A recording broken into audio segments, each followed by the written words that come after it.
Chapter 77. Without further ado, please enjoy the post. Note, if you would like to read ahead, the next chapter is available on Discord, whilst at least the next 3 chapters after it are available on patreon/boombox117. The Discord channel is discordgg/vr88t64ye7. 18th of September 1956 Bulgaria. Dimitar Krum POV. A boot slammed into the back of his right knee and he fell to his knees with a pained grimace, his face angled towards the ground. He returned his expression back to blankness as he drove down his pain and his anguish he felt for his family, and he raised his head back up towards the men that crowded him. They could not see weakness. Not when the fate of his family depended on him. He had to believe they were still alive. They were all dressed in the same black robes, robes as black as a starless night, and they bore no symbols, nothing to mark out for whom and what they stood for. Not that he didn't know who they were. What they were. The chair's feet dragged along the floor, its screeching carrying a disquieting quality to it in an otherwise deathly silent room. The white-haired man turned the chair around so that the back of it was facing Dimitar and sat down on it with his arms perched onto the back on the chair, his wand lazily held with his slack wrist. During this entire charade, the man never looked away from Dimitar, his inhuman mauve eyes not once blinking, and his expression was something he could only describe as a sinister emptiness, devoid of anything resembling human. Mr. Krum. The white-haired man began in Russian, though it seemed like he wasn't exactly a native speaker, and he lazily gestured with his fingers. You have an impressive home. My family, are they still alive? Dimitar asked, his voice calm despite the anguish stuck in his throat only held back by a veneer of calmness. They'd taken his family away not long after they'd subdued them. They came under the cloak of night with anti-apparition and anti-portkay blanketing the area. The flu offered no escape, disconnected as it was. It boded nothing but ill if they had gotten that far already. He could not count on support coming. The wards did little but delay for a few minutes until they poured in like ravenous carrions. They'd been fast, lightning fast in their attacks, and he was unable to fight to full effect, not with his young children so vulnerable, and not against that many. It hadn't taken long for them to subdue them, and after they'd brutally murdered his servants, they'd separated him from his family. Curious place too. The white-haired man continued, as if he hadn't heard his question, and Dimitar fought to stay in control. Pretty little forests filled with oak trees, ash trees, and probably all kinds of other types of trees. He hadn't noticed before, the leathery qualities of his pale as snow face, stretched pale unblemished leather that bore the facade of skin. Dimitar nearly flinched at the sudden barking laugh, a sound that was caustic and wrong.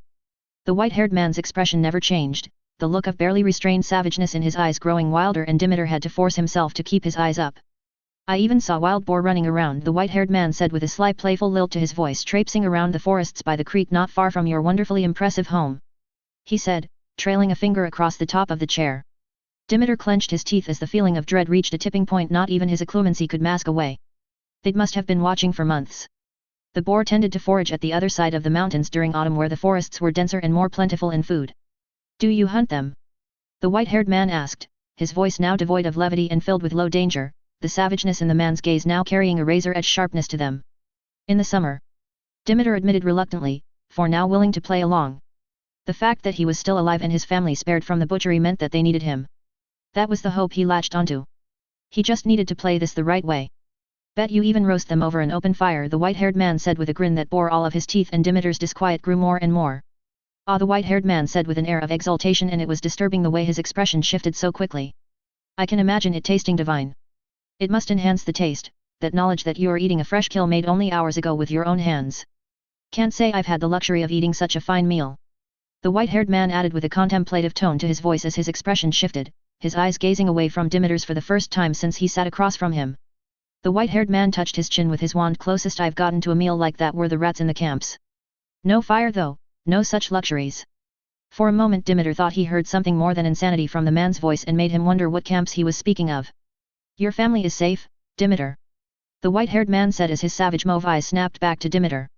How long that will be, will depend on you. Tangible danger and violence rippled out of the white-haired man like a sudden wash of poisonous hot air descending down the slopes of a burbling volcano. Do you know who we are? The white-haired man asked, his expression cold but his words said with the intensity of fiery molten rage, and Dimitar had to resist the urge to wilt before his presence. He had not felt magic this strong, a presence this strong since his confrontations with Vinda Rosier, and he had the terrible feeling that this was only the surface of the insane man's strength. The Rave Knights. Dimitar answered, and he kept the anger and fear from his voice. Like a silent plague, they'd run through Bulgaria. People disappeared, never to be seen again. No one knew, not at the beginning, who was responsible. Only the allegiance of those who were made to disappear bore any clues as to what it may be related to. Magical Bulgaria had tied itself to magical Russia increasingly over the years since the Grindelwald War.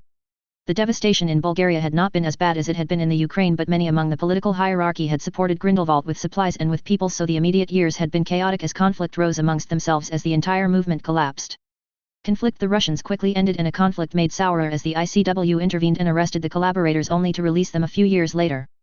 After that, and after the Russians stabilized themselves and formed a new government, Bulgaria was one of the first ministries they sought to ally with. It had been productive. The collaborators were exiled or humbled and their wealth and businesses seized whilst Russian gold poured in. The only dissatisfaction he had with them was their willingness to work with the ICW as much as they were. The ICW stances on some forms of magics and practices had hardened and were rumored they were thinking of imposing what can be taught in schools. Something could not be allowed to pass. Still, despite that, the Russians had done well and the divisions amongst the populace had been smoothed over by the pan-Eastern European doctrine they adopted from the Russians.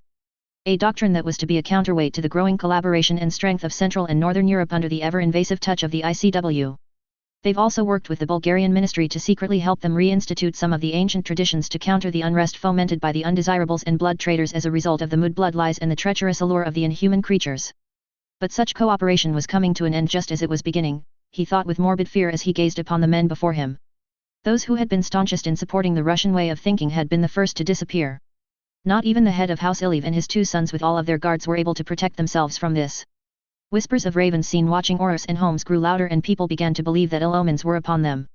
Rumors of villages going quiet and talks of revolutions had been growing louder and louder as weeks became months. The Russians had come in at their request, but they disappeared just as easily. Even Kolya, a veteran of the Grindelwald War, disappeared, and that had been the beginning that made people understand the gravity of the situation.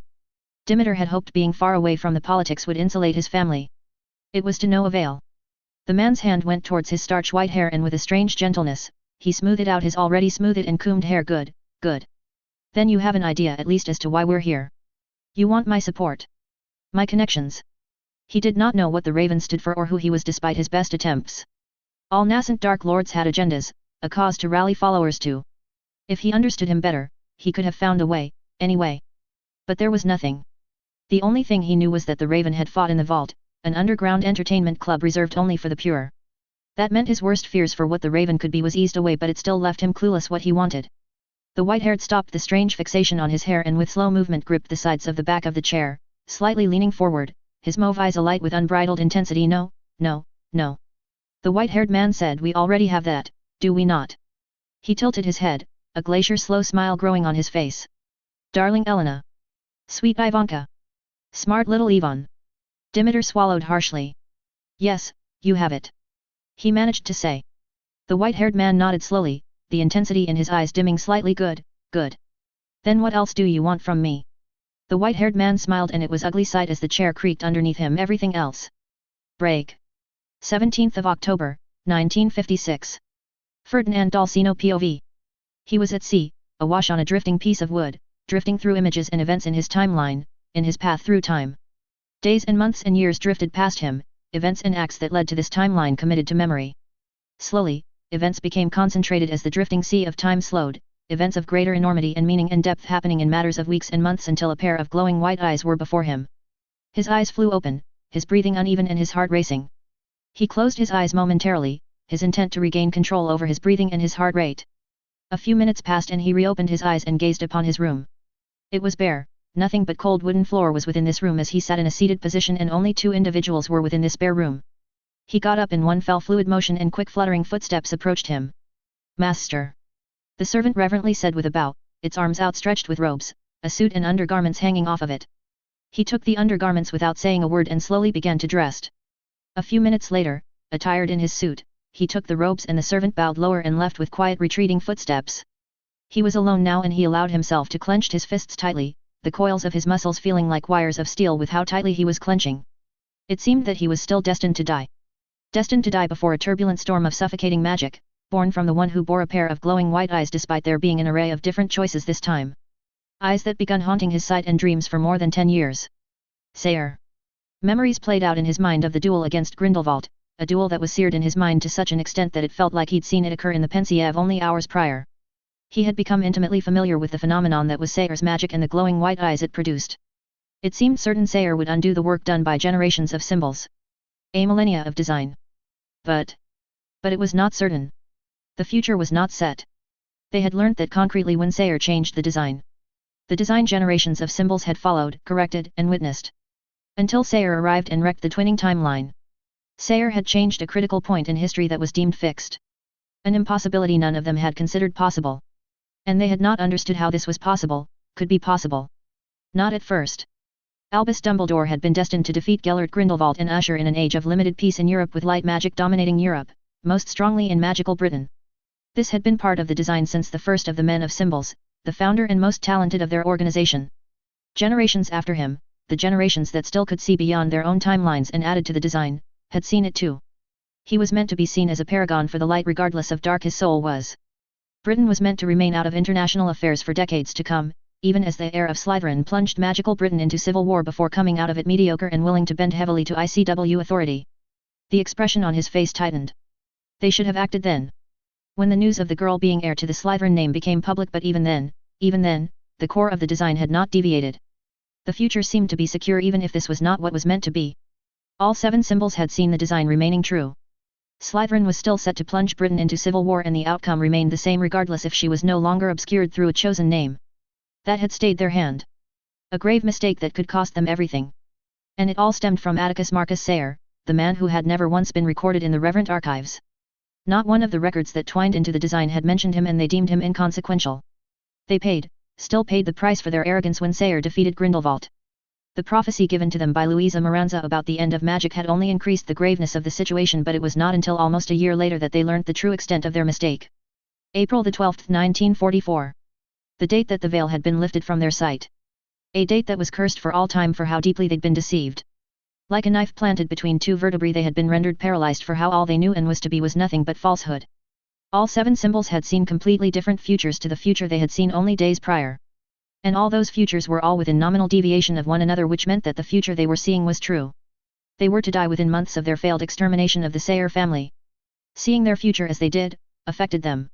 Uncertainty and fear had seeped amongst them like a poisonous cloud, eating at their faith like how acid ate through flesh and bone. Plans to deal with Sayer, the abomination, was immediately scrapped, and they had poured all of their resources in understanding how this was all possible. How it could have changed without them having any inklings, and if they could change it back to resembling the path to symbiosis. It had led them back to remnant records of their predecessors, which had been all that remained excepting what they had in the reverent archives. Their oldest predecessors had been capable of seeing beyond their own timelines, able to see the twinning paths the lives of others took, a master plan that they could alter and shape to fit the design that led to symbiosis, the design generations had followed unerringly for the past 300 years. They searched for any and all hints to abilities lost over time, lost through their conflict with the Order of Inheritors, an order that nearly exterminated them. It had taken them nearly 6 decades to rebuild an exact final judgment on the Order, a conflict they believed terminally concluded 300 years ago. Though they had been unsuccessful in finding a way to regain the abilities they once had, they did find references that indicated how this veil may have come to be. The first was said to have been capable of manipulating timelines of others born and not yet born, with his mind alone, able to alter the path of the river of time with his understanding and raw strength. A trait that was shared with the Order of Inheritors that he left as a consequence of the schism. It seemed that judgment might not have been as complete as once believed, for only the Order had known as much or perhaps more than the Men of Symbols about celestial time. Only the Order were capable of deceiving them to this degree for so long. They spent years trying to find them, but they found nothing. His fellow symbols grew impatient and halted any further expeditions, believing the search a wasted effort, an effort that took away time to deal with Sayer, who had proven to be a seer, something that made a dangerous situation worse. Ferdinand tugged at the end of his sleeves as a sneer formed on his face. Still, absence of evidence was not evidence of absence, yet his peers were intent to fall to the same pitfalls that got them in this situation. For the moment, he acquiesced to his peers on this matter, for though they were foolish to dismiss the Order possibly extant status, Sayer was a problem they needed to eliminate. The sounds of his heels clinking on the cold unblemished stone floor echoed as he walked towards the double doors. As he opened them and walked through the narrow passageways of the building, his mind fixated on the events these past 10 or so years. They had learnt that the future was far more fluid than they had previously known.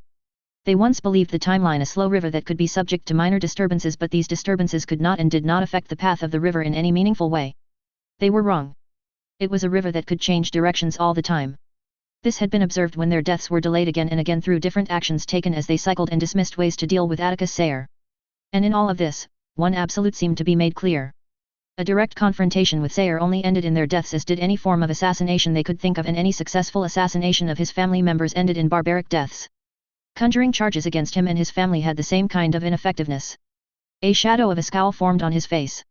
Even the successful manipulation of Aureliu's credence proved to be a pointless venture, for he did not have the raw power or skill of Sayer. It had left them at an impasse. They had to act against him, but not so much that it drew his attention to the men of symbols. In all instances they failed, and Sayer resolved to murder them all without hesitation or mercy. And so they had settled on allying with the discontent British lordlings to push Britain into civil war, but it had been a failure. Each time it seemed like they were finally succeeding, events slipped out of their hands and another path became the timeline and happened. It was at that point, with dawning grim realization, that he begun to understand that Sayer may actually be trained in the ways of celestial time, and it made the nature of their conflict graver than it already was. Just as the order of inheritors and the men of symbols could see the checker squares on the board, Sayer could see the same. To make it worse, it seemed like he was capable of manipulating time to similar degrees as the symbols could. A chess match on a board made of fate, each of them intent on winning their future. Seers were capable of peering through the window of time, through shattered and distorted glass, weak forms of the true sight the men of symbols had mastered, and they had come to understand that Sayer was a seer not long after the veil was ripped away. They had seen this truth in their timelines, but unfortunately it had been far too late for them to act upon it. Throughout history, male seers were killed as soon as they were discovered at a young age. The threat they posed to the design was too great. The men of symbols had worked carefully since almost the beginning of their organization to incite the unacceptability of male seers in the magical world. Over the ages, they had riled powerful families to band together to eliminate any male seers due to the perception of the threat they posed to their families, whilst also working to force families with seer talents to hide and diminish their children's talents until their potential was nothing more than a shriveled husk. Grindelwald had been one of these children. Surviving female seers were killed clandestinely through various methods intended to seem natural. Over the course of history, seers having a natural short lifespan became accepted as their deaths became attributed to the toll their visions had on their bodies. Some may believe this to be excessive, but Sayer's interference had shown the consequences of the actions of those who could peer through the window of time, regardless if they were simply talented seers or capable of true sight. His fellow symbols dismissed his reasoning, for it would have to mean that either the order of inheritors were still in existence and still working against them, or it meant that Sayer managed to learn on his own somehow.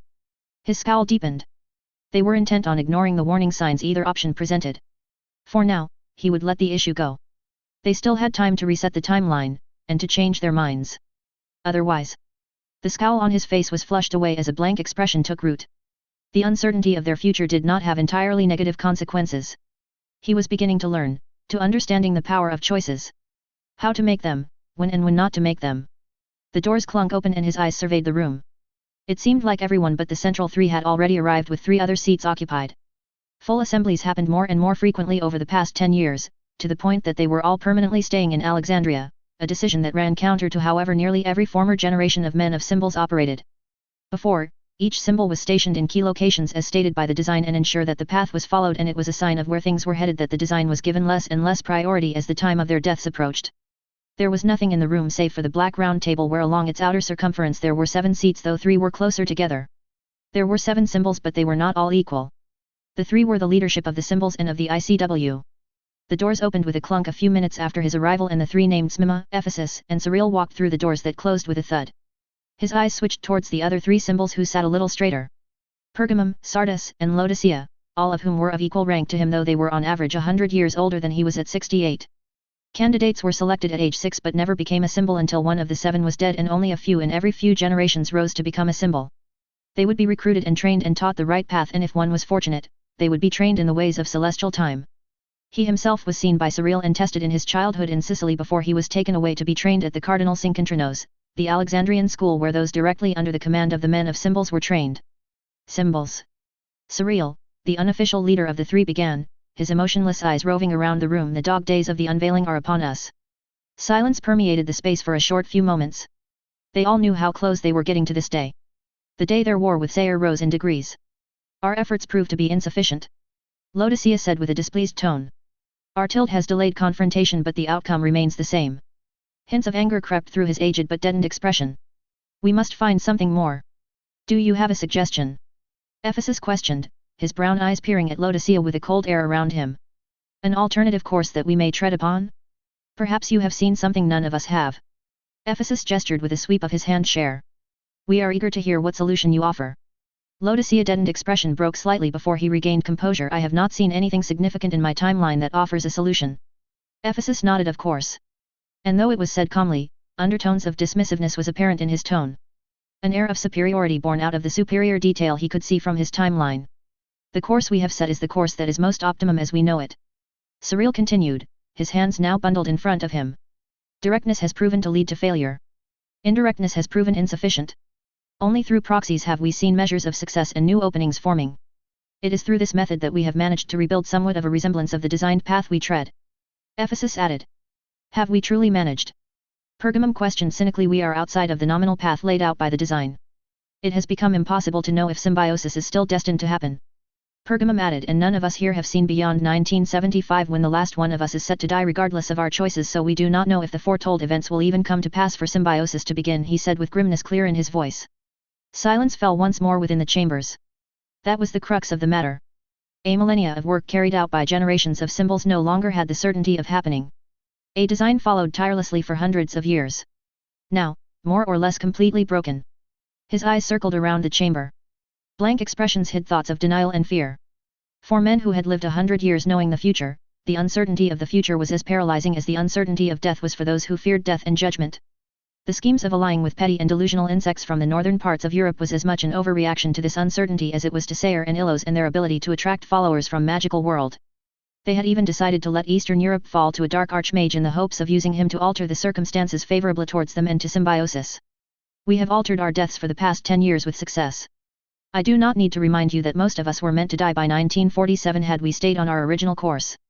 Cyril said with a cold tone that cut through the room mercilessly. We will alter it again and symbiosis shall remain achieved within our lifespans. The threat that Sayer poses to us, to magic and to symbiosis shall be eliminated. This is an absolute. Cyril said firmly, his gaze moving from one symbol to the other. We have placed our agents around the world and they work tirelessly to make it difficult for Illos to gain the allies that they want. We have made Europe a hostile place to Sayer and his people. We will contain them. Contain but not eliminate. He spoke up for the first time. Cyril's gaze fell upon him. It is the best option available to us. Illos is inaccessible to us and no decisions we have made has altered that fact. We could use Britain against them. Lure them there. We know of the intentions they have with the British. Sardis suggested. By the time they understood why Emily Sayer had remained behind, they had lost the initiative and could only react, something he was getting increasingly tired of. Emily Sayer had never been considered a true threat, a danger yes but nowhere near to what Atticus Sayer was. She had no talent for divination and so she could do nothing to affect the course of the timeline once Atticus Sayer was dead. The timeline they saw also indicated that Emily Sayer would remain irrelevant even as Britain descended into civil unrest, a civil unrest they had been considering to push into becoming a civil war in order to bring the timeline back into the design. And once again it had been a timeline changed at a point they could not feasibly act without directly interfering until it changed again to what it was now, a timeline that showed Britain in a union with Illos. The political structure of the British ministry could no longer be easily manipulated to prevent it from happening, only delayed. The deaths of the blacks and other individuals determined to maintain the previous status quo had ensured that eventuality. Ephesus bid Sardis to expand and he did. We know that there was a severe breach of the statute a few years ago. Yes, and they intended to force concessions from Britain for this breach, concessions that would force them away from Illos. We could push to create circumstances that led to them being on British soil, away from the safety of Illos. Sardis finished. We rejected this path. Cyril stated. Yes, and we are no better off in this timeline. Laodicea interjected with a bullish tone. To follow our current course is foolish when we know it is certain to fail. Silence reigned for a few moments until Cyril stated very well and he closed his eyes. Faint glimmer of magic surrounded him as he walked through his own personal timeline. Cyril was their most talented and was capable of altering his timeline with little pause. He reopened his eyes and his eyes were as hard as steel. We will fail and we die within weeks. Cyril said, and the room once more descended into silence though he saw Cyril closing his eyes once more, the glimmer of magic returning dimly. He spared a look to Laodicea was as still as a rock. Your fear is palpable, Laodicea. Smima stated coolly, and that snapped the old man out of his daze, a slight narrowing of his eyes noticeable on an otherwise blank expression. A fear that is justified. We have tried and tried to return towards the designed path to symbiosis and each time it fails the moment we try to eradicate the very abomination that led us in this situation. Laodicea stated, and his expression graver. And we are no closer finding a way out. I agree. Cyril stated and drew attention to himself. His eyes remained closed. It is why I suggest we abandon our attempts to adhere to the design. He stated to the shock of the room, this time his eyes open. Shock permeated throughout the room and even he was surprised. He had surmised that this was an eventuality but he never thought or saw Cyril committing to this path. Cyril raised his hand, preventing Sardis and Pergamum from speaking. The design is broken. Cyril began. It has been broken since the veil was ripped from our eyes and we were able to see the truth. Perhaps we saw the truth for the first time ever. Cyril said with a disgruntled note to his voice and a spared glance at him, one that seemed to mean something more. Cyril continued, the culmination of hundreds of symbols spanning over 1,000 years, all of them contributing their sight of the future for a future of symbiosis can no longer be relied or worked upon. Stunned silence filled the room at what Cyril was saying. Not that he believed him wrong, no, he was right and it had been the truth ever since the veil was removed. But to abandon the design altogether. Heresy. Laodicea hissed out lowly as he rose from his seat, his face contorted into pure anger, though Ferdinand saw hints of fear in the aged man's gaze. What you speak of is heresy. The design has guided generations of symbols towards symbiosis. It is the road our predecessors have slaved to build with blood and sweat, and it is the road for us to walk. It is our duty to correct the timeline to the design. Cyril faced the angry look of Laodicea completely unfazed. We have all studied the design for decades. We know it intimately. We also know that the events of the past 10, close to 13 years, have led us down a path that makes it impossible to correct into the design. It has rippled beyond our control. Cyril stood up, his tightly clenched fists supporting him as he leaned forward, his expression thunderous and his presence leaking of deadly intent. Our duty is to see symbiosis. It has never been to protect the design. The design was our roadmap, yes, but it is now as relevant as a map of the world 600 years ago. That is our failure. Cyril said, his voice now bearing signs of anger, one that boiled and threatened to spill and scorch all within reach. But we shall not fail to reach symbiosis, nor shall we let Sayer end magic. That is a failure that I shall not permit to happen. A dangerous glint entered Cyril's eyes. Even if I must sacrifice half the world to achieve it, and Ferdinand could believe he would do exactly that if he must. Shall we vote? Ephesus suggested, cutting through the tenseness that permeated the room. Both Laodicea and Cyril sat down. Yes. Those for remaining committed to correcting the timeline to the design. Laodicea called out, his hand rising. Ferdinand looked around. Pergamum's hand rose slowly and Sardis looked tempted to join, but as a few more seconds passed, he kept his hands down. Laodicea looked furious as he brought down his hand, knowing that no one else was going to agree. Those for abandoning the design but remaining committed to seeing symbiosis reached. Ephesus said to the room, his own hand raised. One by one, the hands rose in the air, including that of Sardis, and that of his own. Outvoted by 5-2, we are now set to carve our own path towards symbiosis. Ephesus stated, and a scrape of a chair echoed as Laodicea left the room without any further say. Cyril shared a look with Ephesus for a brief few moments before Ephesus broke the gaze and turned towards Laodicea's retreating steps. Laodicea's pride and fear may end up costing him, Ferdinand mused. The vote also seemed to herald the end of the meeting as Cyril spoke up. We shall meet again a fortnight from today to discuss our next course of actions now that we are freer to act. Cyril said to the room, and as he got up to leave. Thyatira. Stay. Cyril said, and he turned around, facing Cyril. I have matters to discuss. Cyril nodded to Smima and Ephesus before they left, and soon enough, he was along in the room with Cyril. Tell me of your thoughts on Sayer. Cyril simply stated, clearly unwilling to delay matters. Sir? He asked, caution creeping within him. Had he changed his mind about? Tell me of your thoughts on how we deal Sayer, knowing that he is capable of the true sight. Cyril bluntly stated, and he startled a little before he recomposed himself. He heavily frowned internally. Whatever Cyril had seen whilst he'd been in this room had been enough to completely alter what Ferdinand had seen only hours prior. Presuming he's capable of detecting changes in the timeline as readily as we are. Cyril nodded slightly, and Ferdinand continued, his tone guarded. We must find a way to delay choices made until it is too late to counter. Cyril frowned. You mean near the moment? After seeing Ferdinand's nod, Cyril looked contemplatively before he met Ferdinand's gaze. It may be impossible. Ferdinand shook his head. Our predecessors must have been capable of it in some capacity, given they combated the order. Ferdinand gave Cyril a meaningful look. We must figure it out if we want to survive and bring about symbiosis. Cyril said nothing for a few moments before he looked up and into Ferdinand's eyes. Then I will grant you leave to focus on this. I will speak with the others and let them know of my decision and the importance of your mission. Cyril said as he turned to leave, though he stopped briefly. Do not fail, Thyatira. You have raised my expectations. I expect you to meet it. Cyril ended before he walked away towards the doors, his footsteps the only sound in the room. Ferdinand's eyes hardened. He knew a command for what it was, just as he knew that Cyril would not accept failure without making him suffer consequences. Break. 2nd of November 1956, Illos. The Triffin chirped excitedly as he floated a few dices of meat towards its beak, and it snapped one of the dices out of the air with its small but sharp beak. The Triffin was a creature of beauty. It was similar to a griffin, though it was several orders of magnitude smaller, no greater than a hawk or owl in size, with ear tufts that were similar to that of some species of cats.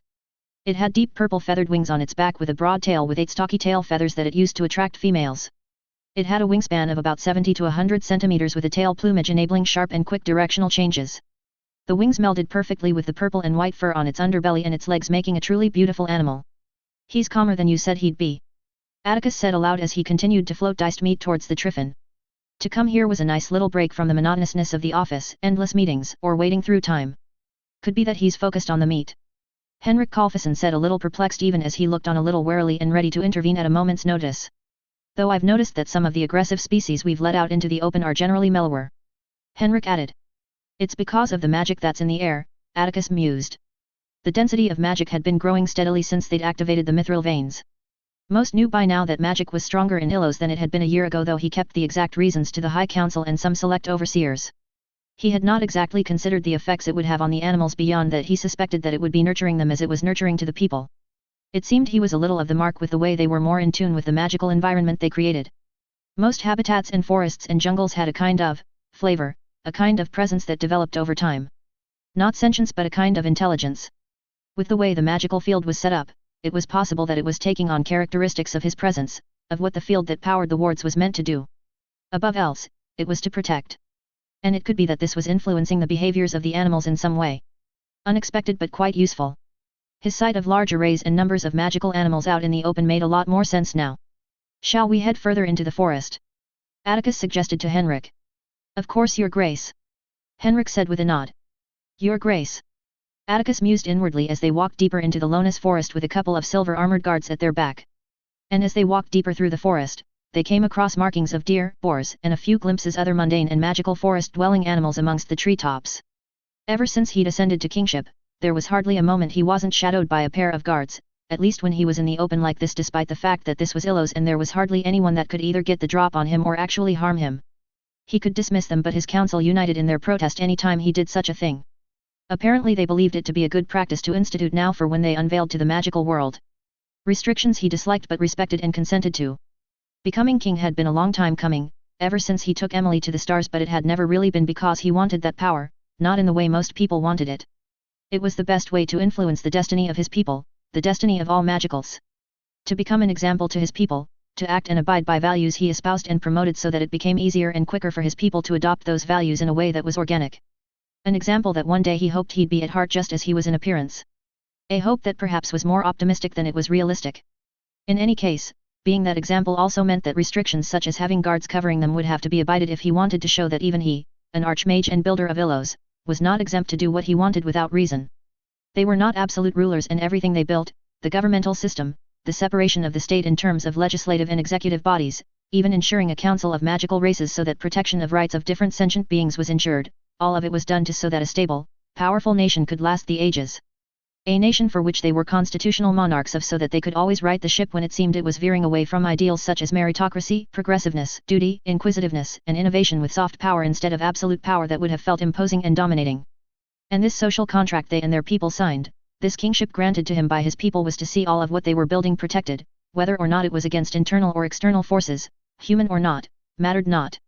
And even though everything he had done had geared towards them granting this kingship to him, using means and choices to get the people to grant them this privilege that betrayed the spirit of their immeasurable trust, he had every intention to protect what they were building, and fulfill every promise he made to them.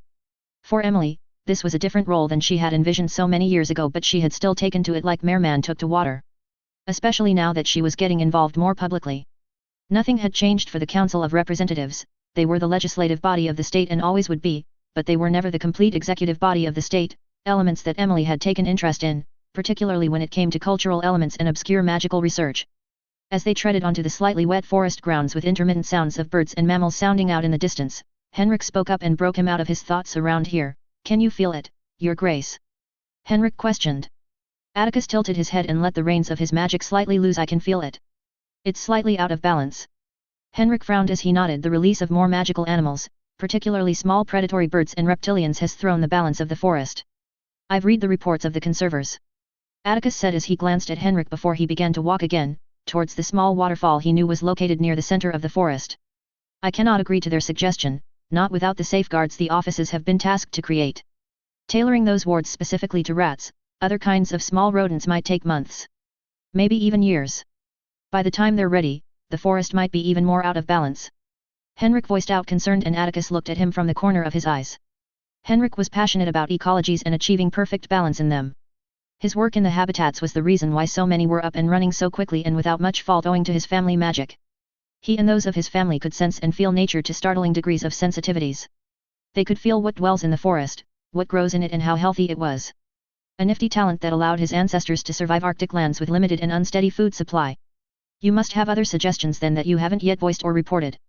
Atticus said as he stepped over a fallen tree trunk. It was unusual nowadays to be involved at this level in matters of Illos. It wasn't unimportant, nothing in Illos was unimportant to him, but typically he'd be given reports about such things, at which point, depending on how much authority he had in dealing with the situation, he'd decide or suggest a route. Naturally, it helped that his sight more often than not was able to offer a solution with the best long-term ramifications. The forest is top-heavy, by that I mean the kinds of prey that is available. Henrik began, his brows furrowing. We hadn't expected the growth of the populations to be as extreme as it is. We expected a curved growth instead of the explosive growth we've seen, and with the delay in arrival of the griffins, hippogriffs, and the smaller, more docile species of mundane wolves, it's becoming a problem that further throwing the forest into imbalance. If we remove large percentages of the large prey population, we can, for now, reduce the imbalance significantly until we can solve both issues at the same time. I can't imagine the Office of Environment would have refused this request. Atticus said with a frown as they were getting close to the waterfall. They likely wouldn't have, Henrik agreed, but they would not have liked my solution for what to do with the prey. Atticus glanced at him and wordlessly bid him to continue. Henrik hesitated for a moment before he spoke up. I would like to grow our Hollians population. Atticus glanced away from the man as they arrived and the Thestral herd came into view. As he carefully made his way towards them, and having calmed the nearest one to him, he began to pet the beautiful animal. They're as dangerous as Nundus. Their skin is only penetrable through the use of the strongest and darkest piercing spells. Atticus said after a long while. I know. Henrik said as he got closer, and Atticus turned to the man. But they're also a lot smarter. Henrik said passionately. Their aggression is born out of their confinement, not because of their nature. Henrik paused for a moment, at least not entirely. He admitted. We don't have an environment for them to grow into. The few that we have would cause havoc in any of the environments we put them in, let alone increasing their populations, Atticus stated. They ate more than dragons did, despite being on average 5 times smaller in size and volume. We still have habitats that aren't in use. We can easily create another savanna and plains habitat just for them. Henrik told him, and Atticus said nothing for a few moments. We will cull them when they grow in too great a numbers. Atticus warned finally after making the appearance on deliberating on it. He'd already decided to allow it despite his misgivings. Emily would at some point figure out a way to alter them, make them more amenable. As they were, the lions were absolute menaces. They'd found the last few Hollians cubs not that long ago, about a few years ago, in stasis at a base belonging to a centuries-dead dark wizard. They'd been hunted into extinction centuries ago, with the last Hollian spotted sometime in 1724. During the Statute of Secrecy implementation, most of the dangerous magical creatures were exterminated if they proved too difficult to manage and weren't protected politically like the Thunderbirds or other XXXXX animals were. To find Hollians during their trip in Africa had been a surprise, and he hadn't been able to find it within himself to leave them there, so he'd brought them here, still in stasis, until he had enough trained people who could manage the animals. Henrik looked dissatisfied for a moment before he nodded yes, Your Grace. Henrik paused for a moment before he bowed a little deeper. Thank you. Atticus inclined his head in acknowledgement before he returned his attentions to the herd of Thestrals. He'd brought a few mating pairs over from the forest nearby Hogwarts and purchased a few pairs of the years. They were an unrowdy lot and he liked their quiet presence. Tell me about where you think we should set up another forest or environment out in the open, and what animals we should populate it with, Atticus said without turning to Henrik. It was about an hour or so later that he made it back to the main tower and proceeded to have another few discussions with Ro and various overseers until he went for his meeting with Sandra, discussing the planned improvements passed through the Council of Representatives and what impacts that she was expecting it to have. His last meeting ended up with Parkinson, where he went over some of the reports from Europe, particularly the new developments in Bulgaria and some Balkan ministries, before finishing up with his present assessment of the reception they'd receive around the world. It was late in the evening that he finally made it home, and he arrived to an empty home.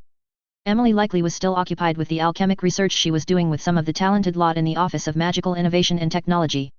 It was how he found himself lounging with a book in his arms, enjoying the peace and quiet that he had found so little as of late, so much so he barely registered her arrival. You're reading Tolkien again? He looked up from his book and saw her walking into the living room dressed resplendently in tasteful green and light purple linsey clothing. He only shrugged a little as he met her gaze. I admire Tolkien's view of the world. She made her way across to him and sat next to him, her body flush against his. She sighed a little. A view brought on by trauma and PTSD, she said as she looked up to him. Hardly a view to venerate. Especially given it is a standard that can never be reached. He hummed softly as he closed the book and let it lie in his lap. Yet it is also something to aspire to, even if impossible to reach. Her hand went up to his face and she clutched gently onto his chin and she directed his face towards her. Yet he is also keen on order and fulfilling the role you were born into. Do you admire this as well? I admire it as equally as I loathe it. Atticus admitted to her as he grabbed her hand and gentle placed it down into his lap. What's wrong? She asked with a light frown before her eyes flickered, understanding this is about the raven. She guessed correctly. He hummed affirmatively. Yes. He said as he leaned back, his head resting on the back of the sofa. He's finished getting Bulgarian leadership under his control and is making inroads with Balkan clans with increasing success. In a smart way too, winning them over with promises that he actually delivers on in exchange for loyalty whilst making dissenters disappear. Atticus said with a sigh. The man's ideology was, simple to say the least. It wasn't exactly blood purism, was more opportunistic and catered to the people who he was seducing, or coercing to his side. After all, Atticus didn't believe the Raven had any specific beliefs, only goals that he would do anything to see accomplished.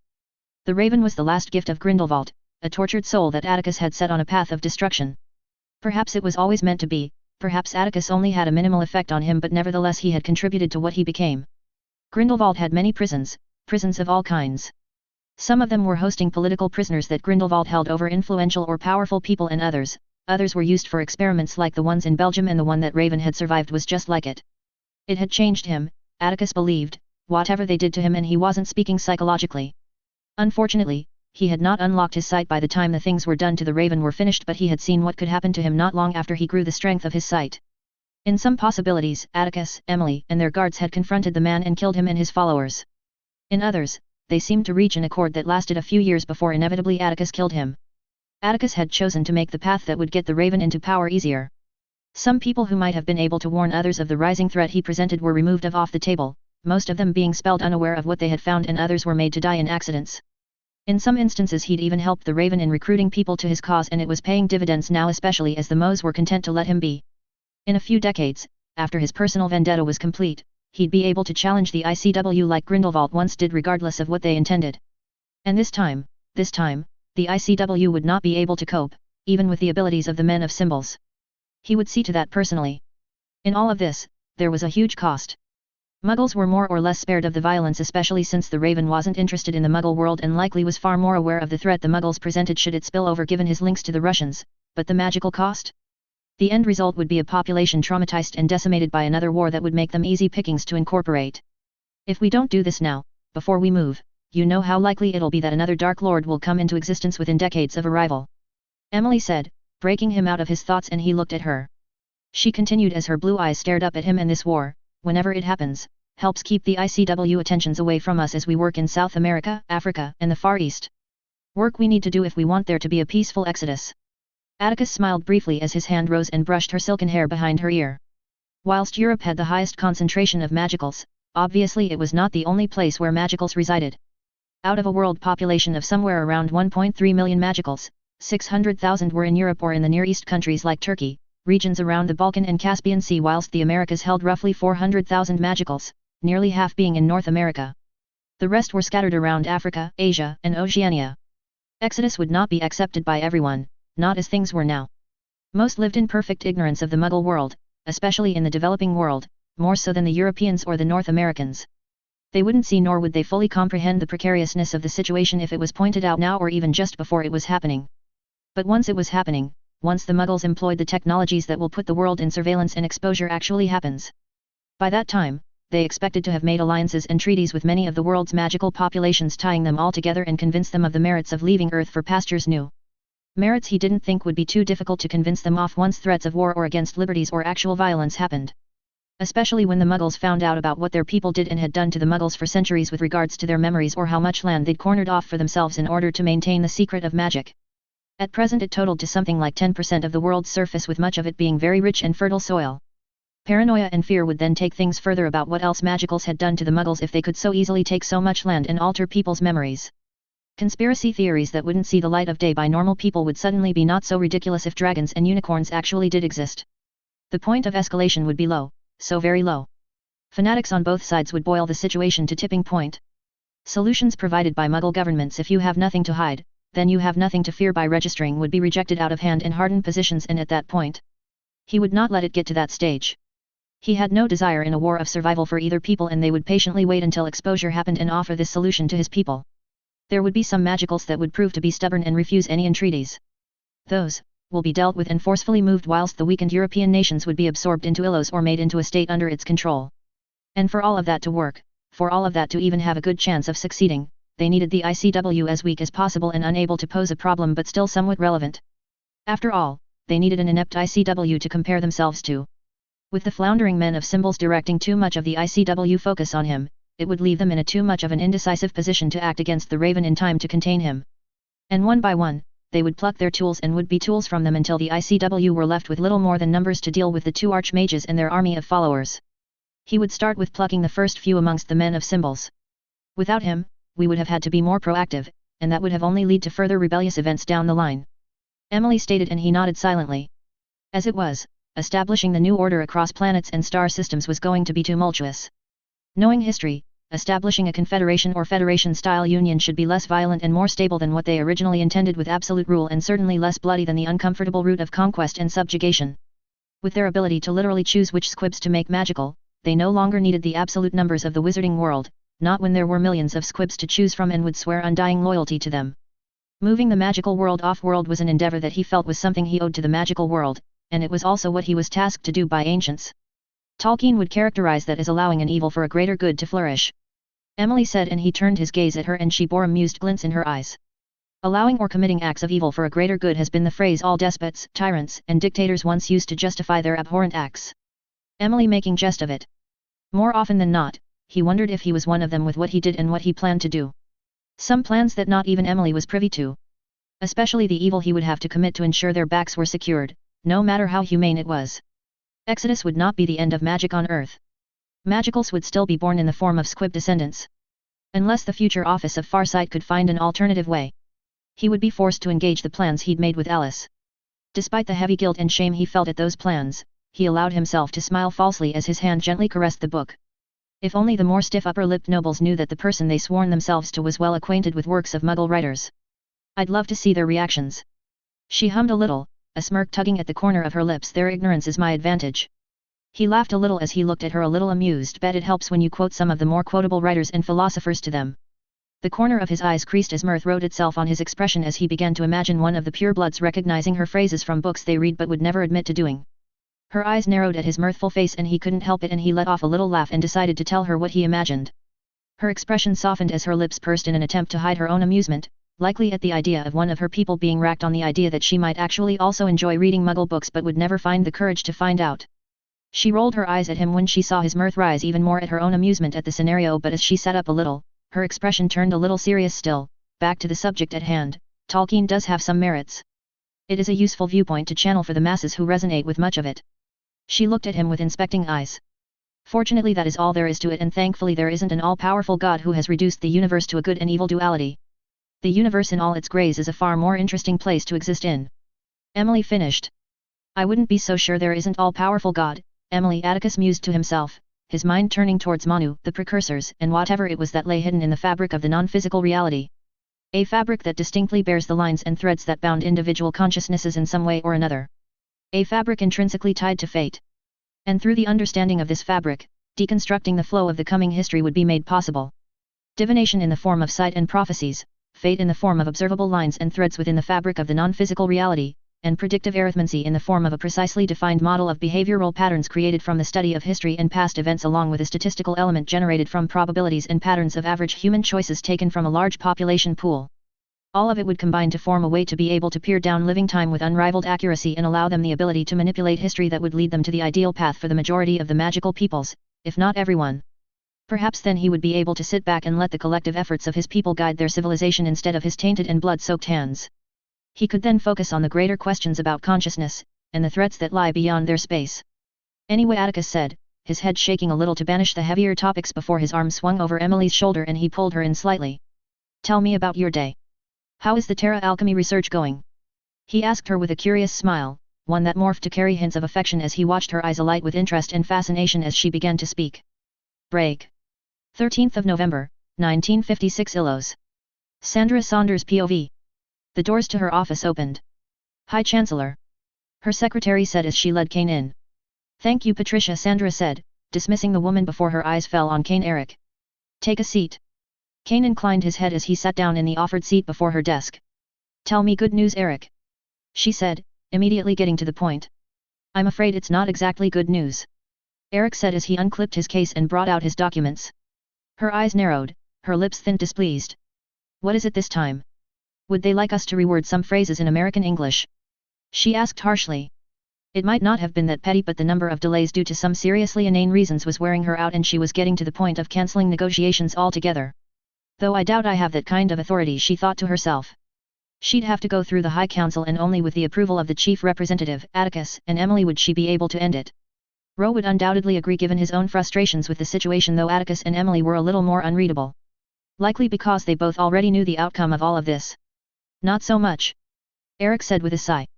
He was the primary negotiator assigned to MACUSA to conduct these trade agreements and proposals of closer ties. After Atticus had spoken to his aunt in MACUSA, they'd began negotiations in a similar vein as they had done to Japan, a negotiation that was ongoing for 2.5 years. They agree with the final proposals. In principle, however, the Cleto Beauclerk administration has effectively admitted to me, Eric smiled sardonically, off the record of course, that the president is effectively leaving this to be dealt with by the next administration. He said as he passed over the documents.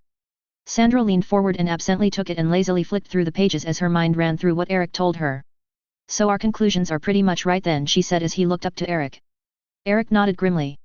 She knows that we're 6 months away from rejoining the magical world and her second term ends in November next year. Eric paused momentarily before continuing.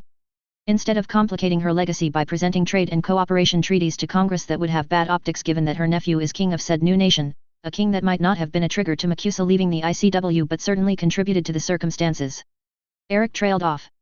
Yes, yes. Sandra said impatiently as she closed the documents and peered away to her window where the skyline of the city was there. Be gazed at it. Sandra understood the president's position, she really did.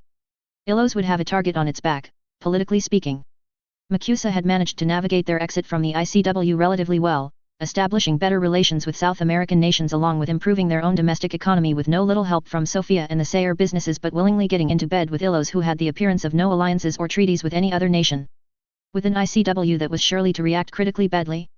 By leaving it in the hands of the next administration, she would absolve herself from the difficult questions she would face whilst at the same time granting the new administration to look at the agreements without the baggage she has.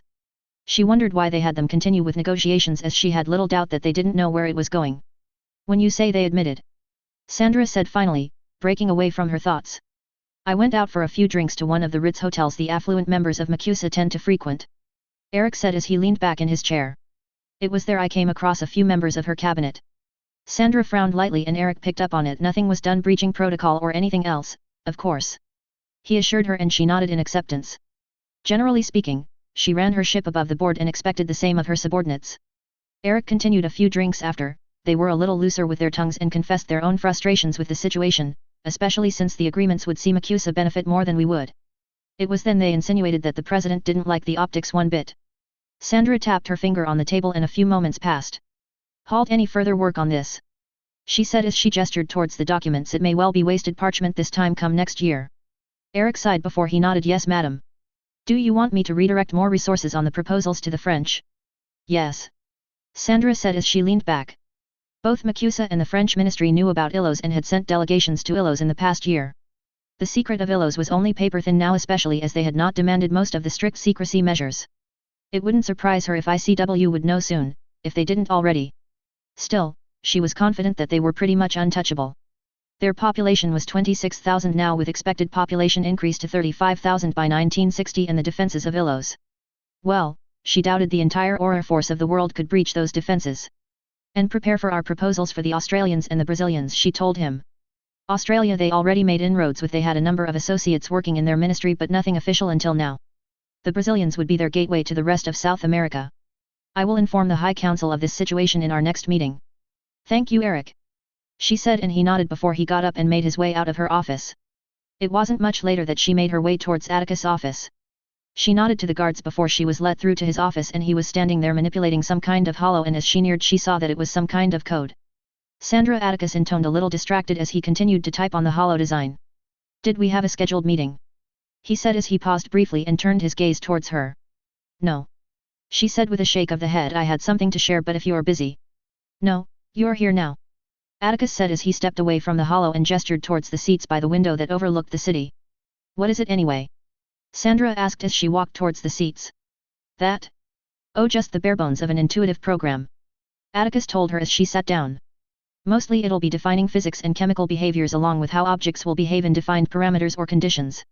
He said as he sat down, taking a few moments to comfortable. It'll be used as the backbones of a design software package geared towards designing ships and other engineering projects. I didn't think you were involved in too much of that side anymore. She commented curiously. Whilst not much had changed since he and Emily had been made royals, the division of labor over the years had seen Atticus' involvement in the more groundwork diminish. Something that she knew he didn't like all that much but still had to do simply for the fact that there were so many other things that needed his attention. Emily's permanent return also helped alleviate a lot of his involvement, though she tended to be more involved in cultural side of things, bridging differences in a meaningful way, like the building of a temple dedicated to the more spiritual side of magic. She hardly knew anyone who would give up as much power as either of them. They could have easily ruled with absolute power from the moment the Sayer family had been exiled, but he instead limited the accumulation of power for anyone, including himself. It seemed more distant than it actually was, when Atticus had told her and Derek about his plans for a new nation, a nation that he was going to build on equality, meritocracy, and progressiveness, a nation without the bigotry she had seen so much in Britain. He delivered on his promises, and she knew that even his ascendancy to royalty wouldn't change that. His title only confirmed what he had been in all but name anyway. Atticus smiled a little. I'm only helping speed things along. His helping likely meant doing the work of several people at once. With Moira involved with Office of Space, things are picking up a lot more speed. There is an over-reliance on magic with the ships, and should there go something wrong. Atticus trailed off before he flicked his fingers lazily and two glasses materialized before they were slowly begin filled with water. Ah. I see. So the temporary grounding of any further missions is likely a little more permanent? Sandra questioned with a mild frown as she took the glass of water that was floated towards her. Bishop had reported a few council meetings back that Overseer Lazette had delayed a third mission to Mars until May 57. From the sounds of it, it would be longer. Simply said, yes. Atticus stated to her before he drank from his glass. He leaned back in his chair, relaxed when he continued, at present we're drafting up a number of engineering projects that we want completed in the next 3 years, and most of it is geared towards creating a hybrid ship. Atticus said with a pause, his hand rotating the glass of water absent-mindedly. With many of our recent migrants academically talented in the sciences, including many of our associates who worked for Derek's companies as engineers or scientists, we have a pool of people who can contribute significantly in hastening our technological advancement. Especially in aerospace and physics. Sandra drank of her glass of water before she peered at him. Has recruitment begun yet? She asked. Many of the migrants Atticus spoke of were recently made magicals, many of whom were working only part-time whilst they were brought up to speed academically, magically speaking. Knowledge crystals helped significantly in that regard, but they had little experience in manipulating their magic, which meant it still took years of effort in order to become familiar with their own magic. In truth, them working part-time was also a boon for the moment, as there weren't a whole lot of private tech or business jobs available, which was most of the recent adult migrant backgrounds. It was a bit of an issue as most Ilosians were employed directly by the state. The pure-blood population of Ilos tended to fill in more traditional roles such as working in the potions, merchant, services, and bespoke product production, whilst the former hedge wizards and witches dominated the food industry. It was a challenging problem, the limitations as a result of the progressive way that Ilos took care of most citizen needs they faced, especially given that they wanted to grow their economy, but there weren't many avenues to grow into except for increasing their international trade, which should open up new business ventures as a result of the advancements they made and were making. Part of the reason why they wanted to get the negotiations with Macusa finished so that when they were rejoining the magical world, they had a readily available market to feed their economy. Yes. At present there are a number of engineering projects already posting job openings, with one of them the Magbeam Propulsion Project nearly having 50% of its staff openings filled. Atticus explained to her before he rounded up with, it'll be further explained in our next council meeting in a few days. Sandra nodded before she steeled herself a little, her eyes a little harder. The negotiations with Macusa are dead in the water. As you probably already know, she thought to herself, and as if he read her mind he nodded. I'm aware. I knew it was unlikely to succeed the longer it went on. He smiled a little thinly. The president may be my aunt, but she is president first and foremost. She's always been dutiful, never more so than to Macusa itself. He looked away towards the skyline of Ilos. She understands the political ramifications of being too close to me, even if it is Ilos that Macusa enters an agreement with. He was silent for a few moments and she observed him a little closely. He seemed a little worn. When was the last time he slept, she briefly wondered. Already Macusa was made to isolate itself from most of the wizarding world as a consequence of their withdrawal from the ICW, a withdrawal that was influenced by the ICW aggression towards my family, a founder house of Macusa. He said as he turned towards her. Of course it wasn't the reason why Macusa withdrew. The ICW acts and inaction during the war is the primary reason, and my sister's businesses were more than a welcome addition to the American economy, but nevertheless, it was a point that the media accentuated. For my aunt to then present a bill that ties Makusa closer to Illos so soon after we arrive at the world scene and at the end of her second term. Sandra remained silent for a few moments as she digested his words. Then why not ask us to call off the negotiations? She queried him. It was the best course of action. He said with a sigh. Whilst the proposals will not be revisited for some time to come. How long was some time? She thought to herself. It will not take nearly as long for it to pass once the Keller administration is in office. Her eyebrows furrowed for a moment before her eyes widened as she recollected who he was referring to. Keller, the current Californian enclave senator. She'd grown to know much about the Makusa organization over the years, including somewhat from her husband who had several interests in California. Atticus nodded. He'll win the next presidential race. Handily too.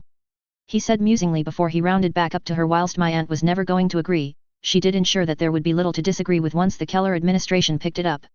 It will be seen as a win given how favorable it is to the Americans. With the surplus of rare flora ingredients, high-quality materials such as wart stones, magically conducive metals of similar qualities to goblin silver, and other more entertainment products, they were able to offer this to the American at very reduced rates. Any administration would see an uptick of approval based simply on the material goods that it would grant Makusa access to. It was the political side that caused issues that the Keller administration would be largely free of. And Atticus continued, an almost sly glint in his gaze. It also helped Mr. Kane and the rest of the negotiation team get more experience in dealing with tough negotiators, something that should prove immensely useful down the line. Is the future looking that difficult? Sandra frowned a little concerned. Atticus said nothing for a moment. Yes, and no. Difficult at the beginning, yes, but we managed to adapt and excel. We are a young nation, one with little experience in politics, collectively, anyway, but as time goes on we will be able to adjust and lead. That explains very little. She said a little drily. Atticus smiled a little. I know, the vaguer I explain, the less impact it has later on. He let off a small sigh. It's not ideal, the way I'm disseminating information to you. She mulled it over for a few seconds. Can you at least tell me if we make allies within the next 5 years? Other than Japan? We will. Atticus confirmed. Britain and Ireland will be our allies within a year after our return. Britain, only a year? She asked, surprised before she gained an understanding as to why that might be. Her ties with Ouroboros, she stated, already understanding how it was related. Her ties with Ouroboros are very strong, and the affection the British magical world holds for Emily is arguably stronger than the affection they hold for me. They will stand by us. He told her. She looked at him skeptically. You defeated Grindelwald. You were their golden child for years prior to that. Atticus looked at her a little humorously, and look how quick public opinion changed through a few years of concerted effort. She pursed her lips. He did have a point. Magicals tended to have the memory of goldfish at times, and they could be quite gullible. Still, she did not think he could so wrong to think the British people wouldn't value him more than they did Emily. She had nothing against her, she was friendly with her after all, but Atticus was truly someone special in her eyes. So much of what they accomplished and would accomplish would be because of him, and she had faith that people would really understand that. All right, she said with a nod. So it seems like the negotiations weren't a total waste of time. Sandra said with a sigh before she sat back, a look of tiredness on her face. It would have helped had I known. She said almost a little accusingly. Atticus looked at her a little empathetically. You would have behaved a little differently, and that would not have fitted in how you saw things, she mused internally. And how would it have helped? He asked, sounding genuinely curious. Had you known? Her lips pursed. I would have known that we were not negotiating for a current agreement but rather a future one with a different administration. The majority of our energies could have been focused elsewhere. True, but it could also have led to it dragging on longer if you took people off of it. He returned gently. Would you not have sent someone else in Mr. Kane's place? I would not have if you told me not to, she thought to herself, but she decided to end it here instead of arguing a lost argument. She knew him well enough. He had his quirks of dealing with things. She drank the last of her water very well. She said as she stood up, I will see you later. She paused a moment. Derek is coming to visit this weekend. Atticus smiled at her. I will be over on Sunday. He promised. She gave him a small smile before she left. Chapter 78. Without further ado, please enjoy the post. Note, if you would like to read ahead, the next chapter is available on Discord, whilst at least the next 3 chapters after it are available on patreon/boombox117. The Discord channel is discordgg/vr88t64ye7. 29th of November, 1956 Japan, Kyoto. Shinji Hirohito POV. The miniature model had a mountain as high as Mount Fuji, snaking rivers that coursed through the even and uneven terrain that were dotted with forests and areas that were clearly marked for settlement and farming, whilst some parts of the uneven terrain resulted in sharp drops and cliffs, and in some instances he could see small waterfalls being made. Do you like what you see, Shinji-san? He heard the old familiar voice, and he turned around and bowed deeply from the waist. He'd been asked to come in and talk with the revered man. Lord Protector Sama, Hirohito said reverently. The old man made a disapproving noise. I have told you before, Shinji-san. Do not make an old man repeat his words. Very well Iyasu-sama. Hirohito said as he stood back up straight. Better, the old man said as he walked past Hirohito, his gaze firmly fixed on the model. What do you think? He asked with a short side glance to Hirohito before he returned his eyes to the model. Hirohito looked back at the model. He could see all of the representations that made Japan, Japan. Its diversity of nature, revered sites, and landmarks, all of it bundled in a small package. It looks like home. Hirohito settled on, his words bearing only honesty. Iyasu-sama hummed pleased. Yes, I think so too. What is the scale? Hirohito asked. It will have a diameter of 41 kilometers. Hirohito frowned a little and Iyasu-sama caught it. You think it's small?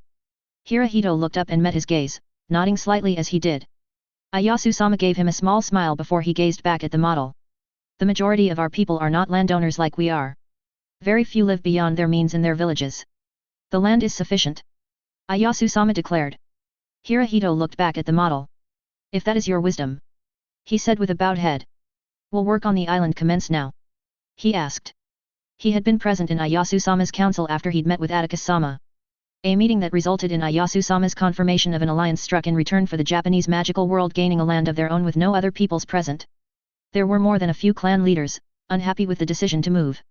It had caused unrest amongst the leading clans that was only recently resolved with concessions and places of honor. Hirohito did not have doubt that if it had been anyone other than Iyasu-sama that it would have been the start of political, and perhaps even violent struggle amongst the clans. Iyasu-sama's reputation and wisdom had won the day, and since then, all the clans were profiting from the deals struck with Illos. After all, it was doubtless the trade agreement had such a thing in mind. Atticus-sama's gaze was far-reaching. Iyasu-sama turned to him. Work has already begun. Our future home. Iyasu-sama paused for a moment. Island is not the right term for our future home. Hirohito looked at Iyasu-sama questioningly. I don't understand. Iyasu-sama chuckled and Hirohito thought he saw a hint of mischief in the old man's eyes. It will be an island, of a kind. But no, it is not an island as you understand it. He lost most of his levity as he waved at the model and it began to float. It will not sit amongst the sea but it will be amongst the clouds. An island of the skies. Iyasu-sama turned to him. And our journey will not end there either. No, this new home of it is to be our capital, Shinji-san. Sadeko Sasaki has confirmed it. Iyasu-sama added to the shock. She's made a prophecy? He asked, shock marring his tone. Iyasu-sama made a sound of affirmation. She has. It will come to pass. He said with a tone of acceptance. Prophecies were not always fulfilled. Many prophecies tended to be self-fulfilling, whilst prophecies that did come true that were not self-fulfilling only became understood after the prophecy had come to pass. Iyasu-sama eyed him for a moment before he began to speak. Bridged we shall be. To Takamagahara. We shall live and claim. I don't understand, Hirohito confessed. It took me some time to decipher as well, Iyasu-sama agreed. Takamagahara is the plane of high heaven, the divinely abodes of Amatsukami. The gods of our ancestors, Hirohito said with a nod. Iyasu-sama hummed affirmatively. Though in this instance, there is little divinity in it. Heaven in this instance I believe to mean a reference beyond the sky but still in our natural realm, though much further beyond than the eye can see. Hirohito frowned momentarily before it clicked in his mind jolted into complete focus as if a sharp breeze of arctic cold air washed over his face. The bridge, aim no Yukihashi, he said, his gaze looking upon the flying model before returning his gaze to Iyasu-sama who bore a pleased expression on his face. Yes, our new home will be the bridge to Takamagahara. But how? How do we get there? The revered man said as he slowly turned around, towards the Zabutons. Hirohito slowly followed the man. I have not told any the full truth about the gates. Iyasu-sama said as he sat down. Hirohito sat across him and a servant came, bringing cups and teapot, and poured them steaming tea before the servant bowed and left. Hirohito waited patiently as Iyasu-sama drank of his tea. Iyasu-sama set the cup down and met Hirohito's gaze. I have set foot on another world through those gates. A moon orbiting Jupiter itself. Hirohito stilled and he slowly searched Iyasu-sama's expression. The man truly believed that he set foot on another world, and the only reason he did not dismiss the truth was because he knew the man would not lie, nor would he be fooled by such a thing. How, Iyasu-sama? I do not know. Iyasu-sama said calmly as he took hold of the tea again and drank of it softly.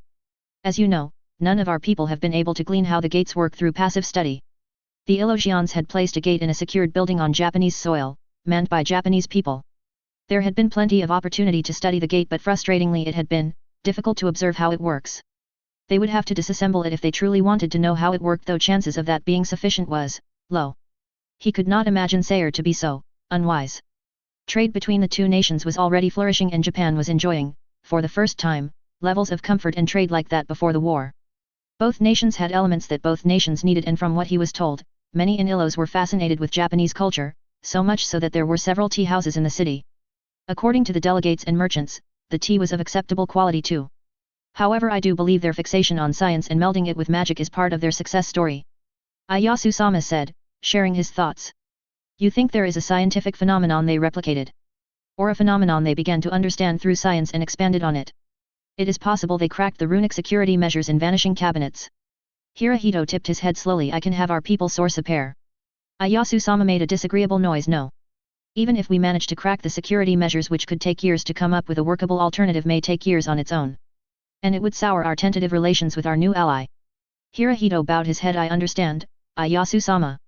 But I believe it is prudent to figure the mechanism out so that if the knowledge is needed. You're concerned about the monopoly they hold through this of travel once they are reintegrated in the magical world. Ayasu-sama posed, and Hirohito bowed his head affirmatively.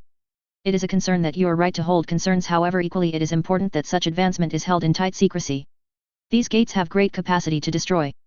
I do not wish to think how dangerous it could should the heir of our world escape through gates. Ayasu-sama said with a disturbed shake of the head. Before Hirohito could ask, Ayasu-sama continued, I believe the mechanism that allowed me to travel to another world through such a short time shall be the same mechanism that will allow us to travel to Takamagahara with our bridge shepherding us there. Ayasu-sama set his cup back on the ground before he eyed Hirohito intently, and Takamagahara shall be our new world. Break. 2nd of December 1956, Sayre Manor. Hypatia Agar Allo's POV. She felt like she was falling through a hazy of fog of colors and shapes and figures that combined into separate frozen planes of images, islands apart from one another yet still connected, layered behind one another so that they almost seemed like scenes, moments. Many of the images bombarded her as she fell, barely able to see them for what they were and barely able of registering the moments for that they were, but what she saw was beautiful. She saw her class grow in size as Illos grew in size and people, and she saw the harmony in which the people and the animals lived. She saw Atticus through her overwhelming fall through time, teaching and guiding and leading whilst also felling ruthlessly men who flocked like birds and men carved in symbols. She hated those parts, those darker images like the images of the raven and a man in black and red who had pain and death following them wherever they went. She didn't hate it enough to stop falling though, for the beauty she saw, like her presently 3-year-old daughter Pandora growing older and older, growing so alike to herself, was more than worth it. Unfortunately, she was still grasping on the ability, this traversing of living time as Atticus called it, frozen sequential images growing hazier and hazier as she fell through time. She gasped as she pulled herself out of time, breathing heavily as she did, in her gaze, as her chest rose and fell upon Atticus who sat opposite her, watching her intently. Better. He only said, a soft nod of the head indicative of his approval. I still can't see further without it becoming hazier. The frozen images, they grow hazier. She told him in a bout of breathlessness. Time is not frozen in patterns or images, Hypatia. It is a flow. It curves, it splits, it breathes. Time lives on our choices. He paused as he eyed her intently. You still latch on how you've always seen visions and it's prohibiting your progress. It is what is distorting the future the further you go. Right. Hypatia said, rubbing her forehead. Gods, she always had an aching brain afterwards. She looked up and met his gaze, a gaze seemed somewhat contemplative. I don't know how else to see. She'd always seen through still images and through representative imageries. She'd seen Pandora's coming through imagery of rose-colored tulips, blue eagles, and images of herself carrying a child in her arms. Tulips were a symbol of charity and she had always favored the name Pandora, meaning all giving, so it had not been hard to put together. The blue eagles had taken a little longer, but she interpreted it to mean that she was destined for Hogwarts, though why she wasn't too sure. It was how she saw and how she learned to hone her talents from her mother. I can't see the way you do, I can't see frayed river streams of possibilities wrapped in probabilities. Hypatia said with a hint of frustration. It's just. Atticus raised his hand and she fell silent. Maybe I have gone about this the wrong way. He said with a distracted tone, his eyes gazing past her, and she waited patiently for him to expand. His gaze, now much sharper, turned to meet hers. How do you view the universe? She startled a little and she made to speak, but she halted, taking a moment to really think about it. How did she see the universe? Magic is connected to the universe, it flows through it like how air flows through the world, she finally said. It is part of it but distinct. Atticus hummed. You can't help see time as apart from magic and the universe, he said, an obvious question in his words, and she frowned for a few seconds before she nodded. I do, I can't help it. She said a little helplessly. She knew that it went against all what he was trying to teach her, but it's the way she understood things. It's all right. Atticus assured before he looked at her contemplatively. I think you need a serious shift in perspective that reaches even your subconscious. He said before he added musingly, Panpinga's work might help. Panping? Hypatia parroted, her brows furrowed. Panpinga, Atticus corrected, dragging the last few letters before he continued. He was a prominent mage in the Far East, though he's been a bit of a recluse for the past couple of hundreds of years. Was a pain trying to get him to speak with me. She looked at him a little oddly. A couple of hundreds of years? How old is he? Atticus scratched the side of his face, not entirely sure. We didn't ask. He's at least 350 years old. He was fairly well known in both worlds in the mid-1600s. He said with a contemplative look on his face. How many people like that did you meet? Atticus smiled a little. Pan is quite unique. I doubt there are many like him. I did meet a few other interesting people many thought long dead. Surprisingly, or perhaps unsurprisingly, there are quite a few recluses around. Atticus' smile softened a little.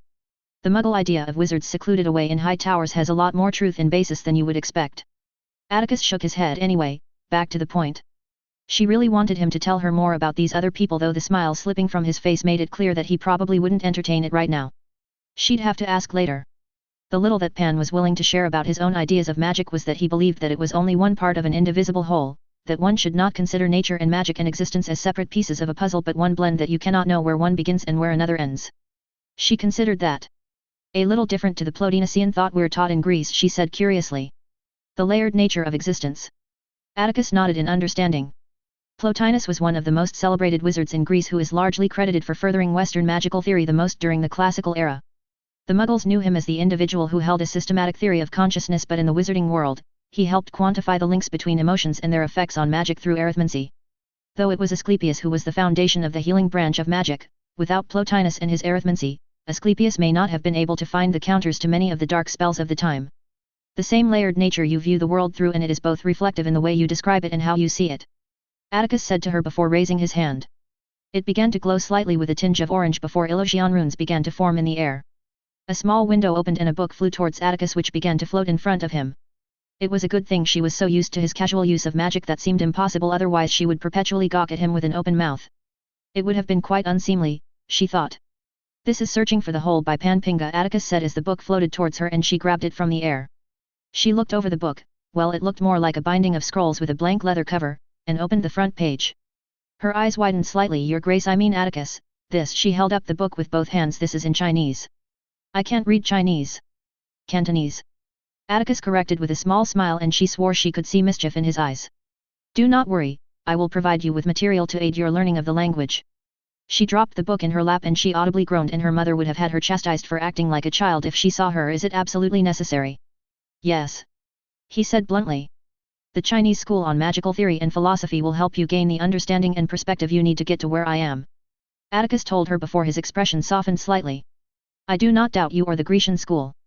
There will be many overlaps, but this is key to your development. You will be happy with it, even if I am adding to your workload as much as I will be. She didn't at all miss the implication that this was only the very beginning of a hard time. Why is it so important for me to be able to do this so soon? She asked after a few moments of silence. Atticus looked at her with a long inspecting gaze before he answered. We are not the only practitioners or studiers of living time. She blinked before she frowned, a hint of concern on her face from the way he said it so seriously and a little gravely. What do you mean? Have you ever heard of men of symbols, known otherwise as Moes? Her eyes widened and she immediately understood the implications. But that's... Atticus inclined his head quite. They're also very driven in the pursuit of how they believe the world should be, and Illos, well, we're a threat to the future they have worked for a long time to bring about. Her shoulders dropped like a bag of sand. So the mythical Moes did exist. She remembered her friend from a very influential Grecian family talking about them during school when they talked about modern legends and influences on the world. She kind of thought they were like the Peveril brothers, a tale spun out of proportion. It seems like it was actually true. Well, wasn't that a doozy? The reason why I want you to be up to speed is so that there is another pillar able to protect our home. I can do it on my own. He trailed off for a moment and she met his gaze. But I want Illos have more than one pillar holding it up. You, Hypatia, can become that second pillar, and I could not find a better person to trust and depend on. Her cheeks flushed a little and she broke eye contact. Means a lot. She mumbled a little uneasily before she cleared her throat as she tried to cover up the embarrassed air she had around her and the warm feeling that his words were bringing up. It is the truth. Atticus told her, and she turned to him and saw he had a kind smile on his face, though there was something haunting in his eyes. Your moral compass, your compassion, and your ability to understand the necessity of things are perhaps your greatest strengths, and it is something that is absolutely vital for what I am teaching you. It is also what I want others with the potential of sight to have in spades. He said meaningfully to her. She tried before she stopped, but before the silence got tense, he thankfully spoke up again. And it is entirely what the men of symbols lack, he finished. She rounded back to what he said about their capabilities. Wait, they are able to do what you can? The whole. Atticus shook his head slightly. They cannot, and it is to our fortune. They can only see their personal timelines. They see where it leads and they proceed to change it if it is not what they desire. Their altered choices lead to a different future which impacts the whole, but they cannot see possibilities, not like I can. He looked at her meaningfully. Not like you could. She frowned for a brief second. How long have they existed? I don't know. Atticus admitted. All I know is the possibilities I have seen, and in them I have learned they have been working towards this future of theirs for a long time. And what is this future? Atticus sighed and his gaze went past her. A perfect world. An unrealistic world. A world where both worlds live in symbiosis. He met her gaze again.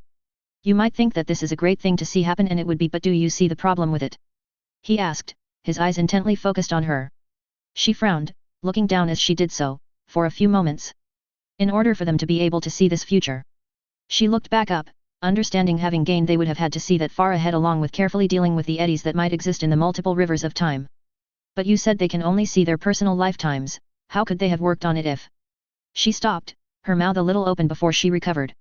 They haven't been alive for hundreds of years, have they? He smiled before he shook his head. No, they haven't. And that is part of the problem. When this idea of the future was established, it was likely done when they were still able to see possibilities and likely far into the future. They made plans for it, plans followed by successive generations. But as time went by, and I have a good suspicion as to why, they lost the ability to see beyond their own timelines but still relied on the plan they worked for generations. Without being able to see more than personal timelines. The plan they worked so hard on becomes unreliable when the course has already been altered. She finished with her brows furrowing deeply. Like little stones on a calm lake's surface, they were unable to see the consequences of little choices and events that will alter the future in some way, a way that they had not seen or considered because their view of time was too narrow, too limited. He continued, and so they are working on a plan towards a perfect future that is obsolete when the conditions of that future no longer exist, and in its place all that remains incredible risk of major conflict, especially when most of our people consider muggles are animals in our likeness and they would view us with fear. And you're working against them. She stated, already knowing the answer. I am. He confirmed before he sighed tiredly. It's challenging. He said with a weary smile. She snorted and almost dissolved in a fit of nervous laughter before she managed to recompose herself. I am sorry. I laugh when I'm nervous or scared. He seemed to understand as his smile turned kinder. I understand, he said. Okay, she said after a few moments of pause, her eyes flickering towards the book. I will work harder. She promised as she returned her gaze to him. He inclined his head slightly. Good. A few moments passed before she couldn't but ask. This future they were working towards, this symbiosis. She began carefully. Have you ever considered? It was silly, but she wanted to know if he'd ever thought about it. If he ever thought that it was an achievable goal. Working with them to bring it about. He finished and she nodded slowly. I have. He said with a said, now gazing past her. It is a wonderful dream after all. He said with a quietness about him. To know there exists a future where we can live together in peace, each of us connected and working together in synergy to become greater than we would be apart. He returned his gaze towards her, his expression solemn. But I also know that it is like trying to fit a thread through the eye of the needle half a mile away from your position without magic assisting you. So much of the status quo in both worlds would have to change. In the mundane world, the entire reason why we had to remove ourselves from the world has not been completely erased. Religious doctrine, superstition, and ideological structures would have to be continuously challenged and have leaders in those communities, backed by states all over the world legally, speak out against the more militant and zealots. And then there is the political and militaristic threat our people pose to the mundane world order with all that we can do. Never understate the desire of humanity to deny others of something valuable whilst wanting to utilize it for themselves. The biggest problem to trust and peace forming would stem from how we enforced our secrecy, and they would eventually know what we have done to their people and memories, and there would be little trust to build from. Even if we revealed ourselves in the most optimum conditions, eventually that truth would severely damage our relations, as they might even question if the people they worked with hadn't tampered with their minds or their feeling. But it was how we had to maintain our secrecy. It's standard procedure, she interjected fervently. It is how we protected ourselves against their witch hunts. Of course. Atticus agreed before he looked at her intently. But we still violated their minds, their reality. We took away memories that contributed and would contribute to their personalities. We may all have souls, Hypatia, but memories are what make us who we are. Each experience adds to their personhood, their existence, and what have we done for centuries to these people? He posed to her, his voice grave, and she looked away from his gaze though she said very little. We change them each time we obliviate their minds. It might do very little to their current personality, but it took away a part of them. We make them live a lie. Silence reigned for a few moments as what he said sunk into her. It was hard to think of something so normal as something wrong. It was necessary, they needed to do it. Otherwise there would have been devastating consequences for both worlds. And it was at that moment the irony settled on her. That in their quest to maintain the secrecy that would protect both worlds they set the path that would make unification much harder. After all, it was a form of rape, was it not? Were they not ripping away a piece of their identity? And the worst thing about it, she still believed the violation had been necessary for both worlds even if she understood the wrongness about it. She felt slightly sickened by this realization of herself. And then there is us. He paused and she looked at him and their gazes met. We consider them less. That is an undeniable truth. He said before he looked away from her. Even I, in some way, consider them less. It is an almost universal truth that we all believe, in some form or another in varying degrees of severity. He had a faraway frown on his face as he continued. Even the biggest pro-mundane magical infantiluses them. To fit into the greater world, our worldview would have to change drastically, perhaps even more drastically than the mundanes who are more adept at accepting change than we are. Especially given that our world is built on magic, and to fit in, we would have to change our way of life in some way in accordance to the mundane nations magical societies occupy in. All of this would be a shock to our societies, and I can see irrationality and necessity and violent rejections boil into irreconcilability. So no. She smiled a little weakly. You don't really see it possible. Even if you work towards this symbiosis. Nothing is impossible. I could see it working. He said after a few moments of silence before he looked her in the eyes again, but I think the road we'd be on would be so much harder and more painful than it needs to be. Most fundamental changes to societal structures happened because the dissolution of the former civilization or nation. His expression grew grim. Often at the cost of massive swathes of deaths through war and then later through famine and disease. Years, possibly decades of infighting and conflicts would take place until one day the conditions arise again for civilization to flourish. And that may even come at the cost of Muggle freedom, of both thought and body. She swallowed. She didn't want that. No sane person would want that. I see. She said slowly, and he seemed to understand the silent agreement that she communicated with her expression. One last question. She trailed off and he bid her to continue. Why did they lose the ability to see multiple possibilities? Beyond just their timelines. Perhaps they would have understood the impossibility of their plan if they hadn't lost the ability. I believe it is because they stopped recruiting seers into their ranks. They learned how to navigate living time, but they did not have the seer talent to go beyond it. He paused momentarily before he continued. I think that for those like us, we have magic that's specially attuned to glimpsing living time, and when we open up our proverbial inner eye, we tap into richer veins, so to speak. She said, and he nodded in confirmation. She looked at the book. She breathed out heavily before she steeled herself. I can go again. Attica sighed carefully for a few moments and she thought he'd argue against it, but he nodded very well. She closed her eyes and reached out once more to time. Break. 13th of December 1956 Illos. Tertiasa POV. He walked out the bathroom in a rush, his hands trying to button his formal Rossi clothing as he arrived in his bedroom. He went towards the nightstand where his wand was before he walked back towards the door. He stopped suddenly and turned around, walking towards the bed which was half occupied. A small smile came across his face as she was sprawled out onto the bed with nary a concern. He walked over to her side and gently kissed her on the cheek. I love you, Fatima. He whispered softly before he stood back up straight again. Love you too. He heard her mutter and he chuckled softly to himself before he quickly walked out the door, closing the door behind softly, and descended down the stairs. He walked through the living room, half of the room occupied by her half-finished painting and her utensils, before he made it out the door. He whipped out his wand and saw that he had less than 15 minutes to make it to the office and quickly made his way towards the substation on Chiron Street. He couldn't wait to learn how to apparate. For the moment he wasn't familiar enough with his magic to be able to do it. He made his way down the stairs before he made it to the station. The station was seemingly made from a seamless block of white marble with holographic maps on both sides to help travelers get from point A to point B. He walked through the station and after scanning his ID band, he made his way towards the platform which was just behind security. He arrived the oval underground chamber, a circular chamber where there were a dozen gates with different addresses titled about the gates, and he made his way towards the Mimir gate where there were a few people already waiting along with a co-worker of his. Adam. Tertiasa acknowledged as he stood next to him. Adam gave him a nod. Mr. Fisbillah, he said curtly, and Tertiasa fought to stop a grimace from appearing on his face. Adam Driver hadn't liked him from the moment he met him, only growing worse when he was making better progress than Adam. It didn't help either that he was willing to spend more time at the office than Adam, something that irks him and a few others. He looked back at the display next to the name of the station and saw the gate would activate in another minute. No gate at any station was on all the time. There were over 20 stations and another 15 planned for commission in the next 5 years. It would be impractical for gates to always be connected to another gate. Plus, this way it was a lot more coordinated. At least that was what he thought. When the gate activated and completed its sequence, the security film that coded the ring after it was connected, he patiently walked through the Mimir gate and made his way towards the office, without waiting on Adam. Mimir gate was at the edge of city where the Institute of Energy and Propulsion was located, a large building that had entire complexes spatially expanded for test purposes. He made it to the office a few minutes before he was set to start and so his workday began. He hadn't expected he'd be doing this when he applied for the Magenaut apprenticeship, but after several competency examinations, he'd been accepted to the program, but it was deferred for 6 years. It was deferred because he was personally requested by Walter Bishop, the Director of Magical Innovation and Technology, his boss, to take work for this new department within the Office of Technology due to his strengths in physics and mathematics, and currently was the junior lead of the Ion Engine project. He definitely wouldn't have been able to become with knowledge crystals, which gave him fundamental knowledge that he otherwise would needed years to learn. At present they were at a critical function of the project. They tested successfully a miniature electromagnetic ion engine 16 days ago, whereby they successfully managed to create thrust using beams of ions electrically charged molecules through the application of Lorentz force using xenon gas as the propellant.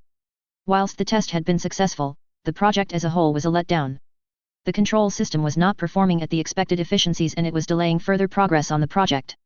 The current control systems were run on 3rd generation Mage comp systems, but it looks like it wasn't quite able to work with rate of calculations required per second, and though it was small, the rounding errors that were happening had a significant impact on the efficiencies of the ionization process. They were also looking at changing the electrical power supply, as the current method was useful for testing but definitely not for long-range missions.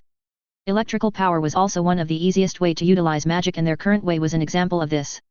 Electrical power was supplied in the form of small capacitors of incredible energy density that held electrical energy from converted solar energy. There were great pylons made out of quasi-organic material that during the summer absorbed solar energy like sponges, and this was what ultimately was powered their tests and other projects in the building. He liked the unique solutions that were pretty much launching them 100 of years ahead of the mundane world. Solutions that created a kind of symbiosis between magic and technology. Some, like his friend Quame, thought that the focus on technology was a little too much, as they already made it to the moon and to Mars without needing technology, but he was missing the point. If we could do that with magic alone, then where could we go with both? Soon enough it was time for the morning meeting. Break. 3rd of January, 1957, Magical Britain, London. Rasmussen Lestrange POV. Congratulations, Lord Lestrange. You have a healthy son. The healer said, and Rasmussen allowed a rare smile of happiness to form on his face as he got up from the waiting area. Lady Lestrange is recovering well. You may see them both now if you wish, the healer said with a bowed head, and Rasmussen nodded to the healer before he walked into the private room. He saw her cradling their son. He had a son now, and she looked up when she heard him come in. She offered him a hesitant smile and he returned a gentle one. It was not a marriage of love or affection, but he appreciated the woman. She was a Goldstein from a very distant branch, but she was also a pure blood unrelated to him by 5 generations, which was all he needed. After all, as the last male Lestrange heir, he had the responsibility of furthering his line, even if he had different tastes. Marrying a member of a tertiary branch of a lower house ensured that he faced little challenge. His gaze fell upon his son and saw that he had small tufts of brown hair on his crown. Your son, my lord. His wife said as she extended the small fussing babe in her arms towards him. He carefully picked the babe up and gazed upon him. He had light blue eyes that he could see darken in time and match that of his own. He cooed slightly in his arms, and Rasmussen glanced at his wife from the corner from his eyes. Have you named him yet? It wasn't done for the mother to name the heir, but it was changing times. Many traditions were still upheld, especially amongst the noble families, but matters were easing. Amongst it was the matters of the familial dynamic. Exerting absolute power of the head of house was becoming less and less common, especially as they moved towards a more liberal take on blood purity for the commoners and lesser houses, and it was a trend. Whilst heads of houses still had their privileges on how to deal with their family, there was little tolerance for the kind of abuse he and other peers did suffer in their youth. I thought I'd leave the honor to you, husband. His wife said, and he returned his gaze to his son and heir.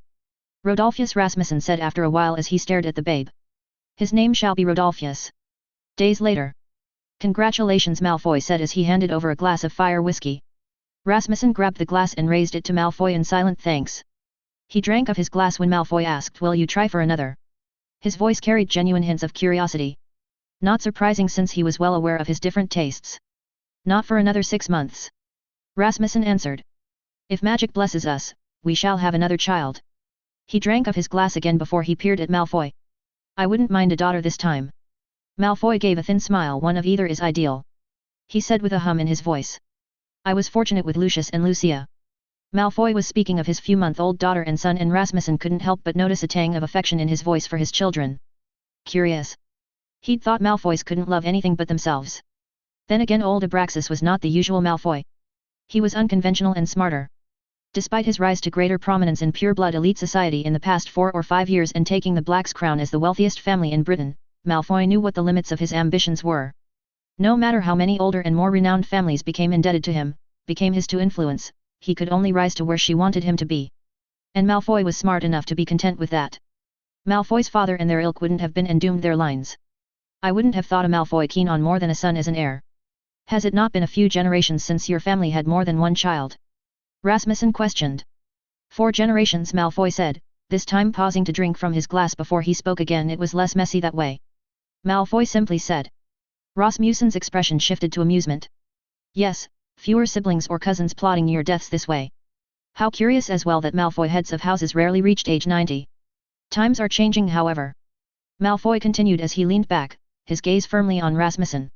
Rasmussen inclined his head. And has changed, he mused to himself. Their vision of ridding Muggle influence from their world was succeeding, even if it came a cost of losing some of their privileges. Nobility were persecuted to the same laws as far as anyone else knew and understood as the commoners were, whilst the more maligned individuals of society were granted the same protections any citizen in magical Britain had, provided they cooperated, like taking part of the Wolf's Bane initiative. The loss of power and influence, at least publicly, had been difficult for many families to accept, especially as the ministry had often been seen as an entity to serve the old families rather than anything else. Of course, it had taken a few meetings before she left from her to convince them to do their part for society, and more often than they were willing to bend. Those that didn't. Stigmatization and social exclusion, along with unfortunate loss of wealth and business, had been enough to make them reconsider their position, and thus far nothing further had been needed to be done to get people to work with them. Of course, the carrots that were handed out did much to dissuade most from working against them, but as always there were always a few that wanted to play the game despite not knowing that they had already lost before they even started. All of that, along with massive economic reform and societal programs intended to uplift the poorer parts of society, has made for a more united society. Experiencing in some way the hard times after the war and the presence of fewer Muggleborns, Squibborns and half-bloods that made this a lot more palatable to the more conservative voters, and the success of Squibborns integrating well at the primary schools was doing more to drive away a lot of blood purity sentiments. No doubt change was going to be greater in the next few years, after all. They've tilled the earth now, so it was only a waiting game for the cabbages to grow. Have you received word? Malfoy asked, getting to the point as to why Rasmussen was invited to Malfoy Manor. I have. He said, his hand reaching out in his inside breast pocket, and he brought out a green coin. Malfoy showed his own coin. So it's time then? Malfoy said, and Rasmussen hummed in affirmation. Yes. Rasmussen said as he raised his glass to the future. To her. Malfoy raised his glass, a shadow of a smile on his face. May magic favor us. Break. 12th of January 1957 Illos. William Bell POV. The doors opened and stood up as the two they were waiting on arrived. Please sit down, gentlemen. Queen Emily said, and he, along with Bishop, Parkinson, and Lazette, sat down after a small bow of the head. He'd gotten used to it quicker than he thought. Referring her, him, them as royalty. People were quite the creatures of habit. He supposed it helped that Atticus and Emily Sayer had that air of authority from the day he met them. A fleeting thought passed through his mind that wondered if it wasn't just completely their magic, knowing that magical aura can exude certain effects. All right. Shall we begin then? King Atticus said as he opened up a stack of parchment, and the meeting summarily began.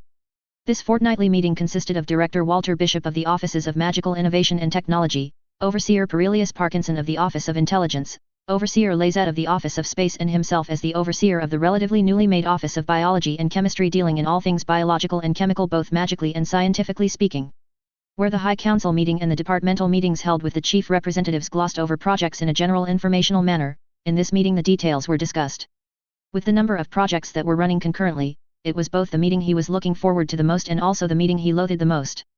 Bishop went first and began the rundown on the progress of the projects in his department, of which there were many.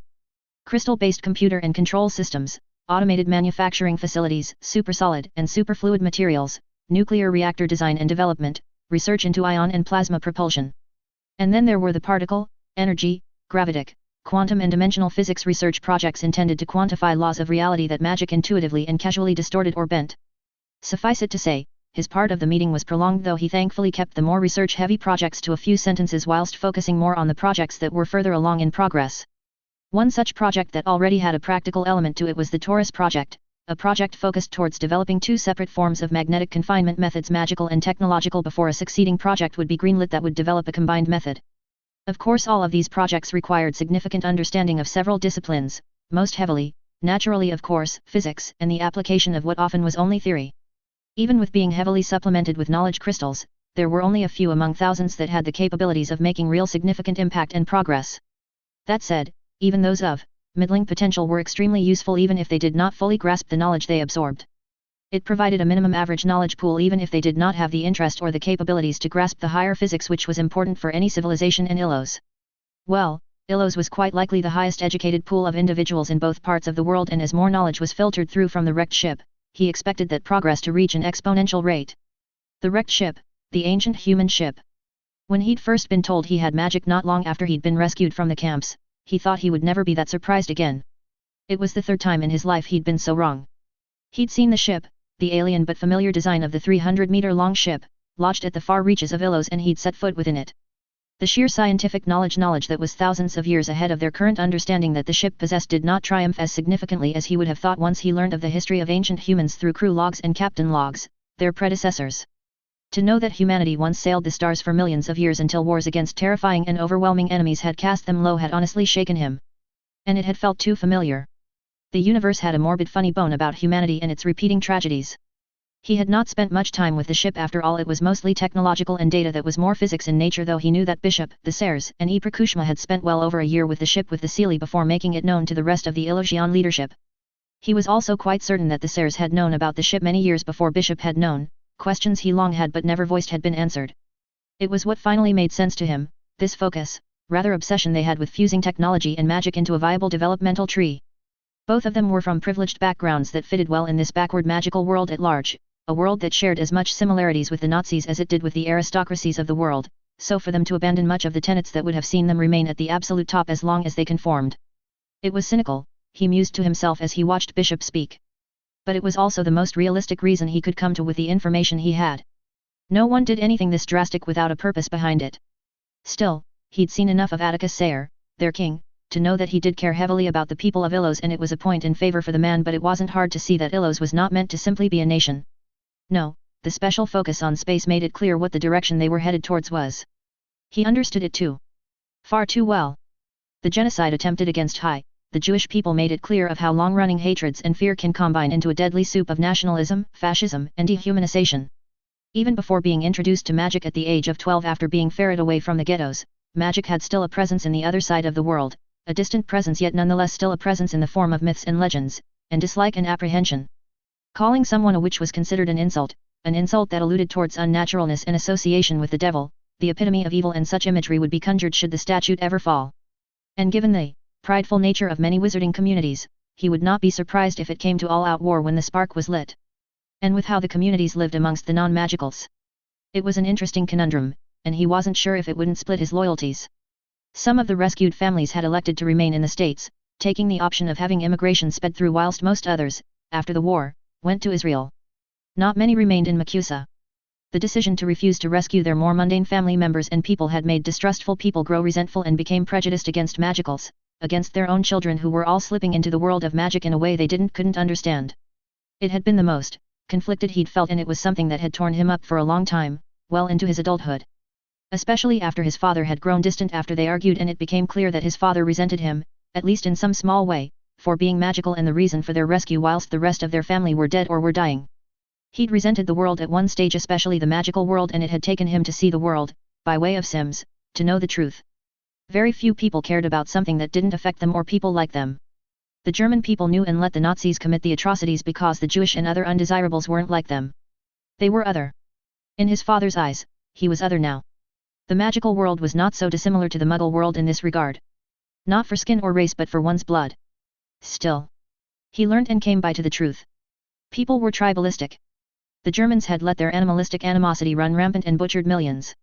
Differences had been magnified and others reduced to less than human. Peoples were reduced to tribes and tribes had formed. The Jewish survivors had done the same and coalesced into Israel, and most of the non-magical survivors rescued from the camps and ghettos left, with Macusa aid in return for ensured silence on magic, to make Israel home, just like his father did. And in their wake, some of them, like his father, had left behind tribeless children, a child of both worlds, a child of no people. Jewish but not a Jew. It was not long afterwards that he'd personally met Atticus Sayer at Sims, a man he'd grown to hate only to come away with grudging respect. He had not lied and told him and other Jewish survivors after the horrors of the war and the crimes of the Germans and other collaborators were made clear to the world that he had to choose. To choose to save all of the victims of the war and thus endanger his people all whilst there was a dark lord shattering magical Europe, or to only save magicals and their immediate family and hope that it goes unnoticed by all. He chose to save them. A self-admitted selfish choice for people he saw as part of his tribe. And it was that led him here, eventually, and ironically, to become part of this tribe he was forming, one that was apparent that meant more than just Illos.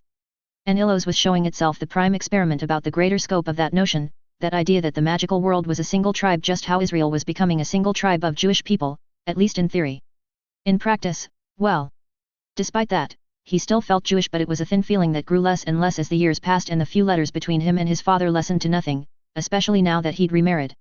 He knew it wasn't a phenomenon unique to himself or to other Jewish magicals. The Sayers deserved credit in that regard, that they were able to develop an environment where one such as he did not feel as disconnected from the magical world as he had felt in Macusa, in Ireland during his studies at Sims, and similarly from the Muggle world when he'd been at Princeton, whilst making that lack of disconnect nearly universal regardless of what your heritage once was. Even more so for being able to move an entire population to embrace two forms of development, magical and technological, as readily as the people of Illos have done. It wasn't hard to see the logic of why the Sayers wanted it that way either. It was the right approach. Ground the population in solid scientific understanding whilst at the same time furthering the understanding of the natural world through having that understanding applied magically through spell creation or some other means like runes. And it was working. It was equally fascinating and concerning, the way the Sayers were able to move a majority, at least before the recent migrations, technologically ignorant peoples to embrace what they had originally shunned and derided as inferior. The power of personality, he supposed. He'd seen it personally before, in Germany. He'd been 8 when Kristallnacht had happened, the first time he lost a large part of his innocence. It wouldn't long after those few nights that he lost all of it in the ghettos. Charismatic leaders were able to sway entire peoples to their course, and the Sayers were amongst the most charismatic he'd ever seen, so much so that Atticus Sayer managed to turn him away from hating him to grudgingly respecting him until he was settled into reluctantly appreciating him now that he knew him. That combined with their intellect, their magic and the knowledge they possess. Their motivations and actions thus far were what kept him as loyal as he was. He could not forget that it was Atticus Sayer that orchestrated the mission to save the Jewish magicals, squibs, and their parents from the camps, and it was him who fought and defeated Grindelwald, who was worse than Hitler had been. Atticus Sayer deciding to leave Britain instead of pushing the magical world into another war once his ideals were rejected bore the hallmarks of a man unwilling to burn the world for his ambitions, instead opting to bring about his vision somewhere new and in peace, creating a state was the most progressive and equal than any other nation he knew of, magical or mundane. Even if he believed that the peoples of Illos electing the Sayers bordered on abusing the trust of the population, it was far from a position of absolute authority given the checks on power the Sayers imposed on themselves and on the state itself. And with the clear destination towards space, it was clear that the Sayers were already working on providing a solution for a problem in the not-too-distant future. For all of those reasons, William considered them different and worthy to follow. But never blindly. He knew the consequences of complacency and uncaring. Never that. It was towards the last section of Bishop's reporting that he spoke about the research about the nature of the universe, extracted from the data of the wrecked ship.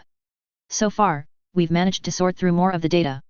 Bishop said, his eyes sweeping across the table. It's been hard to extract immediately usable data as the ship's core, given that it was damaged and also not reflective of the ancient humans' entire knowledge, but nevertheless we've managed to develop a clearer understanding of the nature of the universe, including its topography, in normal reality and of this slip-space dimension. Dimensions weren't new to magicals. They were playing with dimensions for centuries before the Enlightenment even happened, but the data they extracted from the ship hinted towards other permanent dimensions, including the method they used for faster-than-light travel. Bishop went on to explain that so far they deciphered that the topology of the universe was like a sponge. There was an underlying structure of the universe that caused high-density and low-density regions of matter and mass to be connected and complementary. High-density regions would form on intersecting and overlapping structures, causing high-density regions to form in the intersection points, whilst in the spaces between the intersection points there would be large areas of low density but still connected to the underlying structure of the universe. Bishop said that a project had been approved to build a high-orbit telescope to verify. Slipspace had a similar kind of topology as well. Slipspace is definitively the dimension the ancient humans used to travel between one point in space to another faster than light, much faster than light, Bishop said. The data has confirmed this. The king questioned. Yes. Bishop affirmed. The Seelie were instrumental in decoding the haze of topographical calculations, but it is clear now that it is an alternate dimension that sits on top of our own. Bishop said before pausing for a moment. From what we're able to understand, it is an uneven dimension, its topographical features more akin to mountain and valleys, and the duration of travel differs depending on what route you take through this space. So in a way it mirrors our own reality. The Queen mused and Bishop nodded before he frowned a little. Yes, but it also has different rules. There are calculations that hint that the ship must be massless. At that William leaned in a little interested. How was that managed? Massless?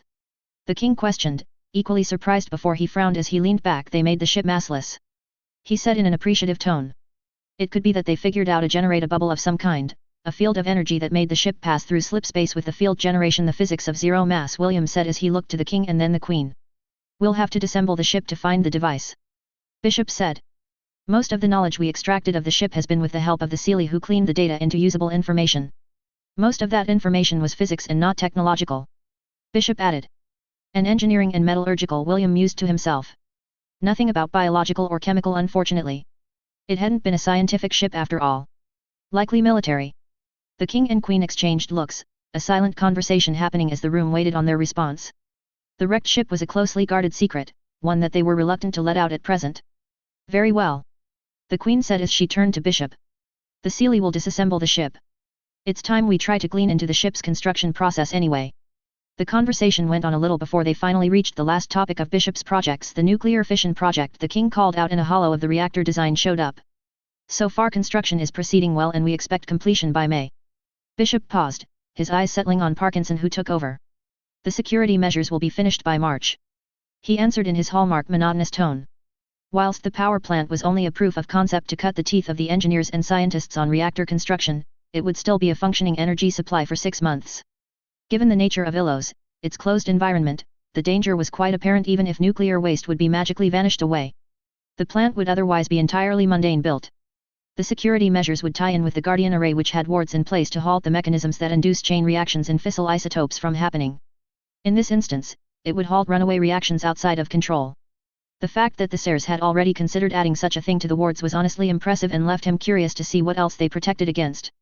Not surprising given that Atticus was a transfiguration master highly adept in science. Knowing atomic science as he did, it wouldn't be impossible to create a series of reactions splitting nuclei from atoms into smaller nuclei, releasing energy in the form of heat and radiation each time a reaction occurs. Knowing him, he was capable of it and had created countermeasures against others from being able to do it. It was doubtful that most would be able to, however. He wasn't even sure if he himself could do it despite his own understanding of atomic and nuclear science. At least not without making himself the epicenter of the explosion. Good, the Queen said appreciatively. The importance of security measures cannot be understated. As we progress in development, more dangerous projects will be undertaken, and it is vital we do not allow any crack for disaster to slip through. The Queen stated before her eyes fell on him. Mr. Bell. On to your reports. And he so began to speak about his research on DNA. Break. 14th of January 1957 Ilos. Emily POV. His long tender fingers, fingers that felt like small bottles of lightning each time the tips of his fingers made contact with her bare skin, ran through her hair with a slow harmonic rhythm up and down and up again, repeating without a single misstep, and she felt like being played, her hair the strings and her body the harp, the sounds of the hot showering water that pattered and drizzled the percussion to this song of melting companionship. She leaned a little back, the soft disturbance of the warm pool of water they sat in added to the hum of contentment that escaped her when she felt more of his body, his legs touching her thighs and her back caressing her chest from the way she was nestled in between his legs. Her fingers began to trace a nondescript pattern on his thigh, simply enjoying touching his body.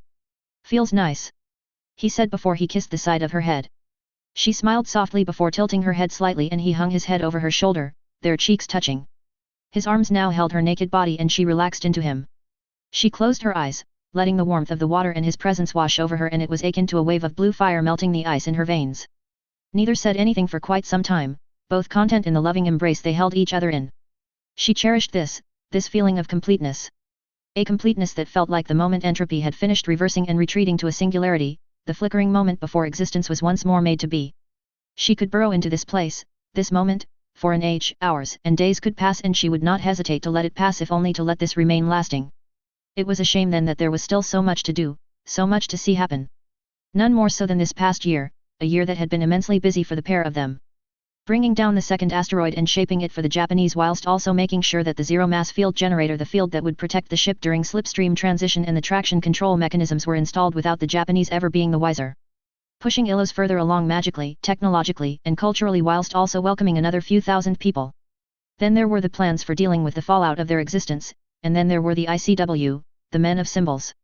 Suffice it to say, neither of them had ever been as busy as they've been lately.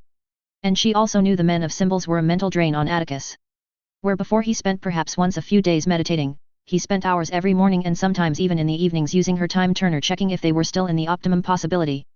Again and again, the future changed and twisted, the men of symbols doing something, or planned to nothing, altering all of his and hers carefully laid out plans. Sometimes she hated the lack of inherited talent in divination, talent that was needed for living time. They knew now that the men of symbols were not conventionally talented in divination, not like Agar Allos or Atticus were, and that meant that she could also learn, but she didn't see the point of being only able to see her personal current future when others were capable of seeing entire possibilities. She already had a talent of being able to tell if something significant was going to happen, and she had felt it happen several times now, but it was nothing amazing or particularly useful. And Atticus needed useful. It was why she hoped his training of Agar Allos would yield positive results. She knew how dangerous it was for others to have the same kind of abilities that Atticus had. In most instances she would have considered it the height of idiocy. In war and peace, knowing what someone was going to do before they were going to do gave an unprecedented advantage to the point that it might even be considered absolute. Even power disparity would not be able to counter those who could plan generations in advance. The men of symbols had shown the dangers of that, and had it not been for the monks, history had lessons to be learned, and she knew better than to expect or even want Atticus to bear all of that pressure on his own, especially knowing he was not infallible nor all-seeing, and if another organization was to appear in their future, the office of Farsight was necessary. She had accepted that. Of course it didn't mean that Agar Allos or the office wouldn't be tied heavily in binding loyalty and secrecy oaths. Sandra's legal contracts were only the beginning. She knew that what she and Atticus were putting in motion was terrible to the common person, and the last thing they needed was a morally conscientious individual interfering due to some foolish notions of right and wrong. With Atticus teaching Agar Allos the truth of necessity and later other seers, that problem should be addressed. For the most part. In any case, the men of symbols were a problem that was proving to be a unique challenge, and getting rid of the problem was not the solution, not this time. Not when they were actively planning on catching them committing crimes or murders. Even orchestrating scenarios where their deaths would immensely impact their image to the world in a negative light, to the point that they would have to war to get their world off-world. In some instances they even worked to fabricate crimes, and they had to deploy some of their people to interfere and stop them from planting evidence. At times, she debated arguing with Atticus to simply outright declare war with the ICW regardless of consequences, but from what he'd shown her, it could result in nuclear war if things escalate beyond their control, and that of the men of symbols. Parkinson was now fully clued in on the situation and was directly helping with the matter, with Amelie Cantina's team capturing, interrogating, and obliviating men of symbols agents identified by Atticus that were planted in some important nations like Argentina, Australia, Benin, Brazil and Turkey. The men of symbols only knew their personal timelines, and as long they kept moving things in a way that blinded them, that didn't involve them or was possible for them to learn. It did mean that Atticus couldn't act on anything, nor could she and Ilos. His fingers traced along the lengths of her arms, and it was getting her slightly aroused.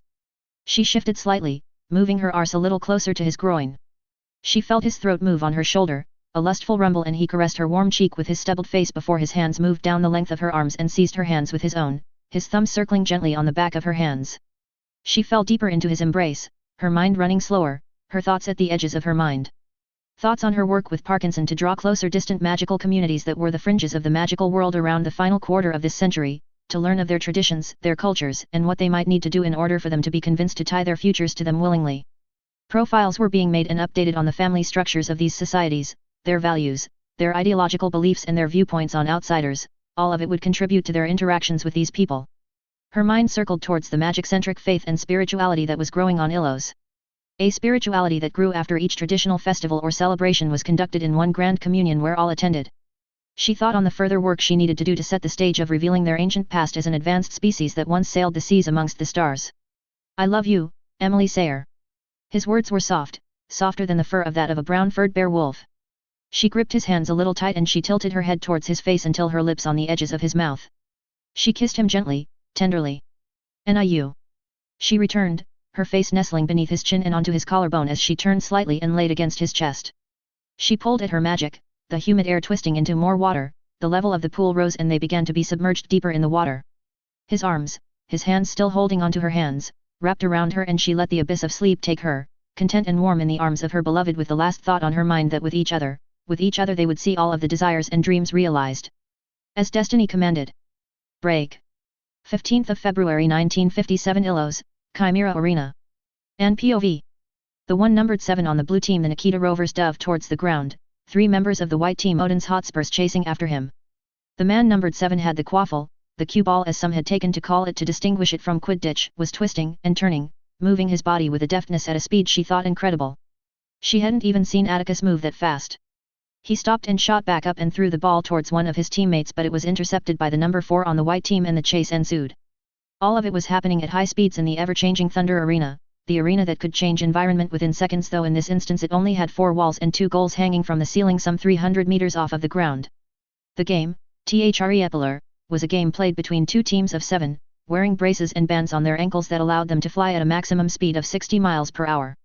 It was intense, and she winced reflectively more than once when she'd seen someone crash, even if she knew that the walls and ground were made of foam-like substances. "Are you enjoying yourself, mother?" Atticus asked, and she turned to him.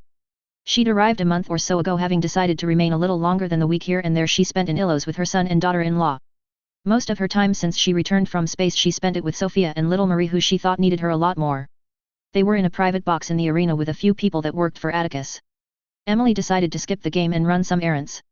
"I am a lot more violent than Quidditch," she said with a frown as she redirected her attentions towards the game, and as if to validate her words, the number 2 on the white team crashed into the number 6 on the blue team.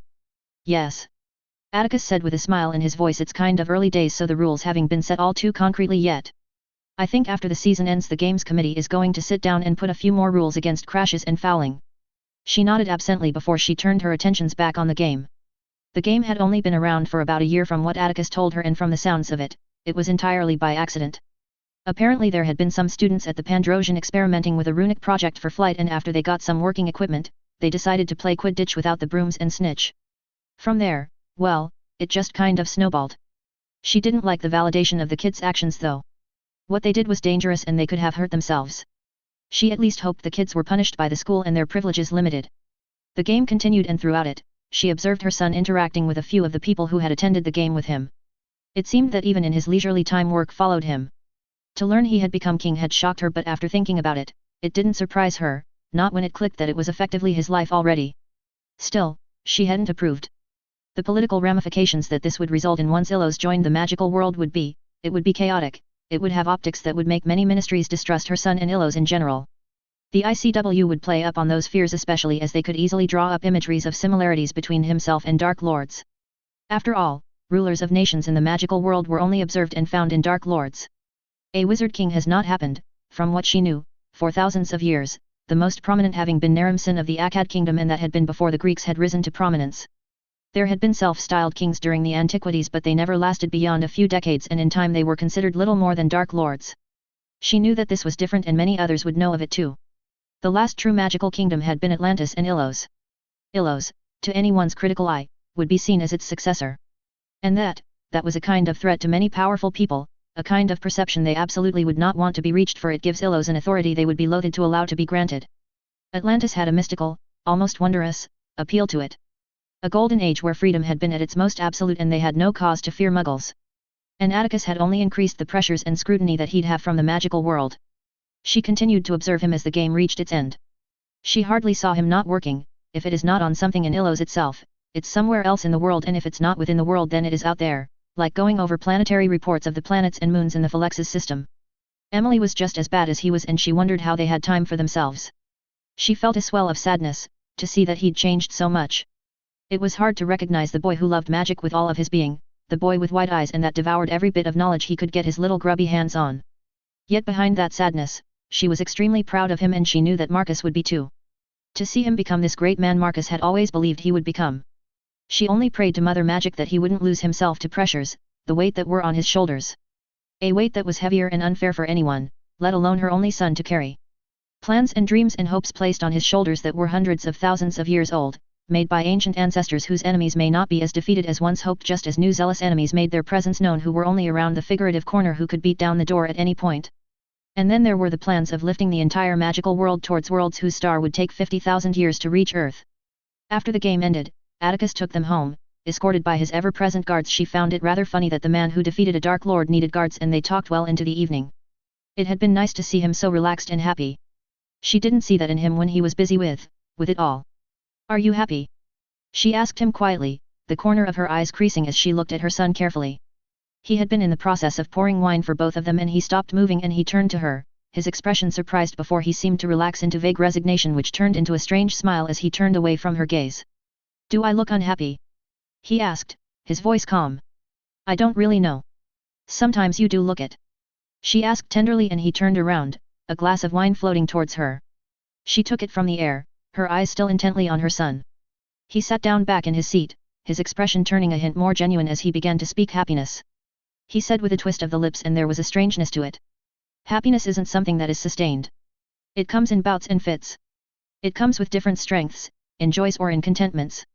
It is never always happy or unhappy. He drank of his wine and she remained silent, letting him speak.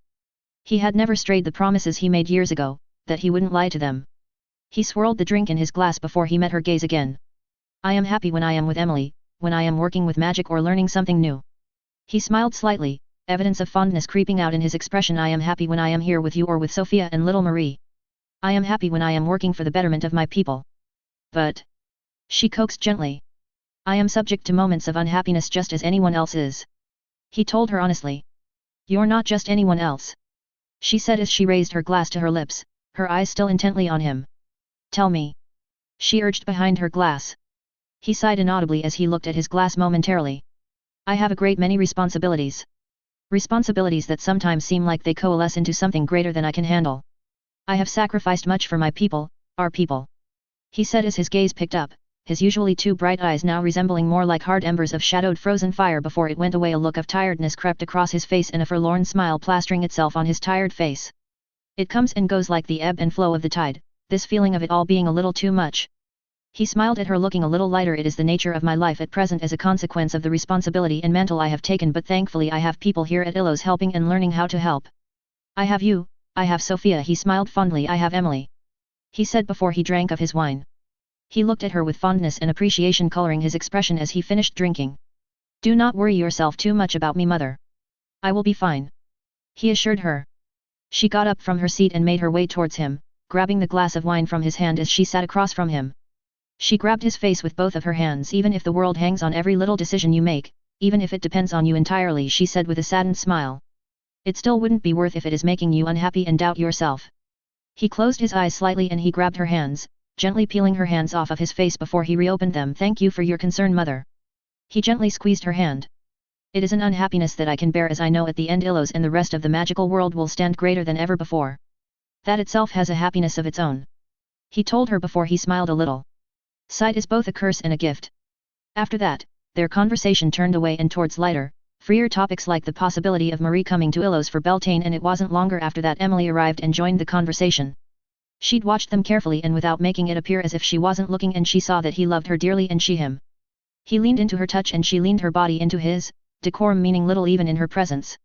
They leaned on each other psychologically just as much as they craved each other physically. That was clear to her, and it made her heart lighten ever so much knowing that Emily would be there for him when the weight of his decisions become too much for one person to bear. Soon enough it became only two as Emily remained whilst Atticus went away briefly, and she spoke up to Emily. He needs you more than you can know, Emily. Anne said honestly, and it was clear that Emily had been taken slightly aback. She got up and made to leave, imparting one last comment, do not let him crumble. And as she left, Emily had the last word. I have no intention of letting that happen. Anne smiled and the weight in her heart grew lighter knowing that she meant every word of it. Break. 22nd of May 1957 Diagon Alley, Daily Prophet Office. Theodore Paredes POV. His fingers clacked on the typewriter, inky words materializing from the chute from the small opening on the back of the device before they splattered across the 2 by 2 feet parchment that hung in front of him, a kind of clacking that felt like a monotonous drone, much like how he felt writing this story. A story that was about the crowd Fortescues created because of their mind-meltingly good Sorbonne collection of ice cream. Yes, things were that dull that this was going to be a page 2 story. Their competitors, the International Magical Press, otherwise known as IMP, soaked up all of the international news, places where conflicts and interesting and dramatic political events were happening aplenty. A far cry from the rather stale but stable British Isles where the good times were so good that they were boring. He stopped briefly from writing, his mind a little stuck on that thought process, a thought that was thought carelessly and was without meaning. He grimaced. He would choose these days over those days quite soundly. He had nightmares for months after witnessing the bombing and its aftermath. Still, it wouldn't have been so bad if there was at least something to write about. The ministry was a well-oiled machine now, with the Ouroboros party having made it an efficient circuit of bureaucracy. It hadn't been so in the earlier days. The days where heart-stopping shocks were nearly daily, centuries-old laws that protected privileges of the nobility at the cost of the common people were ripped apart, and more egalitarian and equal laws were instated and enforced. No one had been exempt, not even the nobility, from cooperating and living the rules set by Ouroboros for all, and it had caused some rumors of discontent amongst the traditionalists, though it had seemed those rumors had nothing in them, for just the next time it came for the laws to be approved by the Council of Lords, it had passed with easy majority. He wasn't that surprised, not when there was a looming giant in the form of Atticus' terrifying wife at their backs. A woman who since the bombing had become an institution on its own, one that seemed bridged so many different areas with seamless ease. And whose departure was still keenly felt even if her works and her endeavors were continued despite her absence. Orphan squibborns were still taken in, though this time it was state-funded. The orphanages, an introduction to the magical world, was done at age 6, with the children enrolling with magical raised children at the primary schools in Godric's Hollow, Hogsmeade, Mould on the Wold, Ottery, St Catchpole, Tinworth, and the few other magical-only villages dotted England, Wales and Scotland. And from the sounds of it, it was a roaring success, as the children had taken to the traditions and culture of their world like a hungry babe to a breast, and the parents were also brought into the fold slightly more than they would have in the past.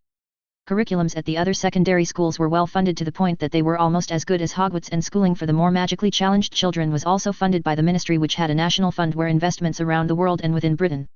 It allowed the ministry to run with a positive budget without having to raise taxes beyond a measly 20% for the highest earners and 14% for middle-income earners.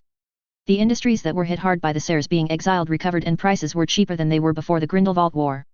Crime was at its lowest point ever, and Nocturne Alley had been turned into a friendly zone for normal people to visit, as dark magic was normalized to a certain degree, with permits and law-keeping order, along with shopkeepers being all too happy to enforce the law should the more dangerous individuals get too rowdy for fear of upsetting the good thing they had going on. He sat back in his chair, his hand unconsciously going towards the quill behind his head, and placed the end of the quill in his mouth, softly chewing on the mostly destroyed feather stem. Even the arguments being light and dark were civil now. Houses that were ideological enemies for generations were making overtures to each other in the form of marriages, whilst traditions and magic that were banned, like all forms of blood magic, were reviewed and permitted in the same way the Irish ministry permitted the study of dangerous magic at the Schitt Institute of Magic and Science. The country was hardly recognizable from the dark times only 4 years ago, and even less than the years prior to Grindelwald's rise, so much so that people were calling this Britain's golden era, and it was hard to argue against. And they knew who they had to thank for that. Ouroboros. The party that dominated the British political world, a party that had half of the British magical population signed on as members and half of the other half might as well be members, given that they would undoubtedly vote for them again. And if one had to thank Ouroboros, then undoubtedly one had to thank its founder, and many did exactly that. Emily Slytherin Sayer. Her absence had made the people of Britain grow fonder of her, to the point people were comparing her to Avaluna, the mother of magicals, in that play that was still one of the most popular plays any time it played. Not surprising, given that it was good. He wasn't going to admit it, but he cried the first time he'd seen it, especially at the end when the Celts were broken and were a shadow of themselves, crying and begging for forgiveness for the betrayal they wrought. He'd denied it fervently when Jessica, his ex he'd gone to see it with, claimed she saw him cry. She didn't buy it, and after that, the relationship kind of soured. He snorted, the quill falling from his mouth, and he scrambled to catch it before it fell, and he just about managed. Anyway, if she remains away for much longer, a few of the crazier lots would actually start praying to her. He sighed and placed the quill on the table next to the typewriter before he leaned back again, his mind returning back to her, and Atticus. His old friend who directly or indirectly had changed so much of the world, like he always shown promise of being capable of doing since the very first year of Hogwarts. Hogwarts. It seemed like an age, their time at Hogwarts. The slow thawing of his distance from them until they were close friends, the 5 of them, the 5 ravens. He sighed. It truly felt like an age. He was still close to Marcus, but he was busier than most now that he was a junior official in the ministry and had his family with his 2 daughters. The man nabbed himself a great girl in Sarah. He spoke with Eden even less, but they kept somewhat in contact. She was now married to Luther Smith, heir to the Smith title and fortune, and had a son of her own, Mordecai, whilst she worked in the Department of Mysteries. And Nymera. He hadn't seen her for almost 15 years. Her brother had married her off to some nobody, a scandal at the time, before she left to New Zealand of all places, though the last he heard the man was now a prominent New Zealand ministry official, a deputy of some kind. It had been years since he'd seen a letter from her, let alone speaking to her, though he knew she had children of her own, as Eden and Nymera still exchanged yearly letters. And Atticus? Well, no one had seen or heard from him since his exile, having left with nearly a third of the British population.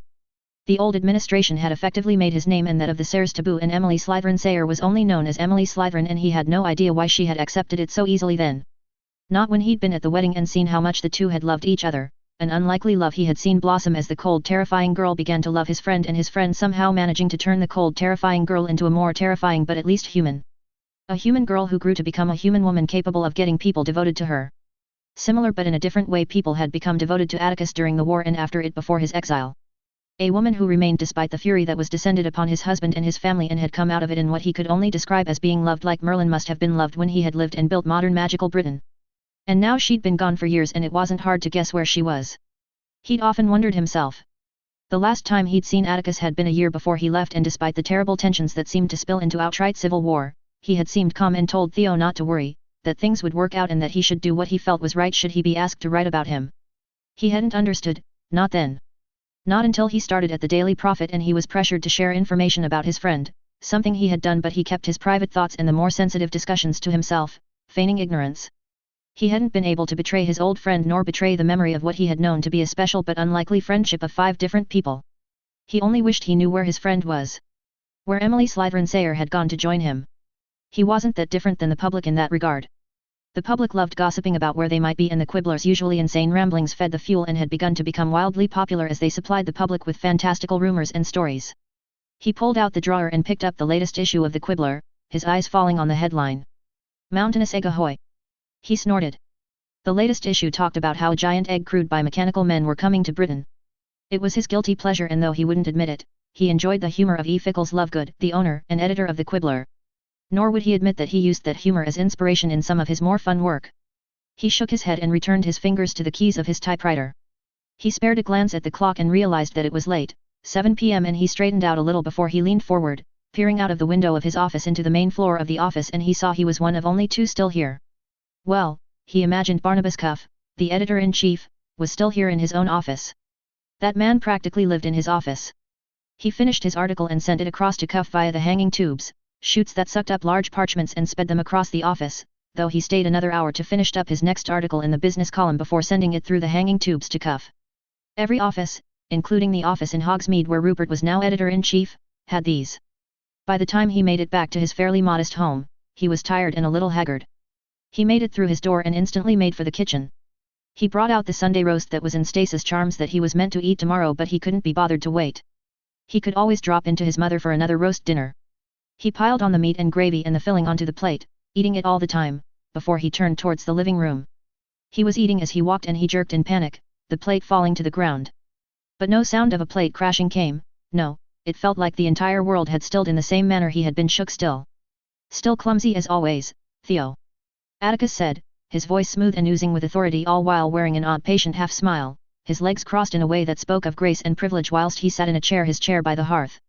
The plate floated before his face and that had done the trick, jolting him aware though still incredibly flummoxed, and he plucked the plate and fork from the air. How, what, Attic? Breathe theology. Atticus said with a low rumbling chuckle, and he gestured towards the sofa, and Theo flinched a little. He knew that Atticus could do wandless magic in a way most people could never achieve with a wand. Atticus' chuckle died out and a patient expression came across his face, as if he was soothing an upset child that had scraped his knees. Theo broke himself out of it and he silently made his way towards the other sofa in the apartment. You could have at least taken the sofa, he muttered as he sat down, glaring slightly without any heat towards Atticus, who sat unfazed and undeterred. Atticus' expression shifted to one of mild amusement, and it struck Theo that the years had been good to him. His eyes somehow seemed to have only deepened in their magical glow, though less obvious, as if he'd grown to embody more of the ridiculous amount of magic he had access to. He'd also grown into his handsomeness, no longer the boyish-looking prince that had women swoon over him, but instead he looked more like an authoritative lord that many believed they were like and looked like but fell very short off. Not Atticus though. Annoyingly, the man probably would even have grandmother's swoon now.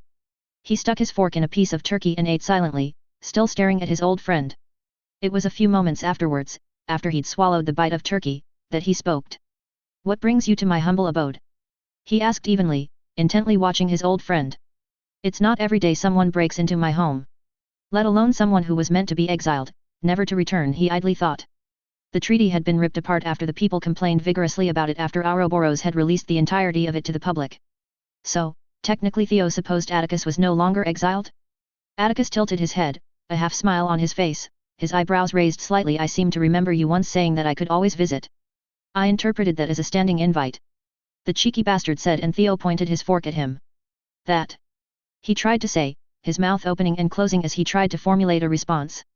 He'd say that like once and it was just something you say to a friend. You don't expect said friend to take that to mean he could break into your house in the middle of the late evening. That is not what I meant. He finally managed, his anger rising amidst a confusing pot of emotions seeing his friend in the flesh after so many years. You know it too. Atticus' expression changed and it was more apologetic, sincerer. I know theology. Theo waited a little while as he looked expectantly, expecting something more but not entirely sure what he actually expected, but Atticus remained silent. Theo sighed and stuck his fork in his cooling potatoes and brought it to his mouth, staring at Atticus whilst he chewed. After he swallowed he trailed off, trying to initiate conversation from what seemed like the weirdest conversation he's had yet, and he'd met and spoken to E. Fickles Lovegood. So. Atticus finally said with a nod, his finger tapping on the armrest of the chair, and Theo liked to think he was at least somewhat as uncomfortable as Theo was. He hoped that was true. You've done for yourself, Theo. I'm glad. Theo barked out, laughed at the absurdity before he looked at Atticus incredulously. Really, that's what you're beginning with? He asked disbelievingly. Merlin, Atticus, you're terrible at this. Whatever. He paused, his fork waving erratically towards Atticus and the living room. This is. Atticus' lips twitched. I know. My apologies for dropping in so unannounced. I wasn't entirely sure how else to go about visiting you without making it sudden and unexpected. It's sudden and unexpected, all right, Theo muttered as he stabbed another slice of turkey with his fork and he brought it to his mouth before he paused and looked at Atticus. You hungry? No, I'm quite all right. Thank you. Theo grumbled but said nothing before he ate again. He was hungry after a skipped lunch and nothing was going to stop him from eating. So, what can I do for you? Theo bluntly asked after he set the plate down. He quickly waved a stasis charm on the meal before he returned his attentions to Atticus. I doubt you came to visit an old friend for sentimentality's sake. Theo said knowingly. Atticus had been very purposeful all his life. He had lived and breathed magic, and though they were close friends, he knew as time went on he would lose himself to his interests. He'd been right, in a fashion, as he did lose himself to his interests, just not in magic. After the war, Atticus had become someone who was a leader, a lord of people in his own right, and that had been part of why the ministry had felt so threatened. Especially as his ideas had run so contrary how things were done. Ironically, a lot of ideas that were now law and part of British magical life.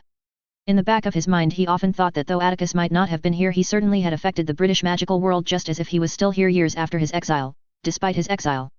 And in the form of his wife, he most certainly was. Atticus looked seemingly appreciative of Theo's bluntness. My nation is making itself known to the magical world soon. I would like you to write a paper.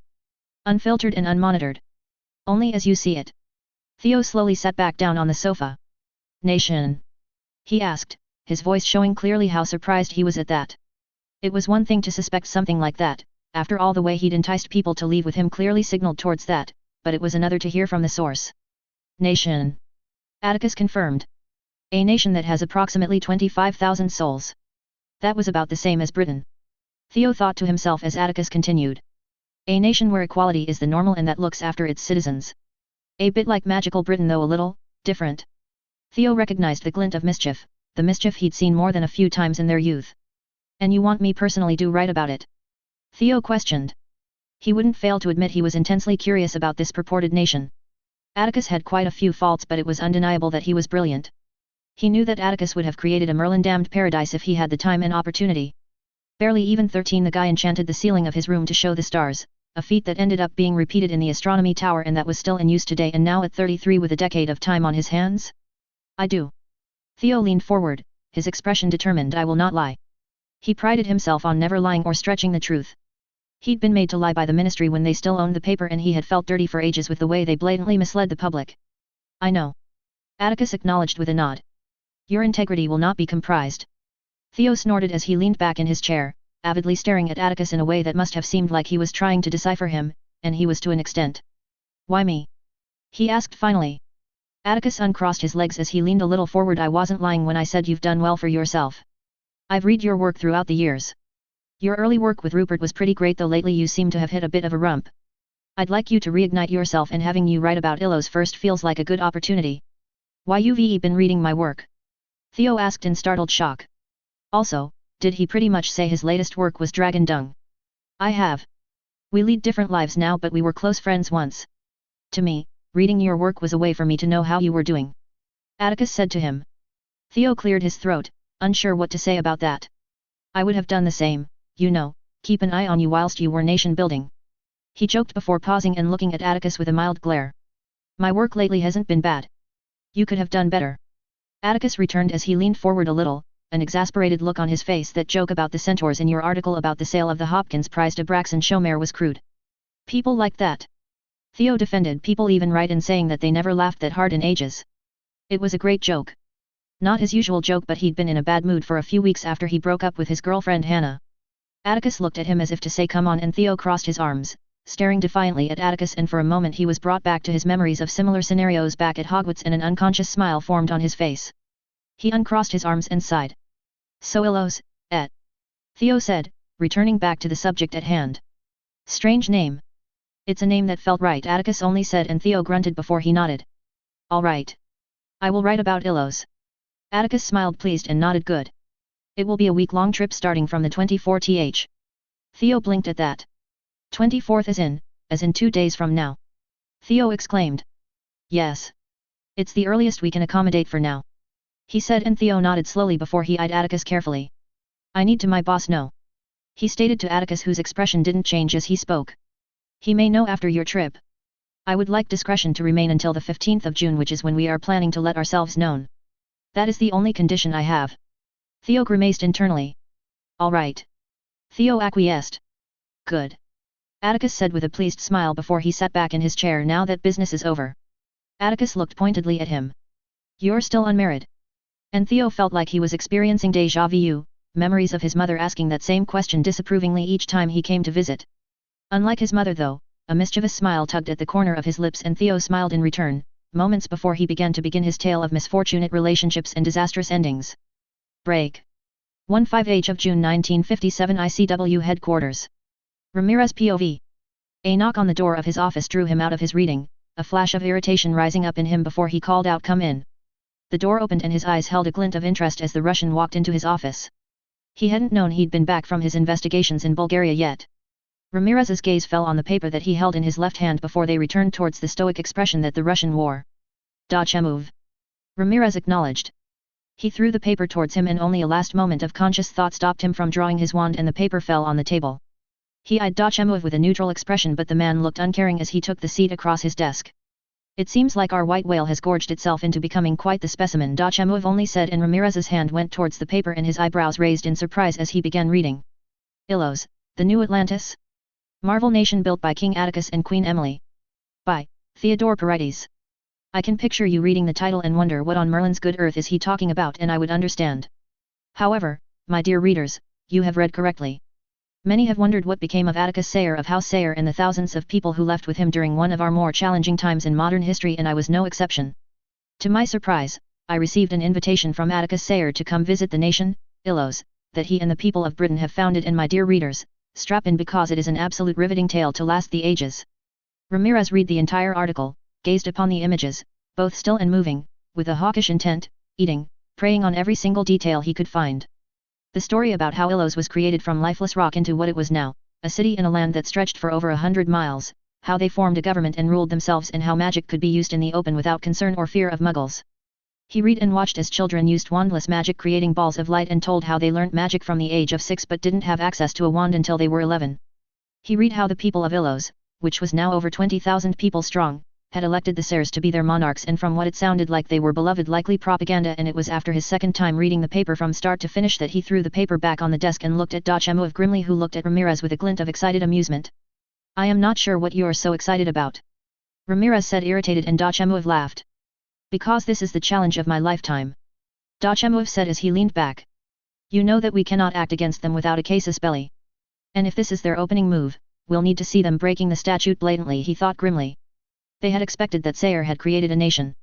The Moes had confirmed it. With this move, it made it almost impossible to move against the Sayres, and short of publishing the prophecy that spelled that they were the end of magic, outright war with them would be rejected among the ICW representatives even if they were pressured to agree. No one wanted to be in the crosshairs of two archmages if they didn't need to be. For now, they would ostracize he country from the magical world until they made an actionable error. "True, but you'll find one," Dachemov said confidently, "and when you do." Dachemov stood up and leaned over his desk slightly, a vicious grin on his face before he tapped the desk with his fist. "It'll be the greatest war of my lifetime." Ramirez resisted the urge to clench his teeth. Dachemov had only grown worse of the years, the reins by which he operated had been let loose and as a result any capture or kill target had ended up dead. Often unrecognizable. Yet there was little he could do as the Mose was absolutely intent on retaining the most powerful mages they could find. His eyes fell on the picture, towards the city the Seres and their people built. His eyes returned towards Dachemov who began to turn away. And Bulgaria? He only asked. Dachemov stopped and turned towards him, his expression losing the grin he wore. Completely subdued and under the control of the Rave Knights. Dachemov paused for a moment before he continued. They are conforming to the statute and the unofficial guidelines. Ramirez clenched his teeth, letting it show this time. I see. The ICW was refusing to interfere as long as the statute was upheld. No one was keen to deal with what many were considering to be an internal problem and the Mose were silent on the issue, saying that the Rave Knights were not the focus. Dachemov looked uncharacteristically serious for once as he spoke. I'd be concerned if I were you, Ramirez.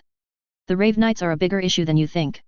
Dachemov said before he turned around towards the door, intent on leaving but not before finishing with. Look into it. They might end up our friends like the Norwegians sooner than you think, Dachemov said before he left and closed the door. Ramirez let out a deep sigh of frustration.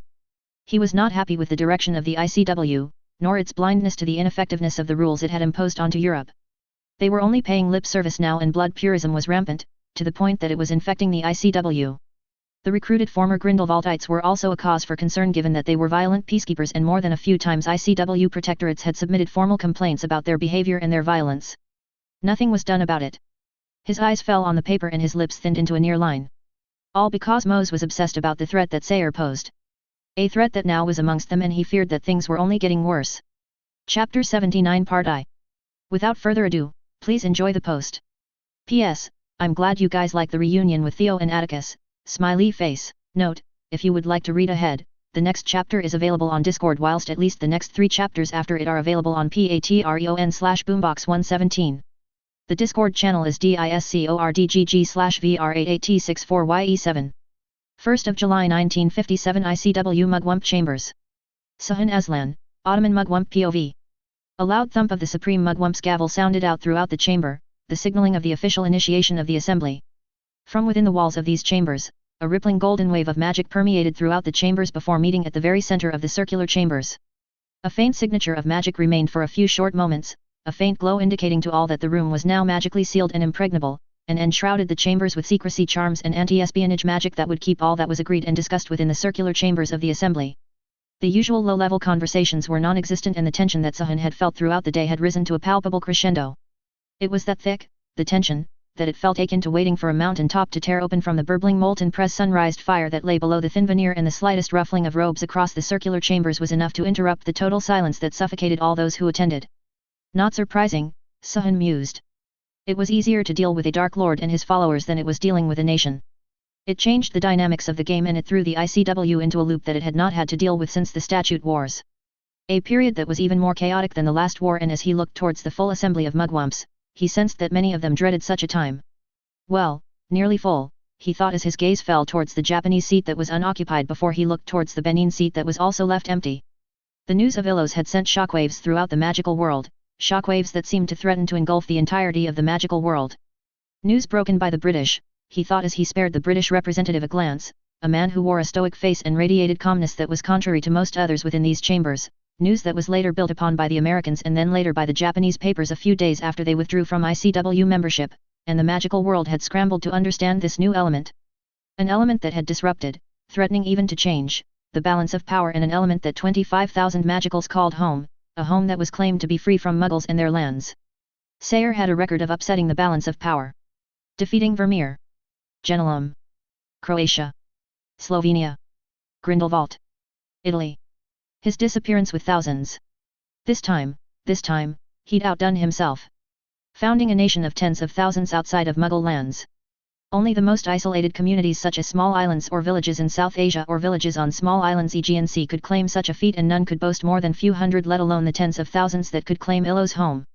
Such a number catapulted Illos amongst the top 12 nations of the world in terms of population alone, and given what the images had shown of Illos, the spiraling and gleaming stones of a huge city that could only compared to magical enclaves only a few blocks wide in Rome, Alexandria, or Constantinople, the message was clear.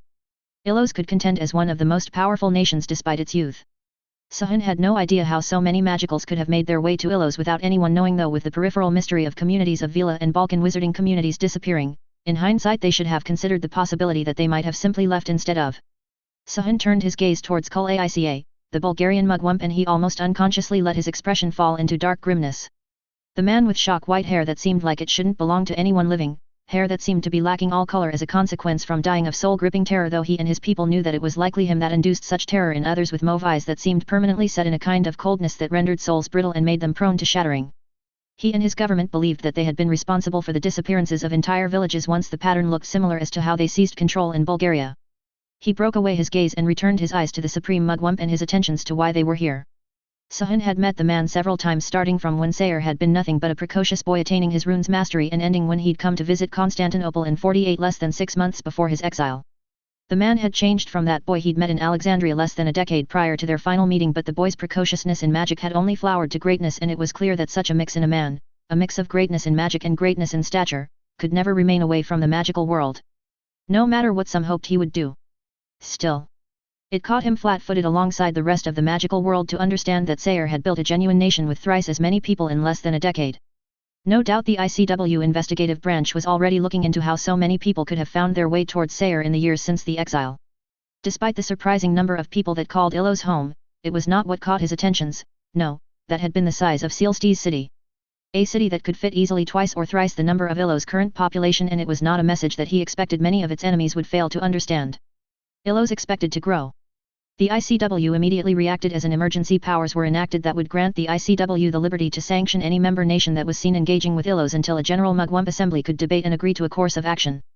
It was an act that outraged several nations. It was not the first time that the ICW had infringed on the sovereignty of nations, but it was most reactive and aggressive act thus far in centuries, and it was clear that the organization of the ICW already considered Ilos an enemy. Notably, Britain and Ireland were the most outraged amongst the ministries around the world, two nations who had significant cultural and blood ties to Ilos, and two nations who escaped much of the binds that the ICW had placed on Europe. His gaze went towards them. Before the civil unrest that rocked magical Britain and predisposed the country to a political and social overhaul, he would have expected them to be the leading proponents of harsh measures to be employed against Ilos, if only for fear of what they may do in retaliation of Sayre's exile. The ICW had been the greatest losers in that affair. All the intrigue and influence they'd gained with the British ministry and the noble families were ripped away in one single devastation that spelled the end of a powerful ally for the ICW, and now, it was only a question of how soon, not if, the British ministry would follow Benin and Japan out the door and into the welcoming arms of Ilos. Ouroboros was the extension of Lady Slytherin Sayre's will even in her absence. That was without question. For years, the ICW Assembly had not voted to act against Slytherin Sayre for the economic crisis for fear of provoking the return of Atticus Sayre, as so eloquently reported by the negotiators would happen should the ICW extend their hostilities to his wife. The international players had incontrovertibly known that Slytherin Sayre was a dangerous element, yet despite that had thought she would be contained politically by the British ministry and the powerful consortium of nobles, despite the then growing influence of Ouroboros. And for years, it seemed like it had been a decision that paid off. Until it didn't, and until it was made obvious how much they had lost in that gamble. The Sayre's position was only further strengthened with a powerful Britain secured. Many of the hawkish ICW mugwumps and European ministries who had called for action after the economic crisis were vindicated, and Sahun knew that it would become more difficult to suppress more aggressive calls for action. Perhaps even impossible, he mused as he switched his attentions to the Irish mugwump. Ireland was in a similar situation. The Irish had been vehemently resistant to the educational reforms and oversight that the ICW was rolling out throughout the world, and resisted any incursions into the Shit Institute of Magic and Science, along with refusing any kind of restrictions into their vital Mage tech industry that was now the bedrock of the Irish economy. The school and the industry had become points of pride for the prickling Irish. It brought them prestige and placed them on the map. And with the emergence of Ilos, a nation that seemed to hold almost as many ties to Ireland as it did with Britain, there were few who didn't expect the Irish to at least be somewhat partial to the new nation-state. It was no surprise then that they were subject to suspicion and distrust from fellow mugwumps, and were viewed the next colleagues to bring word of their nation disentangling from the ICW and join in treaty with Ilos, as Japan had done and Benin sought to do. The disentanglement of Japan had been unexpected, but not to a significant degree. The only surprise had been how quickly they had joined in treaty with Ilos. It answered many questions with regards to their disengagement with most of their neighbors, despite magical Japan's economy historically needing their products. Sahun had not paid much attention to the Far East, not when his attentions necessitated him and his government to closely and grimly watch the rise of another dangerous foe in the Balkans and around the Black Sea, but he had idly thought that the Japanese might seclude themselves away just as they once upon a time had done in the 13th, 16th, and 17th centuries. It seems like that was far from the case and had instead pivoted away towards Ilos after likely having been in contact with the Sers for years before the nation's emergence to the world stage. In hindsight, it was an excellent move by both nations. It gave Ilos the immediate legitimacy it would need as a nation by being allied to a historically powerful if beleaguered nation such as Japan, whilst for Japan it would grant them access to vast stores of Sayer wealth and resources that had gone missing in the decades since. In the years since the wars ended, Japan had been largely reduced in influence, both economically and magically despite their relatively large population. Suhan and his government believed it ICW policy to weaken powerful nations in the aftermath of the Grindelwald Wars so that another Dark Lord would not have the resources available to fight as effectively as Grindelwald had, whilst also centralizing most of the magical world's power into the ICW. Magical Britain's economic woes had been several orders of magnitude worse than the rest of Europe and had been neutralized for years, whilst France had increasingly become economically isolated from the rest of occupied or ICW-influenced Europe. The withdrawal of Makusa from ICW membership with most of their economy intact had only seemed to embolden the ICW to this course of action. They did this through several different measures, but the most insidiously clever policy had been to rebuild the economies of fallen or occupied nations through the ICW, to negotiate trade agreements with other ICW members on behalf of the member states. The economic crisis of 1948 had only helped bind more and more ICW member states, particularly European states, to these trade agreements facilitated by the ICW. It allowed the ICW immeasurable levels of influence throughout the magical world. The Ottoman Sultanate had not been able to resist, nor did they fight against these policies, but thankfully the trade agreements his people had were limited in scope. Their sultanate, from Constantinople to Aleppo, had the climate to grow or create their own needs. Once having been part of the Ottoman Empire before they were betrayed by the duplicitous Sultan Mehmed II, they had been able to get their hands on priceless artifacts, tomes, and magical flora and fauna that allowed them to become nearly entirely self-sustaining. Outside of the Crimean War that the Russian magicals had seen fit to attempt to use to win back Constantinople, the remarkably magical city steeped with ancient magics much like Rome and Alexandria were due to its convergence on several ley lines. The Ottoman Sultanate had not been involved in a war for centuries. Unlike their Mughal counterparts, the Ottoman Sultanate had remained out of the games played around the world. Their strength and culture had made them mostly impervious to the games that mainland Europe often fell prey to. Unfortunately, it seemed like this time the Ottoman Sultanate would not be able to be neutral, not if the ICW had any say in it. Or Sayer, he mused to himself. The Wizarding Organization of Trans-Regional Alliance Treaty of 1952 voted into international law with alarming 2/3 of the votes, made it clear that they could no longer provide only a pittance of their forces to an ICW-led force. Even states like the German ministry or the Danish ministry had voted for it. Their findings found that the ICW had been enticing the former Grindelwaldites closer to the ICW, giving up direct control of the ministries under occupation and turning a blind eye to the nobility regaining their powers in return of the ICW retaining significant influence over the ministries and alignment of foreign policy. This was a measure repeated across ICW protectorates, though with greater control, to the point that it was getting harder to argue that these protectorates were anything but extensions of the ICW will. Not even schools were free from the interference of the ICW when even Dumstrang, the bulwark school for the dark arts, was neutered to acceptable dark arts. More and more, the ICW was turning into a senate more than what it was meant to be, simply a loose alliance entrusted to keep the magical world secret. Many mugwumps from protectorates were former ICW persons, and mugwumps from northern European nations had fallen in line with the ICW doctrines. All of that, along with the growth of the international aura forces, the expansion of the administration agency and other ICW bodies, was an unprecedented signal that the ICW was changing at its very core. His gaze swept across the room, the tangible feeling of wary anticipation rising. It was no surprise then there was a growing divide in the past few years across the magical world, though it was silent and watchful. But now, there was opportunity. Benin had sensed it and taken it, however sudden and shocking it was. Benin notified the International Confederation of Wizards of their exiting from the supranational organization 3 days ago, and within that same day, rumors circulated that their diplomats had gone to Ilos on a diplomatic mission, shocking the magical world even further. Benin had never been impressed by the ICW despite their peaceful admittance into the organization. Not when it shattered their relatively harmonious relationship with the Mughal world. Not when they conceded to the ICW lest they share the fate of dozens of other neighboring tribes who'd refused and had been wiped out as a consequence during the Statute Wars. Benin's exit might well be repeated by several other member states now that the precedent of a middling member state leaving the organization has been set.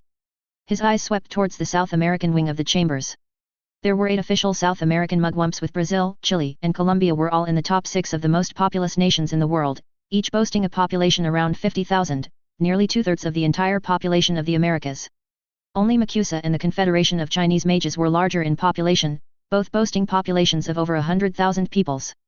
Though that figure was mostly likely significantly less now after the humiliation the Chinese suffered from the Mughals as their population scattered into the northern regions of China.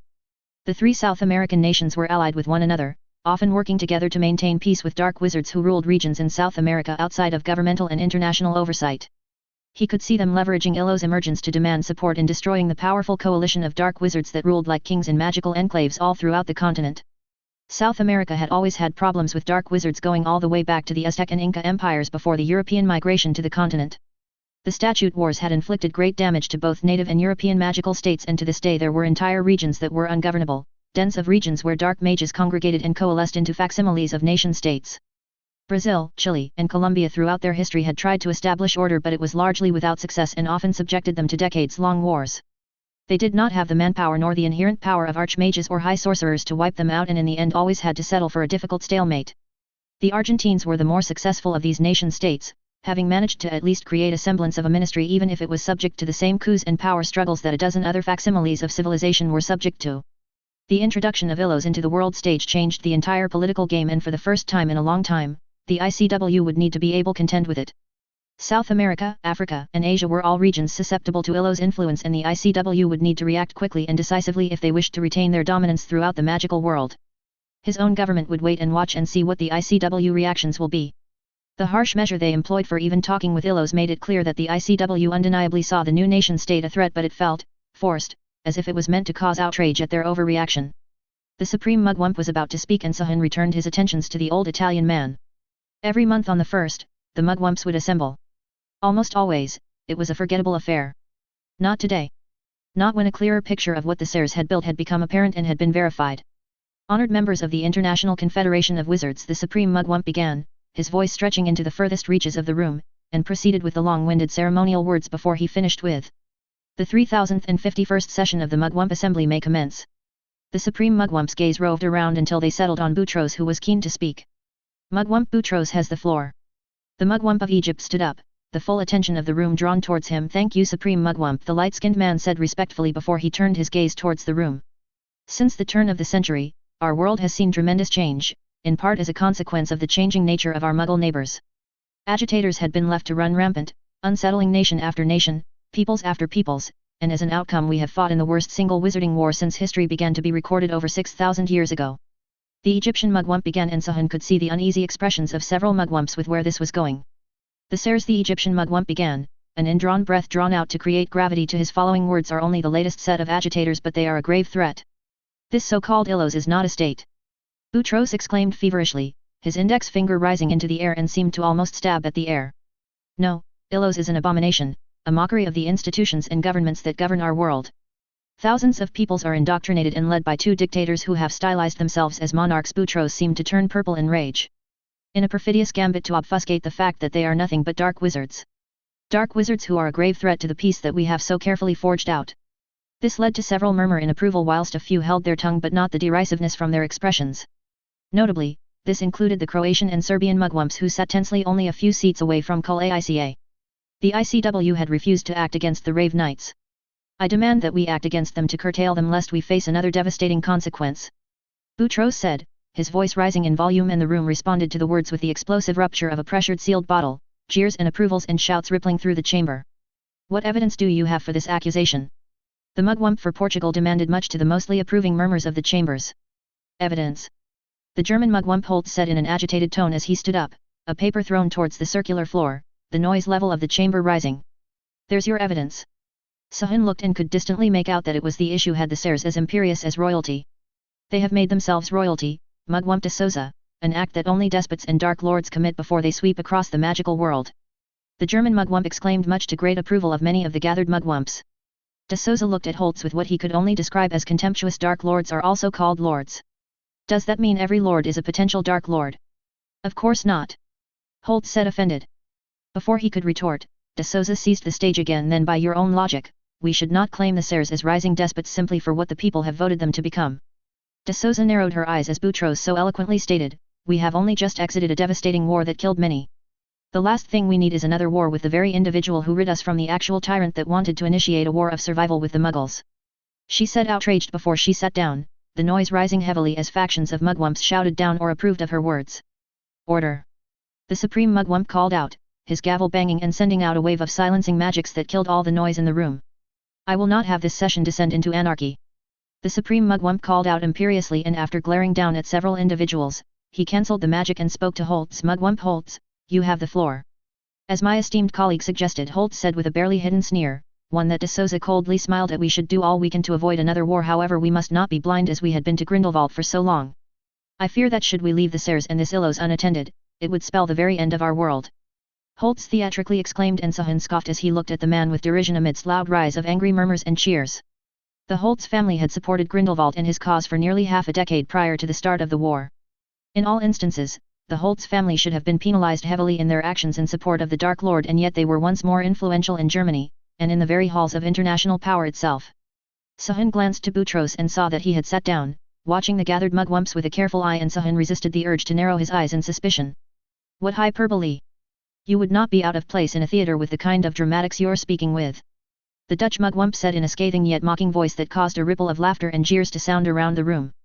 The German mugwump stared hatefully at de Vries. The Dutch hated the German ministry with a passion, who made up a significant portion of Grindelwald forces working with the German muggles that ended up destroying the Amsterdam enclave and much of their commercial streets in 1940. The resurgent German nobility was a slap to the Dutch and Belgian faces. Holtz's presence only seemed to poke at that wound. You claim we should learn from the past, but I doubt the honorable mugwump Holtz practices what he preaches in any particular manner. De Vries said, generating a turbulent wave of noise amongst the mugwumps before he continued. Sayer has not committed untold number of crimes before his rise to power, and neither has his wife. To compare him to Grindelwald is an insult to not only him but to those who suffered by Grindelwald's wand and that of his followers, by cheapening the sheer madness of Grindelwald and of his followers. Madness that would have sought to make the final solution of the Muggle Germans seem like a trip through paradise. The Dutch mugwump said angrily as he pointed towards Holtz, who rose to his feet, fury etched on his face. The room descended into chaos, and it took the supreme mugwump threatening to throw out people for it to calm down. No one had known Grindelwald had such a mad plan in mind. The Danish mugwump spoke up calmly after the room settled down and drew a wave of disapproving murmurs and scoffs from mugwumps from nations hardest hit by Grindelwald and his collaborators. He continued, even to those who were coerced into supporting the Dark Lord, and that is why we must be vigilant about the Serres, lest we face another madman who may very well spell the doom of the magical world. We all know now that the Muggles are increasingly more dangerous than they were just a few decades ago. Another war leaking out into the Muggle world would be disastrous. We must ensure that rebellious elements are brought to heel. The Danish mugwump finished with a flourish and drew applause from almost half of the assembly. It was worrying that many mugwumps from protectorates were seemingly in support of direct action. Honored mugwumps, a cultured, patient voice cut through the noise, and Sahun directed his gaze towards the voice. Is that the only option we have available to us? The mugwump for Siam posed. War. The Siamese mugwump asked before he shook his head. What legal right do we have to vote for such a thing? The Siamese mugwump Rachanachan posed to the quieted mugwumps. They have not broken the statute, nor have they engaged with illicit activities in either world. Not even the non-interference law of 1803 applies. I fail to see the reason why war or aggressive actions is needed at all. The Siamese mugwump looked at Holtz with a deep frown. Even when Grindelwald was known to be Germany or in Austria, this assembly did not vote for war with the Austrian and German ministries. Only when the statute had been nearly irrevocably broken and German, Austrian, and Danish accessory to the crime had been determined had this assembly voted for war against Grindelwald and the supporting ministries. I cannot stress how disturbing it would become if this assembly voted for war against a non-belligerent nation, for it would set a precedent that none of our peoples would wish to be set. The Siamese mugwump said calmly to a listening crowd. It seemed like his words were having an effect as he continued. Is not the function of this body to discuss and find solutions to difficult problems and questions of the magical world? Is diplomacy not the medium through which we act, and only as a last resort do we not vote to act with force? The Siamese mugwump shook his head amidst rising murmurs amongst the mugwumps. Or have I misunderstood the purpose of this assembly for a militant organization uncaring for the rule of law and upkeep of common values and morality? The Siamese mugwump said with his arms moving behind his back, a solemn expression on his face as more than a few mugwumps jeered at his insinuation. Mugwump Holtz, mugwump Boutros, I protest heavily against the rash and harmful rhetoric that is being flung about, and I ask from this assembly for more careful and measured dialogue and to reject the rash calls for war, the Siamese man said, pausing briefly before he spoke again. We barely know anything about Illos or their intentions, and to act without understanding is to be foolish and without wisdom. Finished before he sat down to a cacophony of twisting sounds of approval and disapproval. Boutros had no discernible expression on his face, whilst Holtz was far easier to read with his stormy expression. It was Boutros who rose to speak. Thank you, Honourable Mugwump Rachanachan. I agree that calls for war is premature, Boutros said with a fixed glare at Holtz, who bristled at the comment but kept his tongue. However, I do not believe it is premature to place measures against Illos to prevent them from plunging our world in chaos. They may not have broken any laws that govern civilized magical society, but they have certainly skirted it. They have retreated from the world only to resurface for whatever reason with a population almost thrice as high as the number that left with Atticus Sayer in 48. Where did these people come from? Why have the Sayers decided to become wizarding royalty, something that has not happened for over 1,000 years? Why have they decided to show themselves to the world now? Why have they not made any attempts of communication to the ICW? All of these are valid questions that Illos must answer. Atticus Sayer is a dangerous man who has left ruin and devastation in his wake, and we must be certain he will not return to the magical world only to continue where he has left off. Boutros said amidst a deafening noise of approval. Ruin. The French mugwump silkily asked, though the undertone of anger was not hard to miss. Had he led Europe to ruin when he fought for months alone with barely 100 men in occupied France before practically liberating France with his men and the resistance? Morinu exposed with heat in his voice. The French public had not been happy with what they considered to be the abandonment of a national hero, even if he was English, by their government, especially once it was known that Sayer protected France from economic recession. Had he led Europe to ruin when he liberated one nation after another all throughout southern and eastern Europe? Or did he leave devastation in his ruin when he practically ran to Belgium, where ICW forces were in the process of total annihilation, arriving just in time to defeat the most terrible Dark Lord in history? Murmurs of approvals rang around the room, particularly the Belgian, the Dutch, and several other Eastern European nations, including Slovenia and Croatia, two nations that Sayer personally liberated. Cole Aica was silent, almost bored with the proceedings, but Sahun knew the man was paying close attention to the arguments. After all, the protections the ICW was giving to the Rave Knights had to be related to all of this. He was also personally responsible for leading the economic disaster that still plagues us today. The Norwegian mugwump said. His own people exiled him for his radical ideas and actions that threatened to plunge Britain into civil war. Who is to say he does not intend for this to happen to all of the rest of us? His own people did not exile him, the British mugwump interjected as he stood up, drawing the full attention of the chamber to himself. Hodgkins continued, that was an act by a repressive ministry not representative of the peoples of the British Isles. A repressive ministry that has been found guilty of a swathe of crimes against the people of magical Britain. The exiling of Atticus Sayer and that of the House of Sayer has been declared void and null. Murmurs rang around the chambers before Hodgkins continued, though not without look at the Austrian mugwump reproachfully. Atticus Sayer is not a threat that some elements within this organization make him out to be. Hear, hear, Morinuix said with an approving nod before he sat down. It does not change the fact that we still know nothing but what they have allowed us to know about Illos. The Egyptian mugwump interjected. They may not be hostile, which I strongly believe they are, but we do not know of their intentions, especially to the adherence to the statute, which is unanimous across the magical world irrespective if you are a member state or not. They must comply. Their silence to our generous overtures is worrying, and it should worry all of us. The Egyptian mugwump finished, and Sahun suspected that it was intentionally said to aggravate the representatives as fear once more was raised. The mugwump for India spoke up. It is highly concerning that grave accusations are being brought against a nation that is unable to speak for itself here, just as the notion of a nation requiring to open itself to ICW scrutiny without due causes, which is effectively what mugwump Boutros is advocating for. This caused the room descend into argumentative shouts and jeers until a voice rose above all others.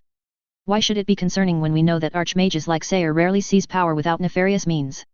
When we know that throughout time archmages have rebelled against the magical world to bring about their version of the world? The mugwump for Italy said, causing the room to fall into more murmurs and noises of consideration. Wasn't that what he was exiled for in Britain? Because he was not content to be a hero to the people, but instead wished to change the entire face of magical Britain. The Italian mugwump, Carlo Totti, posed to the room.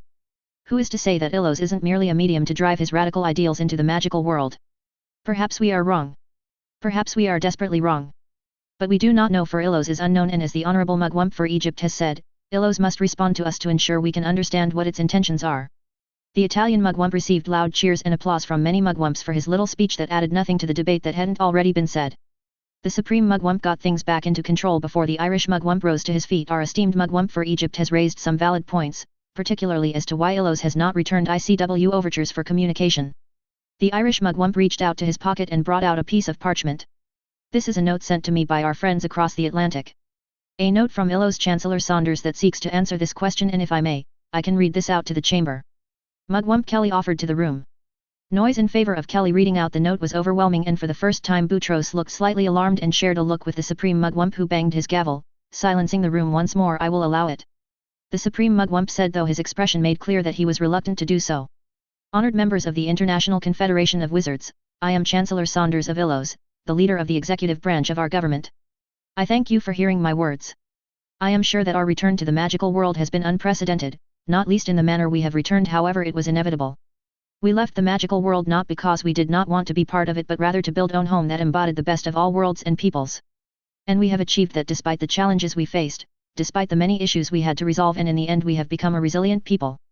A people of many people who call Illos home and its people their people. A people that wish for friendly, perhaps even fruitful, relationships with other peoples that we may call brothers and sisters. We mean you or your people no harm. We are a peaceful nation and seek not to impose ourselves on others. That is why I am willing to sit and talk with representatives from all around the magical world as potential friends or otherwise as people who understand neither mean the other any harm. Macusa has gracefully offered New York as a meeting site. If you doubt our words, then please look to His and Her Majesty's actions throughout their lives. Their values of equality, of integrity, and well-being of all magical races and peoples is well documented, and it is to those values that we as a people look to uphold. We left magical Britain because of oppression and inequality. It is the last thing we wish to impose on others, and it is not what all Illosians wish to do, not when many had fought against such evils during the Grindelwald War. The Chancellor of Illos, Sandra Saunders. Silence reigned for a few moments before the mugwump for Austria rose from his seat and spoke up. How do we know that it is genuine, the note?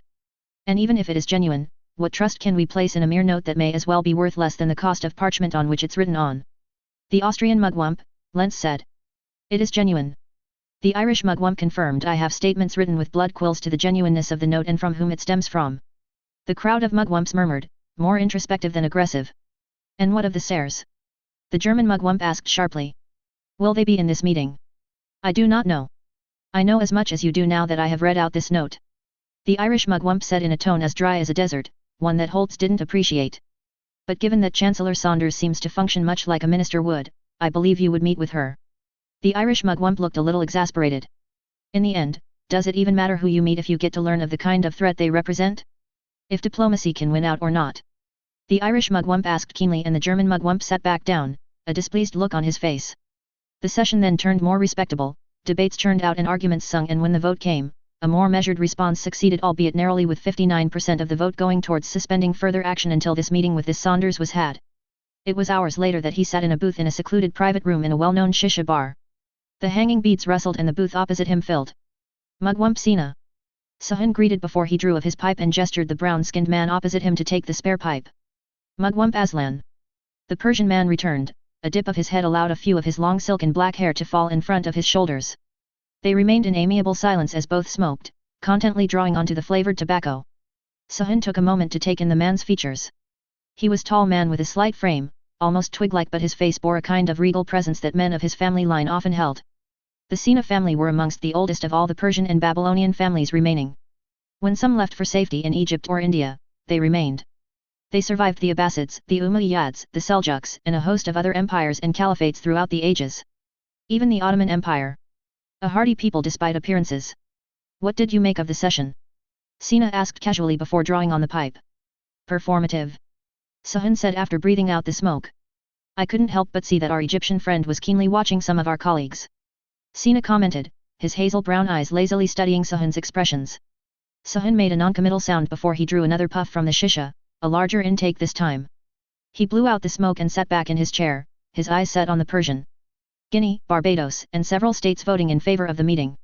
Sina smiled dryly, and it was a smile that said enough.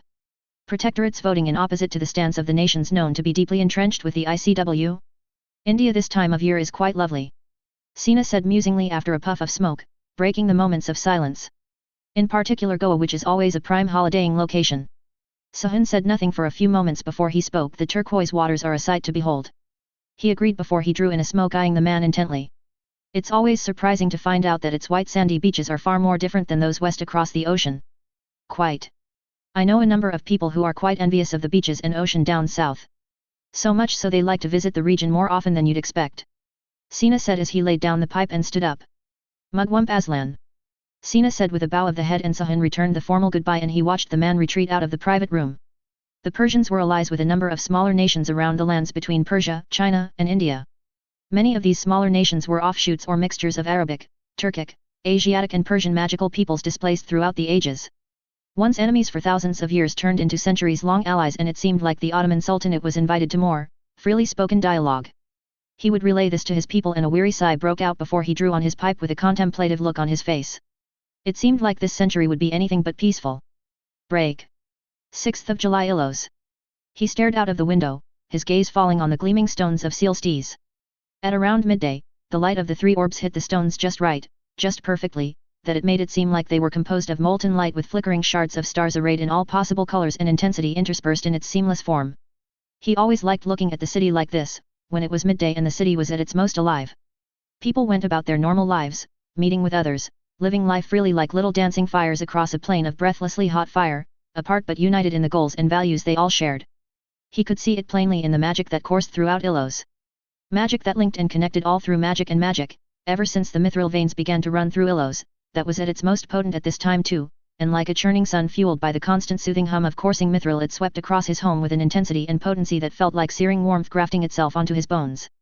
He allowed his eyelids to fall, his magic raining loose as he left himself drift along the powerful currents of magic that coursed through Illos, and he simply stood in silence and at peace as he felt everything around him. There was tangible sense of happiness, an immutable flavor of contentment that tinged at the magic that permeated through Illos, a consequence of so many thousands of people sharing such an outlook on their lives. He never wanted it to end, he thought as his eyes breached open and he once more gazed upon the city. Yet he knew that the coming decades would become a challenging time for his people. A time that would forge his people into a hardy lot that would solidify their identity and culture into something as nearly indestructible as neutronium adamantium alloy. The corners of his mouth curled up, a strange feeling of pride and wonder and almost a mixed sense of loss came over him at what his people would become, what his people would set forth for future generations to look back on and emulate and better.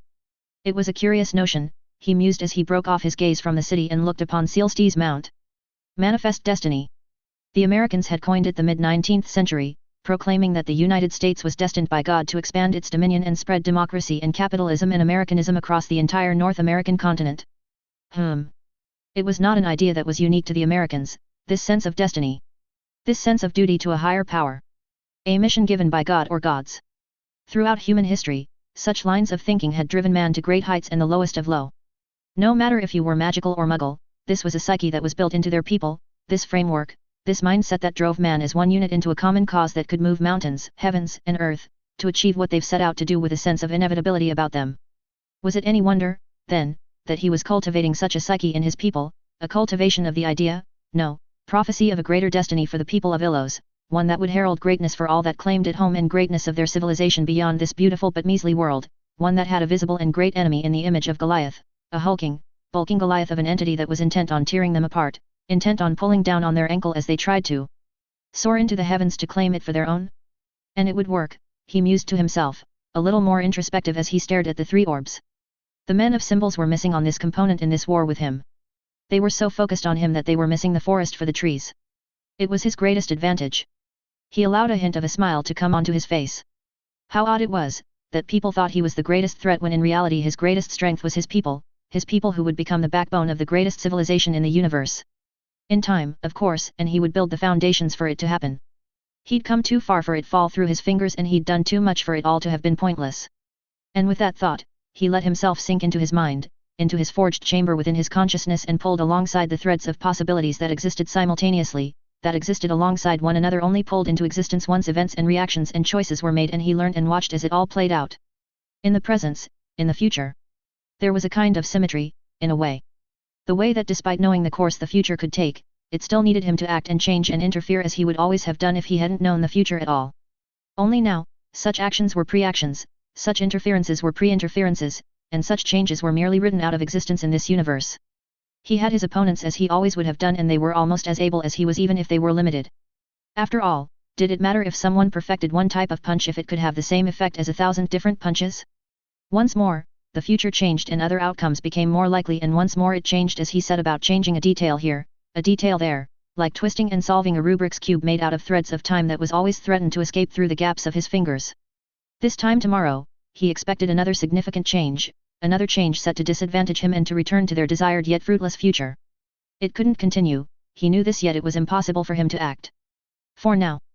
Their deaths in the 1970s was slipping out of his hands and any time he set the future for them to die now or soon, the future that he was carefully working towards became difficult if not impossible without having to become the very thing he did not want him and Emily to become. Similarly, they were wizening up and were taking the long approach, one that seemed to suggest they intended to sap him, to weaken him into making a mistake that might win them everything.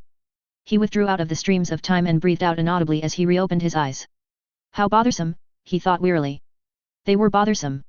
If he'd known more years ago, before they'd realized his capabilities, he'd have gotten rid of them all. Still, he knew there were ways to retake the advantage. The monk had shown him the possibilities of such manipulation. He hadn't been able to succeed in the method, but he was beginning to understand at least mechanisms behind the underlying theory. He'd see how successful he was getting with a small demonstration. The door to his office opened and his mind returned to more immediate matters. "Sir!" Jennifer called out, and he turned around, his arms behind his back. "You may bring Chief Amadou in," Atticus said with an appreciating smile on his face, and Jennifer nodded, quite familiar with his idiosyncrasies and his prescience. A middle-aged man dressed in West African garments was escorted in by the guards. "Chief Amadou," Atticus said with the short nod, one of respectful acknowledgement but measured and restrained. "Your Majesty," Chief Amadou said respectfully as he placed his closed fist on his chest and gave a light bow. It was recognition of his status as king, or in their language Sinaboko, their equivalent of a royal monarch. After a few more ceremonial greetings, Atticus spoke with more ease. "It is good to see you again," he said with a smile as he gestured the man to take a seat. Amadou chuckled, a broad grin that showcased his pearly white teeth gripped his face. "It is. Much has changed, hasn't it, Your Grace?" Amadou said knowingly. Atticus allowed a shadow of a smile to surface. "Indeed they have. Have you enjoyed your stay here in the past week?" he asked of the man. The Benin diplomats had been here for a week and had been in talks with Smithrow and several other High Council members like Sasahab in lieu of Sandra, who was away to America whilst Emily was in South America. This was the first time he was meeting a representative from Benin. There was always the chance that one could be too involved when others could take the load from you whilst simultaneously strengthening the perception of your trust in them. "I have," Amadou said smilingly, though there undoubtedly a question brimming in his eyes. "I have not felt this invigorated for many years." Atticus smiled. "Ilos is a magical place, Chief Amadou. In more ways than one," Atticus said to the man, who seemed to pick up some inference in his words. Atticus clicked his fingers and two porcelain cups appeared before a coffee pitcher materialized, and Atticus directed his magic to pour in the coffee in both cups. Amadou gave Atticus a smile of appreciation as he took the cup. They fell into a minute of silence as they enjoyed their cup of coffee, and Atticus' mind drifted towards the Benin diplomatic mission. When he and Emily visited the African nation in 47, they'd established good relations with many of the tribes.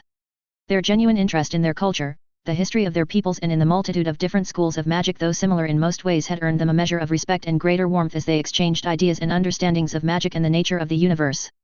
It was there that he learned more about the spiritual component of magic, a component that was tied deeply to the domain, as echoes of those who lived could be called upon, just as the resurrection stone had been able to call upon echoes, though with far greater restrictions than the stone which had been able to call upon those not of any relation to him. Much of the necromantic arts of the Vodun shamans had been preserved, and it was through that way that he'd been able to see his father again, even if he had not been able to speak with him. The YL chant, which translated to the calling, was tied to family magic and the connection the soul makes with the departed person. It drew on those two connections, and they were able to communicate, albeit in a limited fashion, with an echo of their loved ones. He knew that it was truly the domain and truly an echo, and not a clever trick of magic, as he'd seen the strand of white light that connected the ghostly forms to beyond the atmosphere. He was immensely impressed with them, and it filled him immeasurable appreciation of the Voduns, who were ahead of their times and may even had in some way inspired the creation of the Deathly Hallows. Or perhaps just as civilizations around the world had in their own way cultivated plants into farms thousands of miles and years apart, both the Peverils and the Voduns had independently created magics that was astounding and should have been beyond them.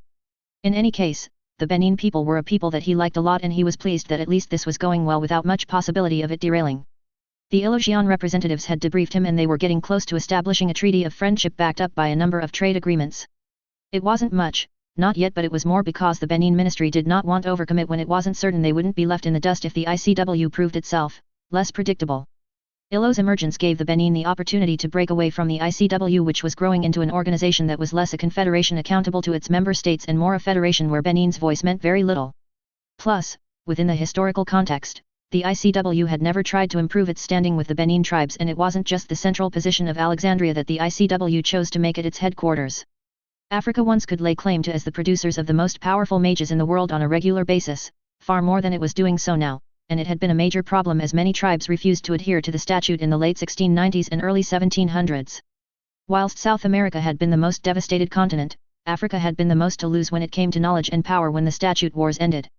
And with the rise of Christianity in many African nations, magic became intolerable, further isolating many tribes into small enclaves all around the African continent. Benin had capitulated early during the statute wars when they realized that they couldn't win, at least for long, and any relationship founded on demands and threats of war never could settle into stability. Not if the more powerful did not approach with a carrot to assuage her pride and burbling contempt. The exiting from the ICW was a measured response, one that the Benin ministry calculated the ICW was willing to let go for fear for seeming of what they were growingly being accused of being an authoritative organization, but also because it was something they had wanted to do for a very long time. In some more unlikely possibilities, he'd seen the Benin ministry exiting the ICW years before ILOs emerged, and in most of them, they rarely came out worse. In this future, they would not have to only rely on more clandestine trading with African nations, and they would have, eventually, access to Japanese, American and Ilosian economies that would see them prosper and lead to a domino effect that would bring other smaller ministries to the table. Still, that was some way away, and it would take some time to build a trusting relationship with the Beninese. They were not going to jump headfirst in this tentative alliance, not without continuous displays of trust and positive action. ILOs was willing to do both, and it wouldn't be long until Benin joined them and Japan into an alliance that one day, decades from now, would turn into a federation. Atticus started the conversation again, talking and questioning about his perceptions of ILOs, the agreements that were made and what the thoughts of his people were, and it would be hours before the diplomat left. It wasn't long before he was joined by Smithrow and Parkinson to discuss a few things from the diplomatic mission along with a few more, sensitive topics. Smithrow nursed his glass as he sat across from Atticus whilst Parkinson sat on Atticus' left. If we're going to hosting many more delegates, it's going to be difficult to maintain secrecy on things that are well known amongst our people, Smithrow said as he glanced at Parkinson. Particularly when a significant portion of our population are former squibs. Smithrow added. We never expected our ability to turn squibs into magicals to remain a secret. Atticus said calmly. That was inevitable, that spread of information. The Japanese already knew and had requested the treatment for their people. He refused but offered instead to turn them magical here in ILOs in return for them keeping this secret for as long as possible. They agreed.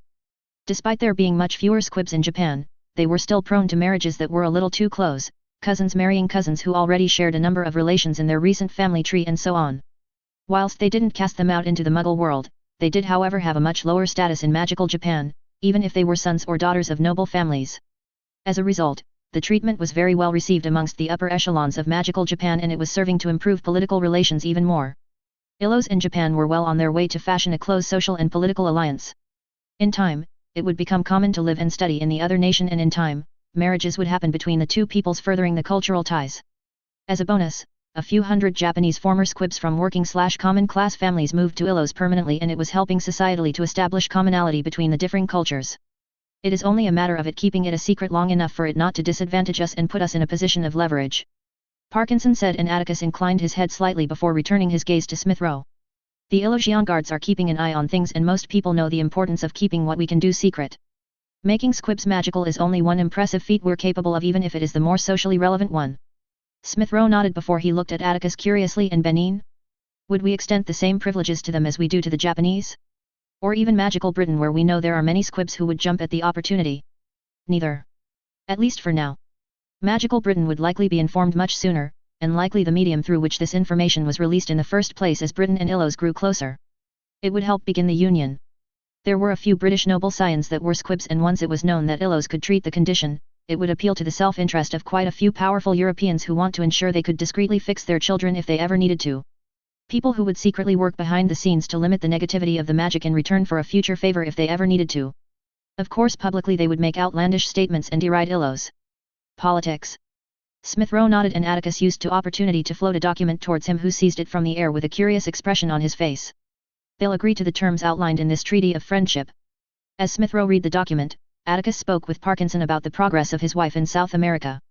Emily had gone to South America with a few IO agents and a dozen Ilosian guards to understand the scope of what must be done there before she'd gain an alliance with Alvarez about a mutually beneficial proposition, one that would see him stabilize Argentina and that of regions bordering his nation. Smithrow took about 15 minutes to read over the document, and he looked up from the document with a quizzical look on his face. This is only a few steps from a military alliance. He looked down again, flicking over to the third page. Development of resources, access to the gate system for trading purposes with other non-ICW nations, even assurances of assistance should either state find itself in a conflict not of their making. Smithrow looked up from the document. They rejected several terms similar to what you are saying they'll agree to. They rejected more substantial terms. Atticus corrected. The assurance of assistance does not spell out what exactly it means, only that either should give assistance of some kind, which may go as far as simply offering a few thousand galleons or the like, and that is what they're really after.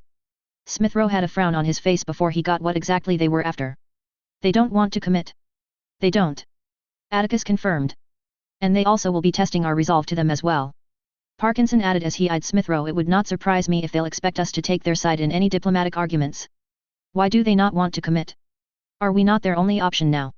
We're an option. Not the only option. Parkinson explained.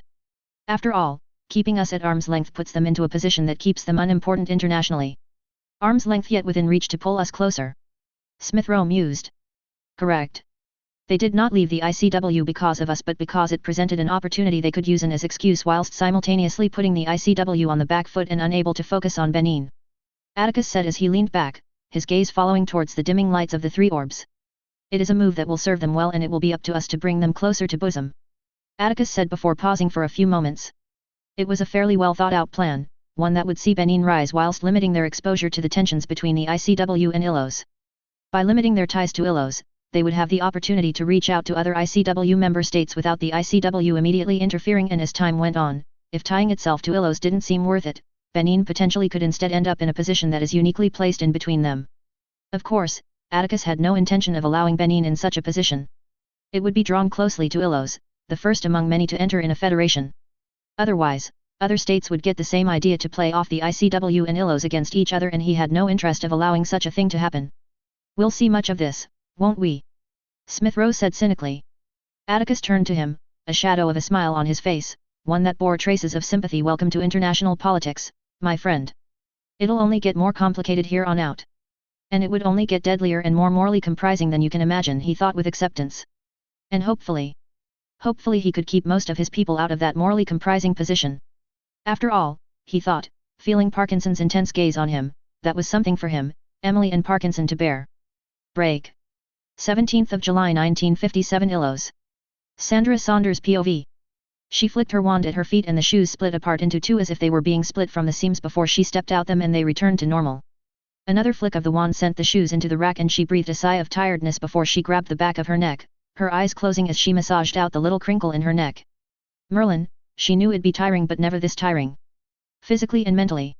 Sandra, I'm in the kitchen. She heard her husband shout across their home. She smiled as she reopened her eyes and she made her way towards their kitchen barefooted. The noise of chopping grew louder as she waded through their home in near silent steps, and sudden splashes grew more noticeable. He stood over the kitchen table with his back towards her, wand in hand and vegetables both cut and uncut orbiting in the air around him, several knives chopping and dices red meat into smaller pieces. Derek had officially resigned as CEO from the Sphinx Group a few months ago, the multi-industry group that operated within the Muggle world. Most of Magicals, be they Squibborn or Squibs, moved to ILOs over the past few years, and Derek was amongst the last few overseeing the process of ensuring no remnants of the use of magic was in any of their Muggle companies. She was glad he was back permanently now. She'd missed coming back every day to her husband and vice versa. Now that he was here, he was also part of the High Council as the business director who will oversee investments in domestic and international businesses in a drive to increase Illusion economy power whilst also improving its businesses. I didn't know it was your night, she said as she walked up to him and her arms wrapped around him lovingly, and she felt his chuckle through her arms. I thought you might need it. He said to her as he pulled her around and brought his face down to her, a small kiss planted on her lips. They broke apart and she smiled at him, a soft noise of contentment escaping from the back of her throat. I always like that little noise of yours. He said, chuckling as he returned his attentions to the food. Always makes it clear I'm doing something good. She walked around the kitchen table and sat on the raised stool by the kitchen table. It's why I do it. She said in a winning tone. It's positive enforcement. Her husband said as he eyed at her with an arched brow. So what you're saying is that I am a trained pet? She smiled teasingly. I wouldn't say pet. Simply a trained husband. Derek laughed and he flicked his hand at her and a sliced carrot flew at her. Her eyes widened but she adjusted herself and aimed her open mouth at the path of the carrot and managed to catch it. Triumphant sounds of carrot crunching between her teeth filled the kitchen whilst she wore a broad grin on her face. Thanks, she said a little smugly, and he laughed at her smugness. You're welcome, he said amused, and he conjured a wineglass before he flicked his wand and a bottle of 37 red wine flew towards him, the cork unplugging midair before it poured itself into her glass. He looked at her questioningly. How was the meeting? He asked her as he handed over the glass of wine. Her expression soured and she fought a grimace as she picked up the glass and drank heartily from it. As expected. She said miserably, her body sagging as she released tension she didn't know she still had in her body. Extortionate and uncompromising demands that they knew we would reject. Derek asked, resigned, and she only nodded in confirmation. The ICW wanted unfiltered access to ILOs and observe their home to make sure that what they were claiming about ILOs was true. In addition to that, they wanted heavy compensation for what they perceive as economic sabotage of war crime proportions, and it was nearly 60% of the gold reserve they had, which was almost the entire estimated value of the Sayer wealth, which had been in the billions of galleons. Paying it would not have been an issue as it would not have crippled them, but it would severely limited many of their plans, and the demand had been made entirely as an insult to Atticus and Emily and their family. And an insult to them was an insult to every Illusion. Failure to comply meant economic sanctions that spanned across every member of the ICW, along with clear references and insinuations to something beyond that. And she had never been as angry as she was then. She'd gone in good faith and hoped that Atticus was wrong, a desperate hope that she knew was pointless, but she hoped that reason and maybe even selfing interest might win out as Illos had so much to offer. But no, they were absolutely against any kind of compromise to their demands. To make matters worse, she could sense that not everyone followed the ICW diplomat, for the Spanish mugwump had barely able to keep an expression of appallment from appearing, but nevertheless they'd all fallen in line to this stance. Derek swept his wand and the cut ingredients flew into the pan before he placed the lid onto it. He turned to her, a grim considering look on his face. Are they at least willing to consider that we do not wish for war? Derek questioned after he sat down next to her. Zero diplomatic ties don't necessarily have to mean war, right? The Americans don't have meaningful diplomatic ties to the ICW, yet they have somewhat of a neutral relationship with the ICW, whilst the ties they do have with ICW member states is permitted to some amount of trade. We made it clear we do not wish for war and that we would not commit the first act of war. Sandra sighed. She had even spelled it out as much as she could whilst reining in her anger at the disastrous conference. She looked up and met his gaze, a determined glint in her eyes breaking through. And I made it clear that war with Illos would mean war with thousands of magicals led by archmages, and that it would be seen as a war for survival, as the ICW would seek to destroy an entire people because they were insecure. She said a little impishly, though her determined look didn't fade. It hadn't been hard to channel a lot of righteous anger at those diplomats when she lost her temper at them. Derek studied her expression before he wrapped his arm around her. You did what you could. He consoled her. Thanks. She murmured. Atticus hadn't told them, not even her, if they would avoid war, only that in the end Illos would be fine, and had asked to trust in themselves and in their people. It was why she wasn't despairing as she might have. Still, the saving grace of the whole debacle, even if the ICW didn't heed her words about how painful war would be, was that Macusa may well side with Illos. They were shocked at the sheer vitriol some of the ICW diplomats were spewing, and no doubt were re-examining things even further. After all, they were already somewhat wary of the ICW in light of their growing authoritarianism. Do you think I should brush up on my dueling skills? Derek asked, half serious, half jokingly, and despite herself she giggled a little bit. Derek had never been that talented with a wand, at least combat-wise. Yes, although I think we need to depend on you. Then I think we've already lost. She teased him, and she felt him unwrap his arm around her, and she looked up at him and saw a put-on-hurt expression. Your words cut me deeply. Deeper than a knife sunk in my flesh would. She pushed him lightly as she laughed, and he joined her before they settled down and a more somber atmosphere settled back in. I think we need more people, she said suddenly, and after seeing his understanding but expectant look she continued. The ICW directly influences almost 1 million magicals and maintains a direct aura force that is well over 10,000. Sandra said grimly, and Derek nodded his understanding. Not to mention, they could call upon thousands more from member states as per law, a marked difference to the voluntarily. If we stand any chance of at the very least averting any kind of war, we need to expand heavily.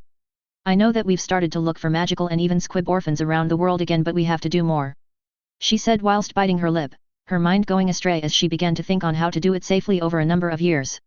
Our population is young. Derek agreed. Most of the taken-in orphans were only just beginning their teenage years, and most of the former squib population were, not really the kind that could take up a wand and fight. And it was still years away, she thought, before they were able to create magical war machines that could change this disadvantage. Whilst the measures of population growth were working, and Illos was expected to grow to a population of 45,000 by 1970 without considering immigration, she didn't think it was fast enough given that war may well break out within years. You think we need to invite more people from the isolated communities? Derek asked her. I do, she confessed before she expanded quickly. I think we can sustain a growth of several thousand a year for half a decade easily without opening ourselves up to problems. Wasn't that rejected years ago? Derek asked with a frown, because it would destabilize the community that was forming.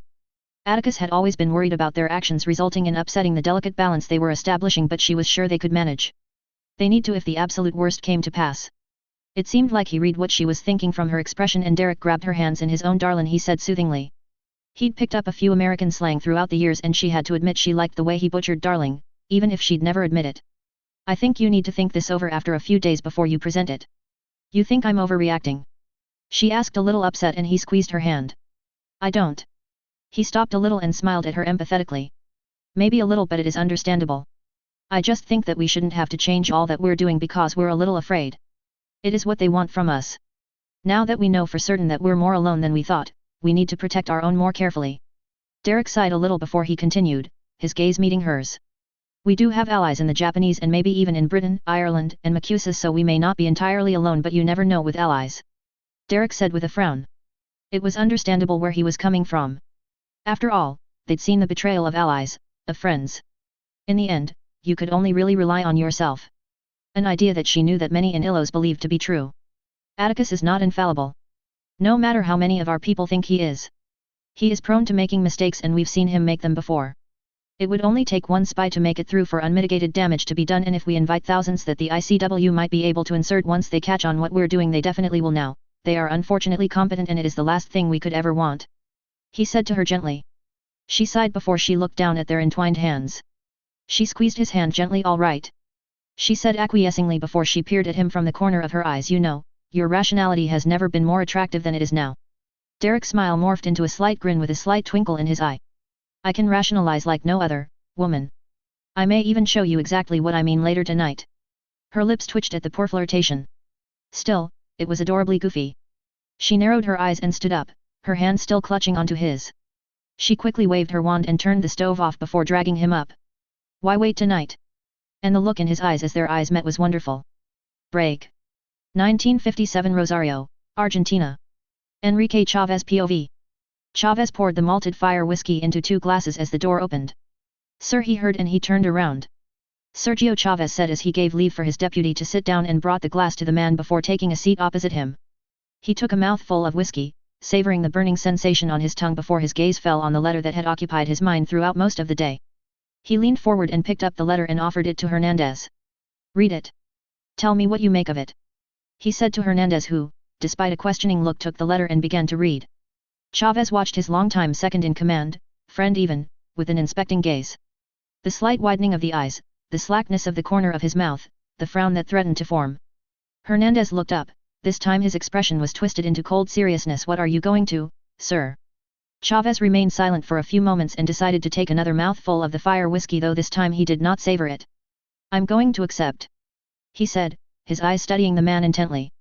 You don't approve? He asked questioningly. Hernandez shook his head. It is not for me to approve, I'm merely surprised. Chavez grunted softly as he waved Hernandez to continue, which he did. To have her coming here, it invites scrutiny we've always wished to avoid. It was true.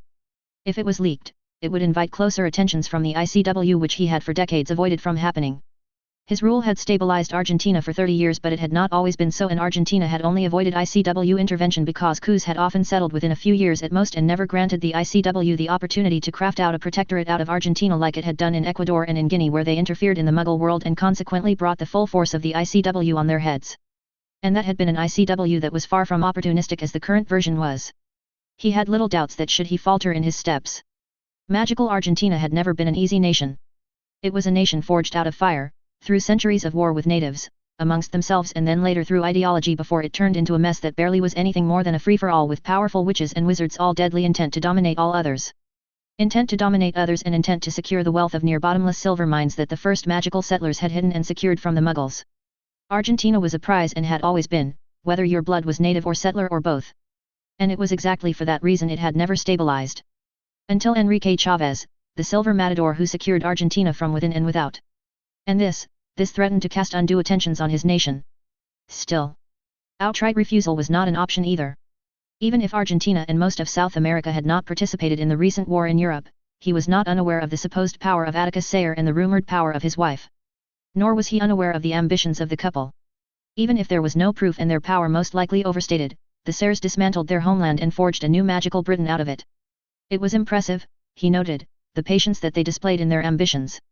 That was a dangerous combination, he mused to himself with an internal frown. Patience, intelligence, and a little power, and it was something that repeated itself again in the form of Ilos, which bore similarities to Atlantis, which he believed was no accident. Little was known about Atlantis, but what was known was that it was the equivalent of Jerusalem, of Rome, and of Mecca for the magical peoples. A land lasting only in memories, and a land recreated through myths and half-remembered stories throughout the ages. And throughout the ages, there had been a number of times of peoples attempting to recreate a mage-only kingdom or nation. The Greeks, the Norse, the Assyrians, the Koreans, they all tried it once upon a time, and in the end war, may it be civil war or war with rivaling neighbors, destroyed it all before anything significant could be established, and through time, such ideas had died and the myths faded into a forgotten crevice of the public mind. And just as those nations were ripped apart through forces within and without, the ICW seemed intent to destroy it. Yet, he thought he was missing something. For they could have remained in obscurity, in hiding from the magical world for decades more, yet they chose to emerge now. And the Sayres were far from lacking in calculation or smarts. No one could have accomplished what they did without both. After all, they crafted out legends that bore reminiscent of ancient stories. So this meeting to discuss a proposition. I will hear her out. Chavez said after a while. It costs us nothing to do so. And whilst he had no intention of agreeing, it didn't mean he couldn't glean into useful information. Hernandez eyed him. You intend to reject? He stated more than asked. Whatever proposition she has, it will not be worth the ICW coming down on us. Hernandez drank of his fire whiskey. He did not fear the ICW, however he did concern himself with the thousands of wizards they had in their ranks. Even a pack of wolves can be overwhelmed by a countless packs of jackals. Especially if they're allied with other packs of wolves. Whilst he eliminated most of his rivals, he knew that a few of them had escaped to the Andes Mountains with their families. He brought his glass down, a dark look shadowing his face. The worst of them was Rodrigo Enzo, who had built up alliances with a number of enclaves in the Andes Mountains and in the Amazon. The man was simply waiting for the right moment, and the ICW would no doubt seek common cause with the foul man should he and his people be seen as allying with the Sares. You know the consequences of our failures. Chavez said as he side-eyed Hernandez. Hernandez nodded mutely. Chavez had worked hard in racking up the fear of what could happen to Argentina should Chavez and his people be ousted from power. Fear of Enzo, fear of their neighbors, and fear of the ICW had worked well in making sure his grip on power had remained firm. It was a lie, of course, the lie of what might happen to Argentina and its people, but it wasn't a lie without some hints of truth. Enzo was a brute, and his family was known for being only slightly less than sadists. Most often than not, the kinds of magic they dabbled with warped them into cruelty, and it was both a weakness and strength, for it gave them a fearsome reputation. A reputation that in the end resulted in aiding his grip to power. No. Chavez said with a shake of the head. They will have little to offer what we don't already have. Even if the kinds of magic they have access to is reminiscent of Atlantis, it will not be worth getting dragged into the mess between Illos and the ICW. Besides, there may even be an opportunity to obtain concession from the ICW. No doubt they would be interested in whatever Illos had to say. Days later. He leaned back in his chair, his hands balled up on his lap with his right index finger pressed against the edge of his centuries-old mahogany desk. Hernandez was bringing the delegates into his presidential manor, El Palacio de la Virtud, Palace of Virtue, designed by the same Muggle who designed and built the Palace of Justice, which was some ways away from the busy administrative center in Rosario that managed Argentina. 6 of his best men were on their feet, each of them vigilant as they stood around in a half-circle around where he was seated, all in prime locations to strike hard and fast towards the array of chairs before him that were for the delegates. He was not a fool. He knew that many of the knights of the Mimpost had left with Sayer who were likely somewhat capable. He was not going to take any risks, especially as the pristine reputation of Emily Sayer ran contrary to what he heard from some of his contacts within the ICW, which he was more likely to believe. Still, it didn't hide the consideration that she was a dichotomy of sorts. A near saint in magical Britain, whilst to the ICW she was a dark witch somehow as terrible as Maria Navarez, the witch who burnt priests, inquisitors, and fought against the wizards who wanted to stop her from escalating the witch burnings even further. Naturally, he was inclined to believe she was more what the ICW claimed she was. The last Gaunt and Slytherin heir, 2 famously dark families who's won several international dueling tournaments and widely regarded as a prodigious talent in magic, even rumored to be a supposed archmage. Plus, he was rather certain someone like Atticus Sayer, a man who defeated an admittedly powerful wizard in Grindelwald, wouldn't be satisfied with a single woman unless she was worth it. Emily Sayer was beautiful, he'd seen the images of her in those ridiculous clothing for himself, but there were a dime a dozen of beautiful women. And plenty of beautiful women who were more plentiful in certain areas of their bodies. An unconscious smile threatened to creep on his face. Perhaps she was more like his first wife. Most dark witches, especially the powerful ones, tended to be interesting. His first wife, Katerina, had him see God more than a few times. It was a shame that he had to kill her when she proved to be a little more unhinged than he could tolerate. The doors opened and Hernandez walked in first. Shortly afterwards, a graceful woman with rich black hair that swayed like silken threads followed. Her face was angelic, like it was carved out of a flawless slab of perfect flesh. Her cheekbones and her chin were perfect feminine aristocratic qualities, the slightly sharp yet smoothed-out jawline that framed her lustful blood-red lips that drew all eyes to her lips. Her skin was porcelain white, and from across the room it seemed to even radiate somewhat. A whistle from one of the men sent them snorting and bearing smiles on their faces. She seemed unfazed as the door closed, leaving her alone with 8 powerful men, and she stood alone before him as Hernandez joined his right side. The pictures didn't do her justice, he mused internally as he drank in her sight. She was more petite than he realized, yet it only added to her allure. Zequid alive? He glanced at Hernandez with a question in his eyes. Hernandez shook his head, answering his question about whether or not she was here with anyone else, and he returned his gaze back to her. The arrogance. And the arrogance of her husband to allow her to come here alone. He could have her defenseless and stripped of clothing before she could even blink. To think she felt secure enough in her power that he couldn't even feel in any notable way that she could stroll up here. It was hard to believe that this woman was considered such a threat. He stared at her with an expressionless look. He'd learned to sense magic from his master in Central America when he'd been barely a man. It had served him well throughout his life, allowing him to gain the following he needed. And it was serving him well now. She was confident that much was clear, but why she would be when she felt nothing special, even weaker than half of his men in the room. It seemed like his instincts were right after all. He never believed the dramatics from the soft Europeans. People who in their comfortable mansions and their elven servants knew nothing of hardship or power. When he'd been a child, he'd been fascinated by power and legends of the past. Even more so when he'd been on the run after he'd been sent out into the wilderness by a family friend when he swore to rain judgment on them like Jupiter was said to have once upon a time done. He'd been obsessed with the legendary wizards of the past. Legends that claimed that wizards capable of literally scorch entire lands that stretched out into the horizon with fire and lightning, wizards that were capable of sinking and cracking entire islands with but a flick of their staffs. Legends he found were as false as tales of Jupiter, of Neptune, and of Mars. Gods that Europeans claimed to have been wizards of incredible power, archmages amongst archmages. A feeling of contempt rose within him. For years and decades, he toiled and mastered magic with feverish obsession, in revenge and in hatred, rising and defeating countless of wizards and witches across South America until he grew powerful with enough men to challenge Alfonso Morera, murderer of his family and despot of Argentina.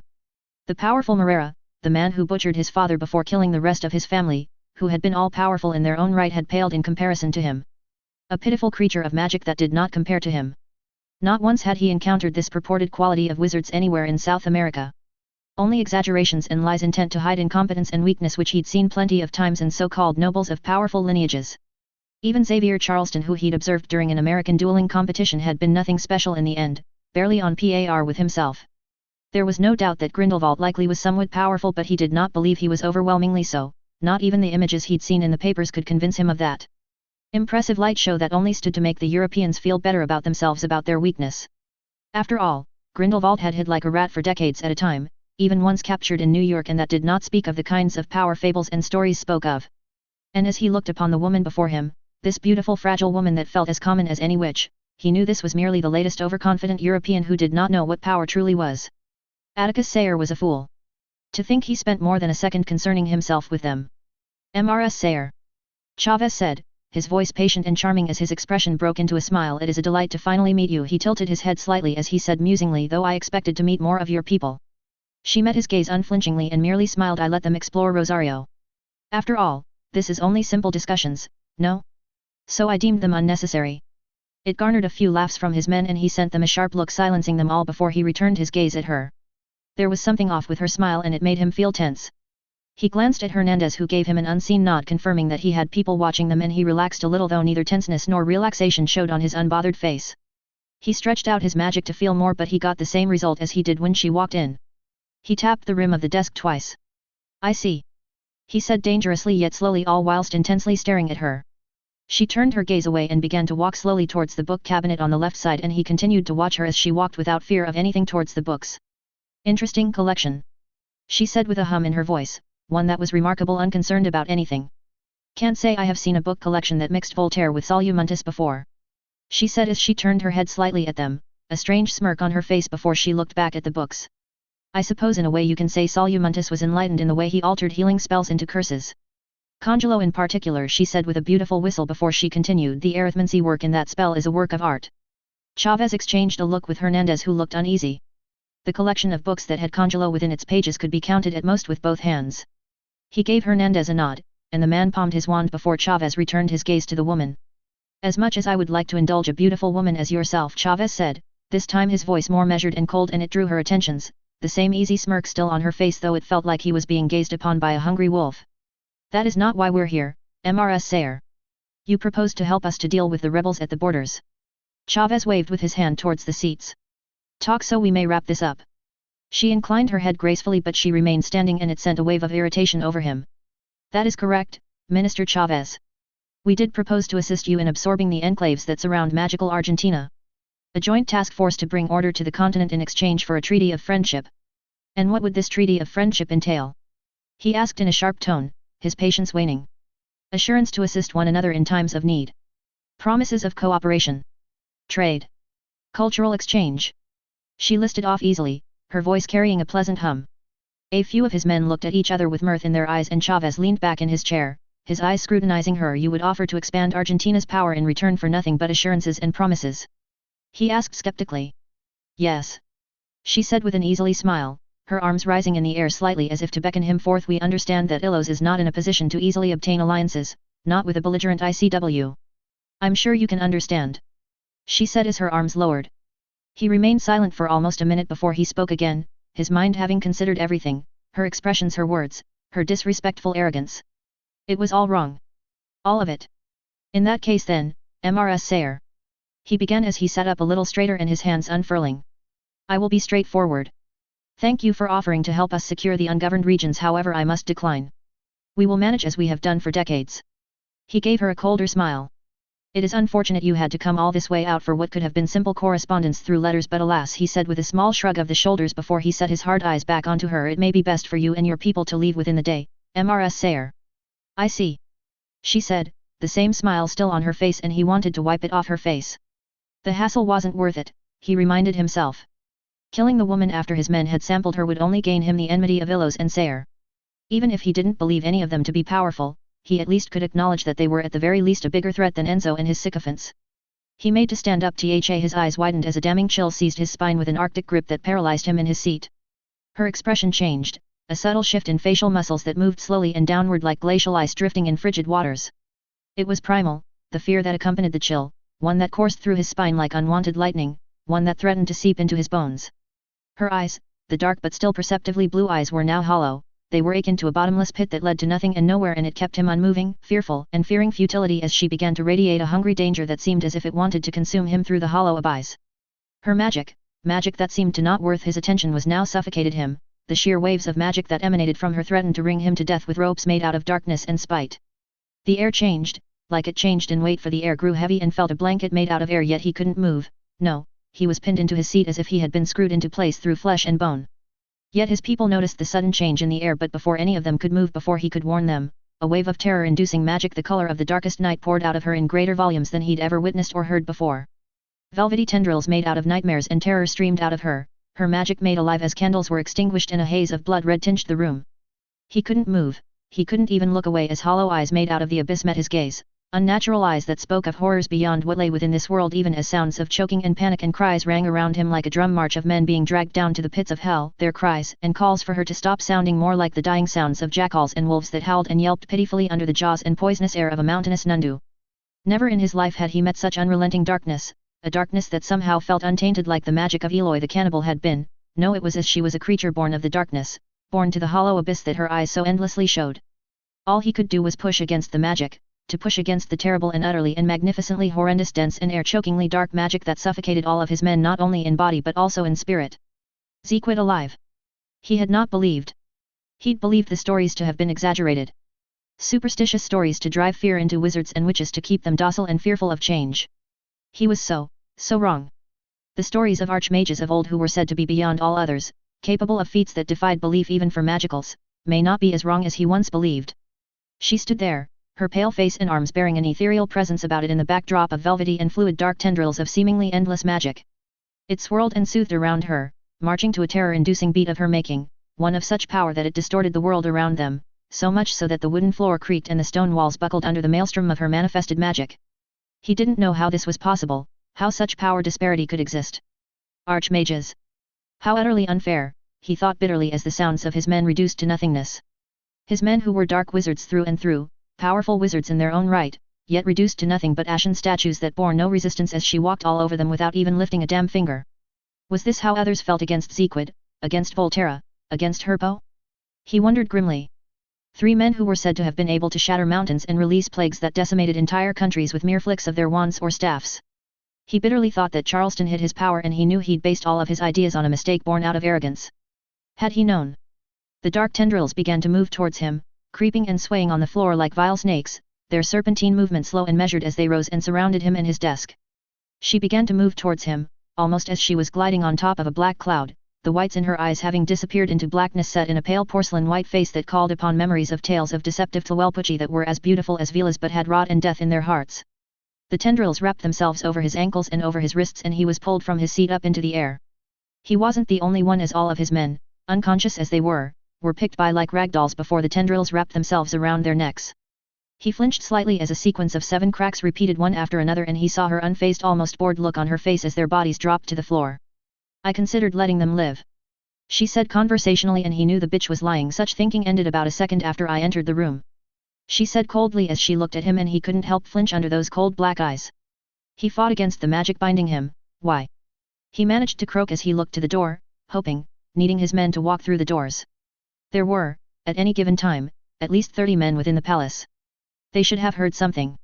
No one will be coming to your rescue, Minister Chavez. She said, drawing his attentions again, and the smile on her face caused him feel a haunting devastation. By now, they're all dead at the wands of my people. Impossible. There could have only been 4 of them. It was impossible. Someone must have helped. Traitors. He forgot his paralysis, and for the first time in ages, he felt the same hatred he'd once felt so long ago. There it is. She said with a broadened smile as she tilted her head. The silver matador, she said with a mocking lilt to her voice before she looked him up and down. Perhaps once upon a time you truly were worth something. Decades of peace has made you weak, Minister Chavez. He spat her, and the ball of phlegm never made further than half a meter from his face. She looked at him unimpressed before she flicked her fingers, and the spit transfigured into a rod of steel, and with flick of her index finger it raced forward into his chest, and he gasped and coughed as he felt the steel rod puncture through his robes and his lungs. You asked. She continued, her expression more serious as she looked around the room. Why do this? She posed before she turned to him again. Because Argentina has potential. She said with a haunting smile before she rippled into a soft laugh. They were taking Argentina from him? The Argentina that he built. He clenched his teeth, the metallic blood tasting bitter on his tongue. No, she said with a mocking smile directed at his surprise. I have no intention to rule over the Argentinians. At least not yet. No, I found someone to do that for me. Someone who will not betray us at the first chance should the opportunity present itself. What you would have done? She tilted her head slightly. And he's more respectful, of course. Less delusional too. She said with a mocking smile. He felt rage at her slights, but all he could think was who.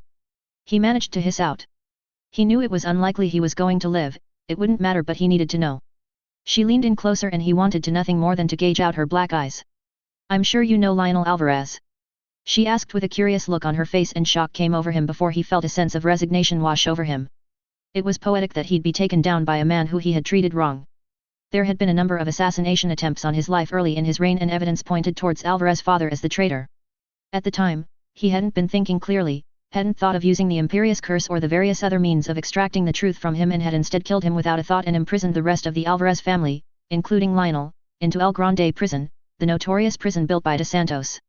The Alvarez family all died in prison, and he thought young Lionel had died too. He wasn't sure when he could have escaped. Perhaps it might have been in the breakout of 32. It didn't matter. Good that you know him. Not that you didn't already. He is known as La Pedro. Chavez felt irony bubbling in his stomach. At least that explained why he kept refusing his approaches. The doors opened, and the small fire of hope died down when he saw they were not his men. They wore silver armor that seemed seamless and moved like water as they moved. Your Majesty, we have secured the building. Alvarez's men are now fighting with the loyalists in Rosario's alleys. One of the men who he couldn't see the face of said. Excellent. Make sure all traces of our involvement is gone. She said before she turned her attentions back at him. It seems like our time has come to an end. The tendrils wrapped tighter around his ankles and his wrists as one of the other tendrils wrapped itself around his neck. She only stared at him for a few seconds before his gaze snapped to the right side of her face as a crack echoed in his ear, and he felt himself fade as he managed to stare into her black eyes, and within seconds, he faded into the darkness, almost as if he was falling into those hollow abyssal eyes. Chapter 79 Part 2. Ados, welcome aboard. Visual bliss, if archmages were more common? Short answer, yes. Long answer, yes. LOL. But seriously, yes, Atlantis had many more archmages. By nature of where Atlantis was, the fact that they were a community of magicals that progressed isolated for thousands of years without muggles. Because of this isolation, and because they were a community of tens of thousands, they were able to reach heights of magic that until very recently wasn't reached. In many ways, the Atlanteans were more primitive than the current magicals with their variety of magic and flexibility of magic, but they more than readily made up for it with a greater understanding of magic itself. It does sound paradoxical. How can they be primitive but yet have greater understanding? But you should consider it something akin to someone who hunts for fun and primitive humans who hunted for necessity, if that makes any sense. Anyway, I deviated a bit, but it is tangentially related to why there are more archmages. Because of this greater understanding, over thousands of years, more and more bloodlines became more magical, so to speak, and so per thousandth person, the Atlanteans had 10 to 20 times more archmages than the current magicals. But that will change in time as Illos leads the magical world into the stars. Exactly that. Short memories and lack of demonstrations is a problem. No one stays fearful forever. It is why tyrants who fail to secure loyalties with rewards get toppled by their subordinates. Without further ado, please enjoy the post. Note, if you would like to read ahead, the next chapter is available on Discord, whilst at least the next 3 chapters after it are available on patreon/boombox117. The Discord channel is discordgg/vr88t64ye7. 27th of July 1957 Macusa. Viola Cleto Beauclerk POV. Her gaze fell on the red carpet, the vivid carpet that covered the path towards the small steps that preceded the president's chair. It would be her last, perhaps second to last time that she'd stand here.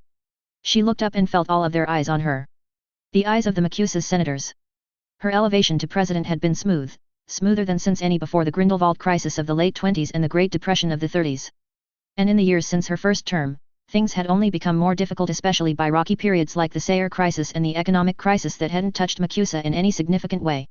In many ways, her presidency was defined by her nephew in her house, and somehow it felt strangely poetic, albeit morbidly, that her last few months would be defined by it once more. You have all been informed of the discussions between the Illusion Chancellor and the ICW. She began, her voice carrying through the hallowed halls of their seat of power, and her voice sounded more solemn than she had thought it would. A disaster. A senator for Texas called out, and agreeing murmurs echoed quietly. The papers had taken to call the discussions as the disaster of Soho, an obvious homage to the disaster in 1926 at the Civic Center in Lower Manhattan, and it was an homage that bore ominous undertones given how important many had come to see the day many lives were lost because of Grindelwald. She somberly wondered if it was tragic or if it was simply unfortunate. From her perspective it certainly was both, she mused silently to herself. Once again her family was at the center of global wizarding affairs, even if circumstances were different. She had lost her parents that 1926 winter in New York, and years later lost her brother to the machinations of the same monster who caused their deaths before her nephew triumphantly avenged their family by ridding the world of Grindelwald and at the same time establish himself as the most powerful wizard alive. After Grindelwald, there was little doubt the ICW became more intolerant of powerful independent mages, and Atticus' unwillingness to even somewhat toe the line as others may have, was a threat that it would whatever it could to at the very least marginalize if they could not eliminate. She spared a glance to her niece, who was here as a senator for Boston due to House Sayre's privileges as part of the 12 founding houses, and saw that she bore an expressionless mask amidst a sea of senators who were no doubt curious about Sophia's reactions and no doubt her own, but Sophia was far too much like Marcus to allow her emotions to rule over her. She turned to address Congress. A disaster, she agreed with a grim look on her face, a disaster that our people have said is without modern international precedent. Never had she thought such discourteous and shameful demands could be levied. It was reminiscent of the Statute Wars era, only this time it had come before communities that fought against the implementation of the Statute of Secrecy were defanged and had no recourse but to accept the demands levied onto them. It took 150 years until international cooperation of the magical world resembled anything healthy as a consequence of those conflicts, and for the ICW to demand humiliating terms that breached sovereignty and dignity. It is also par for the course given the naked hostility of the ICW towards Illos. A senator for Nevada, Senator Wirajuape, said ponderously, they never intended to reach a diplomatic solution to their issues with Illos, he said as he looked to her meaningfully. Their issues with Atticus Sayre. They must at least know the optics of how they will look to the rest of the magical world. Another senator argued, causing several to scoff. Why would they care about optics? A senator for Florida asked skeptically. No authoritarian institution would care for optics, not when all those who matter have already agreed that this was always going to happen. The senator for Florida said cynically, though it was with merit. The ICW was changing before their eyes as their grip on the magical world began to tighten every year that passed. Already their partnerships with several ICW nations in Central America was under review by the respective nations, and they'd already seen trade diminish. It was minuscule in comparison to the American economy, but it was noticeable, and it was indicative of things were headed, where Macusa stood with the ICW. Which brings me to what we will do. The other senator for Boston, Senator McCuskey, said with a hard expression as he stepped forward, his gaze trailing across the room. Must we do anything? A senator for Michigan said with a heavy frown, we have worked to facilitate a peaceful end to their hostilities, and despite our admirable attempts, it has failed. That should be all of our commitments. He looked to her and then to Sophia, a sympathetic look on his face as he uttered his next works to both sides, even if we share much more in common with one of them. It set off murmurs amongst them. I agree. She said, though it was with a heavy heart as she looked to the senators. You know of my steadfast duty to our nation and to our people. It is for those reasons that I have halted any further negotiations with Illos until a president-elect without traces of implied conflict of interest, she said, stressing implied more forcefully to highlight her displeasure at even the insinuation of disloyalty to their people may take things further. It is within the interest of our nation. She raised her hand to silence. The noise had started to rise and once more commanded total silence as she continued. It is less than 15 years since the end of the Great Wizarding War that claimed many American lives, and though we are recovering, it has been a wound on our nation that I am ill-prepared to repeat, even if it is warring with my conscience as someone who feels gratitude to Atticus Sayer for his actions to bring that monster to justice and as someone who loves her nephew. She said before ending with a look to her niece who she saw give a slight nod in agreement. The rest of their family would be unhappy, namely her sister-in-law and her grandfather Benedict, but they would understand. She could not sacrifice American lives against an ICW that was far more militant and more powerful than it was 2 decades ago. They didn't have a Charleston anymore, and whilst their population was quite likely the largest in the world after the splintered Chinese Confederation of Mages, it was unlikely they could stand against an ICW that had thousands of bat-lemages and auras under its banner and capable of calling on thousands more auras from across the magical world. She could not risk her citizens in a war that it objectively had nothing to do with. Not in defense of a nation that is able to protect itself far better than Macusa would be from invasion or assault, even if her nephew could aid in their defense with his sight. Along with the fact that Illos was unassailable by conventional means, then there was the knowledge that Atticus had access to, the knowledge of their ancestor Moira's people. She really doubted that the ICW could even hope to defeat Illos even if they had 10,000 bat-lemages of sorcerer level of power. Madam President, a senator for Iowa, Nielsen, began as he stepped forward with a bowed head. In respect, please know that I consider your integrity to be without rival. Macusa will lose one of its greatest presidents in recent memory once your term ends in November. She smiled at his kind words and the approving claps she received.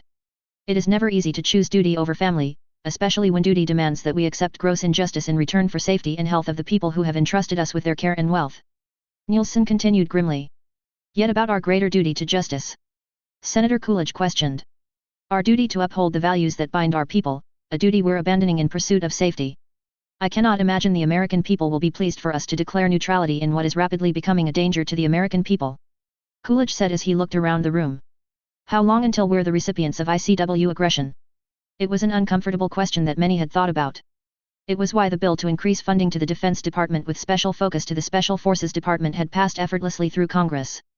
The American people will be disappointed, but they are also hesitant to involve themselves in a magical world that many are growing tired of, where many of our citizens would at best be seen as mutts and rabble fit only to fill their coffee cups. The senator for Michigan said amidst murmurs. Our first and most important duty is to our people, and by declaring neutrality we are fulfilling that duty to the best of our abilities. The senator for Michigan said, and he gained approving looks from the senators. Sophia stepped forward with graceful intent and a quiet hush fell within the halls of Congress. I know my brother well. She began, her voice unwaveringly calm as she spoke further, and if there is anyone who understands duty, it is my brother who lives and breathes duty. She looked around the room. And that is why he would understand our decision for declaring neutrality in any conflict with the ICW should they choose to pursue a useless war against Illos. She watched as the room looked at Sophia with sympathetic expressions on their face, some even moved by her decision to prioritize American lives over her brother and his people. Of course, underneath that there was also the understanding that she was making her choice to remain with Macusa. Sophia had won many of their respect with her business nous and her not inconsiderable charms, some who only gave it grudgingly but gave it nonetheless, and she knew that it helped that Sophia had adopted the American life wholeheartedly. Can Illos survive? A senator for Nebraska, McCoy asked. It was a loaded question, a question in a vein that hadn't really been asked of her before, a question that implied that she knew much more than any of them did. Atticus' disappearance for many years took its toll on the family, even if he hadn't really disappeared, but thankfully her family by marriage and her decades of friendships and favors had assisted in stifling questions of her family in that regard. All eyes were intently on Sophia, who took the curious and intense looks in her stride. Yes. She said confidently, Illo's greatest defense is its secrecy. No one knows where it is, not even I or the citizens themselves. She smiled coyly at McCoy. He might just rib me a little in a letter once he learns of our neutrality, but he won't be too upset. I suspect I should still receive my Yuletide gifts. And it garnered some much-needed light-hearted chuckles. There are rumors Illos is allied with Japan, Keller said musingly, and in the process drew attention to himself. She looked at the Californian senator. He was a relatively young man, only in his 40s, yet he had a sense of charisma that spoke to many people across demographics, just as his ancestry appealed to the many peoples of America. As an heir of House Keller, a founding house, and as a son of a Mojave daughter, he had all of the ancestry he needed to appeal to the public. The polls across America were reflecting that, and he was edging out Flint as the favorite to succeed her as president. Keller looked around the Congress chamber. They may not alone in this, and I suspect that magical Britain may well follow Japan's footsteps in exiting the ICW and allying with Illos. Murmurs broke out and the tension in the room returned in strength. We know that Japan trades with Illos, but an alliance? Military alliance? Senator Stuntnose of Oregon posed with a heavy frown. Such an alliance is unheard of. In recent times? Yes. But that's because the International Confederation of Wizards made such alliances pointless. Before the ICW, there were many such alliances between communities, especially in Asia. A senator from Virginia commented. It would change the dynamics of the conflict if Illos doesn't stand alone. Senator McCoy said, concerned it could escalate into a world wizarding war. It made many people uneasy. Though that a world war on a greater scale of the Great War may actually happen. Neutrality may not even be an option if the war escalated to such a degree. The statute may end up in great peril if it was being fought across the world, and given the concerning rapid advancement of the Muggles, the last thing they needed was exposure to happen during these perilous times. It wouldn't come to that. My brother wouldn't let it happen. He would not let it escalate to that degree if it was unnecessary, and it is unnecessary. The ICW cannot breach Illos. She said firmly and confidently. You're confident in Illos' defenses, but I have to call you out on this confidence. Are you certain Illos' defenses can hold when the full weight and power of the ICW is set against it? A senator from Maine asked. Sophia shook her head. I don't know as much about Illos as you think I know. She said with a disapproving tone, and internally Viola applauded at her ability to lie without even a slightest hint of deception. My brother never involved me in the building of Illos. This was, in his own way, done to protect me from the enemies that arrayed themselves against him because of his abilities and because of his beliefs of equal opportunity and equal rights that many powerful people felt threatened by. She said firmly. But if you have to guess. The senator from Maine, Quahog insisted. Your brother is known to be perhaps the most powerful wizard alive, perhaps even more powerful than Merlin himself, but surely they don't think they can hold out against the ICW in any meaningful way. She looked at him with a displeased look but answered anyway. Do I believe Illos can hold out indefinitely? She paused momentarily. I don't know. She admitted. I know my brother is powerful and extremely knowledgeable, but power and knowledge alone won't allow Illos to win against the considerable forces of the ICW. I believe they know that. She finished, and causing murmurs to break out. She decided to intervene. Such speculation does us little use. Let us refocus on our course of action. And with that, debate reopened on how to extend their neutrality on the world stage. Break. 28th of July, 1957 London, British Ministry. Abraxas Malfoy POV. Are you certain you cannot tell me what I could expect? Livermore asked, with his fingers tented together on the table in a bid that Abraxas was coming to understand as his own way to calm his frenetic nerves. Livermore was the British Minister of Magic and an early member of Ouroboros. Despite his politically powerful position, he was only a third-generation pureblood from a merchant family, but he was an astute sort that knew who to thank for his rise. He'd joined Ouroboros nearly from the beginning and had increased the wealth of his family by nearly 30-fold over the years. It made the Livermore family firmly entrenched in their allegiance to House Slytherin, and it was through that loyalty and his ability to navigate through the Ouroboros party without making enemies that earned him the Minister of Magic position. You know how Her Majesty likes to ensure no secrets are given avenues to escape. Abraxas drawled as he stared at the minister. Livermore drew his lips to a thin line, though he made no outward expression. Minister.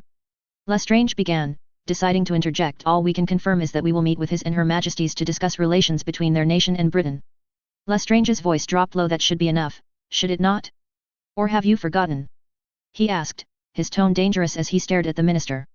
Her disappearance from magical Britain had caused a frenzy amongst the public. The senior members of Ouroboros had known of her plans long before she left, and Abraxas had noticed over time that some amongst them had begun to waver somewhat in their common cause.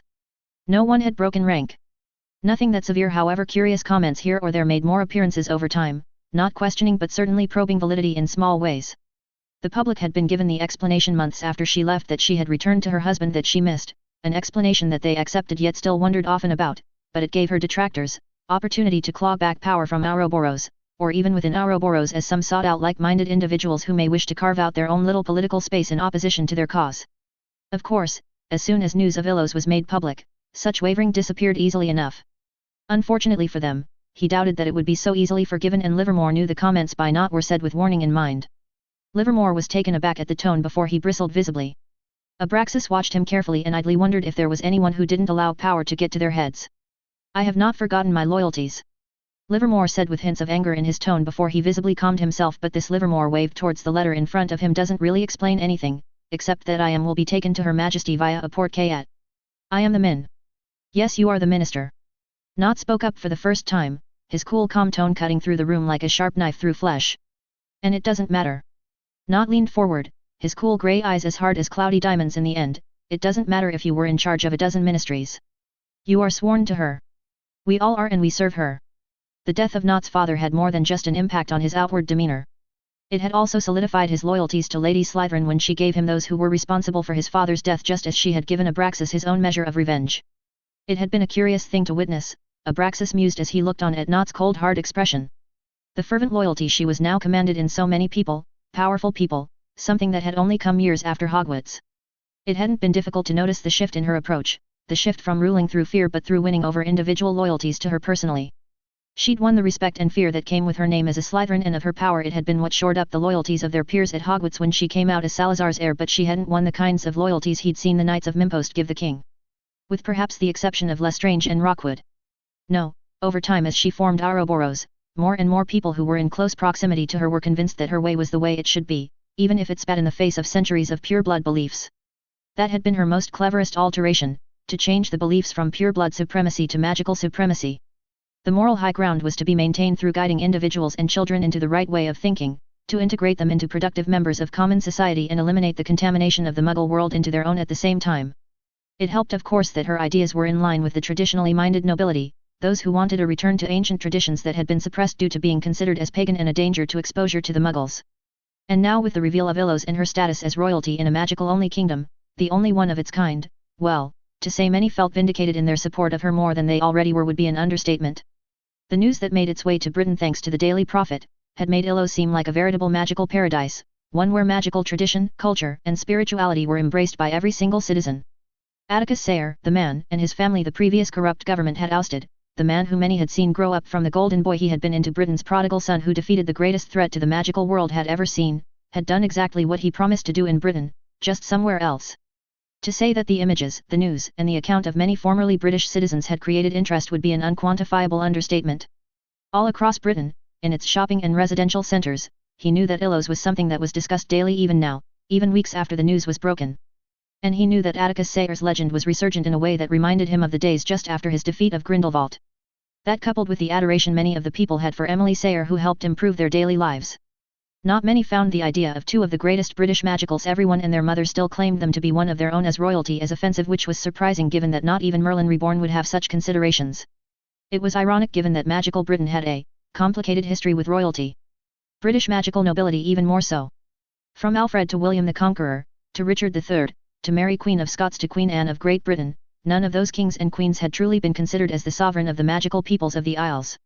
Only once in their history had they really considered any royal member proudly as one of their own, and that had been Princess Morgana, the half-sister of King Arthur, the archmage witch that history had cast as a dark lady by history thanks to Merlin as a consequence of her threat to King Arthur's reign.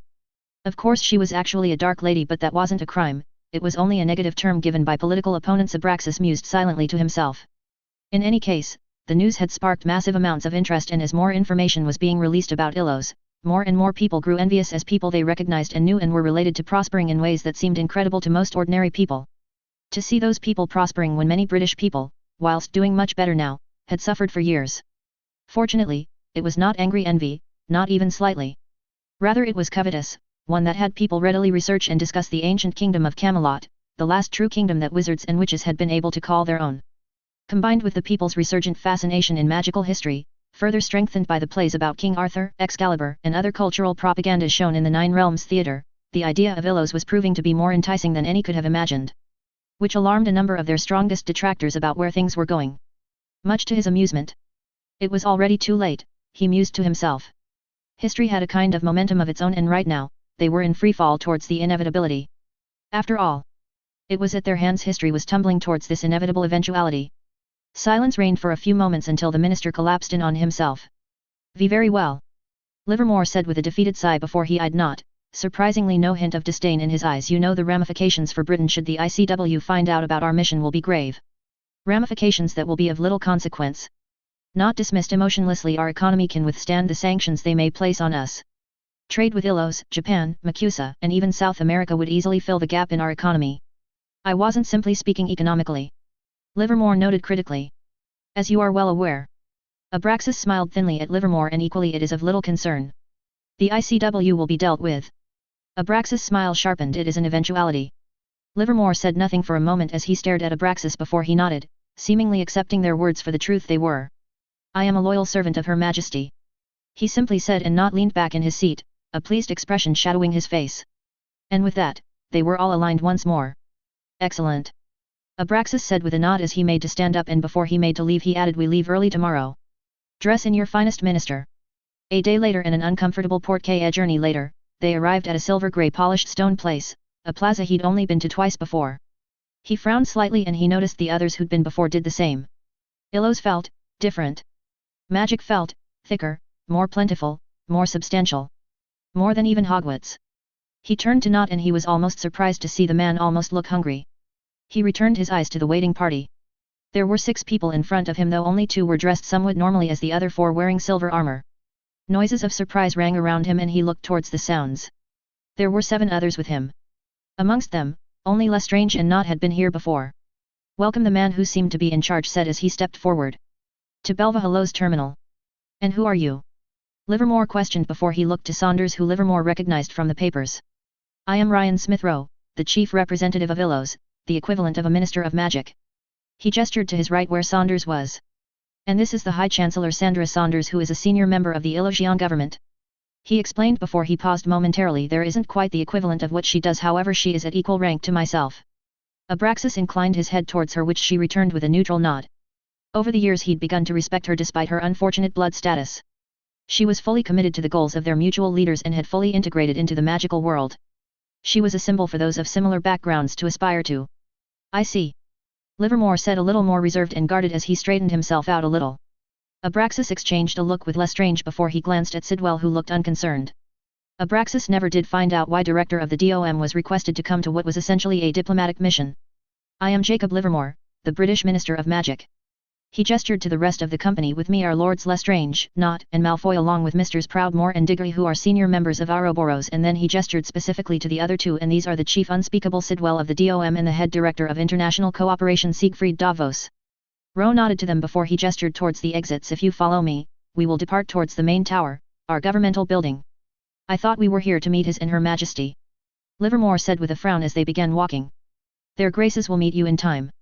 Saunders only said as they descended down the stairs. They followed silently, knowing that they were being made to wait purposefully. Abraxas watched the expression of his companions. Livermore, Davos, and Diggory were all impressed, though the latter 2 hid their awe at the architecture of the station poorly. It wasn't long before they reached the bottom of the stairs and made their way towards the open platform, and it was here that Livermore had slackened his indifferent expression into an open display of awe as they gazed open the massive country that was Illos. How large is Illos? Diggory asked with a small hint of trepidation in his voice. The papers never really showed scale of Illos, nor the massive metal frame that encircled the country like how the Alpine mountains encircled magical villages in hidden valleys. About the size of Crete. About 8,000 square kilometers. Saunders said casually, and he heard Livermore choke slightly before he recomposed himself. Impressive. Livermore said, this time excitement overcoming him, and it wasn't hard to guess what Livermore might be thinking. That amount of space could host millions of wizards and witches. No doubt that once things were in full swing, there would be a heavy demand to purchase land on Illos. He glanced at Nott, who smiled knowingly at Abraxas. It seemed that Nott had the same idea. It wasn't long before they were in the air in a skymobile. Aside from Diggory excitedly chatting with Rowe about how it worked and if it would be included in the trade agreements, the journey had been mostly silent. No doubt Sidwell and the other first-timers were taking in all they could in their trip. After a brief settling in their hotel, they were brought for brief discussions with Saunders and Rowe as they lined up an agenda. It seemed like they would not meet with His and Her Majesty today or tomorrow. The day of tourism, as Saunders so usefully supplied, had been informative, even for him, as he'd gotten to know how much things had changed in the years since he'd last been here. And things had changed significantly. The population doubled, and all around Illos, there were simply more as they were taken on tour, starting from watching a game of Threepolar at the Thunder Arena to the shopping districts to the Pandrosian Institute that admittedly rivaled Hogwarts for beauty. Their tour ended with the Temple of Sealstees, a massive temple on the outskirts of the city which had a 100-foot statue of Lady Magic merged into the domed temple that radiated magnificently in the light of the 3 artificial suns. It was the highlight of the tour, going to this temple, a temple that was almost as tall as the main tower. From almost anywhere in the city, one could see the beckoning Lady Magic as she held a spear in one hand and a golden apple in the other, with the golden armor and the golden crown alight like a beacon, almost like calling one to prayer. The path that directly led to the temple was long, yet he could not imagine anyone tiring from walking towards the temple. Perfect trees and perfect grass were on either side of the path, and as he entered the temple, his breath was taken away by beauty of the art. Paintings and portraits of popular depictions of Lady Magic in all kinds of cultures adorned the great walls of the multi-floored temple. There were paintings of a gentle Hecate, a triumphant Shakti, a powerful Circe, an embracing Isis, a loving Freya, a seductive Angisha, and a wrathful Morrigan. The robes, the clothing and the togas moved in undulating waves as the bodies stood still like anchors. He'd never seen such magnificence in all of his life, and it was without question he would hire this Fatima to make such work for him in the future. There were some 8 floors to the temple, each floor dedicated to some version of Lady Magic throughout the magical world, allowing any magical to pray to their culture's version. There were not any organized kinds of prayer, no, magicals did not conform to religion, instead it was left to the individual to find their spirituality. He'd seen a few people pray in their own way, some sitting before a small statue of Lady Magic in silence whilst others elaborately weaved orchids or light around them whilst chanting quietly in Latin. Hours passed, and as the rest of their party returned to the hotel to prepare for their meeting with His and Her Majesty, Abraxas stayed behind to admire the art and the temple itself. He wasn't the only one either. After a little while, he came across Sidwell staring at a painting of Morrigan below a dark cloud only brightened by streaks of lightning amidst a backdrop of moving rain the color of blood, and Abraxas stood next to him. "Fascinating, isn't it?" Sidwell enthused, his gaze still on the painting. "Yes, it's powerful image," Abraxas confirmed as he stared at the painting. In the distance, one could see nearly a dozen hills, yet those hills were too oddly shaped. They were wavy, ribbed hills, and if one looked closely, it almost began to resemble mountains of bodies. It wasn't surprising given who Morrigan was from legend. A tribute to the might of magic, Abraxas added as he stared at the streaks of lightning. Sidwell turned slightly to him and seemed to look at Abraxas from the corner of his eyes. "I would have agreed had I not noticed the shoulders," Sidwell stated before returning his gaze to the painting. Abraxas lightly frowned as he looked at the painting and took in Morrigan's form. Her back was all that could be seen, but her stance and the way the painting was framed had her at the center of the painting, like she was the linchpin, the important figure in the message of the painting. Yet as he looked closer, he began to see. She was slumping. Her shoulders were not tall or level, they were buckled, cast down as if there was weight pulling her down. Her posture was not straight but rather almost hunched. "I see it," Abraxas said as he turned to look at the rest of the painting for more clues. The Morrigan was associated with war and fate, but there was also the lesser-known association of magic and nature. He had thought it was the latter associations that had he included in the band of known names of Lady Magic, but perhaps not. "It is a tragedy," Sidwell noted after a few moments of silence as he raised his chin as he brought his brows down in a scrutinizing way. "For her? Or for them?" Abraxas questioned as he stared at the mountain of bodies. "For us," Sidwell corrected, and Abraxas turned to Sidwell, who wore an expressionless face. "We have lost much in war, our kind," Sidwell said musingly.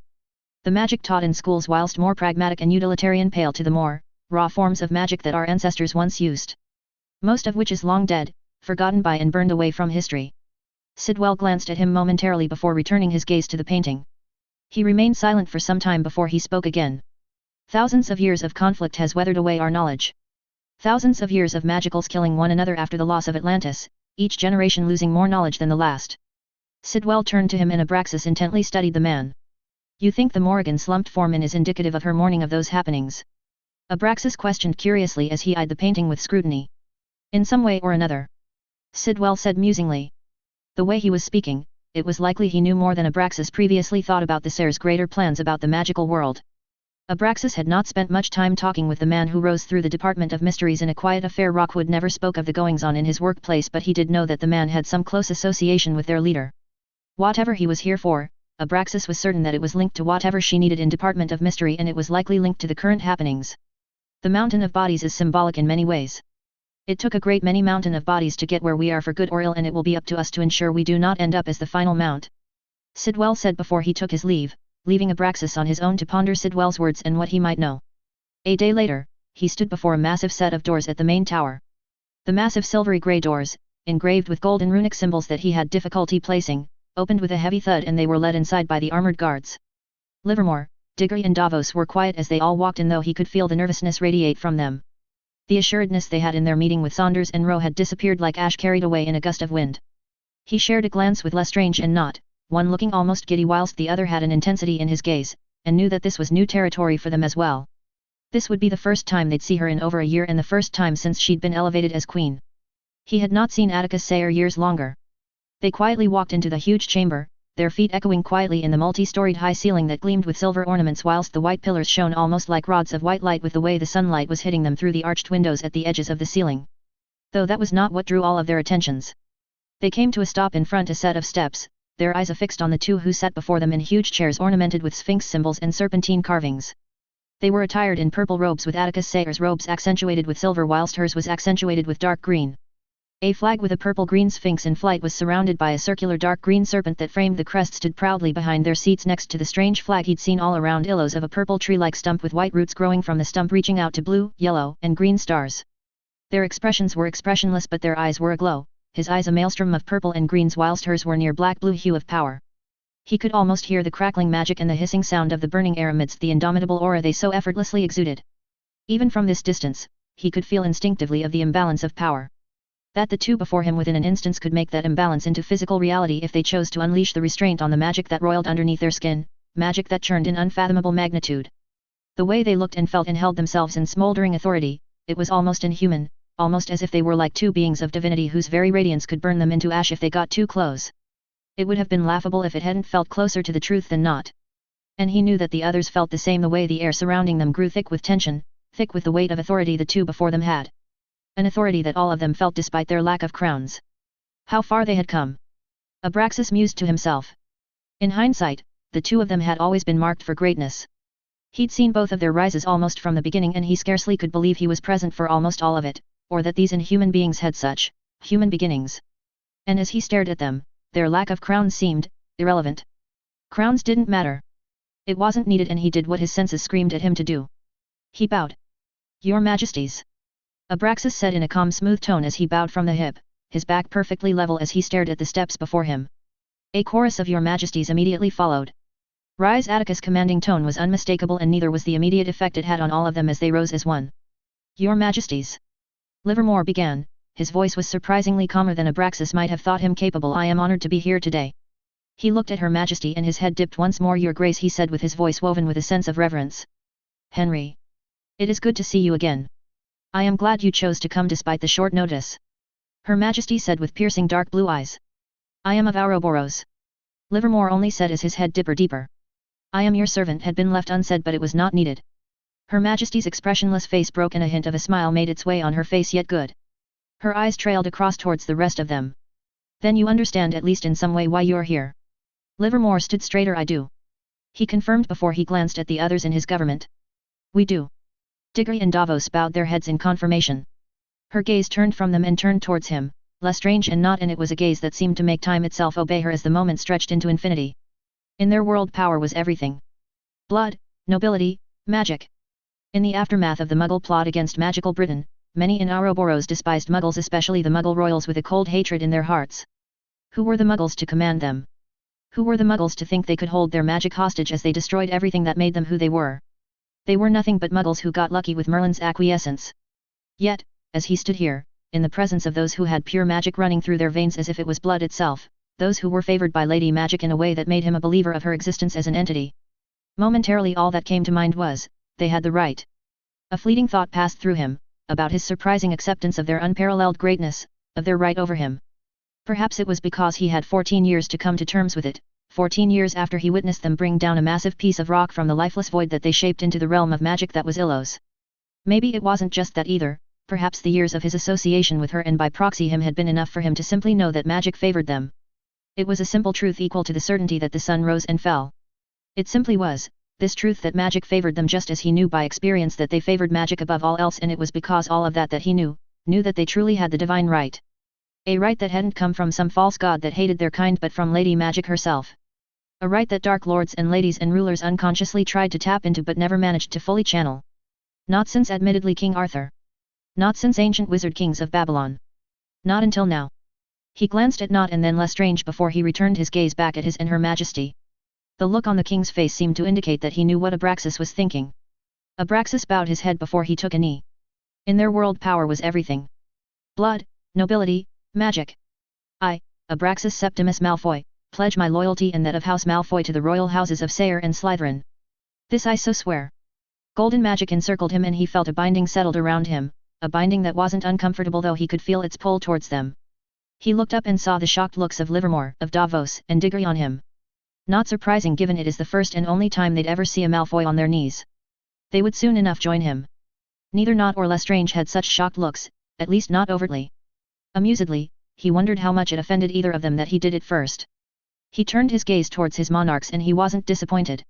On the king's face there was a look of acceptance, a look that spoke of his understanding of why Abraxas did what he did, and on hers. Unbridled glee shone in her eyes and a look of satisfaction, and Abraxas knew for certain now that House Malfoy's position was more secure than it had ever been. To survive and thrive wherever the coin fell. Those were words Malfoys knew and lived by. Abraxas had never been content with simply surviving, and the magical world would bow before these two. He knew this to be the will of magic herself. And when the magical world bowed before these two, House Malfoy would behind them above all the others. Not because of magic, not because of a divine right, but because of the will of Abraxas Septimus Malfoy. A glimmer of assurance shone in his eyes as he stared at the two before him from his kneeling position. Their greatness would thrust House Malfoy into what it was always meant to be. That was the promise that Abraxas would live by. Break. Hypatia Agar Allows POV. She pulled herself out of time with a quiet gasp, with a profound sadness gripping her heart. Why? She wondered. What was the point? You know why. The quiet voice of Atticus interceded in her thoughts. She knew why. She knew the point. She just didn't want to understand, and her travels through living time aimed at trying to find out how to avoid it. She never found a way. It was almost as if it had to happen.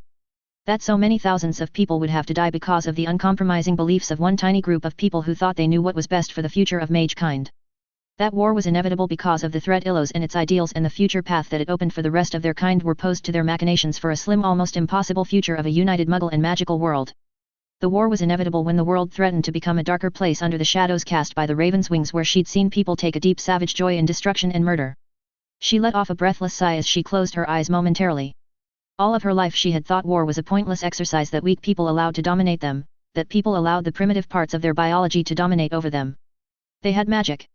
They had powers to alter reality, to create everything they would ever need. Why would they need to war when nothing was out of reach for them? When no one would have to go hungry, or be homeless or without purpose, when magic gave so much? Bitterly, she thought, it wasn't enough to simply have magic. People had ideals, people had beliefs how the world should work, who shouldn't be part of the world. It seemed like war was part of human instinct, part of their genetics that only transcended in complexity, even if at its roots it was simple. Denying others what they want or need. She looked up and met his gaze as he sat across from her in the same lotus position she was in. She must have looked desperate, harrowing even, with the way he looked at her with eyes that filled with sympathy even as his face was set in grim acceptance. Her shoulders slumped in defeat and in sorrow even as her eyes met his in silent understanding. She had seen this conversation. She knew the exactness of the words that would be said. Her questions were always the same each time she looked. Each time she fell through the images in motion. And his answers were always the same, just as his expression of sympathy and acceptance never altered. It is unavoidable? She asked quietly and sounding as desperate as she had seen a dozen versions of herself. Yes.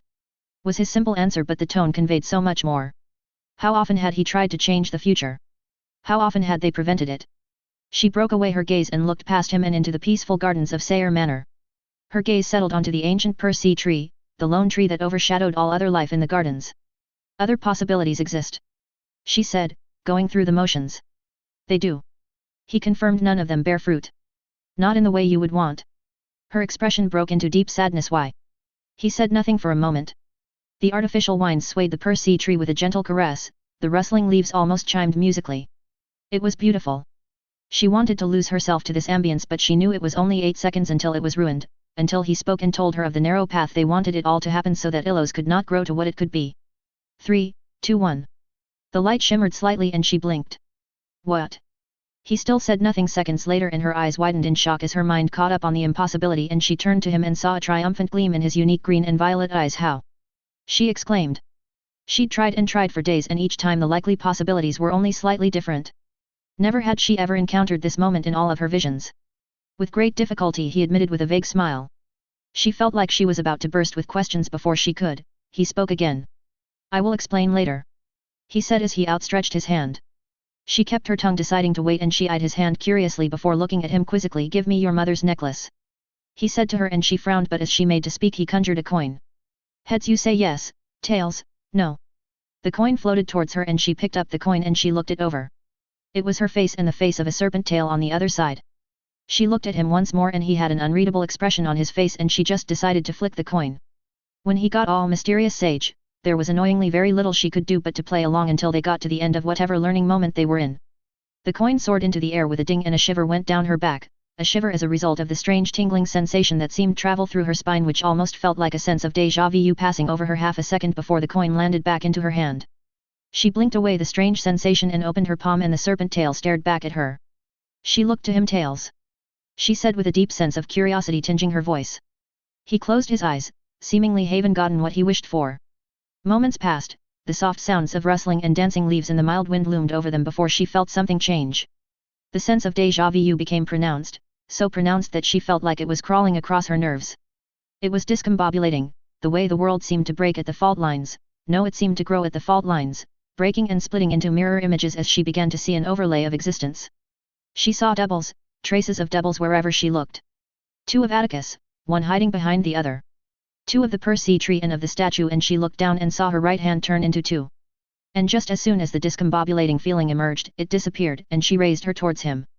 Her eyes turned white as her hands turned to her neck instinctively, but instead of finding comfort in the presence of her necklace hanging off of her neck, she instead was confused. In his hands was the exact replica of her mother's necklace, her necklace. "Why did you conjure a replica of my necklace?" she asked, her tone conveying her confusion ably. "It's not a replica," he said softly as the necklace floated towards her, his voice carrying a level of gravitas that was surprising her and no less confusing her further. Her jaw turned loose, her eyes impossibly wide as her shock became overwhelming. The moment her hand touched the necklace, she knew. Ooh, how could she not? Her mother's enchantment sung the moment the necklace fell into her hands, a song that echoed in harmonious symphony with the necklace around her neck, and she knew, despite the impossibly impossible impossibility, that this somehow was her mother's necklace, her necklace. Nothing could replicate her mother's enchantment, her magic that imbibed the necklace with facets of her own magic and full weight of her love for her daughter. "This is my mother's necklace," she said with clouded eyes that were on the cusp of raining. Her mother had died before she could teach her how to make one herself. She wanted to make one for Pandora but had been afraid to damage her necklace that became so very part of her core, the nurturing and loving magic that caressed her being, and magic made everything so much brighter and wonderful to experience. But now she could try without losing what was part of her. She looked at him, and saw that he had a kind look on his face, though there was a graveness in his eyes. She blinked, letting the errant build-up of tears run amok across her face before she wiped them away with her hand. That sense of déjà vu. She trailed off, beginning to put things together, and he nodded silently before he looked away and over his shoulder towards the Percy tree. That was you experiencing two moments in time at the same time. The coin that she had dropped floated towards his hand and he played with it, flipping it in between his fingers as he stared hard at it. Two different moments in time that would have existed in different timelines, in universes, but instead were brought to exist at the same time, in the same moment. He said as the coin fell on its edge onto the floor. But that's... she tried to say as she troubled with grasping with the full weight of what he was saying. He looked back at her, and the emerald flecks in his sea of violet shone beautifully like glowing embers of a dead fire, and for the first time in her life she was truly, utterly mesmerized by the impossibility of the man before her. It was breaking every single law she ever thought she knew. Laws of magic, laws of the universe. She knew of the existence of alternate timelines, alternative universes that infinitely came into existence with every divergent choice that was ever made in any moment, but to think that one could cross that border between universes. To cross and literally pull at time and space at the inception of the creation of a new universe to bring in extra universal matter into their own universe? Was it even crossing? She thought wondrously. As she thought about it, it was more like taking advantage of a state of existence that was indeterminable, like Schrödinger's cat, where Atticus simply took advantage of the fuzzy properties of time and reality to create circumstances where both choices existed the same time. She wanted to laugh and maybe even cry a little at the possibility of something that she never even thought to think of being possible. Atticus continued, time, it was once described to me to flow in one direction. That it could stretch, that it could be accelerated, but that it will never go back. This, I believe to be the truth of the universe. A facetious smile seemed to make its way on his face as he looked briefly towards the sky. Even now, the monk teaches me. And she wondered who this monk was. He met her gaze. Time is so much more than simply a flow in one direction.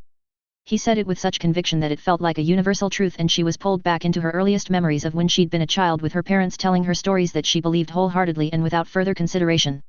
More than just twinning roads or rivers or paths heading into one albeit different directions. We see this, you and I, of these twinning rivers that break the linearity of time that most others perceive and understand, but there is an underlying state of possibilities that can be manipulated and pulled and split apart and made to happen or made to disappear from likelihood. He paused as he spared a glance at her necklace she held in her hands, the same necklace that hung from her neck. We do this at present by manipulating our choices and choices of others to change the most probable present into another present, and in that vein, we rip away the present and pull another present in its place. And that's what you kind of did, but not. She said with a frown, thinking aloud more than she was talking with him in the first instance. I mean, when you didn't behave as I had seen you would. He inclined his head, his expression breaking into an encouraging smile. I ventured deeply into the somewhat unlikely possibilities, some near 1,000 likely possibilities away, and was able to manipulate one of those unlikely possibilities into occurring at that exact moment. He paused momentarily. And a thought clicked in her mind, like what you did with the coin flip and then later the necklace, but in a slightly different way. His smile broadened. Yes. In the first instance, I manipulated the rivers of time until the very last moment before I pulled in that unlikely possibility. He turned the coin's faces again and again as he spoke. In that instance, I pulled the lesser possibility whilst blinding you to the increasing probability of that present happening. He stopped playing with the coin as he looked directly at her. How? She asked confused. She didn't understand how time itself could be deceived. Through affecting your sight and living time itself. He said seriously. He raised his hands and a conjuration that resembled the image in the Biology Today journal was created around them. Neurons, she remembered. The conjuration was of strange similar blobs of neurons that were clustered in both big and small blobs with threads and paths that linked them all together. The structures of time and of the universe itself are malleable. He began as the conjuration began to light up in all kinds of ways. And living time is the underlying structure that binds many of the structures of the universe together like a suture, and it is a structure that we have a connection to. It is that connection that allows us to see beyond our immediate space and time, beyond our present and into dozens of futures that are the cream of likely possibilities. However, our connection is limited. We can see the events, the choices of others and our own choices that lead to a particular future, but the scope of our connection is limited, for there are infinite choices, infinite events, and infinite spontaneity at any and every moment. He paused momentarily as he met her gaze. Yet despite the limits of our connection to living time, one thing that is not limited is our interconnectivity through living time. He said as his eyes bored into her. Our choices connect one another, choices that are made in the past, that are made in the present or made in the future, it matters not. That is how I am able to deceive your perception, for I am taking advantage of this connection we share with living time to manipulate what you see in living time itself. She slumped slightly as her mind worked hard to consider what he was saying. A flash above her drew her attentions and her eyes widened as light traveled through a tunnel to another cluster of neurons, and her head swiveled back towards him. You're like one of those central clusters redirecting signals. Choices, it was all about choices. The way he pulled the unlikely possibility into existing was only possible because of the past, present and future choices that connected both of them, which allowed him to access to her connection to living time and deceive her sight. His smile widened as he nodded with a pleased glint in his eyes. Her brows furrowed before she looked at him intently. How can we ever trust our visions if someone can manipulate them like that? She asked a little tentatively. That was the first time I was trying it, he said gently as he arched an eyebrow. It does not work on just anyone after all. Right, she thought, a little embarrassed. Plus, she would have known if things didn't happen at all like she expected it would. He continued, to assuage your fears, I believe we can trust our visions because we're inherently capable of sensing sudden unusual changes to the timeline. He said as he eyed her intently. You remember the sense of déjà vu? She nodded carefully as she thought back on what she felt, and her eyebrows scrunched a little. I think I felt something similar before. She said as she met his gaze. Some kind of light. Atticus nodded, pleased. That was as a consequence of reality, adjusting for a lack of a better word, as I pulled an unlikely present in the path of the current present. It made her feel a lot better to know that she could at least know when she was being deceived. But that would only happen in the moment, she said with frown as she looked to him. Couldn't you manipulate time and keep someone blind? Atticus chuckled softly and looked at her with a proud look on his face. Hypatia, you amaze me. Atticus said appreciatively, and she felt her cheeks burn. Before she could make a fool out of herself, he continued. Yes. You could manipulate living time to blind someone for an extended period of time. He said, a lot more serious now. I think it's far too difficult, however. He added, a more contemplative look on his face. I was able to do this to you because it was a small manipulation that I was devoting much of my concentration and efforts on. I don't think it's practical to do it long term, especially if you are doing it to someone who can see multiple possibilities. Even manipulating this path of possibility into the current present while keeping you blind was almost as taxing as it was to pull two opposite moments into the same moment of space. He told her. Hypatia nodded absent-mindedly as she thought it over. She didn't know how he did it, the way he manipulated her sight through this connection they shared, but she wasn't surprised that it took so much out of him. Will you teach me this? She asked him as she looked up to him. I will. He told her as he tilted his head as their gazes were affixed onto one another. After all, I want you to be as capable as I am when you teach our fellow seers at the Office of Farsight. He said to her, and she gave him a small smile. She knew that this was pretty much her future. She had not seen any different future where she wasn't the overseer of the Office of Farsight. Pandora would even one day join her after she finished Hogwarts. How did you do that anyway? She asked as she sat a little straighter and held a little tighter to her second necklace. The coin and the necklace. He smiled gently at her. The universe exists in all possible states, in any and every combination, in the present and in the future, until it can no longer support such existence of possible states once they have become the past. He frowned. Even then I am not sure that not even the past is safe. He said before shaking his head and returning his gaze towards her. And in those possible states, it is possible to pull two moments into a singular moment, a yes and a no, into the single moment of the present, forcing a merger of two opposing choices into consolidating into a singular moment that accommodates both choices. He nodded towards the necklace. When faced with an abnormality, with something that has a fuzzy existence in reality, the universe in all of its malleability moves to accommodate it. She stared at the necklace before she looked to him, a helpless look on her face.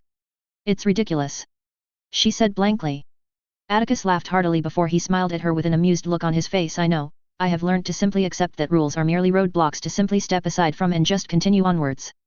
A curious look fell on his face as Atticus looked up, his eyes setting on the conjuration of the neurons that hovered above them. I believe that it is an instinctive ability of our kind to make a mockery of the universe, she proposed in half-jest. He smiled though he kept looking at the neurons. In a way, yes. I think we have been blessed as a species with the potential to reach the pinnacle of existence. She frowned as she took on his expression. There was a deep sense of contemplation on his face. Pinnacle of existence. She wondered and her eyes widened as the conjuration changed into a representation of galaxies, countless of galaxies. Do you think our current existence, our current array of powers are all that we are capable of? Atticus posed as he stared at the galaxies with a fervent look in his eyes. We have so much room for development, Hypatia. So much, he said as his voice trailed off in a whisper. Even this sensitivity to sudden abnormal changes to our timeline isn't unique to us seers. I'm fairly certain even those blind to living time have this genetic sensitivity. Some even instinctively understand time and the fundamentals of the universe. It's what allowed the creation of time sands and the creation of time turners, he said with a smile on his face before it fell away. Can you imagine where we could be in 500 years, in 1,000, in 10,000? He said almost to himself more than to her. She looked up towards the galaxies. Admittedly she had wondered. She knew of their origins as a spacefaring civilization. Of Moira's true origins. Of Atticus' drive to see them on a completely different world. But the war with men of symbols and the Rave Knights was so destructive, so horrific. It dominated her mind as she saw Europe bathed in so much blood. Even her own Greece was not spared of the atrocities of the Rave Knights as they took advantage of the war between the ICW and Ilos. All of it would be pointless if their people destroyed themselves in war. If Atticus, she whispered as a wonderful thought sparked into her mind. Yes, he simply said as he turned to her and she was taken aback by the cold glint in his eyes. Other possibilities exist, he said meaningfully. She remembered. But not in the way I would want, she asked tentatively. The cold glint in his eyes that threatened to send shivers down her spine disappeared and sympathetic look came across his face. War is unavoidable. But how it is fought isn't, he said, and she understood. She understood why he showed her all of this. She swallowed harshly as she broke off her gaze. Without them, this war would not nearly be as bad as it could be. In all of the futures she'd seen, they were like a shield for their forces that caused so many Illusion lives to be lost. They were the cause that caused the war to be extended for years, and they were what would turn the magical world against them slowly but surely. She understood why he went to this extreme to find another way to break the deadlock they were in. I understand, she said, her eyes closing. It would change everything, yet it would change nothing. The course was already set, only now there would be war without them. Only this time it was likely more of the enemy would die than their people would. She felt a hand on her shoulder and she saw with wet eyes that he was kneeling in front of her. She wasn't crying for them, but she was crying of the kind of choices they were saddled with. It is a gift. It is a curse, he said softly as he gently carried away her tears with his thumbs. But is not one either of us will carry alone. Nor those who learn from us. I don't know if I am strong enough to make these kinds of choices. She knew that eventually she'd be in a position to make such difficult choices. Could she make a choice of who didn't deserve to live because of the danger they posed to their people? Could she make the choice of manipulating a person or a bunch of people away from an event, a choice that would lead to an unfavorable future? You're stronger than you think, Atticus told her as he sat back down in front of her, a melancholic smile on his face. You will struggle with it. More than I did. Less than I do. But you'll never lose yourself. Nor will you allow me to lose myself, he said, surprising her. She idly thought that she'd had more surprising this past hour than she had in ages. I am not blind to the fact that this is a great and sometimes even terrible power that we have. We literally can change the fate of anyone and everyone, he said quietly before his eyes picked up and met her wet eyes. I am only a human, Hypatia, and I know my own shortcomings. He smiled wryly. Even if I don't seem like it, she chuckled a little wetly, and he smiled gently before he grew serious again. It is why I want this office established. It will break the weight of the decisions we have to make for the betterment of Ilos into smaller chunks, and you, Hypatia, Atticus said with his voice picking up in strength. You will provide the foundation of the morality of the office that will last the ages. In time, choices such as the ones I'm having to make, choices that I know are terrible even if they are lesser evils, Atticus said with a melancholic smile. She kept eye contact even if she wanted by instinct to look away. She knew that Atticus had the capacity to truly do horrible things. Emily even more so. Both of them were capable of battling hundreds of wizards at the same time and win. She'd seen them scorch and crack entire battlefields with less more than a flick of their hands. So often she'd seen them appear like vengeful archangels battling at the end of times, their magic mere expressions of will as they altered entire landscapes with the great and terrible powers. Will not even have to happen, not when they are stopped long before they can even hope to happen. He finished. She nodded. All right. She said as a newfound resolve settled within her, and as their eyes fixed onto each other, she knew that he understood that she meant a lot more with that singular word. Some would call her foolish, perhaps even terrible for the way she stuck to him, the way she trusted him. She knew that Atticus wasn't perfect, Merlin, she had seen enough of what he could do, what he did do, to know that. But she also knew that it wasn't done with malice nor to innocence. There was a deep humanity in him that he didn't really know that he had that drove him to do all the good and bad that he did. He cared. He utterly, completely cared about the magical world. With all of his soul. And it was that inspired her to stick with him, to help him with all of this. Because it wasn't right for only one person to carry the weight of the magical world on one set of shoulders. Not when they were in such a hostile universe that would happily destroy all of them. Chapter 79 Part 3. Note, if you would like to read ahead, the next chapter is available on Discord, whilst at least the next 3 chapters after it are available on patreon/boombox117. The Discord channel is discordgg/VR88T64YE7. 1st of August, 1957 ICW. Gaston Ramirez POV. Outrage rang throughout the hallowed chambers of the International Confederation of Wizards, a cacophony of howling sounds, sounds that were reminiscent of riotous jackals. Calls and demands of and for harsh action vaguely discernible and understood battled against the furious accusations of sabotage and warmongering.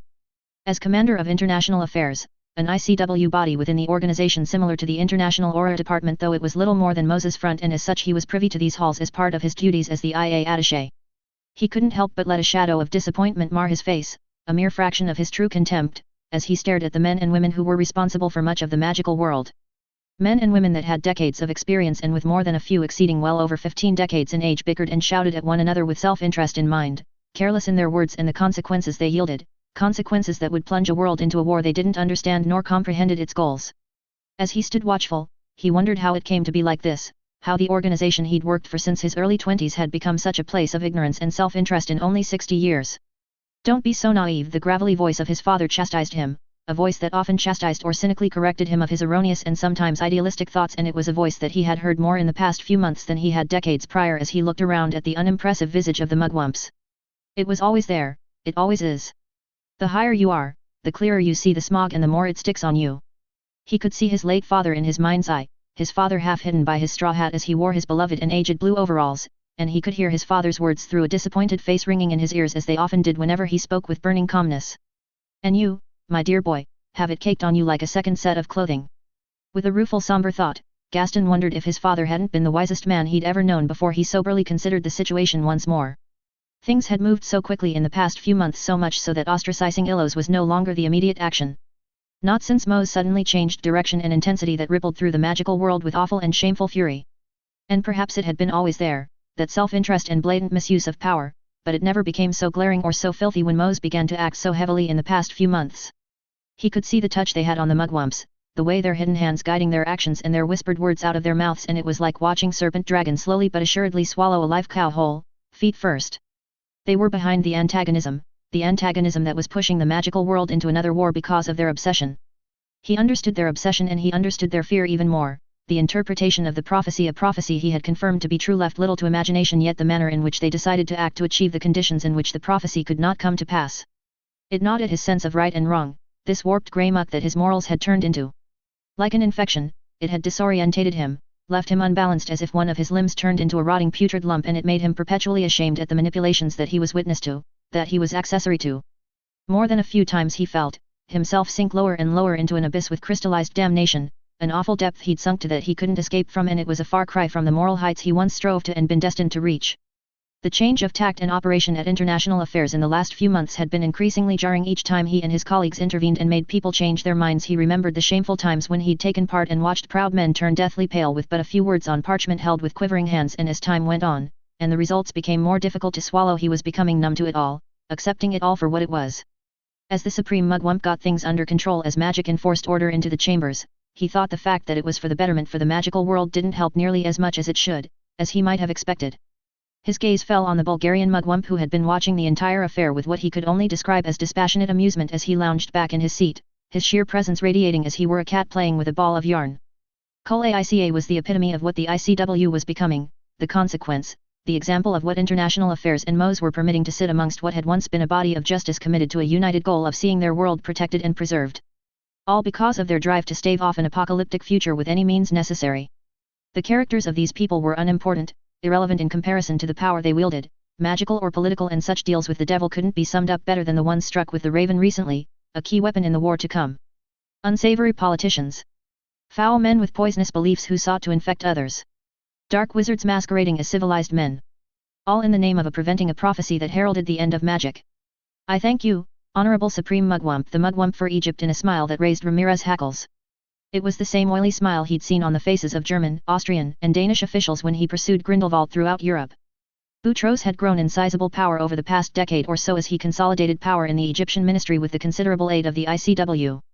Cairo, the seat of the Egyptian ministry, was now beholden to the ICW. Egypt, a people who could claim to be the first melting pot of wizarding cultures, a people who have a magical history stretching back over 6,000 years, were now beholden to a foreign power in Alexandria for the third time in their history.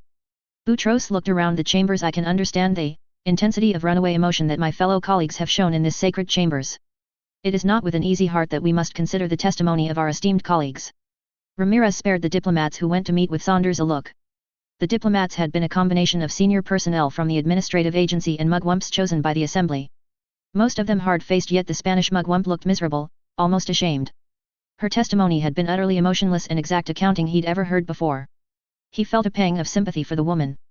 Boutros seemed to inflate himself as he continued to speak, a stormy expression on his face. Chancellor Saunders has made the position of Illos clear, and it is a position that we cannot accept. Murmurs of approval rang around the chambers as the discordant voices were muted by the volume of those who did agree. In their refusal to pay for the crimes of their leaders, they have made it clear that they are not ready to be a nation amongst us. Not when they choose to be led by criminals who are a danger to all of magic kind. Boutros exclaimed furiously before he continued. It is for that reason that I ask this body enact ICW Statute D10567 AF against the leaders of the rogue state known as Illos, along with placing indefinite sanctions against Illos and any that trade with this rogue state. Boutros shouted out, and a chorus of approval rang around the room. Ramirez felt a pit forming in his stomach as he stared around the fervent chambers. There it was. Despite the inevitability, despite the inescapable zenith that had always been on the horizon, it still hit him in the chest with a blow that felt like a furious swipe from a dragon's tail. The spark that would lit the ocean of exploding fluid beneath their feet, an act that would ripple through the magical world and scorch away any attempts of peace and dialogue out of existence. War with Illos was now inevitable. D10567 AF was a rarely used statute, one specially designed to allow the ICW nearly carte blanche to deal with those who were deemed dangerous and subversive influences to the integrity and safety of the magical world, allowing them to indefinitely hold individuals to imprisonment without trial. The same statute that had been enacted against Grindelwald after his crimes could no longer be ignored. The contented smiles littered the chambers whilst the troubled looks were far and few in between, and he knew that more would leave. He closed his eyes momentarily, and memories of reality torn asunder. Great and terrible magic wrought the world into unrecognizable slags of earth, the very heavens torn open with black lightning and rotting magic that clashed with annihilating power that broke the world with its consuming rage and fury.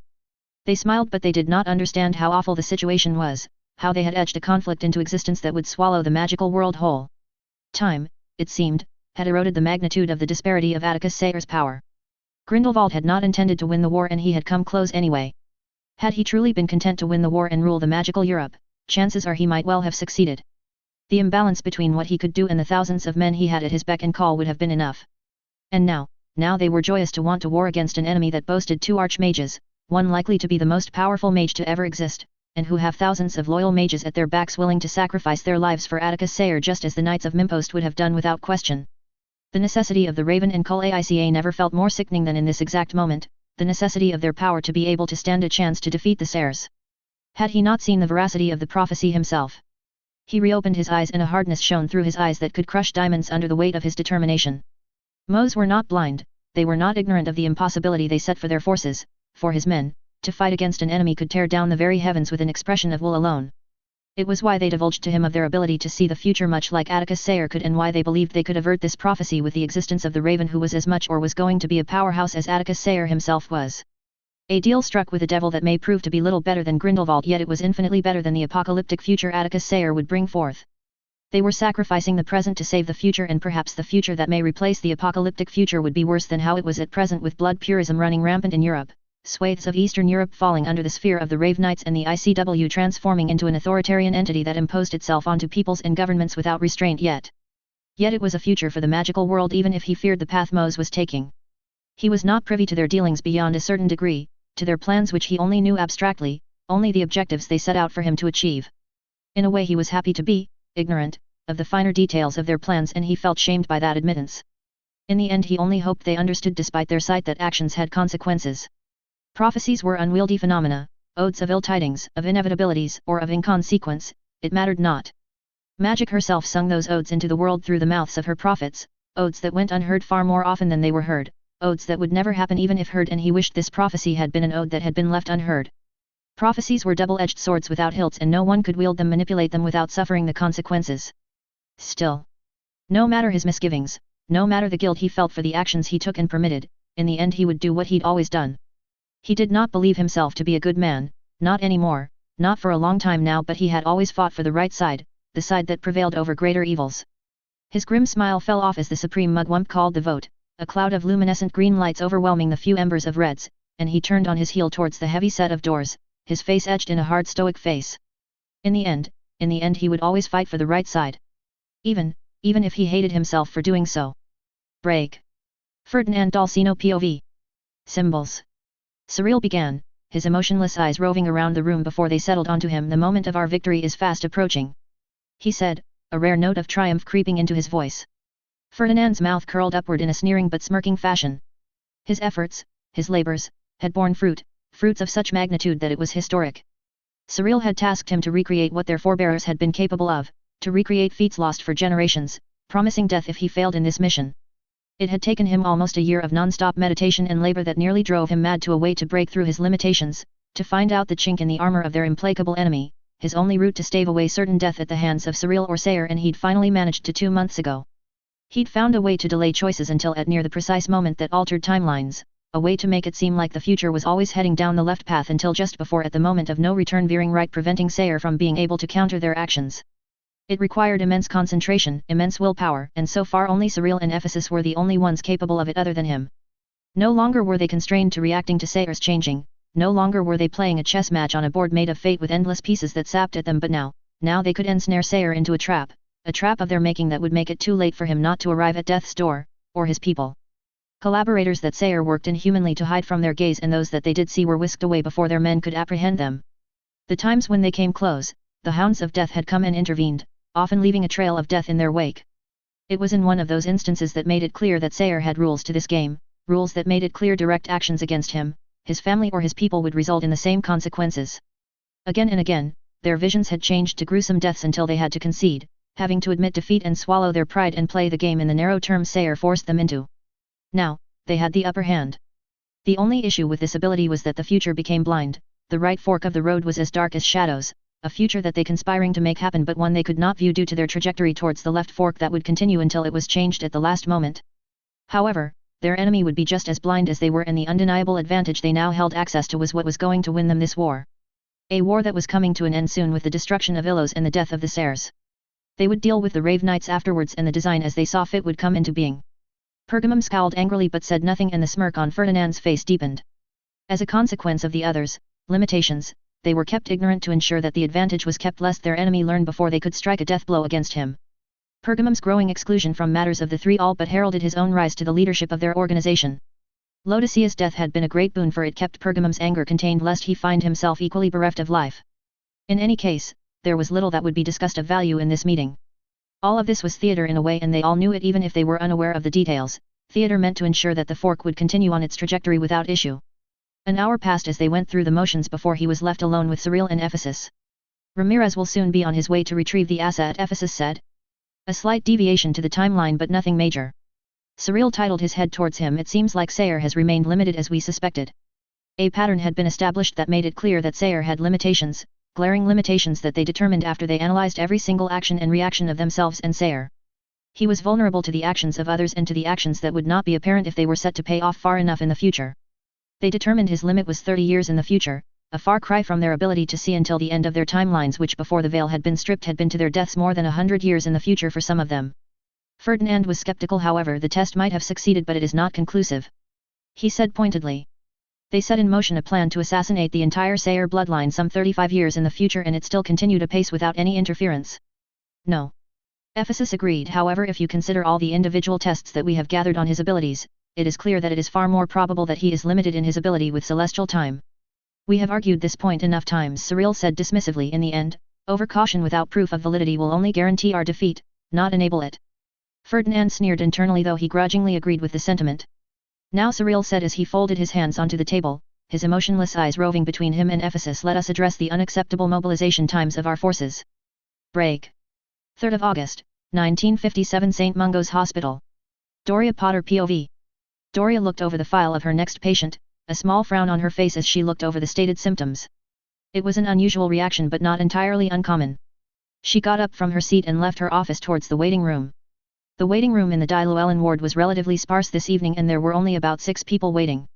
Mr. Sycamore. She called out, and a middle-aged, kindly-looking man dressed in worn robes stood up. He had a few scars on his neck and the bottom of his jaw as well, old-looking scars. She could see the swollen hand with 2 distinct bite marks on the lower part of the back of his hand.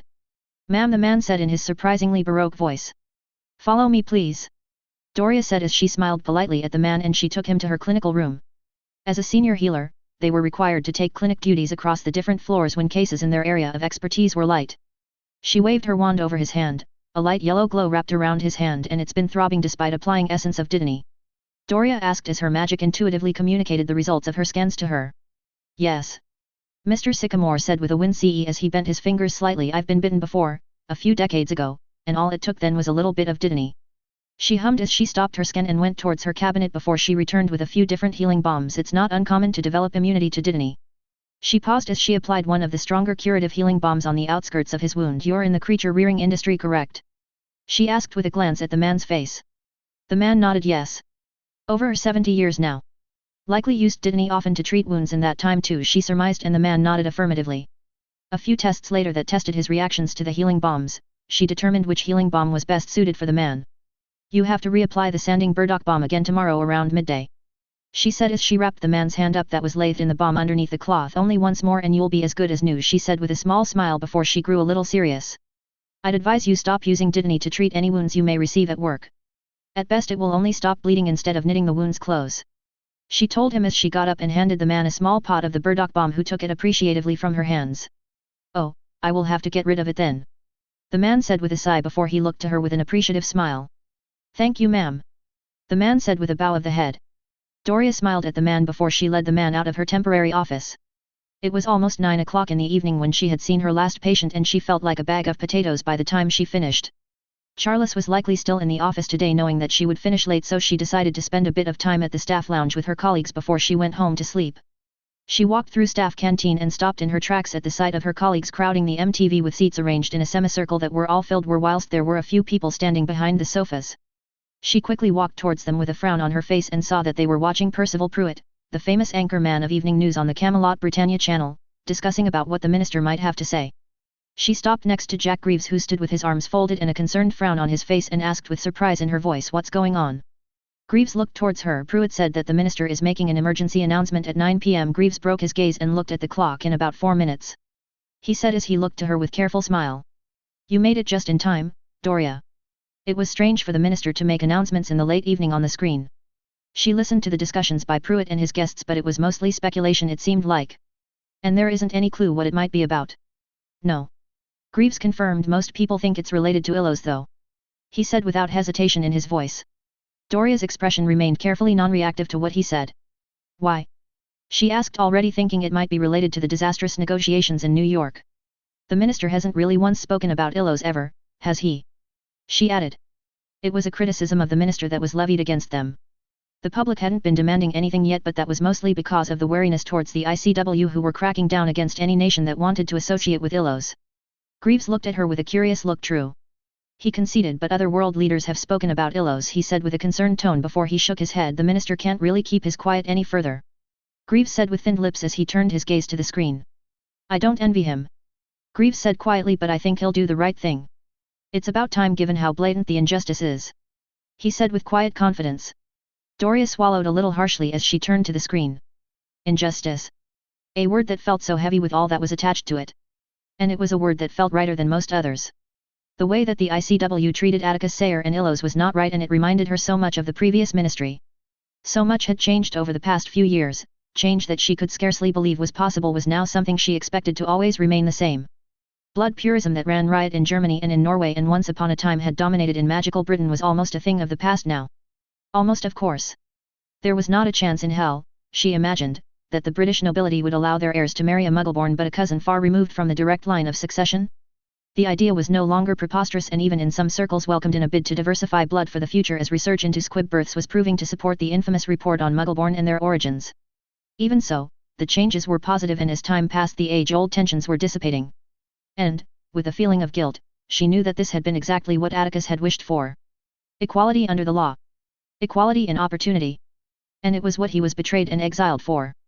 A small flame of pride flickered in her stomach at the achievements of her old friend.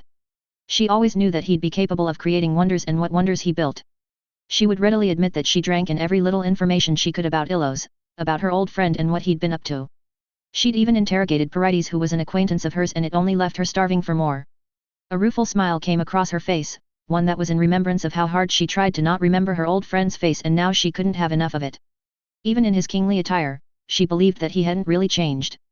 Parides' remarks about how a lot of things that didn't make it in the papers he really wanted to include, like how Atticus knew the names of anyone they encountered, something that Parides knew almost certainly wasn't for show, was how she came to believe that Atticus hadn't really changed at all, except for the glaring fact that he was king now.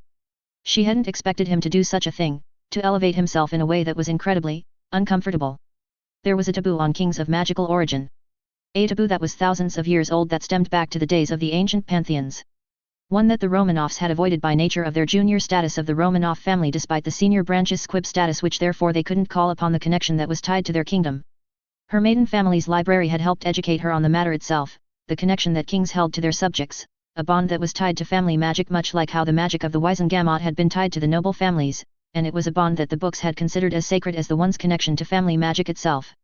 Walburga thought that this was the reason why the ICW was so adamantly against the Sayers, believing them to be a rival to authority and therefore building up to wipe out Illos and the Sayers with complete ruthlessness, but she took that with a very heavy pinch of salt. After all, Walburga had more than a few screws loose in that disturbing mind of hers. In any case, despite his questionable actions surrounding the taboo, where gave him the benefit of the doubt, she did not believe that it was a bid for power, given that he already everything he could have wanted anyway. She felt assured in her beliefs that her old friend hadn't changed in the way he built Illos. Parides had confirmed that everything he'd written about the place was true, and that if anything it was understated. It was a paradise, and she could see the longing in Parides' eyes when he spoke about it. It was not a longing that was unique to Parides. She'd seen it aplenty in many of her friends and colleagues who said they would go and visit as soon they were able to. Her gaze went hazy at the thought that it was unlikely she'd ever see the country. Not after the way their friendship had all but ended when Charles told Archie more than he should have about what he knew about Atticus. She sighed inaudibly, blinking away the hazy thoughts, and she kept silent on Greaves' words, electing to silent watch the screen as quiet discussions went on amongst those seated by the MTV, a discussion she kept a half ear on before the screen cut to the minister behind a podium in the ministry atrium. "Good evening, my fellow citizens of magical Britain," Minister Livermore greeted, his voice firm and his expression unchanging as he gripped either side of the podium with what seemed like a death grip. "We live in a fast-evolving era." The minister began as he swept his gaze across before he looked directly into the screen. "Faster and more uncertain than any other era since history began. 30 years ago we were faced with the total collapse of the statute by the actions of Grindelwald. 15 years ago a war ended that had threatened to engulf the magical world in ruinous destruction, but not without claiming tens of thousands of lives and leaving Europe in ruin." The minister paused as he stared meaningfully towards the crowd. "And 5 years ago magical Britain underwent its own crisis," the minister said before he continued, a deep frown on his face as his tone emanated with severity. "In the span of 30 years, we have seen and witnessed great change, both terrible and good. Magical Britain has come out of our times of peril stronger and more united in more than a millennium. However, we still live in an increasingly uncertain magical world," the minister said with a hard solemnity to his voice. Doria stood affixed and silence reigned throughout the room. "It defines a nation on how it deals with fear." The minister spoke up again after a heavy silence, his look almost frozen with contemplation. "Fear that comes with uncertainty, the unknown," the minister said with his knuckles softly rapping at the wooden surface of the podium. "Fear," the minister continued, his expression harder and his tone resolute, "is what has gripped large parts of the magical world, and the fear that has gripped it is unreasoning and unjustified. Fear that has been made manifest by those with unscrupulous intentions who seek to drive our world into further uncertainty without just cause or reason. The minister said with an explosive voice, and Doria drew in a deep breath as her colleagues murmured wide-eyed at the minister's reactions. They seek to fan the flames of war against an imaginary enemy convicted of imaginary crimes. The minister continued with a passionate voice, the bill that the ICW has voted for is nothing more than a witch hunt intent to plunge the world into a war no one wins but everyone loses, and I cannot help but feel that is exactly what they wish for. You have all heard and read about Ilos, a magical kingdom a nation that has captured our attentions and our imaginations. Half of its people are our people, fellow sons and daughters of magical Britain, kin to nearly everyone in our nation, who left to escape a corrupt ministry and have built a nation that is equal to Atlantis itself. They are not our enemy. The minister said with a hard low tone. Neither are Atticus Sayer, a son of magical Britain who has fought for our liberty and defeated the worst Dark Lord ever to live, or Emily Slytherin Sayer, a daughter of magical Britain who has changed the lives of thousands of our people for the better. The minister said amidst loud claps of the audience at the atrium. A rousing symphony of approving shouts of Hero of Britain and Founder Reborn could be heard through the screen. The minister let it go on for a few more minutes before he spoke again. Almost 10 years ago, the old corrupt ministry had banished away our greatest hero since Merlin himself for the false crimes of treason, when all he wanted was to change the lives of everyone in his homeland for the better. The minister paused for a few minutes as he let that sink in. I do not have to tell you how much of a travesty that was, an injustice that is a black mark against our nation done by treasonous officials, but... The minister said as he raised his finger. But, we can start to heal the wounds that should never have been made now, and that is why I and our government have rejected the false assertions of the ICW about Ilos and two of the greatest witches and wizards to have ever lived, and thus. The minister paused as he drew in a heavy breath before he continued, every single soul in the staff lounge silent as the dead, just as the press and audience in the atrium were, just as Doria imagined anyone else tuned into the press conference was. The minister drew himself up a little as he released his grip from the podium. Effective immediately, Magical Britain has withdrawn its membership from the International Confederation of Wizards. The noise droned out the rest of his speech, and the flashes that emanated from the cameras almost was like a strobe light that didn't seem to end. The staff lounge itself erupted in shock and sudden argument with one another. She heard a low whistle and she remembered Greaves was next to her. He kept his gaze on the screen, but he spoke nonetheless. I didn't expect him to go that far. He said with a sigh before he shook his head and crossed his arms. At least it's quite likely Ireland will join us. With the collective war wards active, I doubt there is much the ICW could do without really committing. What are you talking about? Doria asked with a frown, still somewhat in a daze about the shocking announcement. Why would we activate the war wards? We haven't declared war. Greaves turned to her with a grim look on his face. No. But we might as well have, with the comments that the minister said and the withdrawal of membership.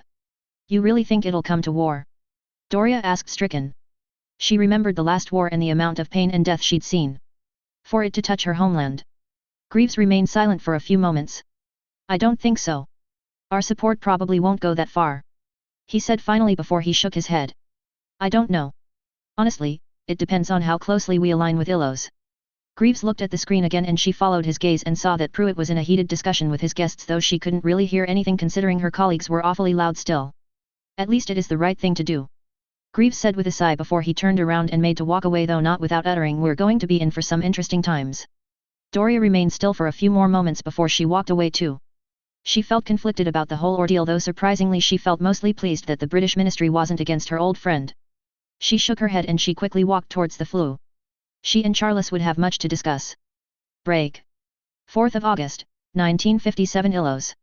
Threads of timelines, of possibilities sailed by his field of perception, threads made out of filaments as thin as the diameter of hairs that went on into infinity, inverting and expanding and collapsing in endless tesseracts of immeasurable sizes.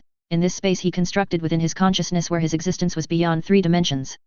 He walked through the dense forest of time tesseracts, his perception reducing the tesseracts into smaller cubes of possibilities emanating infinite filaments and threads, his silent steps treading on a surface made of emptiness, his fingers hovering over the possibilities with echoes saturating his perception of what they may hold. Time. The concept vibrated within his consciousness like the strings of his harp under his touch, and just like the tones and frequencies the vibrating strings sprang through air. Time sprang across space and existence through threads of infinite variety made from uncountable filaments of choices linked to all those who existed, exist, and would exist. His finger flicked at one of the threads and a stream of events filled his perception, random and uncoordinated, yet he relished at the beauty of the way he was understanding time and all of its infinite importance to the universe. Time was the suture that bound the structure of the universe together, the membranes that made up the core constituents of existence itself. Magic. Reality. Consciousness. Through time, life was inextricably linked with itself through choice and chance that echoed in the past, present and future, by laws that governed the non-physical much like the laws of governed the universe with just as much spooky action influencing choice and chance just as the quantum world influenced the universe. Spooky action that did not have laws in the traditional sense, laws that could not be explained or defined through words but only understood through experiencing them, through feeling the tangles connected to choices, choices that were expressional acts of consciousness that made up a small portion of the membrane that permeated throughout the universe, tangles that had always existed and would always exist. He expanded his consciousness with an immense swelling as he turned his gaze towards the tesseract that held the future of his chosen path that he forced to exist and held a constant connection to even in his unconscious state, its collapsing and expanding form breaking the confines of its shape into a blooming daisy with a center that held an infinite ocean of liquid threads that stretched into the dark pool of the past, the shallow present and the endless horizon of the future. Even though he was as knowledgeable as most ancient humans when it came to time and energy, he knew that his knowledge paled in comparison to his instinctive grasp, this instinctive feeling for time and energy.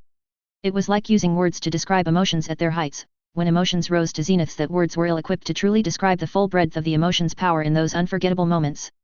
Words would always pale to capture the full experience of when joy reached a height that lifted one's soul to such lightness that it made it seem as if one could walk on molecules of air with gravity rendered unreal. Or when one felt love with such strength and purity that it felt like your body was in the process of shattering outward, barely able to contain the limitless power of love in that singular moment. Words could never capture such vibrant quakes that could engulf people in a cocoon made of momentary transcendence, and just like how words could not capture the heights of emotion with the full breadth of its strength, words could never capture his instinctive understanding of living time. He understood the monk now in ways he could not have imagined years ago. He understood the monk's frustrating way to guide him to answers that he either knew or would know in the future. Some things could not be explained and could only be experienced. He peered through the lens that unfurled itself in the opening of the tesseract, moving through time as if it was a physical dimension, each step an hour of time with space rendered a non-factor. He walked through the streets of 1 hour in the future Illos, his perception honed into the thousands of links that faintly resonated out of the people who would be walking these streets in an honor. In his conscious state, his depth of time and space was limited, constrained to roads immediately connected to one another for perhaps hundreds of miles, but in here, he had no such constraints. His gaze, wherever set, could touch every corner of the world, every event, every single conversation that was had the moment he looked towards them, though never all at once, never to that degree of sight, not even with 50 lifetimes could he imagine being capable of reaching that state of omniscience. His gaze swiveled towards Alexandria, towards the constant link he shared with the linchpin that would usher in victory, and his perception walked through into Gaston Ramirez's office. The link between himself and Ramirez was pulsing, a link that wrapped around Ramirez like a coiled serpent, one that hid his true future with a mirage of his making. His steps increased and time moved, his careful gaze not once breaking as hours turned into days and as Alexandria fell away in the docks of Cape Town instead. Atticus watched as his plan solidified into existence, the key to Illo's doom taken to bosom like a priceless artifact, one that would open the gates to a horde of ravens and ravenous aurors into a ravishing Eden they could not wait to defile.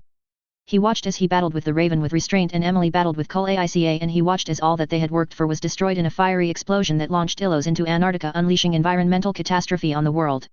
He watched as he stopped and despaired at the loss of Illos, inattentive to the deadly blow that was sent this way, and Atticus stopped the moment that exact frame.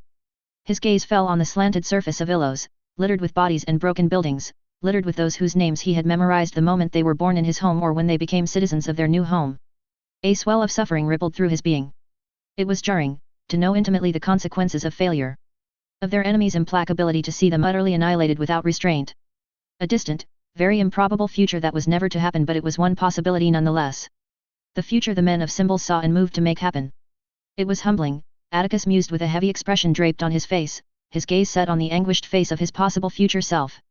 The way he could see what hubris could lead to if he ever let himself fail.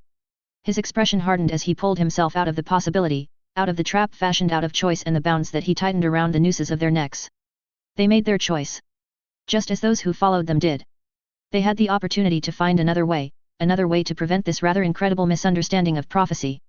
In their minds, they held the upper hand and victory was within their grasp, but in all of the possibilities, they always chose the easy option, the absolute option. They chose violence and destruction without fail, choosing to destroy his people with hesitation in every possibility. And when he returned to reality, the sight of Illo's skyline gleaming under the light of the orbs as he stared affixed by the large window in his office, only one thought coursed through his mind. If they want absolute violence, they will to taste it with the same vigor in which they would deal it.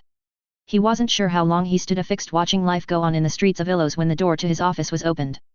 He turned around and saw Emily walking in, and he remembered that it was time for lunch before they'd go meet with Perilius. She eyed him with an inspecting look, likely having felt his bout of strong emotion through their link. The veil? She only asked, and he nodded silent as he made his way to her and gently kissed her on the cheek. She took hold of his upper arm before she leaned back and met his gaze. He gave a reassuring smile and soothing filtered into their bond. Yes, but we are still on schedule, he sighed inaudibly. The sight of Illo's destruction never is something I can ever not feel strongly about. She hummed softly in quiet agreement. Illo's was as much a home to her as it was him, their people her people. It's good then, it will end within a few days. She said with a vindictive look, and it was a vindictiveness he shared more deeply than he had felt in many years. It was hours later after their lunch that they took a portal to a secured room in one of the barracks in the hinterlands of Illos where Perilius stood waiting. Your Majesties. Perilius said with a bowed head. Atticus smiled slightly at the gesture. Where Sandra, Derek, or Hypatia would call him by his given name after having insisted on it, Perilius had only asked if it was an order. The room was sparse, though it had a large board with a hollow table in the middle of the room. Perilius. Emily acknowledged with a nod before her gaze went towards the board. You've been busy, she commented as she walked towards the board. Yes, Perilius said before he quietly walked over with his arms behind his back, something that Atticus also did even if he already seen dozens of permutations of the plans. Despite the plan's rather low probability of failure, Perilius said with a side glance at Atticus before he returned his attentions to the board. I have considered other scenarios that we may need to neutralize or factor in. You've doubled the men's training exercises, Atticus stated with a glance towards the man, and Perilius inclined his head minutely. Perilius had taken over the training of 72 Illusion guards, many of whom had fought with them during the war, and had been tasked to drill them endlessly in the operation within the ever-changing training facilities where the guards trained to improve and keep up their fitness. Atticus turned his gaze towards the board with closer inspection. There was a part about wards within the complex that housed Moes and a substantial number of international affairs mages that were complicit in many of the organization's crimes. You think we may encounter greater difficulty disabling the wards around the compound? Emily asked Perilius. It wasn't surprising, it concerned him as much as anything could concern him, but it was noteworthy especially given that it was his protégé that would lead a small team to break all of the wards and seize control of the wardstone. They'd gone over the plans a number of times, and each time he'd been able to map out more and more about the wards. Most of the wards that protected the compound were impressive, better than he'd seen anywhere else. The death wards were interlinked with an almost artful touch, the way some of them enhanced each other, covering weaknesses. Fortunately, they knew where the wardstone was located, which was deep underground, some 300 meters from the ground floor of the complex, under a bubble of wards that would take some time to unravel. It wouldn't be as easy as simply taking a portal towards it. The wards would instantly kill anyone not tied in, but they had a workaround with a mithril-powered mobile ward that worked effectively to create a sphere of protection that resisted the effects of the wards long enough for someone to take down the wards. The chance exists, Perilius commented as he turned to face Atticus. I do not believe it will happen, but I have considered it nonetheless. The men are being trained to consider the possibility of active hostile wards. Neither he or Emily commented on his unnecessary precaution. They both knew Perilius long enough that it was his way of being, even if he trusted his protégé absolutely, especially when it came to wards. Emily raised her hands and 3 beads of mithril flew out of her pockets and began to orbit above her hand. Perilius eyed the beads intensely before he looked up to Emily. They are primed, he questioned. The beads are primed and only await activation, Emily confirmed to Perilius before she returned her gaze towards the orbiting beads. The beads were enchanted with Fidelius Velamin, a variation of the Fidelius charm, which encased and anchored the secret within the beads themselves. Beads made out of pure mithril and a suitable alternative to the soul after they figured out the mechanisms of the Fidelius charm years ago. Perilius nodded, a glint of approval and perhaps even a hint of excitement in his eyes. It'll keep our casualties to a minimum with them disorientated. He paused momentarily as Perilius glanced at him. I suspect the numbers haven't changed. They haven't. It is still 278 individuals within the complex. Atticus waved his hand towards the hollow table, which could interpret magic and intent as readily as the ancient human tech that could interpret electrical signals from neurons. The hollow table changed and highlighted a complex in the middle of Muggle Alexandria in a district that was southwest from the magical district. The hollow table zoomed in and altered the complex into a 4-story 3-dimensional blueprint, clusters of people and individuals roving through the hallways of the complex with a timestamp hovering at the top of the hollow. Nothing has changed for over a month now, the longest period of timeline stability in over a decade, Atticus said with an intense gaze, his eyes fixed on the timestamp. There was little way for them to fool his sight. Only through seeing through the facade of the key would they know, and they were too certain, too confident in their abilities that they understood him, that they understood his capabilities for them to see the noose around their necks. Perilius stood closer to the hollow table. Then our victory is assured, Perilius said with a rare tone of victory. For years they played this game with the men of symbols, evading their notice and dispatching their agents when they got too close or warning them of total retribution if they veered away from the rules of the game. No more. Yes. Victory was at hand. And it was a victory that began the countdown towards the endgame. Break. 6th of August 1957. Alexandria. Gaston Ramirez POV. As he walked with a gloomy air towards them, his mind wandered towards the latest upheavals in less than a week.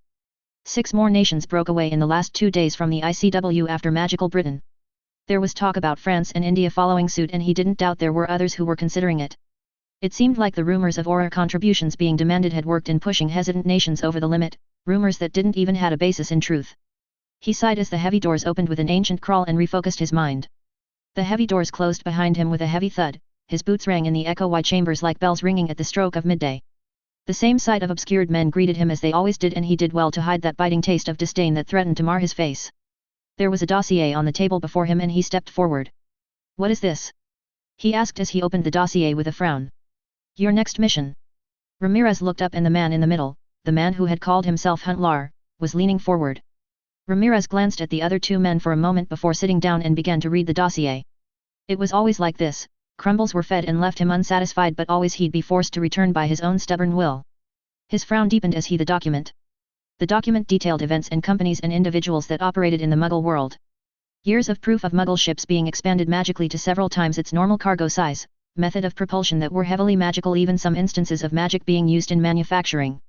Major breaches of the statute that went beyond using magic to profit off of the Muggle world, and whomever was involved in this scheme were looking at very least at a few years of prison. As he looked through the documents, entries of recent years were looking sparse. Ships that were known to be magically expanded were now simple Muggle ships, with the last entry 4 months ago that declared the entire Endrian fleet bereft of magical influences. He flipped to the next page and his eyes widened in surprise. Derek Saunders. Educated at Hogwarts and in Muggle business. Husband to Sandra Saunders. Close confidant of Atticus Sayre. Owner of magically expanded cargo ship Lux. The ship was captained by a man named Ulfred C. Cook, a man who disappeared from Magical Britain years ago with Sayre. For years they'd always been a step behind trying to apprehend known followers of Atticus Sayre whenever they popped up in the magical world, but it seemed they had been hiding in plain sight in the Muggle world. Records of Cook dating back years all the way to his employment with Sphinx Group and Endrian Shipping Company, the first time he was even hearing about these Muggle companies, along with other names that were reportedly had worked with the man until recently. He turned his gaze towards the men before him. They had all of this knowledge, all of this information. Why have you not acted? His tone harsh as he reined in his anger. Much of the evidence was years old, with only this entry made in the past few months. He didn't need to expand. For years, this was exactly what he had searched for. This would have been all the proof they would have needed to legitimately bring charges against Atticus Sayre and those who enabled him, instead of the farcical casus belli the ICW generating. That they were bringing it to him now, after Illos has arrived on the world scene, after the farce, didn't make any sense to him whatsoever. We cannot act directly. Action means defeat. Inaction means rout. Through you we do neither and avoid defeat all the same. He looked on irritably. He hated when they did whatever this was. They might not be acting directly themselves, but they were acting nonetheless. They were acting through him and through the mugwumps against Illos and Atticus Sayre. They even could have acted through him by leaving him a breadcrumb in the first place. They could have ended this illegal operation years ago and levied undeniable charges against them that would have invalidated the Sayres completely. He didn't mention that though. He knew from experience arguing against their methods would only get him nowhere.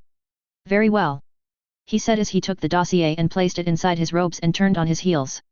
Days later at the docks of Cape Town. Ramirez's boots clunk on the metallic floor as he made his way towards the bowels of the Lux. All of the crew had been Muggle, confounded into ignoring the containers that were some spatially expanded 8 times the normal size. That wasn't their true target, however. He stepped through a series of hatches, the smell of human flesh invading his nose, and he felt his temper rise as he arrived at the last hatch. He was greeted by one of his men standing post by the other side of the hatch. "Sir." The agent saluted as Ramirez walked through the hatch where his other men were congregated over a still but steaming form of a person. "Is he still alive?" Ramirez asked harshly as he continued to walk towards the men. "No." The agent said disgruntled. "He killed himself before we could subdue him." Ramirez ground his teeth, but he said nothing as his men parted ways, allowing him proper sight on severely burned man. "Report." Ramirez barked out as he stared at the team leader, who began his accounting of the events that lead to this. "We did however found this, sir," the team leader, Clarkson, said as he fished out a key of some kind. "We're not sure where it leads, but the Quorum charm points that it is definitely a key to somewhere on the ship itself. So they might be able to salvage something from this after all. Search this ship from top to bottom in teams of 2. Find it," he said with a piercing look, and his men saluted him before they walked away to do their job. He stood alone as he crouched down to the burnt husk of Cook, a faint glimmer irony rising within him, and stared at it. "Immolating yourself with cursed fire just so you wouldn't be captured." Cook hadn't been a fighter in any degree, but the tight space had allowed him to more ably defend than he otherwise would have been, and used the few seconds he gained to burn himself to death. Was this what they were going to look forward to in this war of theirs? Zealots who deified the Seres to such degrees that they would rather die than surrender? He got up from his crouched position and made his way out of the hatch. It was less than an hour later that his men confirmed they found the room hidden behind the engine chambers, confirming that it was the man's private room sheltered away from the Muggles. He rifled through the documents that were of some interest, particularly the application for insurance for something called a Griffin Skymobile of all things, but the reference to a portkaya that captured his attentions. After they searched through the entire room, they found it. "Sir," one of his agents said, his hand holding a white item that looked like a flower of some kind. "It's the portkaya. No other magics on it." Ramirez took the portkaya from his hand, his eyes hiding the excitement he felt. An excitement born from the fact that it was finally the key to the doors of Illos, a key that would finally let them understand where the place even was. Illos was hidden, a mystery that was enshrouded with uncertainty when it came to where it actually was. Any war that was to be fought with the Seres was doomed to end at best at stalemate, with them capable of retreating to safe harbor. Now they could strike and end Atticus Sayer and likely Emily Sayer once they broke the portkaya coordinates. He stared at the item made of some kind of glass like crystal, lighter than he knew glass to be, and realized it was a white lotus, though with a stain on one of its petals, a stain that was deep red, almost blood-like, and the yellow anthers seemed to blur for a moment with a haze, no, a spectral of grey that disappeared almost as soon as it arrived. He blinked a few times, removing the odd feeling, and a feeling of triumph came in its stead. He turned to look to his men. "Let's go. We've gotten what we came for," he said as he turned on his heel and walked out with the portkaya firmly gripped in his hand. Had Ramirez noticed, he might have noticed a speck of grey dust on one of his fingertips as he caressed the crystalline lotus, a remnant of the dust that he unconsciously had breathed in moments ago. Hours later in Alexandria. He stilled, his body as straight and rigid as an iron bar, the confusion washed over him like sticky black oil sunk into his skin that he couldn't clean away. He shook his head in confusion, and the odd feeling of having forgotten something faded away as his eyes widened and he took notice of his surroundings. There were 3 figures hidden by some kind of obscuration charm that were better than the ones he knew, and he switched to his dueling stance. "Who are you?"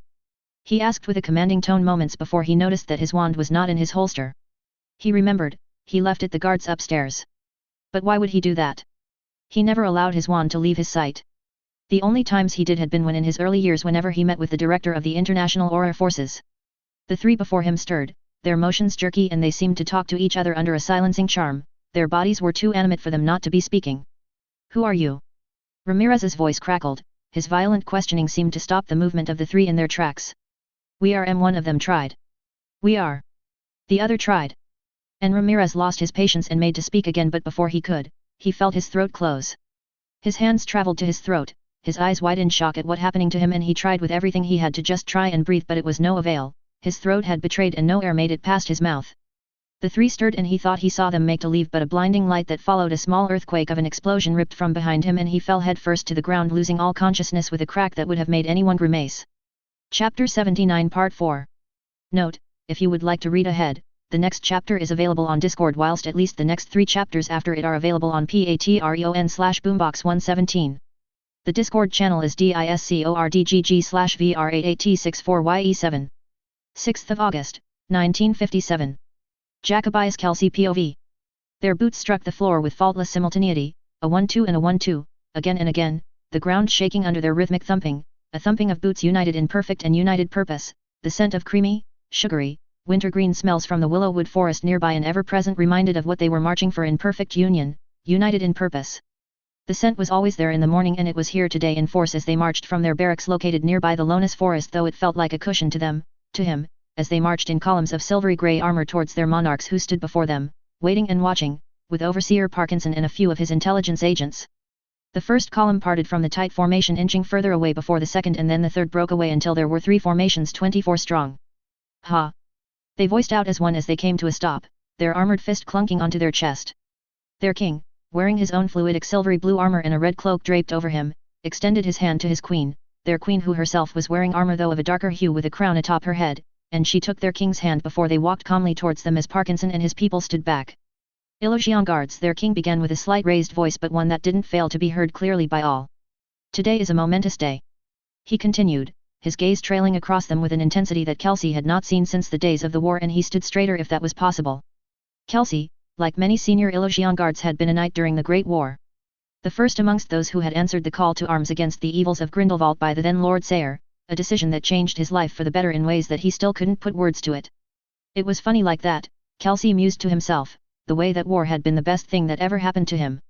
In war he forged closer bonds with people in mere months than he had ever done with his own family, bonds that lasted to this day. In war, he had found purpose in an otherwise purposeless life destined for pointlessness as they fought against the monstrosity of Grindelwald and his ilk. And in war, he thought as he stared at their king.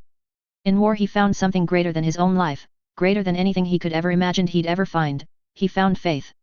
It had come slow, this faith that he had, but battle after battle, speech after speech and act after act, it had been growing, this transformative feeling that seemed to brighten his world in ways it had never done. It wasn't really his magic, of course it helped, but it was who their king was that changed his life and that of so many others.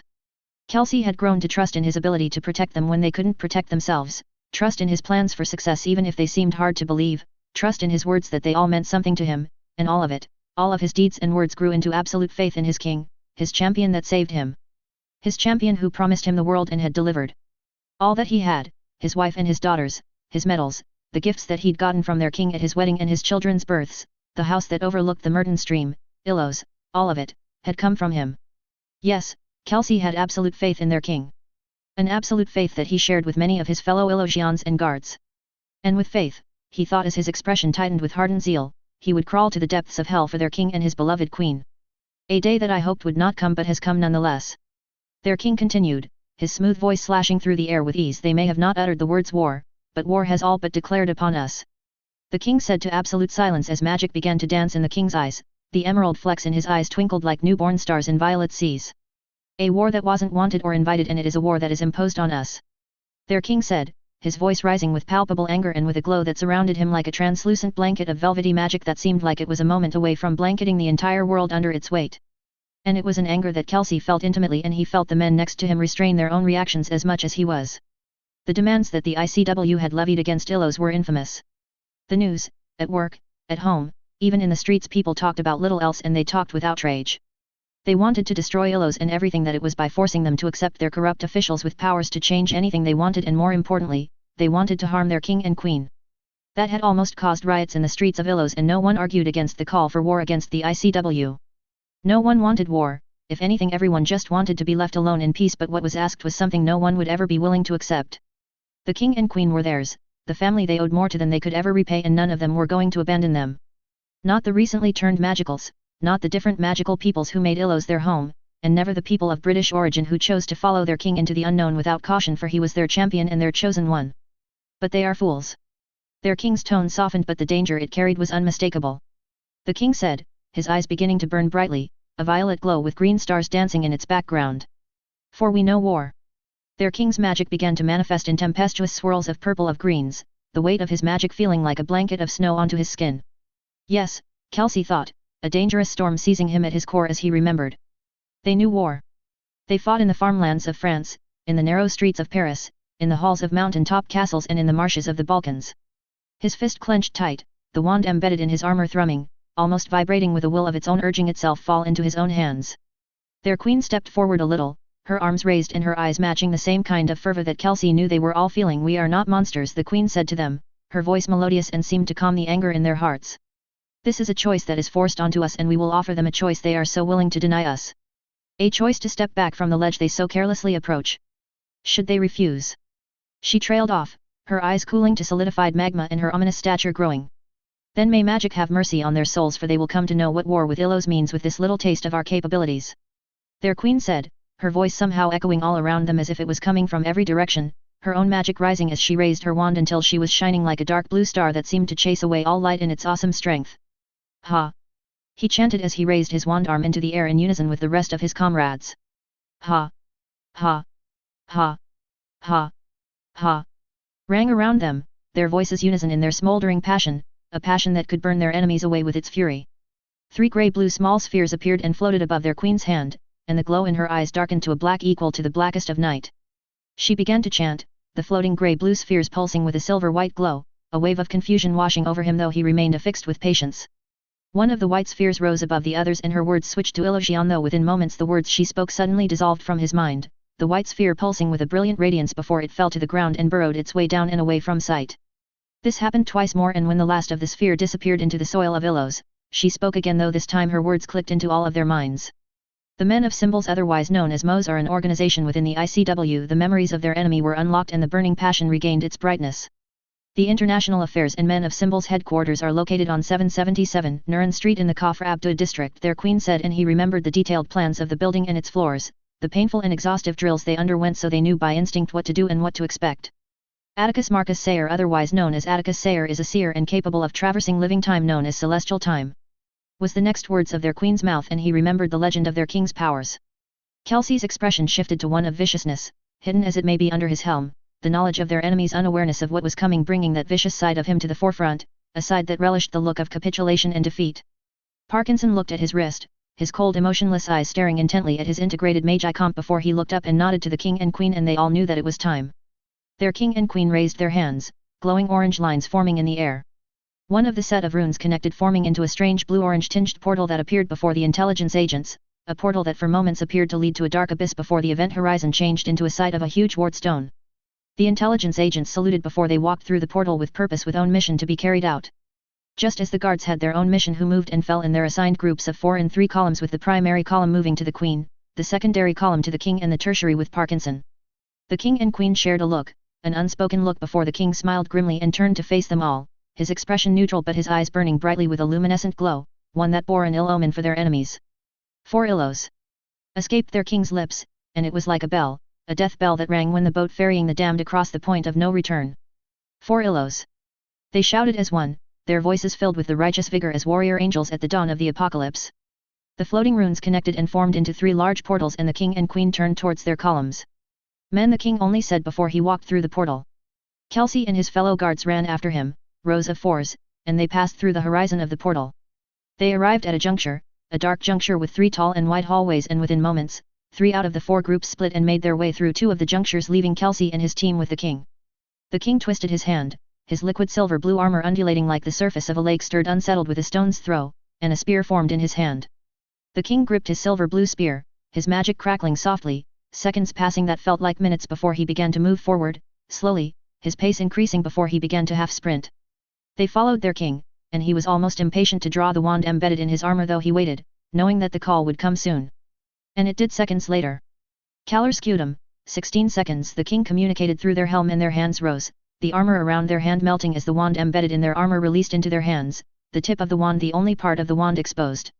Moments later, a dozen men seemed to pour out from the hallways, their spells, varieties of gouging curses, severing curses, bone breakers, were fired with blinding speed, sped across the distance, and that wasn't where it ended. The walls transformed into knives and daggers and objects and animals, all of it along with the spells ate the distance towards them with menacing speed. Faster than a human eye could see, the king suddenly stood between them and the spells, the sounds of stone floors cracking underneath his boots as his armored hand shone with a dark purple glow before it tore from him, the dark purple wave of magic racing through air, the ground and the walls cracking along its path. 16 seconds passed, and a twisting magical black shield formed around them one by one, a shield that reduced all light to heat and cold frequencies as the spells, the conjurations and transfigurations were forced to bend into the path of the wave of gravitic magic, and with a sudden flare equal to 1,000 sunrises, the gravitic magic exploded, blinding all those without protection within the hallways. The king was a blur, only through his helm tracking the king's movement did he see him move as if he were a whip of water, twisting and bending between the lines of their enemies, the sounds of their cries and bones breaking a harrowing symphony that was ended almost as soon as it arrived, as the king struck at them with his spear with non-lethality in mind. They dropped their shield and saw the devastation wrought by their king's magic, the walls and ground sporting cracks inches wide. The king swept his spear across, globules of blue silver descended down onto the incapacitated men, and in a twisting crack, they were transported out, and half a second later, the king was on the move again with them on his heels. As they moved, the soft thuds they felt under their boots grew stronger, sounds of action elsewhere rising in strength as they made their way through the destined hallway. The king raised his spear as a juncture approached, the sounds of distant explosions throbbing in their ears through the helms, quakes that was felt with each running step, and magic began exude from their king, an iridescent glow that crackled and teemed with barely restrained power. Faster than humanly possible, the king slashed his spear diagonally, and the world buckled, invisible undulating ripples sank into reality, bending it at the seams as the walls, as they themselves took on an oval shape as reality ceased to function by normal rules. And just as soon it happened, just as soon as this unreality flashed into existence, it flashed out of existence, though it took with it massive sections of the walls, of the flooring, blinking out of existence within moments, as if they had never been there at all. What was left was a chasm of that descended all the way down to bedrock, and he set himself, waiting for the word he knew was coming. Go, the king said, and they were gone as soon as the words came through the helm, and they descended down onto the floor below, the tips of their wands aglow. As they landed on the floor below, they twisted their bodies around and ran towards the incoming enemies. 1, 2, 3, 4, 4, 6, now. He swept his wand across, discombobulating spell after another streaked forward just as a group of wizards came their way, flashes of shield rising to meet the spells fired upon them. They ran towards their enemy, their wands never ceasing to cast spell after spell, each spell intent on breaking down the opponent's shield, their defenses, their bodies, and the battle began in earnest as events and spells and even the pattern of the destroyed transfiguration matched exactly as it did with the countless memories of their war games. The hallway was alight with magic, the crackles and sizzling sounds of spells sung in the magic-heavy air, and their opponents grew desperate when they were dropped one by one, their numbers decreasing all the time, and soon enough sickly green curses streamed towards them, hungry for death, hungry to rip life away from them, but they would not be so lucky. He smashed his right foot onto the floor, his body contorting in preparation as his other arm rose and a shield formed out of his arm as he angled towards the incoming killing curses. The killing curse splashed harmlessly against his shield, outcries of shock was heard from the enemy and he twisted around, his shield morphing away as a barrel formed out of his arm and he pointed it towards the few remaining enemies.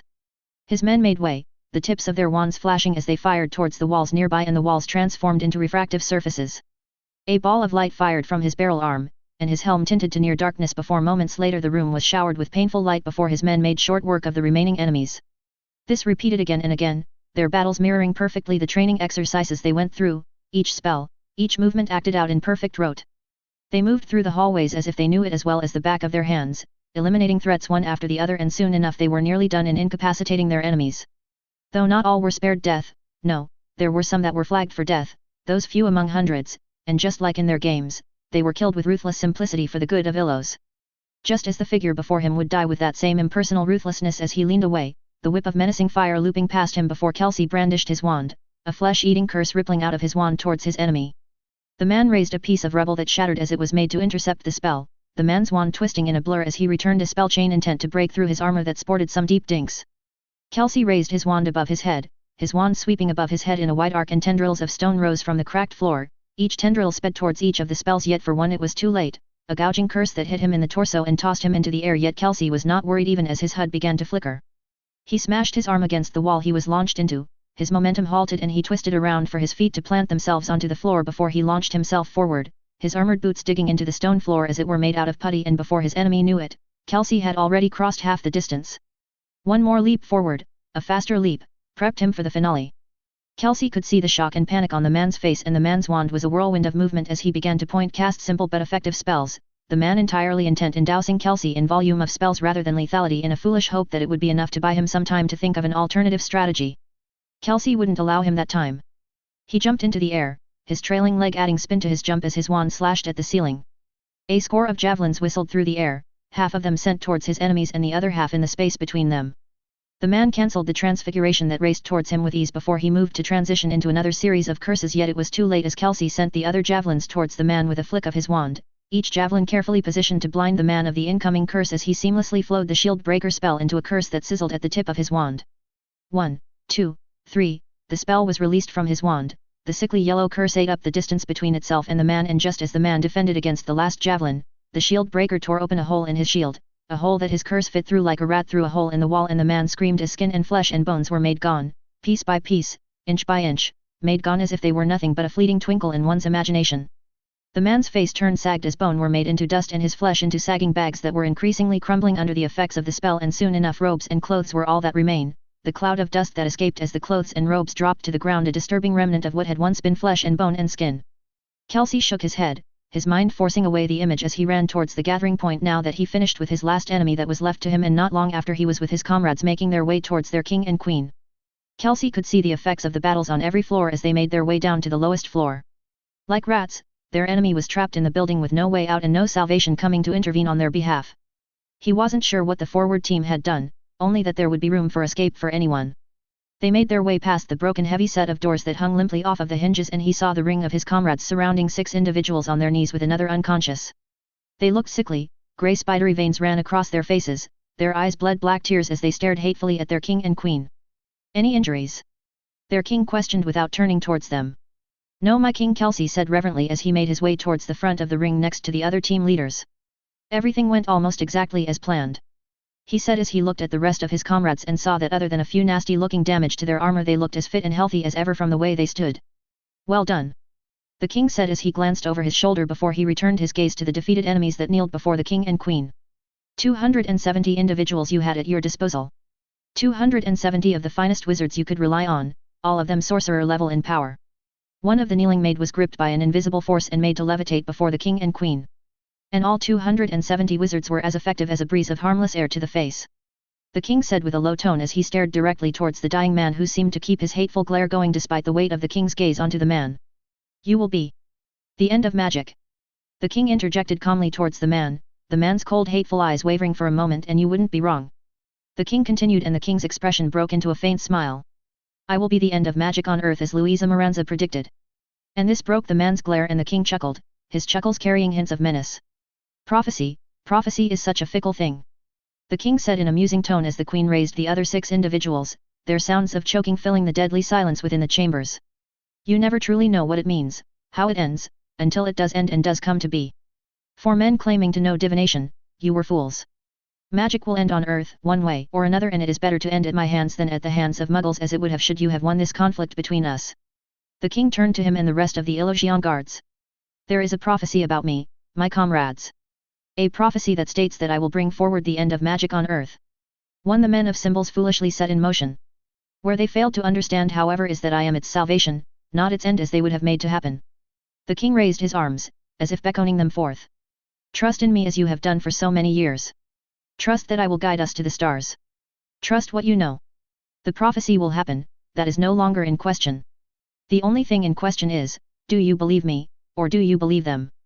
The king questioned as he gestured towards the floating men. Kelsey stepped forward, his eyes fixed onto the king as his helm morphed away to reveal his face. The man that he knew his king to be loved magic, he breathed it, he nurtured it in others. He'd never bring an end to magic if he could help it, and Kelsey knew that the man would sacrifice himself if it meant he'd avoid its destruction. He was that noble of a man, that great of a king, and they were Illusion guards, knights of honor and valor. They would never be so wicked to doubt the word of a man they were sworn to, a man who was true-hearted to them, to his people, to magic. Kelsey kneeled before the king. My king, you have my faith as you have always done. Through life and through death, I trust you with my very soul and magic. Kelsey said deferentially and with truth ringing in every fiber of his words. One by one, his fellow comrades did the same, kneeling and reaffirming their loyalty to the king, and the king smiled fondly at them as he bowed his head towards them. You have brainwashed them. The man said without pause. They would believe the sky is red if you told them so. They have faith in me not to mislead them, and it is faith that I hold with utmost reverence. They matter to me more than you could know, Surreal, and it is on their behalf that I will ensure magic will thrive. The sounds of 5 necks snapping echoed in the dark chamber, and the king brought the man's closer to his face. Find solace in the afterlife that in my hands, magic will prosper across entire worlds, and in time, the galaxy shall be ours to shepherd as destiny demands it. As birthright demands it. May magic have mercy on your soul. The man's neck was bent almost parallel to the man's shoulders, and the sound of the neck snapping was harsh. Yet, as harsh as the sound was, Kelsey hoped that it was the last life that would have to be taken in order to have peace. And he trusted his king to do all he could to make that man's death the very last. And if it wasn't possible, well, he trusted his king to guide them to peace however treacherous and difficult the road may be. Faith simply worked that way. Break. Days later. Sahun Aslan POV, Mugwump Chambers. The ICW chief Unspeakable stood in front of the Mugwumps at the center of the chambers, his arms behind his back and his expression grave as he spoke to a silent and disturbed assembly of Mugwumps that teetered on the precipice of angry fear. Fear that built upon the chaotic hub that was now Alexandria, something not seen since the Grindelwald War, fear that tore away the veil of invincibility. What do you mean you're not certain? The Norwegian Mugwump said angrily as he stood up from his seat, his rage clear to see in his expression, though it was his fear that spoke volumes about how he truly felt. How could you not know? The International Affairs Building, with all the souls it bore within, had completely and utterly disappeared, a building that stood 3 stories tall and nearly occupied half a street, gone, as if it never existed in the first place. It was chilling, the kind of power it would need to do something like that. It should have been impossible, utterly, comprehensively impossible. There was a direct relationship between magic and mass, one that could be cheated and bent but never quite broken, yet the possibility of that relationship being broken was very, very real. And that wasn't the only concerning point. No, the fact that it was done entirely without their notice was equally as concerning. It took a day for someone to notice its disappearance, so much so that the Unspeakables believed magic was at hand for it to be forgotten only to be so suddenly remembered. A form of the Fiddlei's charm, a kind of obscuring of magic that worked in similar principle as the charm that had the power to hide the location for a period of time. All that remained was the wardstone that powered the Muggle Notice Me Not charms, all other wards having been stripped away, and that spoke immensely of the capability of those who orchestrated the entire thing. The unspeakables had invaded the location like locusts and had until now resisted calls and demands to answer what has actually occurred, and only now were they coming to answer their questions, yet the fact that even they weren't sure. It would cause an even greater sense of dread to run along the spine of everyone within the ICW, a dread palpable and practically coated all those who walked these halls. After all, no one was under the illusion on who would have the motive and the capabilities to pull something such as this off. Sahun wanted to scoff. Illusion. To say that this had finally shattered the majority's perception of what they were faced against would be an understatement. 2 days they were here in this emergency assembly, and for 2 days, this message, this disappearance had spawned greater number of fearful and almost appeasing arguments than he'd ever witnessed before. Yet, he understood. For a message, it was an incredibly powerful one. The IA were infamous, almost an authority onto their own, and the IA were amongst the best of the ICW forces, aura-trained wizards that doubled as half-unspeakables who were all sorcerer level in strength. Yet they were vanished like nothing more than dirt and rubbish, with no one the wiser until at least a day had passed. He glanced around the chambers, his eyes searching out those who had been for the implementation of D10567AF, the statute that all but declared war against Illos and the Sares. He could see a number of pale expressions, a few hidden but tense expressions, and more than a few blank expressions hidden behind their occlumency. For years, the ICW had been building its forces, exceeding its pre-war numbers of aurors, hit wizards, and war mages with ample recruitment of former Grindelwald followers, and for years, the slow but building confidence that its forces could contend with the likes of Grindelwald and its followers had been noticeable. Confidence that was now all but shattered under the weight of reality. Yes, the Sare's message, the cold harsh reality of what the ICW would face if they continued on this path, looked like it was well and truly received. The unspeakable looked irritated for a moment, but he answered anyway. The magical residue left behind does not bear the marks of any arithmetic traces we know. Spells are created using arithmancy, wand movements made to bind magical energies to cause the effect that is calculated out, and thus these magical energies have properties, definitions that have built upon and reused in other spells as wand movements were adapted and adopted and altered in the creation of a new spell, but each new spell still carries the inheritances of other spells, so much so that nearly all the spells we use can be linked to 100 other and different spells. Even the most obscure or darkest of magics have definitions that can be observed to be linked to many well-known neutral or light magic. The unspeakable paused for a second. This is the basis of our modern magic, he said, his expression graver as he continued once more. The reason why we're not certain what was used is because what we have found is far older than modern magic. The unspeakable said, and Sahun could sense that whatever they found disturbed the man greatly. Well, Holtz, the German mugwump demanded impatiently, you must have a theory at least. The chief unspeakable stared down at the German mugwump with a contemptuous look before his expression settled into a neutral look. The traces, they bear similarities to the magic employed at Mannheim in 1943. The unspeakable stared directly at the German mugwump, who paled and sat back down, his form slumping. Sahun leaned back in his chair, the volume within the chamber rising with fear seeping in their collective voices, his own thoughts immensely troubled at what the unspeakable was suggesting. What magic? He heard one of the mugwumps say, possibly the Singaporean mugwump, and the unspeakable uttered the words that would shake an already shaken group. Atlantean magics. The rise in volume was avalanche-like, a racing wash of noise that he forcefully drowned out. Everything for the ICW was shifting towards into an even bleaker trajectory. Reminded coldly of who it was they had set themselves against. The very man who defeated the other man infamously known for his knowledge of Atlantean magics. It was bad enough that Grindelwald had gotten his hands to a few remnants of Atlantean magic, let alone actually being capable of using it, but now. Sahun's expression turned dim, a shadow almost draping his face as he looked around the chambers, his gaze catching the Bulgarian mugwump staring at the unspeakable with an intense unblinking look before Sahun looked away as arguments poured around him.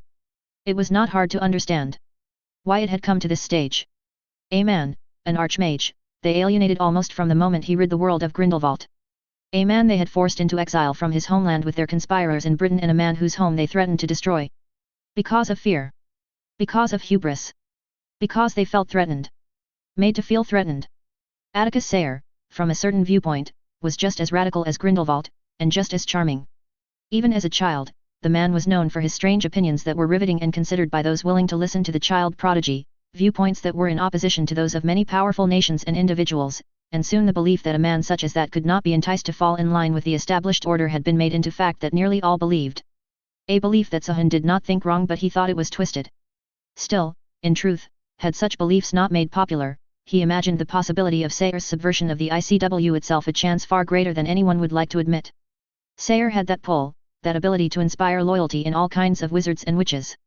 Illos was a prime of example of this, mudbloods and purebloods from all kinds of backgrounds that had no right to live in such harmony, as neighbors without problems if the stories were to be believed. Sahun's eyes hardened and he looked upon the Persian mugwump, who seemed to be in an intense conversation with the Kurdish mugwump, and it wasn't long before their eyes clicked.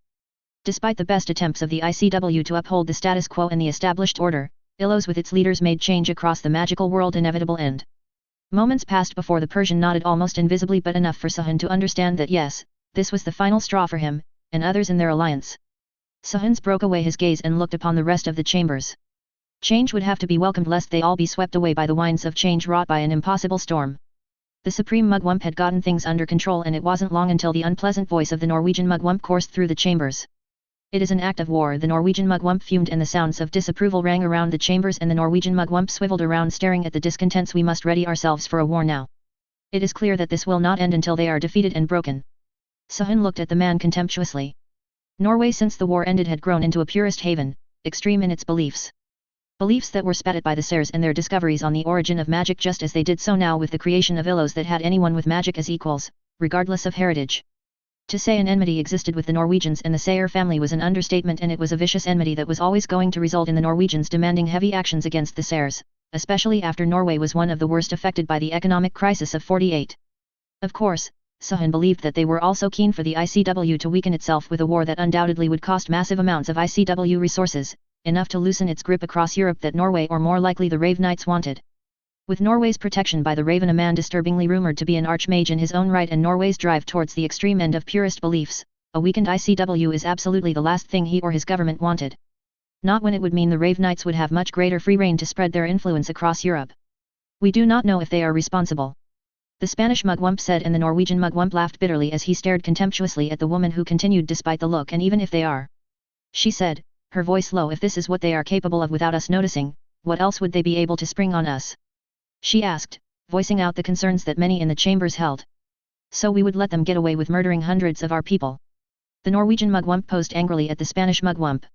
As if you care a single iota, Sahun mused as he watched silently. Of course not. The Spanish Mugwump said defensively before she glared angrily at the man. Such acts cannot go unanswered, however we cannot afford to react brazenly as we have done in the past few months. And that inspired further arguments amongst the two Mugwumps. The Supreme Mugwump silenced both of them and moved things forward for the Brazilian Mugwump to speak. If the Sers are responsible, and it is likely that they have, war is inevitable. The Brazilian Mugwump raised his hand, silencing the approvals and the disapprovals. Whether or not their attack carries a hint of justification, whether or not it is wrong, the fact remains, we were attacked. The Brazilian Mugwump said with an outstretched finger. Such a thing can never go unanswered lest we destroy the credibility of this organization. The Brazilian Mugwump said, his expression heavy. Even if we are to combat with the most powerful wizard alive. This generated a wave of arguments mostly driven by fear and anger and irrationality, and Sahun drowned the pointless conversation that would lead to nowhere. He knew that there would not be an overwhelming consensus for one way or the other, not without the certainty that war was all but unavoidable. His gaze fell on Boutros, who, for once, was as silent as a mute, his expression almost lost, and it was one that washed away substantial amount of the irritation. It was no secret that Boutros had close affiliation with the IA, and rumors were rife of his involvement in the sudden shifts in stances of many Mugwumps. With the IA, Boutros had become a powerful voice against the Sers and Illos, one that edged the ICW towards war with Illos, especially after that warrant was signed. Without them, his blood in the water could be tasted miles away by all enemies and allies alike. The lull of silence drew him out of his thoughts, and he realized the Vietnamese Mugwump stopped speaking, his gaze, just like all of the other gazes, falling towards the flying paper bird that headed towards the Supreme Mugwump. It was highly unusual for an emergency assembly, let alone any session, to be interrupted, and silence reigned as all waited with bated breaths. The old Supreme Mugwump plucked the paper from the air and read the parchment, his caterpillar-like brows furrowing before deepening and deepening in a clear look of heavy concern. He finally looked up, and the Supreme Mugwump looked uneasy, something that increased the tension in the room. The King and Queen of Illos are waiting outside the steps with an army of 1,000 mages. The Supreme Mugwump said, and Sahun's eyes widened dramatically just as chaos erupted in the chambers. Waiting? He wondered, his mind a whirl. How did they even bypass the war wards without anyone knowing? The areas around the ICW headquarters were some of the most powerful wards in existence that could contend even with the most powerful wards centered on converging ley lines. He wondered as demanding questions were howled out. Why are they here? They must be defeated. We must leave. Where are the Aurors? They must defend us. Arrest them, kill them all. Silence! The Supreme Mugwump boomed out, his hammer slamming down. A wave of magic deadened the noise within the chambers. The Supreme Mugwump rounded towards those who had left their seats, his gaze pinning them. Still, if you leave, you will be held in contempt of this emergency session with severe penalties attached. The Supreme Mugwump narrowed his eyes as he gestured to the Aurors within the chambers. I implore that you return to your seats. Now, The Supreme Mugwump said in a commanded tone, one that almost was growled out, and after a few tense moments with angry looks at the Aurors and the Supreme Mugwump himself, they returned to their seats. The Supreme Mugwump looked angrily across the chambers. I will not have you incite panic and chaos when cooler heads must prevail. The Supreme Mugwump breathed out heavily before he continued, the parchment held high in the air as he looked around the chambers. According to our Aurors, they appeared suddenly just outside Market District, all of them all at once. By the time the bulk of our Aurors assembled, they were already in sight of headquarters. It should be impossible, the Swiss Mugwump said gravely amidst a steady volume of disbelieving murmurs and looks. They should not be able to bypass the wards. Especially not after the war wards were raised after the disappearance of the IA. Unfortunately, it seems that our visitors continue to pull off the impossible. The Supreme Mugwump said heavily as he looked upon the assembly. And? The Polynesian Mugwump questioned gravely amidst disquieted murmurs, the tension in the room on the brink of spilling. The Auror division stationed in Alexandria was in the thousands, some 2,000 last he knew. Was this the start of another wizarding war? He wondered grimly. The Supreme Mugwump looked at the man briefly. There was combat. When they arrived. Combat that the Illusions ended when they subdued the few dozen Aurors on duty. A great few shifted uncomfortably before the Supreme Mugwump continued. Thankfully Director Constance prevented escalation and the return of the Aurors in exchange for delivering the message as to why they were here. The room was as silent as a grave and the Supreme Mugwump did not delay any further. The message they have relayed is that they are here to negotiate a peaceful solution to the frayed relationship between Illos and the wider magical world. Sahun's eyebrows raised, but before he could think on it, the Supreme Mugwump continued. Director Constance has also confirmed to me that he has witnessed them swear the oath of parley. The Supreme Mugwump said to the surprise of many, and Sahun could see that some wore contemplative looks. The oath of parley was an ancient oath, one that predates nearly all forms of magical governance. When tribes of mages came together under such an oath of parley to settle blood feuds, slights or enter negotiations for alliances. It was a practice that stems from the ancient times, during the height of power of the ancient kingdoms of Egypt and Sumer, when rivalry between the sorcerer priests was at its heights, and it was adopted by many magical clans from east to west over the next 2,000 to 3,000 years. Sahun couldn't honestly recall any time that it might have been used in the past half-century, perhaps not even in the last 100 years. One that the director has reciprocated and has honor-bound the rest of the ICW to parley as well. This hadn't gone down as well, but no one raised their voice against it. Despite everything, no one wanted to be known as breaking something rooted in their cultures and sacred as an oath of parley. The Supreme Mugwump looked a little disbelieving when he spoke again, including the negotiation of the return of hundreds of IA agents captured in their assault of what they call a rogue organization. This surprised many, and many had equally disbelieving looks on their face, Sahun included. It was hard to believe anyone could have survived whatever happened there. But then, they barely had any real idea of what might have actually happened. Curious though, he thought as he narrowed his eyes. Rogue organization? Sahun mused the term in his mind and considered the phrasing. Was that the angle they were going for? He looked around and saw that more than a few were equally considering that perhaps this was an option that they needed to take. Noise rose again and a fixed look from the Supreme Mugwump silenced them. The Chinese Mugwump floated forward in his box. They claim to want to negotiate, the Chinese Mugwump stated blankly, with an army outside our gates. The Chinese Mugwump said with a shake of the head, the implications clear and obvious to anyone. They destroyed an ICW building, captured hundreds of our people in an act of war. And this assembly imposed sanctions on their country and passed a bill that placed an international warrant on the heads of their sovereigns. The Indian Mugwump said harshly that in itself can be considered an act of war. Whose side are you on? One of the Mugwumps shouted from across the room, murmurs of agreement ringing through the assembly. On the side of rationality. The Indian Mugwump said with a sternness that seemed iron resolute. A side that we all should be on. The Indian Mugwump gestured towards the assembly instead of the side of rhetoric that this body has allowed to invade these sacred halls of international cooperation. The Indian Mugwump said meaningfully, clearly referring to the warmongering and flip-flopping that had pervaded the ICW ever since Illos made itself known. The Indian Mugwump looked around the room. Honored Mugwumps, we are on a dangerous precipice at this moment in time. We have seen that they have access to the kinds of magic that could wipe out entire nations, and we have seen their willingness to use it if pushed. The Indian Mugwump said with a raised voice. We cannot afford this to escalate any further than it already has. The Mugwump looked at the German Mugwump with disdain in his eyes. Lest we find ourselves truly at war with an enemy that may make the war with Grindelwald seem like a playground squabble, the Indian Mugwump said as his box seat returned to its place. The arguments went on for some time, those who wanted the Aurors to act and those who wanted to enter these negotiations, and only after assurances were given by the Chief Unspeakable that the protections within the enchanted chambers were absolute, was there consensus to hear out the Illusions.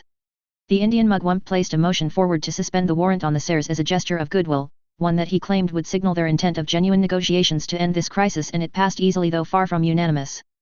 Unsurprisingly, the Bulgarian mugwump had abstained from the voting, and Sahun knew that it wasn't because of a lack of interest. Kul Aica had been paying attention to everything and he hadn't failed to notice his visible interest in Atlantean magics, but once more he was disturbed at the lack of action by the man, or his leader. It wasn't long before the heavy twin doors opened, 24 of ICW Aurors entering first, and Sahun was struck by the visage of their guests. 2 guards clad in silver-grey armor from head to toe stood on either side of the stairs, who were dressed in equally militant armor though of different hues. They looked daunting in truth, not only by what they wore but in their presence and in the way they looked at the assembly. Atticus Sayer looked like nothing like he remembered, the curious boy that grew to a passionate young man replaced by a man of cold authority, his dimly aglow eyes sweeping across the chambers with a naked danger that was tangible. The look of the Slytherin lady wasn't much better, her beauty a dangerous allure though nothing could hide the calculating glint in her eyes as she watched with a predatory gaze. There was absolute silence as they arrived at the center of the chambers, the sounds of their boots stopping and the closing thunk of the heavy twin doors the last semblance of noise in an otherwise silent chambers. They looked like conquerors in truth, and it was a feeling that permeated throughout the chambers like a harsh and chilling breeze. One of the guards' helm slid away as smoothly as a falling curtain, presenting His and Her Majesties, King and Queen of Illos and the Illogian peoples, His Grace the King Atticus Sayer and Her Majesty the Queen Emily Sayer. The guard enthused, his zeal easily sensed as he spoke. King and Queen Sayer, the Supreme Mugwump said diplomatically, his voice calm as he spoke, I would say welcome to these hallowed chambers, however we both know such words would sound hollow. The Supreme Mugwump said with a keen stare. The Queen smiled though her eyes were as cold as frozen coal. I agree, she said, and the tension grew and the feeling of unease stronger. Perhaps in time when we're not considered such dangers to the magical world by this esteemed body, such welcomes would not ring hollow, she said, her smile turning razor sharp, her eyes darker, and somehow the tension felt like it was suffused with an edge of darkness to it. Sahun watched the assembled mugwumps shift uneasily in their seats, the wary looks on their faces making it clear they would be anywhere else if they could manage it. Isn't that why you're here today? Sahun decided to ask, drawing attentions to himself as he stared at them with keen eyes. To not only resume some form of normalization of relations before this escalates into a war that benefits no one, but to also make clear you have no designs on the magical world like Grindelwald may have had? Sahun questioned. The Slytherin lady smiled at Sahun and he almost thought he could see a hint of amusement in her eyes before it was smothered away. Just so, she said with the incline of the head. Your claim about our people's survival? Boutros interjected, his eyes fixated on the stairs as he paused for a moment. Are you willing to provide proof? Boutros asked, his tone far more reserved than it had been for months. Unfortunately, there were a few casualties. This caused displeased murmurs and uneasy shifting within the chambers. Of course, we are willing to compensate the ICW with 1,000,000 galleons for each of the 26 casualties to dispense as they wish. Sahun's eyebrows raised. 26 million galleons was no little amount, and the rest of the assembly understood the message of Illo's wealth quite clearly. Of course, that is if the negotiations as successful, Sayer said with unblinking before he seamlessly continued. We will release several junior agents after this meeting regardless of outcomes, with a vow that they have not been tampered with before, during or after their capture. Atticus Sayer said, his voice reaching the very ends of the halls with seeming ease, his eyes intently on Boutros. That should suffice in confirming the survival of the rest of the 200 Fife men. Atticus Sayer paused, his eyes hardening as he stared unblinkingly at Boutros. Of course, we couldn't resist scraping off the 7-tipped moss off of the organization. Atticus Sayer said, his face barely moving as he spoke. It was a good thing too, it seemed like it was growing out of control. Boutros' expression turned bleak as Sayer spoke, and after what seemed like an age, Boutros nodded grimly as he leaned back. Sahun narrowed his eyes, the hidden conversation between the two men not escaping his notice. 7-tipped moss? He wondered. He'd have to inquire what that meant. Atticus Sayer looked around the assembly, his cool eyes traipsing across the chambers with the touch of an Arctic breeze. Despite the tense nature of our arrival, we are here for diplomacy. This should prove our willingness to partake in it. Yet you have an army, the Italian mugwump said with narrowed eyes outside this building. If you wanted to negotiate, you could have come through the proper channels. Even the Italian mugwump didn't believe his own words, let alone those within the chambers. Could we have? Atticus Sayer mused, his voice strangely philosophical as he placed his arms behind his back, his eyes sweeping across the chambers with a measured calm. From the moment my people returned to the magical world, the hostility of those within these chambers has been profound. You have isolated us, you have sanctioned us, threatened any that might wish to establish friendly relations with us, and you have placed warrants on my wife and I, a warrant most typically reserved for criminals with a murder list as long as a forearm, or most recently actual dark lords. Sayer paused momentarily as he fixed his gaze onto the Italian mugwump. We might be idealistic, but we are no fools. When peace is denied to us. Sayer's face looked as if it was etched in stone as he trailed off, the weight of the air growing heavier, a tangible feeling of ominousness rising. No one denies you peace, the Ugandan mugwump began, cutting through the suffocating tension with his smooth deep voice. Not after they so ably demonstrated the consequences of what it would mean to oppose them. Sahun mused as the Ugandan mugwump, Dembe, continued. At least that was not the intent of this body. Dembe paused for a moment as he eyed the Sares carefully. You must understand. The circumstances of your disappearance has left significant impact on the magical world. Even now, the loss of entire creature reserves, especially dragon reserves, have created scarcity that is impacting at societal level. That along with the pull of your wealth from banks all across Europe have made this body more zealous, the Ugandan mugwump said delicately as he paused for half a second before he continued, than they should have been. Sahun wanted to smile in amusement despite the tense situation. It was an artful misrepresentation of the main reasons why the ICW was so keen to punish Illos. Of course the economic impact of the Sares' financial terrorism was not to be understated, but it was hardly the main reason for the stance the ICW as an organization was taking. Of course. Atticus Sayer said with a magnanimous smile, I can understand the zealotry that could be inspired from such unfortunate happenstance. Of course, it was the best option available at the time. Atticus said, his smile widening though it lost its magnanimity, and the smile looked like it was forged out of braided steel. After all, the only other option was to stay and protect my family's legacy and safety. Sayer's eyes were two pieces of solidified pieces of refractive volcanic glass. I doubt that would have been an option preferred to have been made into reality. Sayer said with a cold smile. No, I imagine not. Dembe said with an inclined head, his eyes never leaving Atticus Sayer's gaze. Then perhaps such sensible thinking of acting in the interest of a greater good may prove to be fortuitous for both of the ICW and Illos. Sayer's smile lost some of its coldness as the man inclined his head slightly. That would be my hope as well. Shedding magical blood has never aligned with my beliefs. It is a tragedy when it becomes unavoidable. Sayer looked around the assembly, his eyes roving throughout the room. It is my hope that we can come to an amicable solution to our quandary, honorable mugwumps. We once fought together against the forces of a Dark Lord for the sake of the magical world. Sayer extended his arm slightly. Let us come together once more to solve a difficult problem that need not exist. Sayer said, his tone diplomatic, his expression gentler. The tension in the room lessened until an unpleasant voice filled the chambers, and why should we agree? Sahun almost drew in a breath as his head swiveled towards the source of the grating voice. Kul Aica was leaning forward, his disturbing eyes fixated onto the Sares. Your nation. Kulika's smile was a twisted one. Is impressive, to be sure, just as perhaps your unique knowledge in ancient magics is, but all of that is a drop. Kulika's limp hand swept lazily towards the assembly of mugwumps compared to the number of wizards this body can call up. Kulika's mauve eyes shone unnaturally as his grin seemed to split his face, practically relishing at the drastic increase in tension. No matter what kind of magic you can call up, no matter if no one can match you in power. Kulika's smile turned dark. Even giants can topple under the wounds of 1,000 cuts. A hush descending upon the assembly, and Sahun almost feel the bated breaths that were held, waiting on the response. You're not wrong. The Slytherin lady said nonchalantly, her tone giving off the signs that she was unaffected by the aggressive meanings of Kulika's words. She eyed Kul Aica with bored half-lidded eyes. Do you fancy yourself as David, mugwump Kul Aica? The plucky little man with his mysterious god by your side. Her words were mocking, but her tone carried a dangerous edge to it, and Kulika's expression tightened. She continued, a war with the ICW would be difficult to win. True, and perhaps you may even get lucky with harming one or both of us. Her smile was venomous, her eyes slightly aglow with a darkness that seemed to suck out all life, all brightness around her, a haze of blackness surrounding her with the tenderness of shadow touches, doubtful as it may be.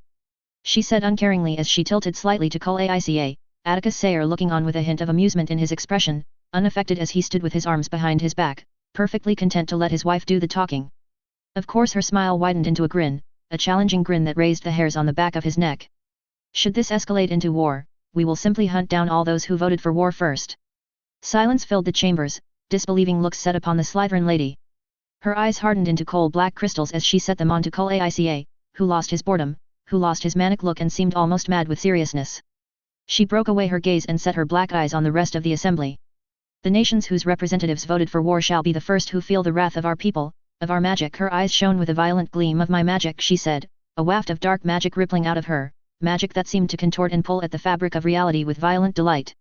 No mercy shall be given, no appeasement will be accepted. She circled back to Kul Aica. Each and every flock and their leader shall be ripped from life with a vengeance that shall serve a warning to future generations. Sahun could see Kulika's eyes widen for a fraction of a second before he regained control over his expression, and the disturbed man leaned back into his chair, with a hint of a smirk before his expression turned blank and gave nothing away. She returned her gaze to the assembly. That is Illo's promise. Disbelieve it at your peril. Silence reigned as the meaning of her threat settled on all of them. Of course, that is if we fail to reach an agreement and war becomes inevitable. Atticus Sayer broke the heavy silence with an unsettling calm, as if the threat issued by his wife was equivalent to a lazy observation about mild weather. So, honored mugwumps, shall we begin negotiations? Sayer said with a hard look, and hours went by, and as hours turned to days as terms of peace and treaties were discussed and considered and dismissed before finally a series of treaties were signed, treaties that bound both Illos and the ICW to a kind of cold relationship. No one was under the illusion that the treaties would only hold until the equation had changed for it to tilt in the other's favor. War was averted, yet he grimly wondered if the price had been worth paying from the way he'd seen Col Aica conversing with some of the more concerned mugwumps after the negotiations ended. He did not like a future where Col Aica and his ilk bore prominence in the halls of power. He only hoped that it was a baseless fear. He hoped that with every inch of his soul. Break. Queen Elizabeth II POV. Philip. She called out a little drowsily as she stretched herself out with her eyes closed. Her hand went towards his side of the bed and she realized he was still there. Odd, she thought as she blinked her eyes open. She thought she heard someone move in their bedroom. She turned towards him and saw him still asleep, though his breathing was shallow. Philip. She tried again as she touched his cheek. He won't wake. She heard her say, and a chill ran down her spine, a chill that dashed away any drowsiness, and she felt like she was dipped in ice, so much so that her breathing ceased. She felt almost mechanical as she turned around and saw her sitting in a chair across from her bed, her legs crossed with what looked to be a sword draped by a piece of cloth. She looked nonchalant, almost bored, as she fixed Elizabeth with a bored look. Elizabeth, the witch said with a nonchalant manner, her bored expression cracking as into a mocking smile, "It's been a while," she said conversationally, and Elizabeth snapped out of her haze and she grabbed the silken sheets and covered herself, sparing a glance at her husband who still remained asleep. Not even a gunshot next to his ear would wake him, she said with a nonchalant manner, almost reading her mind of what she was thinking despite its pointlessness. She turned back to the woman. She also knew it was pointless to try and scream. She knew that the witch would have made it impossible for anything, even a dog, to hear her screams beyond these four walls. "Why are you here?" she asked with a forced calm, her chin raised in a show of defiance. The witch's smile only grew wider, and it felt she was being eyed by a predator playing with its food. The thought that it was actually close to the truth rankled and terrified her in equal measure, and she was resigned to it. The first time the witch had come had been years ago, not long after her father died, an experience that was stuck in her memory like a cancer, a dreaded helplessness that appeared in her nightmares more often than she would ever admit. She'd turned all of her staff, all of her family, her children into marionettes, unable to move or comprehend anything that was happening. The witch even allowed her to try and wake them, much to the creature's amusement, but it was to no avail. What was worse was after the experience of being interrogated by the woman, she could tell no one, she could not even open her mouth to try and force the words out, the abominable magic that much power over her. Her private thoughts, her experiences, her choices, all of it was taken away by this woman's magic, and she hated her for it. Only the knowledge that her children were unharmed each time the witch visited kept her from acting without control. She would find no succor from anyone. She was likely the only normal person in all of Britain that knew of her kind. The woman told her that no one in Muggle Britain knew of their society, not after they purged the knowledge away from their world. All of her father's work was undone, and now they were at the mercy of these creatures who saw them less as humans and little more than animals to be done as they pleased. Even she and her family were not spared from their cruelty. "You're always trying to get rid me of as soon as you can," the witch said in a musing tone, one that didn't hide the cruel glint in her eyes. Elizabeth only stared defiantly at the witch, and it seemed to amuse her even further. The witch sighed dramatically, her hand trailing across the cloth. "I suppose I might as well set you at ease. This is the last time I or any of my kind shall visit you or your family," she said as she picked up her gaze from the cloth and towards Elizabeth. Elizabeth looked doubtful at the witch's words. For 3 years since that awful first time, the witch would come and put her under a spell that she with all of her might and will couldn't fight. A spell that made her answer anything and everything the woman asked about. It was only last year that she was spared of the indignity of that violation, and Elizabeth knew that it was only because the witch had gotten everything she wanted from her, and that all of her visits since then were only made to torment her. "Your doubt truly upsets me, dear Lilibet," the witch said with that damnable mocking smile, and she wanted to hurl a vase at the creature's face. "When have I ever lied to you?" the witch questioned with audacity, and Elizabeth sent her a derisive look which made the witch's abnormally red lips twitch in amusement before she grew serious, and it was a look that made Elizabeth still. She hated that intense look, a look that made her feel small, as if she was inferior.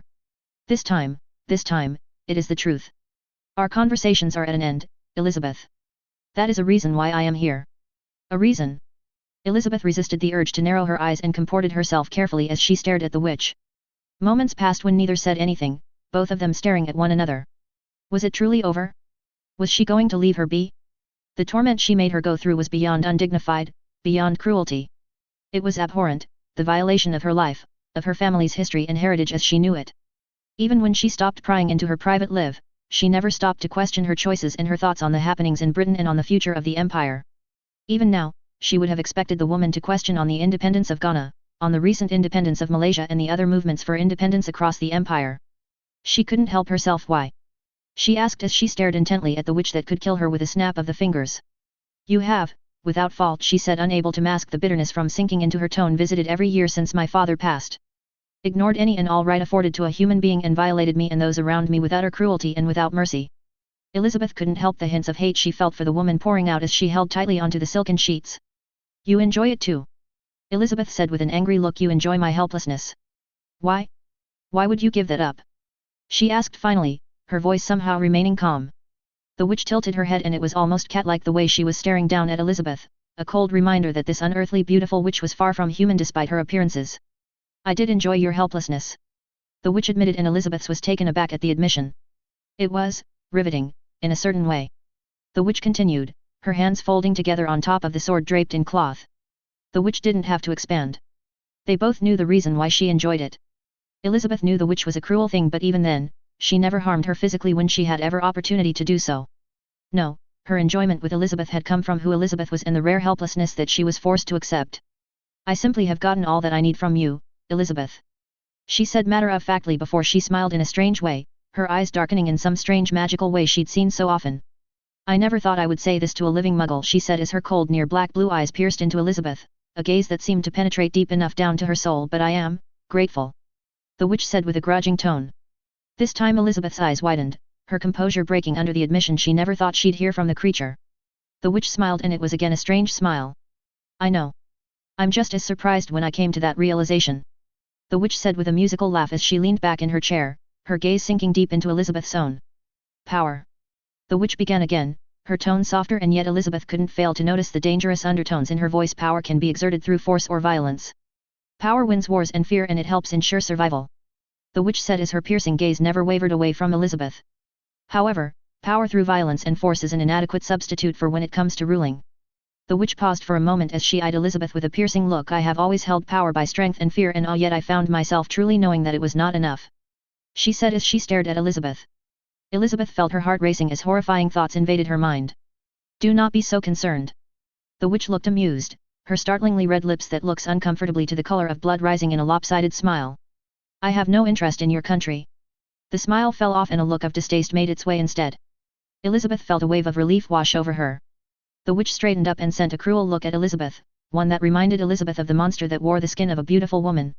You should be so lucky I have no such interest, Elizabeth, the witch said in a low tone, one that seemed to raise the hairs on the back of her neck, and Elizabeth struggled to stop herself from swallowing harshly. Just as soon as the cruel look appeared, it disappeared, and she continued in her unwanted tale. Through you, I learnt the value of authority granted by something greater. I learnt the importance of creating the circumstances of an authority accepted by my subordinates, not because of my power but because it was bestowed upon me.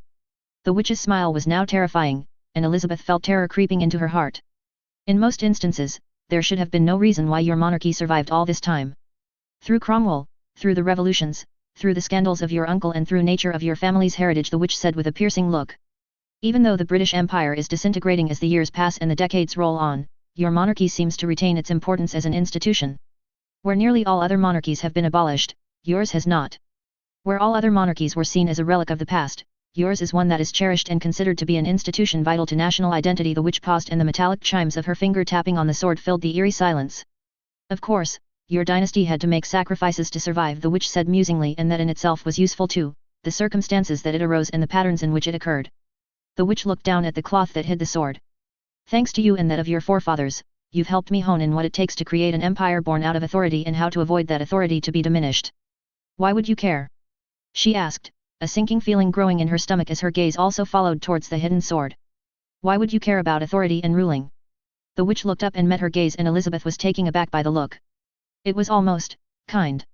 Because I am a queen, Elizabeth. What? I am a queen of a nation of magicals, some nearly 30,000 strong in a distant land. The witch's smile grew sharper, the glint in her eyes brighter, and soon a queen of 3 nations, and in time, many more. Elizabeth stayed silent as she stared at the woman, her mind in a frenzy as she thought of the ramifications on this woman being a queen, and honestly, it frightened her. She knew in her bones that this woman, this witch, despite never physically harming her, was evil down to her core. The witch queen seemed to be amused, and Elizabeth looked away from those amused eyes. Yes, I am cruel, Elizabeth, the witch laughed, and the sound felt like nails across a blackboard. I am not a good person. I do not see good and evil in the way most people muggle or magical do. But... The witch trailed off musingly. I do see the necessity of appearing as one, at least in public and at least by those who would instead be turned away from someone like me. The witch leaned back, a contemplative look on her face. My husband does it so effortlessly, this appearance as a good man. Perhaps it's because he is, in a way, a good man even if he does not believe it. The witch looked amused for a moment as her eyes snapped to Elizabeth. Elizabeth didn't know how to consider that this woman was married. What man could marry such a monster? No good man could marry such an evil woman, let alone love her.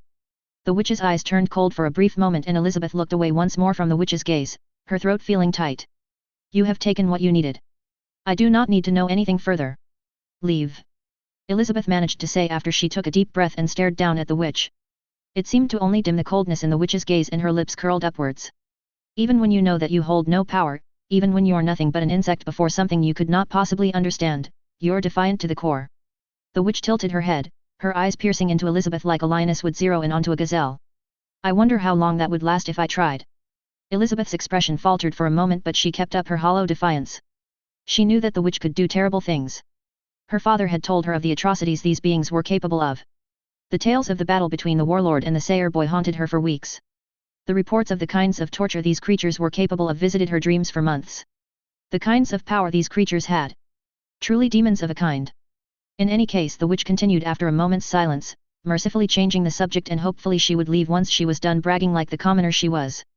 The witch removed the cloth and Elizabeth's eyes widened. The sword, a long sword if she remembered rightly, was impressive though the pommel looked aged, almost ancient, yet it looked well cared for. This sword is going to be my authority. Elizabeth's eyes snapped towards the witch. The witch tilted her head in mild curiosity. Think, Lilibet, what sword is known to nearly of British heritage? The witch asked, her lips curling upward into an awful smile. No, Elizabeth thought. No, no, no. Even to those beyond these isles. The witch asked further, her smile now a vicious grin, a viciousness echoed by the victory that was apparent in the witch's eyes. No. Elizabeth shook her head, unwilling to believe it. It's a fake. She swiveled back towards the witch, terror gripping her heart. It cannot be real. The witch seemed to enjoy her despair and she looked like she was feeding off of it. Oh, but it is, it truly, wonderfully is. The witch said with a laugh, her eyes gleaming with cruel satisfaction as her hand curled around the pommel. Her heart sank as the witch raised the sword upward and she could faint inscriptions on the blade itself. It is the real sword, the true sword of King Arthur of House Pendragon, the King of Britons. The one that my kind swore fealty and obedience to. The true king of all magical Britons. Her eyes gleamed as she spoke out and Elizabeth understood why the evil creature was here and her heart sank at the realization, the dreadful helplessness chained to her heart dragging it down into the abyss. Her father had told her of the truth behind the myth, that it wasn't a myth at all. That the stories of the legendary King of Britain was true, a king cherished by the magicals in Britain and seen as someone almost equal to a saint despite his normality. Her father also told her that King Arthur was how they'd gotten the fealty of the magical world, in no small thanks to Merlin himself in the first place, as William's line was seen as the spiritual successors of the Pendragon line. You cannot be the heir to Pendragon's legacy. Elizabeth shook her head. That line died without issue. She said with a firmness she did not believe. The thought of the magicals seeing this cruel creature as their queen gripped at her heart. She would have tens of thousands of magicals at her beck and call, and she feared that more than anything. Her country, her people would never be safe again. Oh! The witch intoned, her sibilant tone causing shivers to run down her spine. But I am, dear Elizabeth, the witch said with a gnawing laugh as she brought the sword down to her lap. I am his successor's successor. My ties extend to Princess Morgana herself, a witch in her own right. She said with a victorious smile. I do not believe you. Elizabeth said with denial. She could not believe this woman. I know. The witch said easily, and it doesn't matter. Not when I have Excalibur. Not when it is bound to me. The witch leaned forward, her eyes gleaming when she spoke once more. Not when all of magical Britain will see that sword and believe I am the rightful queen of Avalon. Elizabeth closed her eyes. From what her father told her, the magicals despised that their status as their sovereigns and the oaths that bound them. Oaths that seemed to not matter anymore given that nothing she could say or do allowed her to affect this woman. Was it because the witch was seen as the true heir to the British Isles instead of her? She reopened her eyes and saw the witch standing, Excalibur floating the air. What will you do to my country? Elizabeth asked, her voice sounding far more frightened than she wanted. Logically she knew that a sword would not be enough to wrench the crown from her family, from her. But, this was magic. With an army of magicals who believe her to be the rightful heir to the British crown, what violations could they not do? They could alter people's minds, she could alter entire records to falsify her lineage, some cousin found after her and her family's tragic death in some accident. She never prayed harder and more desperately than she had in this exact moment. The witch stared her down. Nothing. The witch said, and Elizabeth couldn't help but meet the witch's gaze, immense relief filling her bones even if she knew not to trust a single word of the creature's mouth. It felt better to do so than to disbelieve it. I have no interest in your country. Or your kind. The witch stared Elizabeth down. Our worlds were never compatible. You would view us as demons, as creatures, and my kind see you as little more than talkative and harmless chattel who look like us. The witch shook her head. I know better. The witch said as she looked coldly at Elizabeth. Your kind would happily kill my kind off without a second thought if you believed you could get away with it. The witch waved the hand and Excalibur disappeared before she refocused on her. This is the end of our meetings, Elizabeth. The witch said as she walked with graceful steps, her arms behind her back, and Elizabeth stiffened as the witch leaned forward, her face closer to her, her hand hovering over Elizabeth's face. My gratuity to you extends this far. I will keep my world away from yours. But... The witch's eyes darkened into a midnight black and Elizabeth felt her breath seize. Should your kind find itself knowing of mine own world and plan to destroy it, pray. The witch said before. A near silent crack made her jump in fright, confusion on her face as she felt herself tremble for seemingly no reason excepting that terrible grip on her heart. Elizabeth. She heard her husband call out confused. He turned towards her and looked at her for a moment before he sat up immediately and placed his hands on her shoulders. Hey, hey, hey. You're shaking. Philip said in a concerned voice. What's the matter? Elizabeth didn't know what was wrong and it took a few more minutes until she calmed down and she felt safe in his arms. It was just a bad dream, she finally said, willing to attribute the terrible feeling to a nightmare mercifully forgotten, and she closed her hands falling together in a prayer. Just a bad dream. She whispered, her hands firmly held tight together. Break. 21st of August, 1957 Illos, the Sacas Public Library. Gaius Volicinus Hardy POV. He wore a heavy frown as he read the passages again and again, the difficult and rather archaic English language used to describe the effects of magical suppression finally getting through his mind. He turned towards the other book on radiation, reading the relevant paragraphs before turning towards his notebook and wrote down his notes and thoughts. He had a lot of them all the time. In lessons, at home, even in the field playing THREPLA or Quidditch, his mind would wander and make strange connections from the barest of threads, sometimes figuratively miles apart, and he would be almost compelled to chase those connections until he could solve them or could find answer to them. And in such a chasing, he was here in the library, alone and with books sprawled all around him, seeking to find a solution to a thought that popped into his mind a few days ago. Magical suppression was a misnomer. All books on the phenomenon that suppressed people's magic highlighted it as constricting the flow of magical energies within the body, but Gaius didn't think that was right. No, it was more like magic being absorbed away. Magic was a form of energy, a strange and somewhat alive form of energy that existed throughout the world and the universe. But an energy nonetheless. A constant form of energy that magicals and other magical beings and animals were able to use in some way or another, in some degree or another. And that meant that it was not unlike other forms of energy, like electromagnetic radiation. Like other forms of energy that existed in all kinds of different wavelengths of energy. He had read a few months ago in the astronomy journals about the findings of their stargazing in star-forming regions where they determined that stellar gases were very good absorbers of energy, of radiation. Whilst that was fascinating, it wasn't struck at him. No, what struck at him was the idea of black bodies, a phenomenon that described the absorption of all wavelengths of energy and radiates at all wavelengths, and he begun to think that there was a good chance that magical suppression behaved a bit like black bodies, that magical energies were being emitted out of the bound individual instead of their magic being suppressed. Most handcuffs or similar kinds of artifacts were highly restricted, so he couldn't really study the runes that were etched, but he did know that one key rune was Nothas, which symbolizes restriction, but runes were not black and white despite their meanings being fixed. It mattered how you used them, the sequence in which you used them. It could mean necessity, conflict, or endurance in the right sequence. Plus, restriction in a certain context could also mean limit. A limit of their usable magic where the excess beyond what they might need is radiated away into the ambient environment, much like how energy from a solar body is radiated away into space. And if his instinct was right, then that also meant that there may be observable differences between the individual's magic and the magic that is being emitted away from the individual. Different wavelengths of magic. And if that is the case, then it might even be possible to harness the different wavelengths of magic in interesting ways. Human magic and other magical beings and creatures were fundamentally different. They all had different frequencies and wavelengths of magical energies, and it allowed them to do things that were unique to their kind.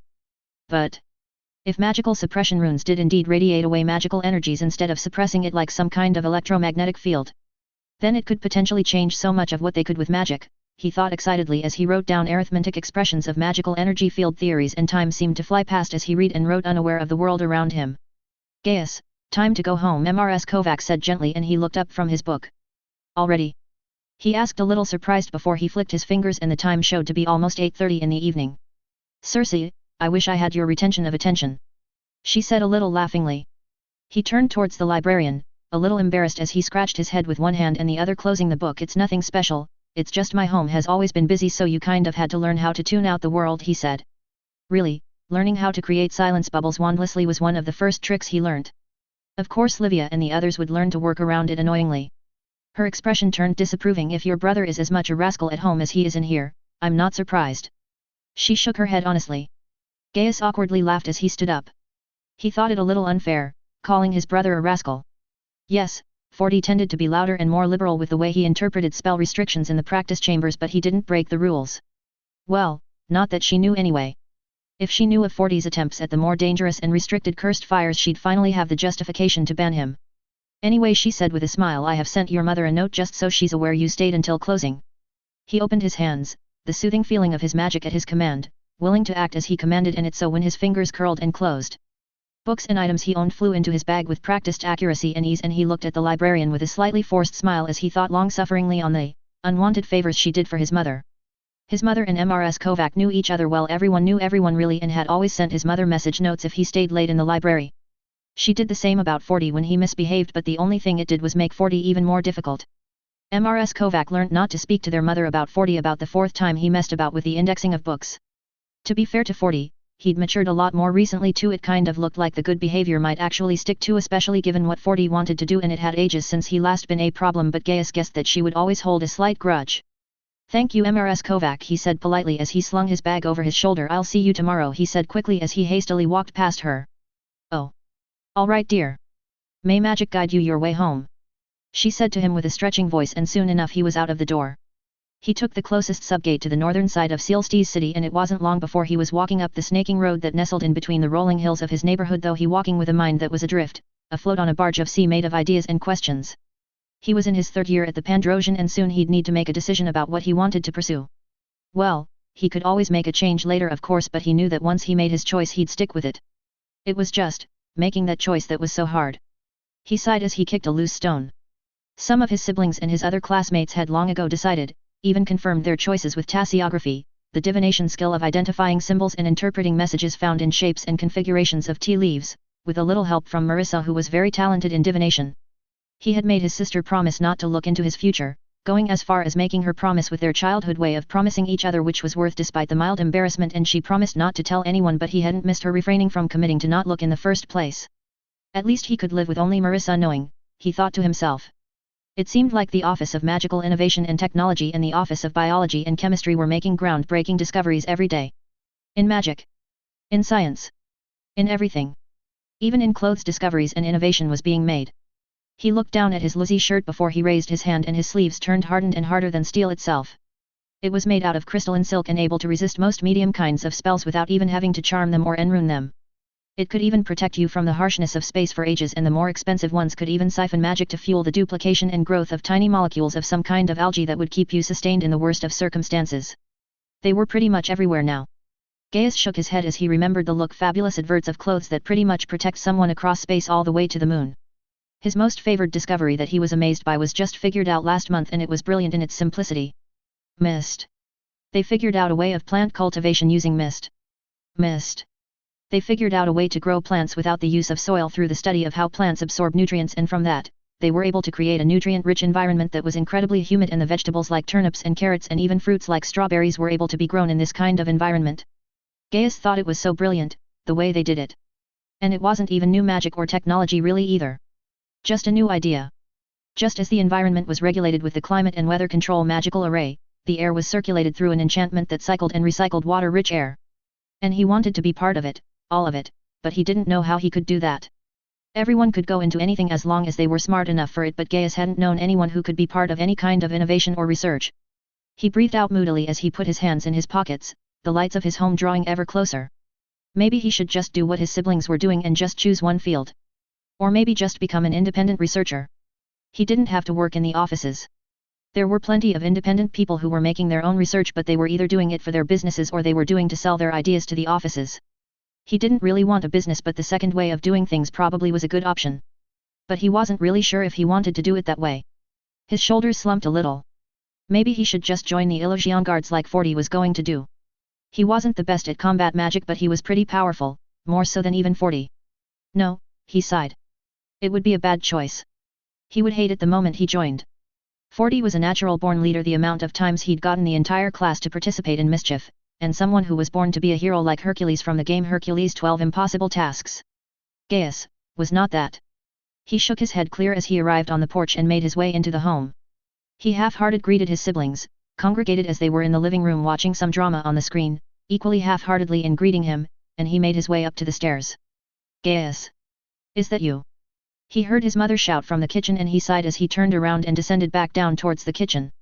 His eyes widened before he ducked just in time, funnily enough, beneath a stuffed duck that was flying around in the air. It wasn't the only thing flying about. Eggs, flour, vegetables, fruits and sauces were like an angry bunch of hornets buzzing around in the kitchen, the sounds of his mother softly humming an upbeat tune ringing quite nicely as she stood by the stove. Mama, he called, a little frazzled, and she stopped her humming as she turned around. Ah, Gaius, she said with a beaming smile, and he looked at her a little oddly. She was always usually a little snippy when he came late. And just in general by the time it was evening. He eyed the small pot of cream cheese that was whizzing around past him with wariness before he looked at his mother again. His mother flicked her wand and the food set back on the counter, and he breathed a silent breath of relief. She brought her hands together and she twirled her wand a little, a brief flicker of magic drying and cleaning her hands away.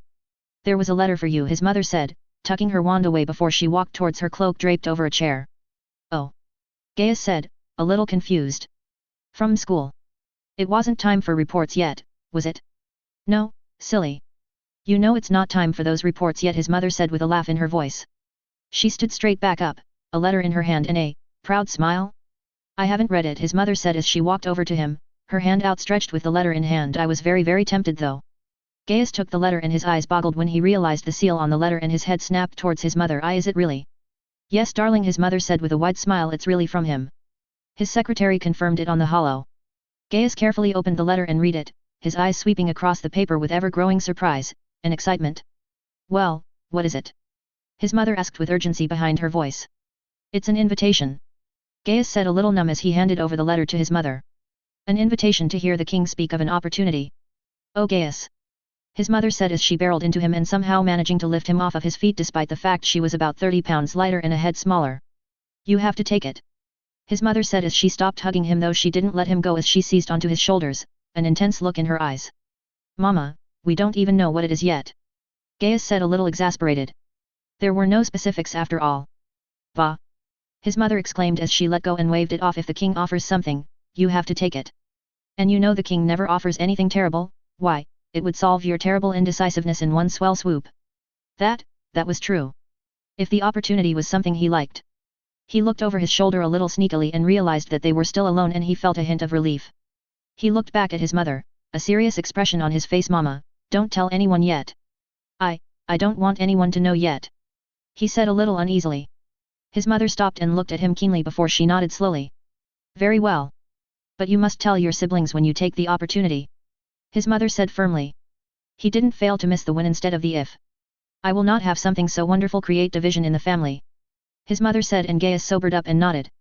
Both of them knew that this would no doubt spark some jealousy, especially 40 who worshipped the king more than anyone he knew. Days later. Gaius stood a little uneasily in the room, his gaze traipsing across the busy hall. He knew quite a few of the other teenagers, most of them were in the years above his year or below him, though there were a few he thought might have graduated recently. He greeted those he knew when he arrived at the building on the outskirts of the city, though he hadn't really taken part of the conversations. He was a little too nervous for that. The door opened and the king walked in, and all conversation ended. The king smiled kindly at them as he gestured them to sit down. They all did as he bid them to do, and he began to speak, a kind and proud expression on his face. It wasn't too long ago when many of you were all little children chasing around my little conjurations. The king's smile widened a little as he looked at Mariana, who seemed to collapse into herself. Mariana, I believe. The king asked, and Mariana bobbed her head that was beet red in affirmation. I'll spare the recollection of the story of your accidental magic, the king said almost with a chuckle, and Mariana seemed to want to hide away. Not that it was embarrassing, of course. The king added before he spied a last glance at the teenage girl. Mariana had quite the talent at age 4, even if it was accidental. The king smiled kindly at her. Not surprising then that you have flourished over the years. Mariana looked embarrassed and proud all at once, and it was a pretty funny look. After all, impressive accidental magic tends to point out one's potential with magic. The king mentioned offhandedly to the assembled teens before he gently clapped his hands and a wave of magic ruptured from between his hands, startling them. Behind the king, orange runes formed in the air and a pinpoint orange glow grew and grew until it formed into a portal. Gaius watched with a keen eye, knowing that it was illusion runes, runes that he had asked interrogated more like his runes professor about. Soft murmurs rang around him and he wasn't surprised. No one really knew all that much about the runes, only that their king and queen invented it. He hadn't even thought it was possible to do so, and only a few had learned it so far. Apparently the runes were going to be available to be taught within the next few years. He was so going to sign up for that. The portal was huge and a gate was floated behind the king, who hadn't even once turned around. The portal closed and the gate was set down gently with nary a sound. It was a little strange too, this gate. Very different from the sub-gates and the international gates. It was smaller but bulkier, and the runes seemed to be blacker than the ring itself, which was almost black itself. A loud clearing of a throat broke him out of his thoughts and saw the look the king gave him, and it was almost like a collective wave of slight embarrassment washed over them as they forgot about the king in their admiration of the gate. The king smiled gently at all of them, a hint of amusement apparent in his smile. I will explain shortly about why I brought the gate, after I explain why you're here. Now the king began, and his tone made everyone sit a little straighter. You are here today because you are the brightest minds of your generation. The king said, surprising them all. He did see nearly everyone here was amongst the best at Pandrosian, but not everyone was here. His sister Livia wasn't here, and she was very smart. Forty was pretty smart too when he wanted to be. If you're wondering why some others are not here who are as bright as you are, then that is because life has other paths for them. The king explained. They will become magical specialists, economists, businessmen or women, scientists, teachers and mage-ineers. The bedrock of Illos. You, however, the king paused for a moment. Those are the path that you may take if that is your wish. The king nodded to them before he smiled a little. And you would all excel if you chose any of those paths. Or. The king looked at them intently. Or you may wish to take the path that I offer to you. The king said, and Gaius was surprised and interested. Gaius looked around and saw many being as intrigued as they were surprised, just as he was. The king continued, an almost secretive smile on his face. A path that you will make your own and a path for others to follow. The king said as light seemed like it fled from the room and darkness had flooded in. You know of my interest in space and our incredible and groundbreaking achievements that no other has achieved. The king said in total darkness. And just as sudden darkness flooded in, light sparked into sudden existence. Gaius flinched a little at the sudden change of lighting, his fellow teenagers similarly distressed. However, that quickly made way for a huge outburst and gasps, and Gaius. Well, Gaius had let off his own outburst. Small dots of light flickered into existence. We have been to the moon. We have been to Mars. And we are going to go Jupiter and Saturn. But that is not the extent of our ambitions, nor is it our final destiny. Moments afterwards, luminescent arrays of colors sparked into existence, circling and merging into a very family spiral. No, our destiny sets us on a more distant path. A greater path, the king continued as he walked through the spiral before it reformed around him, and the king was now in the middle of the light show, his hands raised with the palms facing the ceiling. Earth, the king continued, the conjuration flickered towards a region of space within the galaxy has been our cradle. Our mother and our father. The conjuration zoomed in and in until a very familiar solar system came into existence. The conjuration honed in on Earth, the brilliant blue gem that hung in a sea of darkness. Yet it is only a cradle. One meant to be outgrown and to leave behind. The focus of Earth stopped and the conjuration began to zoom out and out until only the sun could bend, but it didn't stop there. No, it continued to zoom out until it refocused on another region and zoomed forward until it focused on a red star. The red star grew larger and larger until they moved past several gas giants and towards a dusty red-looking planet with more moons than it had seas. The conjuration grew smaller and the red planet that looked like it was a brother to Mars hovered in the king's hands. Glies Alpha, 15LY hovered above the conjuration. The gate behind the king turned on and a dusty red landscape came into view. And you, the brightest our people have to offer, may lead our people towards that path out of the cradle. The king said as the conjuration flashed out of existence, and the king turned on his heel and made his way through the gate. Gaius looked around and he saw that others were unsure and even somewhat confused. Gaius looked back at the gate, his eyes surveying the red dusty landscape. Surely not, Gaius wondered, but then he remembered who the king was and that impossible was not in his vocabulary. A giddy sense of excitement bubbled in his stomach and he saw that the king was standing some way from the gate facing them, waiting for them, and Gaius let off a deep breath before he walked forward as calmly as he could, the excitement in his core barely restrained. He passed the gate's horizon and he nearly stumbled when he felt the different gravity and drank in the thinner air. Thankfully he did. His mind came to a stop when his gaze fell on the sky and his brain interpreted what it was. Gaius' breath was hitching and he felt almost like he going to faint. Breath. He heard, the word carried through the thin air like a leaf sailing through the wind, and he felt himself calmer though no less mesmerized by what he was seeing. Moons. So many moons. Moons of all kinds of shapes and sizes dotted the night sky, no, day sky, moons that were as oddly shaped that bore resemblance to potatoes, moons that were larger than their own moon filled the night sky, even an acid green moon. He realized he really was on another world and he laughed and almost jumped up in excitement. By now more than a few of the others had walked through the gate, chattering in excitement and wonder. He was on an alien world. They were on an alien world. Gaius swiveled round and winced before he placed a hand above his head, one eye closed as he peered at the sun. The alien sun. A sun larger than their own and as red as the sands of Mars. He turned towards the king and saw him waiting patiently for him, for them. Guys! Gaius shouted and he drew their attention and pointed towards the king and they made their way towards him. As they neared they saw that he bore an indulging smile, one that hinted that he was pleased about their excitements. The king gestured them to stand around him and they did as he bid them to do. As you have no doubt surmised, we are on an alien world. The king said with an amused smile and a score of giggles rang amongst the group. This world is Glies Alpha. A world some 15 light years away. How is this possible? One of the others asked with awe in his voice. I never thought magic could do something like this. With magic, nothing is impossible, the king said with a gentle tone though his eyes conveyed his absolute belief in his words. The king's arm swept across towards the skies. With magic, the doors to the entire universe is open.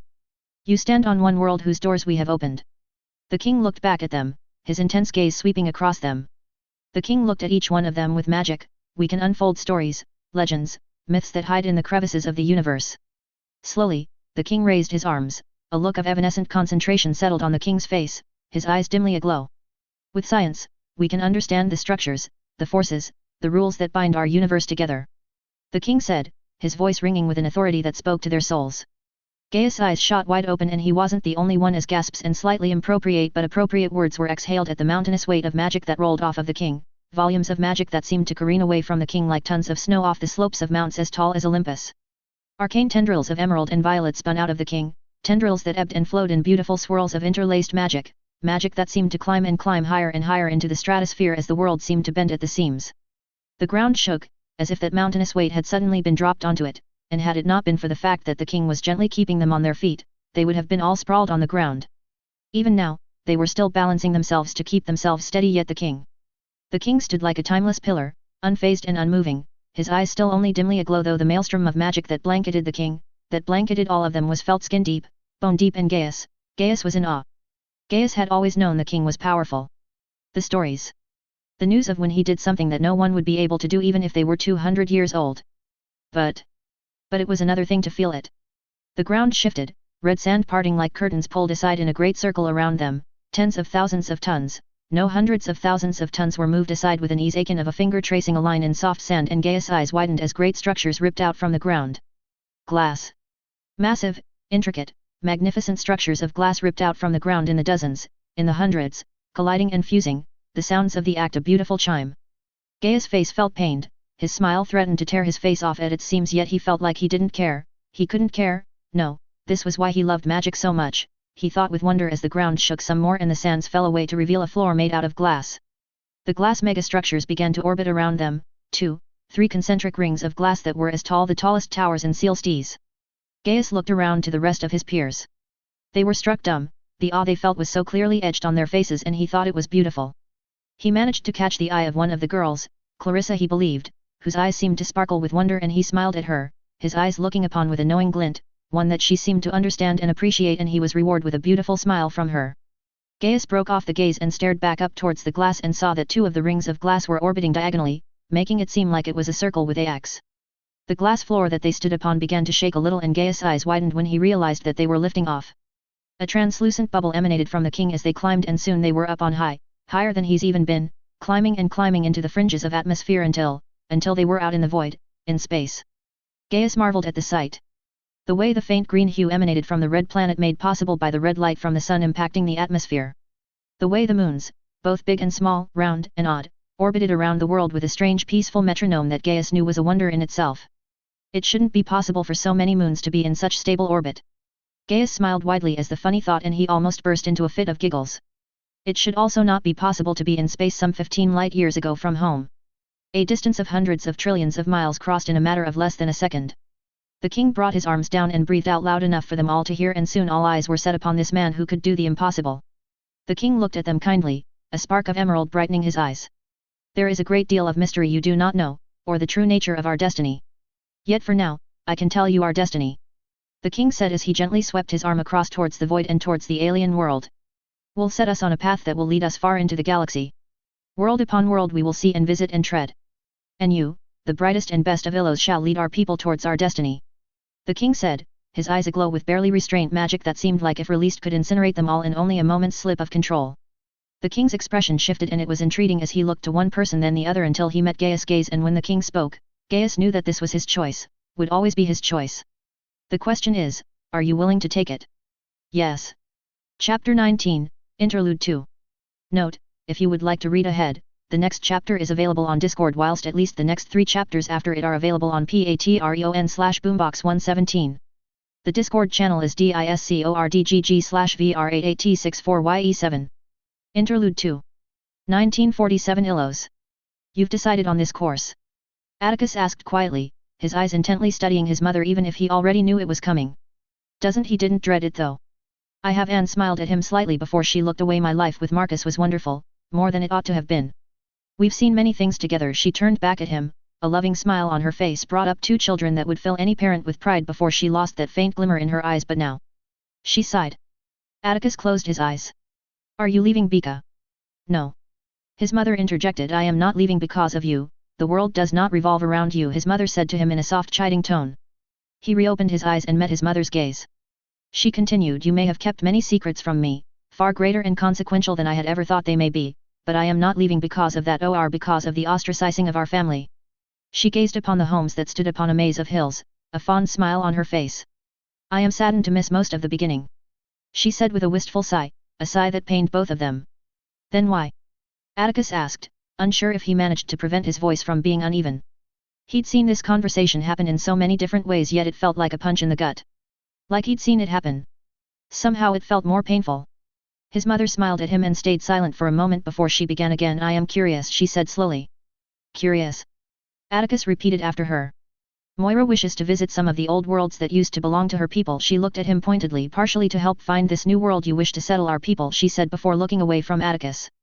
I've gotten close to Moira and she tells me of the richness of her people, of the wonders they had constructed, the worlds they built to perfection and utmost beauty. She knows they are most likely destroyed into nothingness by the enemy of her people, but there might be a remnant left that she could find, and I. She trailed off for a moment. Atticus placed his hand on top of hers. She turned to him with a smile. And I could use an adventure. I've been cooped up here too long and I think this might be a productive way of spending my time. Mother, I'm SOR. Don't, please. His mother said softly, I understand why you did what you did. I did from the moment she gazed towards the alien trees. I woke up here and understood it was because of you. She turned to him. In truth, Moira helped a lot with dealing with my grief, the way her people expressed and dealt with their grief aided my own tremendously. He knew that she spent a lot of time with Moira, even once isolation had ended. It seemed like returning to being a socialite hadn't been on the cards. Not that it likely would have been on the cards anyway after the death of his father. And he hadn't been able to begrudge her that comfort, that sheer distraction that Moira and tales of her people offered to his mother despite the difference in culture and, not to be rude at all, his mother's understanding of the universe. It seemed that despite all of their differences, it hadn't impeded them from bonding. He was glad for his mother, truly, but he didn't want to lose his mother to the unknown, the person who loved him the most without question or judgment, the person who had repaired him the most. He loved her wholeheartedly and there was nothing he wouldn't do for the person who made him understand what being loved felt like the most, the first person he ever loved. His sight while growing was not perfect and he couldn't know what she'd find there. He'd seen a future where she'd be back, but she'd be gone not long after, and after that his sight was too unclear, too uncertain. And he hated that he didn't know, that he couldn't protect her if she needed it. He also knew his mother. She'd already decided, and short of taking away her free will, he'd not budge her from the decision. And in that time, I learnt more about her own grief, the unresolved pain she feels at the lack of answers as to how nothing seems to remain of her people or even the enemies that thoroughly consigned her race to extinction. She paused for a moment. I think I can help with that. She saw his surprised look and chuckled softly. Of course I won't be much help with all of that machinery, but I am fairly good with my wand and I think I can support her in other ways. I'm not surprised that you are willing to help her as much as I am surprised that you are so willing to go into the unknown out there in space, Atticus said concerned. He didn't know what was out there and Moira likely didn't either, at least not completely. These forerunners may not be as gone as Moira believed. He found it difficult to believe that those who choked traveling through slip space in a way that prevented any aid coming towards the besieged humans could go extinct from their own weapons. Those who had hundreds of kilometers long warships, hundreds of thousands warships that could annihilate entire worlds and even move stars. And even if it was true, that they were truly gone because of the parasites that only needed a fleck of cells to survive before they could become an insurmountable enemy again. He didn't want his mother go out into space alone, even if it was with Moira in a ship capable of outflying and most likely outgun any enemy except for a few races. You were planning on going to space yourself and then later the rest of us, weren't you? She posed to him knowingly. He sighed and nodded and she hummed, well, where do you think you get your willfulness and your stubbornness from? She smiled at Atticus before it faded away. I understand what you mean. I have not always approved, she said delicately, of your desire to study the sciences, but that had been when I had thought them to be the Muggle version of magic, their own way of trying to live up to what we can do with but a wave of the wand. She stared past him. I know better now and I agree that we should find ourselves a home. She met his gaze. And who better to look than your own mother? She smiled at him. Someone who you do not need anymore, that Sophia doesn't need anymore either, she said in a slight wistful tone. Mother, I do not think you understand how much I still need you, Atticus said in a quiet tone. His mother's presence alone set him at ease in ways that no one else could. He trusted her wholeheartedly with his being. You don't, his mother smiled at him, a glimmer of sadness in her eyes. You haven't needed me for years, not since you were a child. She squeezed his hand. You have many things to do, Atticus, and it serves us both well if I am out there. She looked upward before she settled her eyes once more on him, exploring and preparing for when it is time. Atticus remained silent for a moment. He understood what she was implying, offering to remove a weak spot in his armor with all that he was plotting. Though she wasn't really offering, merely letting him gently know. He sighed. I won't be able to dissuade you from this. Atticus half asked, half stated, already knowing her answers. That was always the same in countless times he'd watched this moment. She merely smiled at him. Could I dissuade you from this path you have chosen? She returned to him, reminding him of where he had inherited some of his stubbornness from. You could. He said softly. She brought her hand to his cheek and patted him softly. I could not and would not. I understand now why you were always so interested in the sciences. You were always could see the potential of the littlest of things. Her eyes glittered. Even in your choice of spouse you could not have chosen more ably. Even I would have liked grandchildren much sooner than I think I will have from you, she said in a teasing tone. He nearly choked on air at that. Well. He tried, stumbling on what to say next, and his mother's tickling laughter filled the air between them, causing Atticus to smile at the warmness he was feeling. They spent the last few days together with Sophia once they came back from visiting family in the States, and Emily joined once during those last few days, leaving with his mother for a few hours before she left, both women silent on what was discussed, and he let it go despite how curious he had been. Truly, it had been a blissful period that was a bright spot in an otherwise graying world, and now, as he stood before the scout ship next to Moira, his eyes intently focused on his sister giving their mother a tearful "see you soon," he felt as if his world was darkening even further. If you come back without my mother, don't bother coming back. Atticus only said, his gaze never once leaving the sight of his family. He felt Moira's gaze on him, but he didn't bother turning. Not yet. You might have plans for my kind, nebulous plans that seem to fit with what I intend to do with my people, but know this, Iminen so Prakushma, Atticus said as he turned to face her, his eyes meeting her dark ones. I am a terrible enemy to have. His words were said with an arctic coldness that could chill atoms into stillness. Do not test my resolve by not returning my mother to me. He said, his gaze moved back to his mother. He cared for his people, he truly did. But his family? Not even destiny would be safe from his wrath. Break. 1947 Bhaktapur, Nepal. Emily POV. Her eye twitched as chimes and drums droned on ceaselessly, the high-pitched sounds mixed with low-pitched drums spearing her towards a migraine. The only thing that was more annoying was that they were amongst these rabble that left little room to move, let alone walk. It was overcrowded, smelly. She felt his hand wrap around hers and she turned to him. Atticus bore a faint but reassuring smile that drove down that irritation, and she felt calmer as he soothed her through their bond. She gave him a small smile, if a little scowling, back before she returned her gaze towards the congregation of Muggles. She could bear these Muggles a little while longer. It was the Gai Jaitra festival, a festival that commemorated the deaths of loved ones. The Muggles wore comedic face paintings, wore reds and oranges mixed with those who were more solemn, grieving. It seemed like it was a festival that allowed anyone to be joyful or grieving, turning into a curious experience to say the least. A Muggle child wove through the gap between herself and Atticus, who stopped and turned towards them with a painted mustache and a red circle between his eyes, all while bearing a wide smile on his face as he waved before disappearing through a sea of Muggle legs. She felt Atticus' amusement through their bond, and despite herself she allowed herself to smile at her husband's childishness. As the day continued, they watched little Muggle girls dance oddly with brass teapots, men carrying effigies of some kind restlessly, random individuals beating drums in an odd synergetic manner, and they'd watched performers wearing nothing but a towel and red scarves as they performed with sticks. Far from the strangest things she'd ever seen, but it was at least somewhat confusing, and she confided as much to Atticus. Most of the actions by the Muggles seemed pointless, random, without meaning. Not that she was surprised. After all, these people were a superstitious bunch. They say that it is to commemorate the deaths of loved one, but the point really is community. Sharing in loss and sharing in the beauty of life and death. Atticus said as they walked more freely through the scarcer streets as a consequence of the festival petering down the wake of the looming night. I think that whatever they do is kind of a natural evolution of successive festival throughout the centuries. Random acts of fun become frequent sights the next year and then the following year, and before you know it, it has become tradition, a staple of the festival. Atticus said with a curious smile. Ah! She could see now why he wanted to come during this distraction. With Illos more or less finished now, at least the homes, the nature, and the enchantments that regulated weather, water and more, it would soon be time for the next stage of their plans to come to fruition. The movement of thousands of magicals to Illos. Illos had long been an idea, a target that they both worked towards for years, had worked on for years, and now it was coming to be with the way relations with magical Britain was breaking down for House Sayre. And with that breakdown, came the inevitable migration towards Illos, by a people who would be, reliant on Atticus, on them, to provide them all that they need. And that left an opportunity of shaping them culturally. Already they were working on that with the orphaned children and infants that they rescued across the world and given to childless mothers to mother and raise in the exact way they wanted in Illos, but these thousands of largely adult people would need a more hands-on approach. She eyed the few trailing performers that have yet to leave, still dancing their primitive celebrations with a contemplative look on her face. They already outlined how they were going to shape them culturally but not quite socially. Humans grew closer with shared experiences. The greater the kind of experiences shared, the closer they were. This was seen plenty in war. Those Knights of Atticus were a prime example, but similarly she had seen the same effect when old traditions and festivals were reintroduced at Hogwarts, where children across different houses who otherwise rarely dealt with each other instead became friends. "You're thinking of introducing something like this?" Emily asked as they kept on walking, a contemplative look still on her face. "Nothing so," Atticus said a little slowly before a look of mirth crossed his face. Extreme. Primitive, she knew he wanted to say.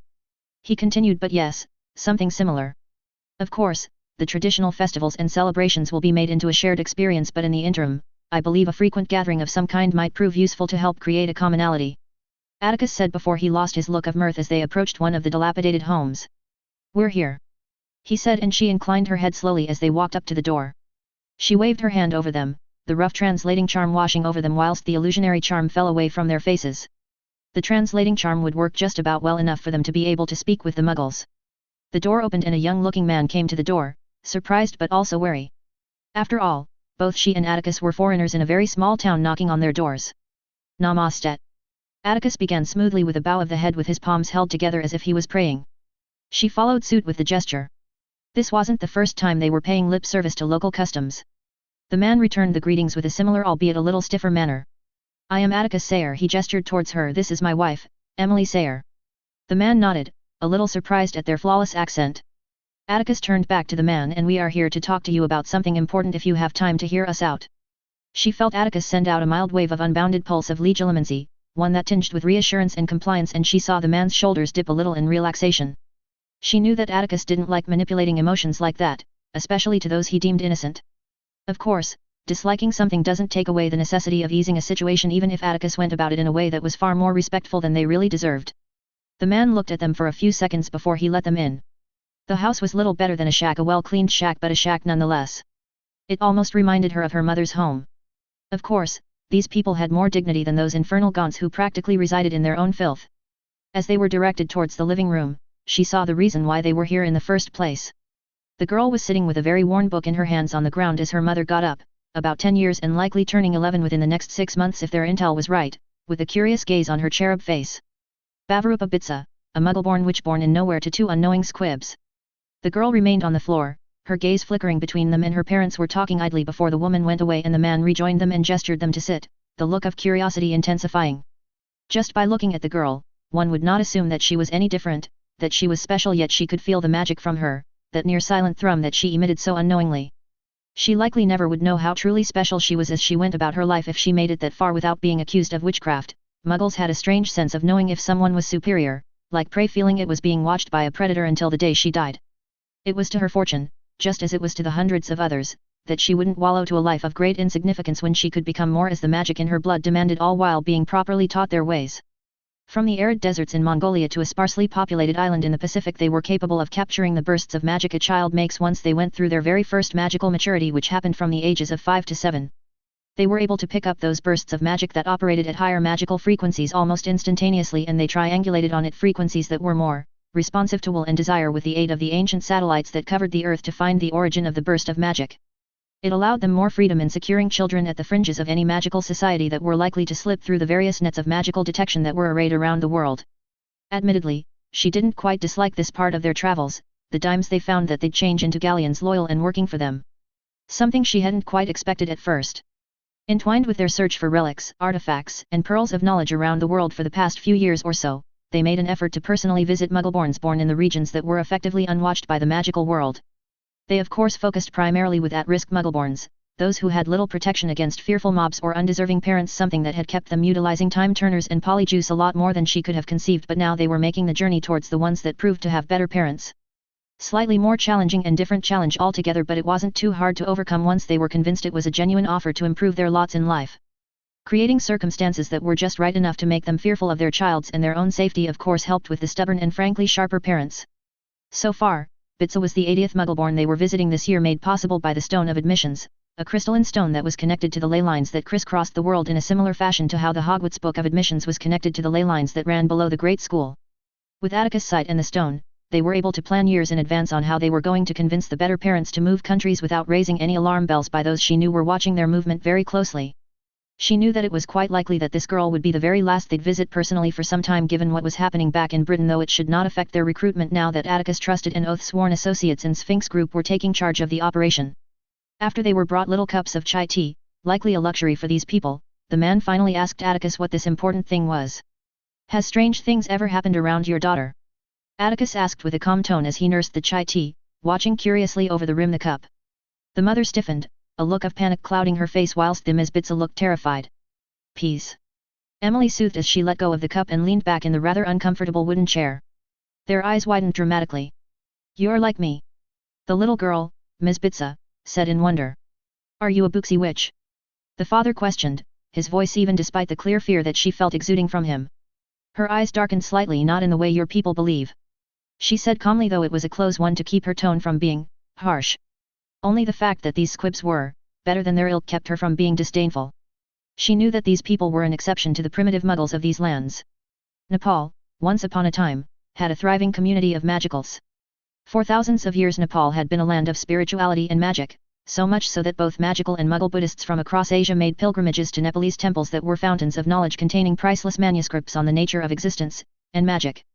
Yet as with all things when it came to magical and muggle cohabitation, through centuries of mistrust growing between both kinds of people, magic, once seen as something as natural as breathing, instead became as wicked, something to fear, people to fear.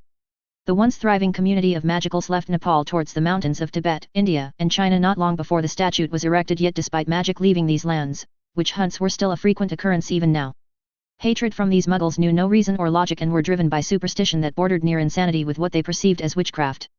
Particularly when it came to women and girls. They were blamed for material loss, sickness of cattle and livestock along with actual illness of muggles. The unlucky ones were burnt alive, it seemed even tens of thousands of miles and hundreds of years apart. Muggles of any kind had a propensity to burn people alive, others succumbed to wounds from torture and assault, whilst the lucky ones survived the ordeal, though they were never the same. Whilst most of the victims were muggles, both her and Atticus did believe that more than a few over the centuries likely had been muggle-born witches. Folklore wrapped in myth and stories to scare children of wicked creatures as dark as night that were found throughout distant regions of the world made it likely that more than a few muggleborns had turned into obscurials throughout the ages. In Nepal, the description of Masan fitted that of a obscurial just as Teriaksuk in Inuit mythology did, and just as similar words and descriptions fitted the consequences of muggle intolerance. As much as the ICW would like to profess that Credence Aurelius was the last known obscurus, it was a bold-faced lie that was an open secret amongst the more politically connected individuals. After all, there was little reason for there to be an international affairs department whose mandate was wholly woolly with regards to what it was supposed to do. Not in the way you believe either, Atticus said knowingly, his gaze holding onto the man's eyes. The man broke it and looked at his daughter before he looked back at Atticus and nodded determinedly. "My daughter is not a monster like some would claim her to be should they learn. She is good," the man said firmly.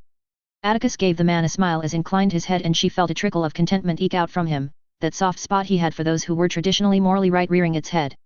"And you are right," he said as he waved his hand. The book that the girl had been reading floated in between them, a gasp of shock escaping the lips of the mother, whilst father and daughter only watched as Atticus repaired the book back into pristine condition before he levitated it back to the daughter. Magic is not evil, rather it is a gift, one that your daughter inherited from both of you. Atticus said, recapturing the small family's attention. I don't understand. The mother said hesitantly. They spent the next few hours explaining the particularities of inheritance and the history of Nepal and its links to Buddhism along with some liberal stretching of the truth, and then went on to explain the opportunities for the family in Australia where they would be given a new life and a new home for them. They hadn't been keen to learn that it depended on them accepting that their daughter would need to learn magic to control herself, but once they explained that untrained magicals brought attention to themselves along with the implication of what exactly such attention meant for their family should it happen. They also bluntly explained to the small family that they were doing this for the girl as they feared for her safety should she remain in Nepal, and in the end, they agreed to the terms in full with only some amount of compulsion needed to convince them, starting a new life in Australia where a new home and employment waited for them. They would leave the very next day to Kathmandu to board the chartered private plane that waited on them that would go to Patna before going to Kolkata, where they'd take a ship to Perth where they would be settled down and sworn to secrecy by the Muggleborns that worked for Sphinx Group. She's likely to become an introducer, isn't she? Emily mused aloud as they stood by the docks of the port of Kolkata, returning to the region a few days later to see them off. They both knew that early life experiences greatly shaped the trajectory of one's path in life. An abused child had much greater chances of becoming an abuser themselves. A child raised by a successful businessman is likely to have a career in the same industry or even the same company. And the children they introduced to magic were very likely to become introducers themselves once they were integrated into Illos.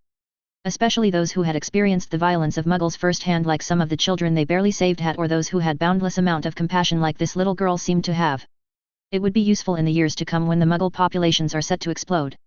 Who better to introduce families to the benefits of going with them than those who are visible proof of success? I think the chances are very high, Atticus admitted with a smile as he took her hand. She twisted with a silent pop, taking him with her, and soon enough they arrived some 3 kilometers above the Irish Ocean, and as they felt the grasping hand of gravity, they released their magic and evaded its grasp before flying unaided back to shore. She raised her wand, and with the memories flooding the front of her mind, a torrent of white-blue mist streamed from her wand before a magnificent sphinx galloped forth from that mist. We have returned, she said to the patroness, and Sphinx bowed to her before it turned and raced away. They would cease their masquerade and return to one of the safe houses to purge the polyjuice out of their system. With the attentions that were on them, they had to be creative to explain their absences. As much as she hated others taking her form, no less than 5 different oaths bound their subordinates to secrecy and conduct. She knew that it was necessary, especially when they often left for days, sometimes weeks, at a time. A couple of silent pops later, they were back to Sayre Manor. Masters, Tweenie said with a bow as they walked through the front door. Lunch is ready. Thank you, Tweenie, Atticus said with a nod as they carried on walking towards the dining room. Atticus waved the seats, pulling them out, and she took the seat by the head of the table. She turned to him as she sat down and food popped in front of her. She'll be our last, I think, Atticus said as he began to cut into the shepherd's pie. Before he put the piece in his mouth he continued, his eyes on her. I do not think we can spare the time any further. He told her and she agreed, and she was rather pleased it would be the end of it. She hadn't been enthused by his desire to personally convince unknowing Squib parents to take the opportunities offered. She'd refused to come the first few times, but in the end she had conceded and joined him in his travels. Her disdain for the Muggles had only increased, of course, these people who lived little better than animals in squalor and without civilization in these far-off regions. They were not as bad as the parasites in the cities that lived on top of one another, those who destroyed without care or reason, but it was a close thing. At times she had thought that their aims of leaving this world were misguided, that they were gifting them far too much to creatures who deserved nothing more than to be reduced to cattle made to work on their behalf. She banished that thought, flashes of ancient horrors in the deeps of space coming back to the forefront of her mind, a faint grimace soaring from within. At least the Muggles, if they didn't destroy themselves, would prove useful in the centuries and millennia to come should the universe prove to be as hostile as they suspected it was with the way the Muggles bred and advanced. They would prove great distractions when the time came. Still, it hadn't been completely pointless beyond the benefits of obtaining more loyal magicals for their empire and propaganda. Even in the bowels of most remote regions of the world, there were still the pervasiveness of magical blood. A prospect that screamed towards the inevitability of the destruction of the statute in the decades to come. The ICW knew nothing of these regions, which begged the question, how much did they and the ministries really know about the populations and the looming explosion of Muggleborns under the respective magical nets? European schools, particularly the northern ones like Dumstrang and Coldefstoritz, already didn't allow Muggleborns to be inducted in their schools, and many basic schools were still not rebuilt after the Grindelwald War. The ones that were still in operation had a catchment area of tens of thousands of square kilometers. It was bound to result in Muggleborns being unattended to. With the ICW watching carefully over Europe, she knew that the practices of getting rid of Muggleborns were at an all-time low, even if the culling of known squibs was at an all-time high as a consequence of the truth about the returnees and the lie of being Muggle-born. And if she knew anything about the idiocy of purebloods, was that once they stopped doing something, they rarely restarted of their own volition. Fools, she thought with an inward sneer. They were sleeping on top of an active volcano that was on the precipice of explosion. Muggleborns were the greatest threat to the statute, and their methods on dealing with the squibs and the Muggleborns were insufficient, a half measure that was doomed to failure. Either you killed all Muggleborns and squibs once discovered, or you integrated them from the earliest age possible, making sure you kept control over them and their perception of the world. All they were doing now was make inaction a new normal that one day will erupt into disaster where not even mass obliviation can remove the damage, she thought before she banished that train of thinking away and returned to their conversation. Yes, my work in Hogsmeade will take more of my time in the coming months, she said to him. Her National Heritage Museum, her employment schemes in Hogsmeade, along with the various other initiatives she was undertaking with a few of her vassals, would keep her busy, and very public. She started cultivating a picture of national icon in the form of the founders, one that was suitably progressing well without much interference from the ministry. That will be important, Atticus said musingly as he ate silently for a moment before he eyed her. We only have a year before it turns truly stark, he said as he placed a piece of the pie into his mouth. Sophia is confident that we can move all of our businesses out of Britain within the day whilst she's working on the logistics of our businesses in Europe. He paused for a moment. The ones that aren't creature reserves, he said musingly before he continued to eat, quieter than usual. She sighed internally as she stared at him silently. The political pressure was ramping up just as they expected, yet it still angered how easily Atticus' accomplishments and goodwill had evaporated over the past year and a half, so much so that there was very little they needed to do to force a situation of exile. It was expected, of course, after the way they had ruthlessly operated within the business and political worlds as they utilized the influence Atticus had garnered from his defeat of Grindelwald and his revolutionary products, yet it left a sour taste in her mouth to see how quickly and easily a tower of power could crumble. And now, with the ministry having nationalized key companies including the Daily Prophet, the insinuations and remarks made by the ministry was finally affecting the populace, so much so that going to any of the alleys was almost impossible for Atticus, would facing at least a few looks of scorn. Whispers of comparisons to Grindelwald, who they acknowledged Atticus had saved them from, were growing in strength. Accusations of destabilizing the ministry, accusations of having a private army at his beck and call just waiting to enthrone himself as a dictator were becoming more and more prevalent. She wasn't sure if she found it amusing or rage-inducing that she was receiving looks of pity from those very same people as a consequence of their work to separate her away from Atticus. He might not have said it, but she knew that he was wounded at the way he was being scorned by the same people who they intended to take with them to greatness. The fact that others were manipulating events to push them out did little to assuage that disappointment he felt for the sheep. Still, at least it served a purpose, however, she thought as that sliver of anger melted away. He was more acclimatized to flagrant and distasteful manipulation of people and events, that moral battle he often had with himself disappearing into the wind like dust riding on an eddy of a gale wind. She never liked the way he tortured himself with what needed to be done for those who didn't even deserve an ounce of consideration, and she could see that he was running out of patience with many people, even those who had once been considered friends. It wouldn't be long before he'd return fire with fire, before he'd speak a language they thought they knew but come to fear rip out of his mouth. That, at least, she was looking forward to. Break. 1947 Zagros Mountains, Persia, Iran. Her eyes washed over the mountain range and over the valley nestled in between two great peaks, the green-brown valley that signaled a lush region in better days thousands of years ago. Her eyes veered towards the holographic map hovering in the air that marked out the location of the tomb of Jabru, a necromancer nearly lost to time, only remembered somewhat by a scarce few in the local magical communities and thought to be a god in the Elamite religion by the Muggles. She glanced at Atticus, who was further ahead by the mouth of the cave. There were no real traps in the tomb from what Atticus had been able to see, though it seemed like there was little recourse around the blood sacrifice requirement to gain entry to the tomb. She made her way towards him and the entry, her magic pulsing out of her as she felt the weak but fixed magic that guarded the necromancer's tomb. Most tombs and caches they'd raided had similar degradation of ancient wards, yet curiously the instances of these wards having failed could be counted on one hand. It was impressive to a degree that these ancient wizards and witches were able to make such long-lasting wards, especially when nearly none of them were tied to any ley lines. They'd used human blood in almost every instance as the medium to tie wards to their tombs and hideouts. It was quite likely that these kinds of wards were the ancestors to blood wards tied to ley lines, refined and improved over the millennia. If we strip the wards away, the structural integrity of the cave will fail immediately as a consequence of cascade failure, Atticus said with a sigh and a shake of the head.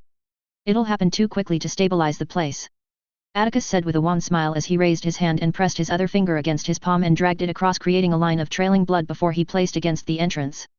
She could feel the shift in the wards, the non-conscious intelligence of the wards probing and sensing the magic in the blood offered before the wards receded back into idleness. Minor tremors rippled below them, the rock face parting slowly but certainly, and it wasn't long before they were privy to a dark tunnel. Sometimes I wonder about our kind's tendencies to store away all achievements and artifacts in tombs, Atticus said musingly as he led first into the dark tunnel, a dim light flickering into existence. She hummed in response. It was proving to be quite true, this tendency for ancient mages to hide away their discoveries. especially given that the kinds of tombs they found were certainly not mediocre wizards, nor as light as the majority of people today. Tomes bound by human skin that still felt warm to the touch, scrolls and texts that were undecipherable simply because it would kill you to even try. She doubted these people ever trusted anyone with their life's work. Likely came to these tombs in some instances literal palaces dug in mountains waiting to die. She also knew that if either of them ever died or planned to, not that it would ever happen, they would very likely do the same. And she knew that is exactly what he meant with our kind. Too proud of one's work to destroy, too distrusting to leave it behind for others to use. Emily said as they stepped further down in the narrow tunnel, the air stale. Good thing too. Atticus said with a sigh as they reached the tomb itself. Texts like those of Luxidicus released out in the world. Atticus' whistle echoed against the damp walls. The world would have been a very different place had it remained in circulation. As much as she hated to say it, she was in agreement that such works would have ended in disaster however interesting it was. Vampires and werewolves were bad enough but they were honestly mild in comparison what they'd found, particularly Luxidicus' work. Revolutionary is what she would describe Luxidicus' experiments on human life to be and she could see traces of his work in that of others, including that of Ecrites whose experiments and creation were far too similar to be completely original work. She was quite glad that Ecrites never got his hands on Luxidicus' surviving notes on Leviathans. The idea of Dementors in the mold of the Leviathans was utterly menacing and she was content that Luxidicus had dispatched the Leviathans before they were able to escape. Leviathans could take human shapes but could also become incorporeal shadows with possessing strength that rivaled vampires and werewolves. They were hard to kill, retained some sense of magical ability, preferred humans as their primary food source, and had an innate desire to dominate along with insidious psychic abilities some form of legilimency that could ensnare even the strongest of wills. To make it worse, they could fly, intelligence rivaling that of mages and they could conceal themselves entirely from magical sensing. Had Luxidicus not destroyed the mating pair when he found out about their attempts to escape his control, it would have been likely they would have ascended to the dominant species of the world. Luxidicus despite his very useful act had kept enough clues to at least grant the chance to recreate his creations to anyone remotely competent and lucky to encounter his tomb and texts. She thought that Ecrites probably found pieces of Luxidicus' work somewhere given that a lot of Luxidicus' work tended to be geared towards creating esoteric beings that could feed from non-physical sources of magical energy. They made it to the tomb, if it could be called that, a few minutes later. Jarbu had died at his table seemingly in the midst of consuming some kind of drink. The tomb was disappointing. Most of the scrolls had withered away to little more than dust thanks to time and lack of care though were at least several dozen tomes that survived including some truly malevolent tomes that almost made her bask in how dark they were. It was those that Atticus was eyeing intently. As she got closer, she could imagine the painful deaths the sacrifices had died to imbue it with the protections that it had. The books on transmutation.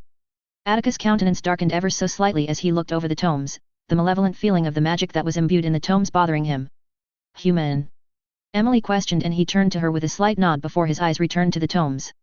It'll take some time to break the protections. It'll be worth it though. He said to her and she smiled slightly before she refocused on the books. There were few entreaties on human transmutation or alchemy, even in the Sayre or Slytherin libraries so it was a welcome find. With her own research and experiments on the creation of life faltering slightly despite the access she had to the Atlantis archives, any insights were welcome. They left not long after, taking all of the tomes with them and soon enough they were in the air, flying over the Zagros Mountains towards their final destination. The magical history of these lands were rich, almost as rich as that of the Far East or Egypt and many magical communities in this region could trace back their heritage around these mountains or the Tigris and Euphrates rivers in the west. Thus it wasn't surprising to either of them that there were many tombs and caches hiding in the crevices of mountains and caves causing them to return here for a third time in less than a year. In many ways, the quality and volume of tombs strengthened the claims of the magical communities around these parts, that this was a cradle of civilization, and that of magic. And much of that claim was centered on the Elamite Empire that once called these mountains and valleys home along with its legendary mages that preceded and combated the famed Sumerians. The Elamites had two politically, culturally, and socially important centers in their empire: Susa and Anshan. Susa was located between two fertile river valleys near the base of the Zagros Mountains whilst Anshan was in the formidable mountain range in the southeast where the city was protected by the surrounding terrain which later had been sculpted with formidable runic walls. The Elamite mages were not as well known for their master sculptors and metal workers as they were for their combat magics outshined as they were by the ancient Sumerians but they were far from lesser. The ancient Sumerians might have considered the Egyptians as rivals when it came to forging and alchemy but that rivalry was nothing but a child's quarrel compared to the rivalry it carried with the Elamite mages which the doctrine of Susa highlighted perfectly. The doctrine of Susa was a famous transcript found during one of the excavations by the Persians that took decades to transcribe though once it had been translated, it had made clear that there had been effectively a bitter rivalry between the Elamites and the Sumerians, even in the spheres of magic. The doctrine had set out the requisite requirements of any and all mages to be handed over to the mage guilds to be trained in the arts of sculpting, metalworking, alchemy and religious ceremonies. Not much had survived of that era over the thousands of years when it came to proof of their capabilities in magic or their writings, not after constantly being conquered in a 1,000-year period between the 2500s BC and 1500s BC. What had survived, however, was the reputation of the Elamite mages to this day. Each time they had been the very strength of the Elamites to drive out the Akkadians and then later the Sumerians when they had sacked the legendary city of Ur. The Elamite mages had gripped southern Mesopotamia with an iron grip for decades before they had been removed infamously by the ancient Sumerian mages who had learned how to wield elemental magics and turned the river Euphrates into a graveyard as they wielded the river like a scythe cutting down the Elamites, Muggle and magical alike, before ushering out a century-long uneasy peace. That was not where it ended, however, for it was the catalyst that spawned the resurgence of the kinds of magics that had been lost since the days of Atlantis. Through the rivalry between the Elamites and the ancient Sumerian mages, ventures into blood magics, necromancy, elemental magic, soul magic were made, cutting-edge magical research with the backing of kings and lords and politicians of city-states that feared one another provided ample sources of slaves and prisoners of war to conduct experiments on. It was thought that Vila, sirens, and other near-human magical beings were as a consequence from these experiments, and it was marvelous. Mages were elevated and some even inducted into the pantheon of gods as rivers were turned into devastating weapons, as mountains aplenty were ripped apart and valleys made and mountains reformed into a natural barrier to armies and mages. Huge arrays of rituals were commonplace, plagues and droughts were acceptable weapons of mass destruction as entire climate and topography was changed and destroyed just as cities were strangled to death as rivers were made to change direction and strength. The most unfortunate, however, was that only a fraction of the knowledge survived, and even less than 1% of that fraction was known to any families outside of that region of the world. As a center of power, it was bound to attract the attentions of other peoples, and soon enough waves of nomadic invaders streamed into the Fertile Crescent. Babylon was conquered by the Hittites, the north and central parts of Mesopotamia were flooded by Kassites and Hurrians, all while the Elamites took and lost and regained territory and cities throughout the centuries in those turbulent times. Much of the powerful magics were lost in this era, temples were purged of children understudies and the chaos killing off future generations before they became dangerous. Mages turned on mages for coin and wealth before being treacherously dealt with in kind by those who paid them, and the final death knell on the Elamite mages' power came when Susa was razed to the ground by the Assyrian Empire in the first millennia BC. An ignominious end to what had been powerful clans of mages. Most of the surviving mages in the region, however few in numbers, had taken to shelter away by the time of the Median and Babylonian empires. Over the next millennia, such communities would grow more isolated with time free from the turbulence in the region where war was as frequent as the seasons. It was shame then that in their isolation they also lost their ancestors' ingenuity regarding magic. By the time the Achaemenid Empire came about, most of the magical weaponry the immortals used were little more than slightly better quality than that of mundane swords and spears. Of course, it was likely by design, but she couldn't help but think it was also what they were only capable of. By the time Alexander and his men steamed all the way to India, the Grecian mages had far surpassed the Mesopotamian mages in skill and ability in magic. Across the horizon, just beyond the small passage of ocean, they could see Keshm Island. Emily sped up, now faster than the speed of sound, and with a broadening smile, he followed suit. They landed with effortless grace onto the hard beige ground, the eroded walls of rock. She turned to Atticus and saw his hard face. She glanced away and her eyes grew half-lidded as her magic expanded outward and magic crept into her eyes. There wasn't much magic on this lifeless rock except for... Her eyes widened and she turned to her east, her eyes seeing that trickle of magic that seemed to be ebbing and flowing like a gentle tide. The manticore. Yes. Atticus said, his expression set hard before a hint of excitement replaced it. I suppose it's a good thing it can't be bargained with. Atticus said, a shadow of a smile growing on his face as she looked on, her own excitement rising. Neither of them had fought a creature as deadly as a manticore. It hardly would be a challenge despite its imperviousness to nearly all kind of magic, but the novelty of slaying a manticore was certainly exciting both of them. I'm honestly surprised that Ziri was able to get it to agree to guard its castle hold. Emily said, musing as she stepped off of the ledge and fell downwards. With only a slight flicker of the fingers, her descent was halted and she twisted around to gracefully stand on her foot. Atticus was beside her only moments later. It's possible that Ziri reared it from youth. Atticus said as they walked down the maze-like surroundings. There were bones of creatures all around them, bones made white by the sun.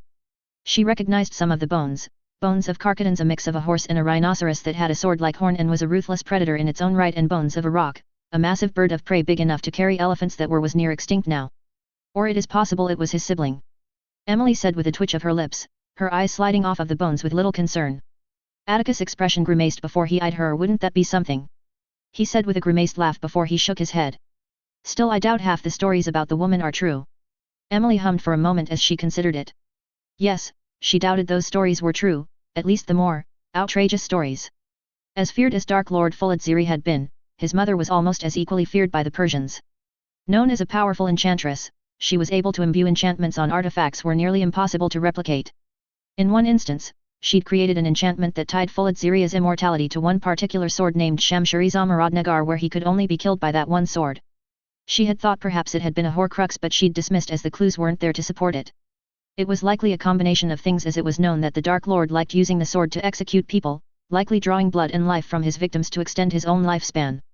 In any case, the pair were fairly capable with magic, and their tomb promised quite a haul, once they dealt with the Manticore.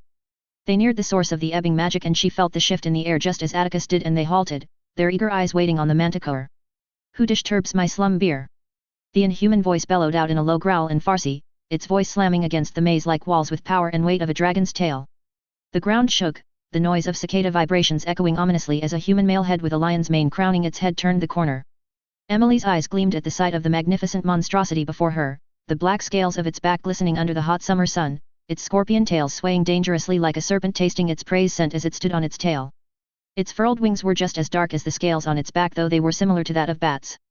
From the size of it, the creature was huge, its head at least 6 meters tall and several times that long. The creature was ancient. The older the manticore, the larger it was, and given that manticores were known to die typically quite young at the claws and teeth of another manticore, it was clear that this manticore was special amongst its kind. "I don't suppose you would be willing to bargain for safe passage?" Atticus offered lightly as his staff materialized in his left hand. The manticore laughed, and it was a malicious laugh as it stared them down. "Food cannot bargain," the creature growled, its sword-like teeth bared in a gruesome smile. She felt Atticus' magic rise, the sounds of his magic crackling an eerie sound as wisps of emerald and violet magic illuminated the maze with a startling glow. Emily's teeth showed as her own magic burbled underneath her skin, a tempest of magic that felt like violence made alive. Her wand whipped out at near the speed of sound, blasting curses racing from the tip of her wand as fast as bullets, and the ground shook as each hit like mountains. The manticore roared and launched itself forward, moving impossibly fast for a creature itself size, and it barreled towards her, but as it was airborne mid-stride, Atticus hit the creature mid-stride with a whirlwind of spells that lashed from his staff. The manticore cried out as the whirlwind of lashing spells hit its side, the ground scarred with thousands of grooves inches wide, nearly a meter deep, and Emily could see the spells breaking the manticore's skin. She looked up at him with a raised eyebrow and saw him smile at her, amused, as if to challenge her to do better. The manticore let out a scream of rage, its wings flapping furiously as it soared towards Atticus with murderous intent, and he was carefree as he let the creature closer. Atticus dodged the strikes of the deadly scorpion tail with serene ease, his magic swirling around him, pulsing like excitable flames dancing to a tune brimming with life despite the life and death situation he was in. She smirked at the way he was enjoying himself, much like he did whenever they dueled. Well, it wasn't right to let him have all of the fun. Atticus wrapped a lasso around its hind legs and threw the creature back to the ground, though the manticore readjusted impressively well as it landed on its feet. Not that it would matter. Black-red darts of fire ripped out of her wand like scathing turbulent hail of ice, and the manticore cried out in rage and in pain, the scorch marks left on its hide plain to that it was not impervious to magic despite the legends. "Enough!" The beast bellowed out, his voice so loud that it likely echoed for miles. "No more!" The creature growled out and launched itself to her, its fury-laced and human face showing that it knew that it was fighting for its life, and it fought like it was too. The manticore swiped at her and she danced out of the way, the air howling in a sharp whistle as the consequence of the claws that were sharp as knives, and as she danced, she gracefully with inhuman speed jabbed at the underbelly of the creature. A stream of magic shot out of her wand tip, the violent sound that breached from her wand reminiscent of the sound of air raid alarms, and it lifted the multi-ton beast from its legs, its inhuman human-like face scrunching together before it let out a deafening roar of pain. It crashed into a wall of rock that crumbled under its great weight, and Atticus began pelting spell after spell, each spell cratering the crash site with ruinous strength, and the sounds of the creature's howls were almost frightful with the fury laced in the sounds that escaped the inhuman maw. It was berserk, without reason, and more like the beast that it was. Like the cornered prey that it was. Atticus took its attentions as he flung flaying, scything and cutting curses of all varieties at the creature, its raging turning more like helpless yowling as Atticus increased the strength and viciousness of his attack. Suddenly, faster than she thought possible, a boulder-sized rock was flung towards Atticus, and he was caught surprised momentarily, just enough that it gave the creature a reprieve, and it utilized it well, for the manticore flew into the sky impossibly fast, though upon reflection the creature must have jumped, which only signified the ridiculous strength within the beast. Amidst a hail of rock that it tossed aside as it unfurled its wings, within a few flaps, it raced towards Atticus like a bullet who was waiting for the beast. As if now, she could see its wings torn and bearing puncturing holes, and she knew it was nearly at its end. She rose in the air and shot off faster than the speed of sound as Atticus toyed with the manticore. Atticus swept his staff around him in wide motions, the sky darkening as fast as a blink of an eye, and cords of lightning split open the sky, striking the manticore with millions of volts, its roar now pitiful cries of pain. It would feel more pain before she would let it die. Her wand tip steamed for milliseconds before a torrent of water exploded out of her wand, moving unnaturally as she bent the jet-like stream. The several meters thick jet of water raced towards the manticore with laser-like precision. The manticore regained some sense, some idea of the danger that it was in, and it tried to get out of the way, but it was to no avail. The jet of water followed every single change of direction it made until it hit, and the manticore was tumbling out of control back to the lifeless rocky ground. She was not done, however, and with a jerk of the wand, tendrils of waters broke away from the jet stream, clawing and gripping at the creature's appendages, her hand moving to enchant the water as it slowly but surely wrapped around the creature before she cooled the water into rock-hard ice, and the manticore screamed. Mercy! Merchai! The manticore cried out as the indestructible ice chains began to squeeze life out of the creature. She felt Atticus approaching her, though her eyes never left the manticore, who was writhing and roaring out pitifully. Out of curiosity she asked, "If it lives, will we regret it?" Atticus remained silent for a moment before he spoke up. "No. We will not. At least as far as I could see. For now, it'll lick its wounds and avoid us when we search the tomb." She glanced at Atticus for a moment before she reset it back onto the manticore. She was tempted to let it live, but she knew better than to let enemies regroup. Her left hand rose as she twisted her wand hand in a 90-degree turn, the chains tightening more and more, and she could see bone breaking now. The howls turned agonized and the manticore was frantic, deathly panicky, and she smiled with a gleam in her eyes. Her depthless magic rose to the forefront, dark blue swirls of magic surrounded her as her left hand glowed with brilliant radiance before at the center, a black-blue fire sprouted into existence and she could taste the darkness that it exuded. It was necromantic fire, a fire she found from the archives squirreled away by an Akkadian mage, and it grew brighter just as it grew more ominous, more deathly. The manticore seemed to sense it, its panic turned even more frantic, and the wounds from the near-absolute zero chains that it bore was splitting open. Just as she wanted. The necromantic fire grew in size until it was half a meter in diameter, and she simply flicked her wrist and let it loose, the ball of necromantic fire almost moving towards the manticore with a snail-like speed, but soon enough, it was engulfed and its cries and howls were inhuman, as if the depths of hell were scratching at the walls of this reality. That was how much similar the manticore's cries were. The fire sunk into its wounds like hooks sinking into human flesh, with the pervasiveness of oil finding purchase in each crook and cranny. The skin of the manticore changed, from hard as nails and seeming as if it could survive even ancient human weaponry to skin that looked as flaky and weak as wet parchment. It changed further, blue veins with a sickening glow lined its body, and the manticore's cries began to die until it was little more than a whimper as the fire burnt the life out of the manticore. All that was left now was a dried husk reminiscent to a piece of coal. "That's awful magic," Atticus said after a moment as he parted his gaze away from the husk and his eyes narrowed. "Banned from our duels. I'd rather not test our healing abilities to that." A flicker of amusement washed over her. She never really considered using the spell in their duels. Even for her, it was too risky to fire at her beloved no matter how much she thought he could handle it. The hollow popped up and she realized they weren't that far from the tomb and began to move towards it as she let the husk fall down to the earth, uncaring of where it went. "Don't worry. I'll continue to take it easy on you," she said airily. "It's cute when you're delusional," Atticus said with a scoff. "Delusional?" she questioned as she turned around, though still flying in the same direction, her eyebrows quirked. Overconfident Atticus corrected with an infuriatingly smug smile and she rolled her eyes. "I'll let that slide. Let's go. There's a tomb to pilfer," she said as she turned away from him and increased her speed towards the tomb as excitement began to course through her. Chapter 80. Guest Enterprise. Atlantis made most of the magical plants, but not all of them. Some happened by accident purely by being in proximity to magical beings, and others created by prodigious magicals lost to history. Sci-fi, your replies are always a delight to read. LMAO. Your critiques of Emily are fairly fair. She's not the best person, not at all. Fortunately for her, and for everyone, Atticus loves her. I do disagree with others her character growth. She has her prejudices, but she doesn't act out on them. The situation with the Queen was in part to learn on how to be a better queen for the masses. It shows that she has a willingness to learn, at least to show a certain mask of herself that people will like. Voldemort wouldn't have cared. Note, if you would like to read ahead, the next chapter is available on Discord, whilst at least the next 3 chapters after it are available on patreon/boombox117. The Discord channel is discord/vr88t64ye7. 29th of January 1971, Avalon Heights. Lily J. Evans POV. She ducked under the duvet when she heard the door open, and she cursed under her breath as she didn't turn off the nightlight by the nightstand. She heard her father chuckle as he walked, and she knew she was caught and decided to peer from under her duvet. She could see her father smiling under the faint light of the nightlight with his entire face. The edges of his eyes were creased to suit his wrinkles. "Can't sleep?" her father asked. Lily smiled a little apishly before she nodded her head. All she could think about was tomorrow. So much so that she couldn't sleep, and time was going so slowly. Her father sat by her on her bed. "Tomorrow won't come any sooner if you keep worrying about it." her father said with a gentle smile as she sat up, her head resting against the backboard. I know. She said a little mulishly bulletin. But you can't help it. Her father interjected and she nodded a little. She was nervous and excited and scared and hopeful all at the same time. He smiled again and tapped against the spot beside him and she crawled out of her duvet and sat next to her giving her a little smile before he looked away from her. I was the same the day before your grandmother and I were meant to go to the docks to welcome your grandfather back. Her father said in soft remembrance, his expression cloudy with his mind momentarily lost in memories. When Grandpapa came back from the war? Lily asked wide-eyed. Grandpapa had died when she had only been 5 so she never really got to ask Grandpapa about the war. Her father turned to her and gave off a smiling nod. Yes. Your grandfather had been gone for more than 4 years by then and I only somewhat remembered him by the time the war was over. Her father had only been 10 when the war ended. And then the war was over and my dad was coming home.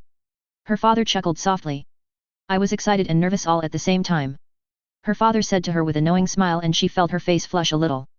Dad always seemed to be able to read her so well. Dad placed his arm around her shoulder and she snuggled against him before he continued the story. I will tell you the same thing my mother told me when she came into my room. She looked up and met his brown-green eyes. Tomorrow will come whether you worry or not, so choose not to worry for tomorrow yesterday will only be a memory he said and she furrowed her eyebrows. What does that mean? She asked a little confused. Her father chuckled. It means that your fears and worries will be only a distant past when you deal with new challenges, deal with changes to your life so why fret needlessly at a time you can't do anything about it. She thought it over for a moment and her father continued. It is good advice now that I can look back on that day on the docks, a day I will always remember. She looked up to her face and saw him looking away from her, a fond smile on his face. I saw so many people waiting for their fathers and their sons, waiting to welcome them home and all of my previous nervousness washed away. Her father looked back to her, his caring smile somehow setting her at ease even more. And when my dad saw your grandmother and I, his smile could have lit up the entire world with the way he looked so happy and all my fears that your grandfather wouldn't be happy to see me and your grandmother was all gone within an instant. Her father tapped her nose as he met her gaze. You have nothing to worry about tomorrow, sweetie, her dad said as he withdrew his finger, a sad little smile on his face. You are my special little girl and I knew that from the moment I held you in my arms. They would be fools to say no to you especially after the amount of talent you've shown every day at school, her dad said with a conviction that made the rest of her worries melt away and she launched herself at her dad, hugging him tightly. He really was the best dad ever. She broke away from the hug and saw her dad looking at her with a little sad look in his eyes and she knew why. Dad, do you? She trailed off as she looked away from his sad eyes, a feeling of guilt spiking from within her. She had been little, just a bit over 6, when she had her first accidental magic. She made flowers bloom all around her even though it was winter. Her parents hadn't believed her when she swore up and down it was something she had done and not long afterwards they were visited by strange people wearing strange clothes explaining that she was magic, confirming that what she had done was real. It had been wonderful and even to this day she remembered the feeling of specialness she felt at being told she was magic and that there was this entire world of magic with unicorns and dragons and Pegasi. That she could learn how to do more magic and be with others like her. It was a dream and she wanted more than anything to be part of it. But she also remembered vividly the consequences of her having magic, of how it led to angry arguments her parents had with the strange people when they said they would have to move away from Coaksworth as it wasn't safe for her, or her family. They had explained that the witch hunts had been real, which was why they had to hide in a secret society safe from the eyes and hands of evil people who wanted to experiment on them and to kill them, which had been frightening. And that to protect the magical world and all of its wonders they would have to move to make sure those things would not happen. They had to leave everything behind because of her. She remembered how scared Mum had looked when she'd ordered her and Toonie to bed, but the pair of them stayed together in Toonie's room where the walls were thin and where they were able to eavesdrop on their parents who were heatedly arguing. Both she and Toonie were scared when they heard their mum speaking about losing them and taking them, and they had slept together that night. Never. Her father declared, and his finger reached the bottom of her chin and he raised her head so that they were once more meeting each other's gazes. It was never your fault that we were thrust into the magical world, sweetie. Her dad said softly. Magic has always been part of our family's heritage and it was bound to happen. Dad was referring to the secret that Grammy had held for so long until she admitted that she was born in the magical world when she came the next day. Apparently Grammy had come from a very old family before she was made to leave everything she knew because magic had skipped her. So magic was always in their heritage, even in Mum, they discovered. Only this time it had come in her. We wouldn't have had to move if it wasn't for me. Lily whispered quietly. Her parents and Grammy had to leave everything they knew behind because of her. She loved Avalon and just the whole magical world, but most of all she loved the magic she was learning and her friends that she wouldn't have met otherwise, but that came at the cost of her parents being forced to leave behind the mundane world. Her dad looked at her intently for a little while before he spoke again. You've felt like this for a little while, haven't you? She only nodded a little timidly. She wasn't blind or stupid. She could see that her parents sometimes were sad. As she grew older, she noticed a lot of things. How unfair things were sometimes for people like her parents. Everything was about magic in Avalon and for people who had almost none of it. And then there were the orphan children like Simon Hargreaves and Marie MacDonald whose parents gave them up because they were magic. Lily knew it disturbed her mum and dad a lot even if they didn't want to tell her anything. She was so glad that mum and dad never gave her up. You've always been a perceptive and clever girl, her dad said with a sigh before he peered at her. It hasn't been easy, her dad admitted. And you also know that we're very lucky. Her dad said knowingly, and she jerkily nodded her head. She knew that very well. Dad was a carpenter, a very skilled one. Even if magic made everything so easy, creativity and things made by hand had a lot of value, and because of that, they never needed any help from the government. Ultimately, the magical world is very different to our own world. Her father said with a wan smile, with a look she didn't really know what it meant, and it has taken us a little while to get used to, but her father paused as he tapped her on the nose. Everything has worked out in the end, hasn't it? Her father posed to her. She nodded a little reluctantly. Yes, things worked out, but she also knew that there was a lot that Dad wasn't saying. Dad smiled a little amused at her, a twinkle of mischief in his eyes. Toonie would certainly say so. And she almost giggled before she nodded her head seriously. Not long after they moved in 1966 to Avalon Heights, they found out that for Toonie her dormant magic could be activated if they wanted, because their parents both came from magical heritage. It was too late for Mum and Dad, but not for Toonie. Toonie had been terrible the entire time ever since Mum and Dad agreed to move on that day, until she learned she also could have magic, and ever since then, they were as close as anything. She dreaded even thinking how bad things might have been between her and Toonie should she not have been able to have magic. Thank you, Dad. Lily said quietly as she leaned to him and her dad wrapped her in a big hug. He was always able to help her feel better. No problem, sweetie, her dad said in a laughing voice before they separated. Now, go to bed. Her dad said tomorrow will be waiting for you. Her eyes blearily open, the sounds of the alarm ringing waking her up. She groaned, her eyes still half closed as she heaved her head up and her hand smacked the alarm button off before she promptly fell back to sweet sleep. It was Saturday, she didn't have to. Her eyes smacked wide open before she shot up. It was Saturday. It was tomorrow. The sands of sleepiness fizzed away from her eyes and her mind like steam escaping a kettle of boiling water, and she hastily got out of bed. It was still dark out even though it was 7 o'clock in the morning.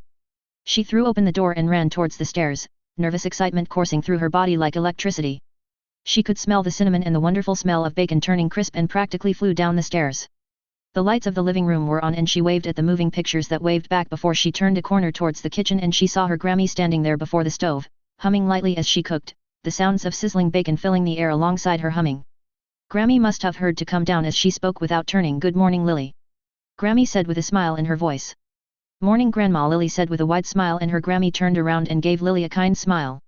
Grammy was always up early in the morning, sometimes she'd even be in the garden tending to the flowers. Her parents were the same, so it was a little surprising and disappointing to see them not up yet. Your parents are out to Verdant Valley.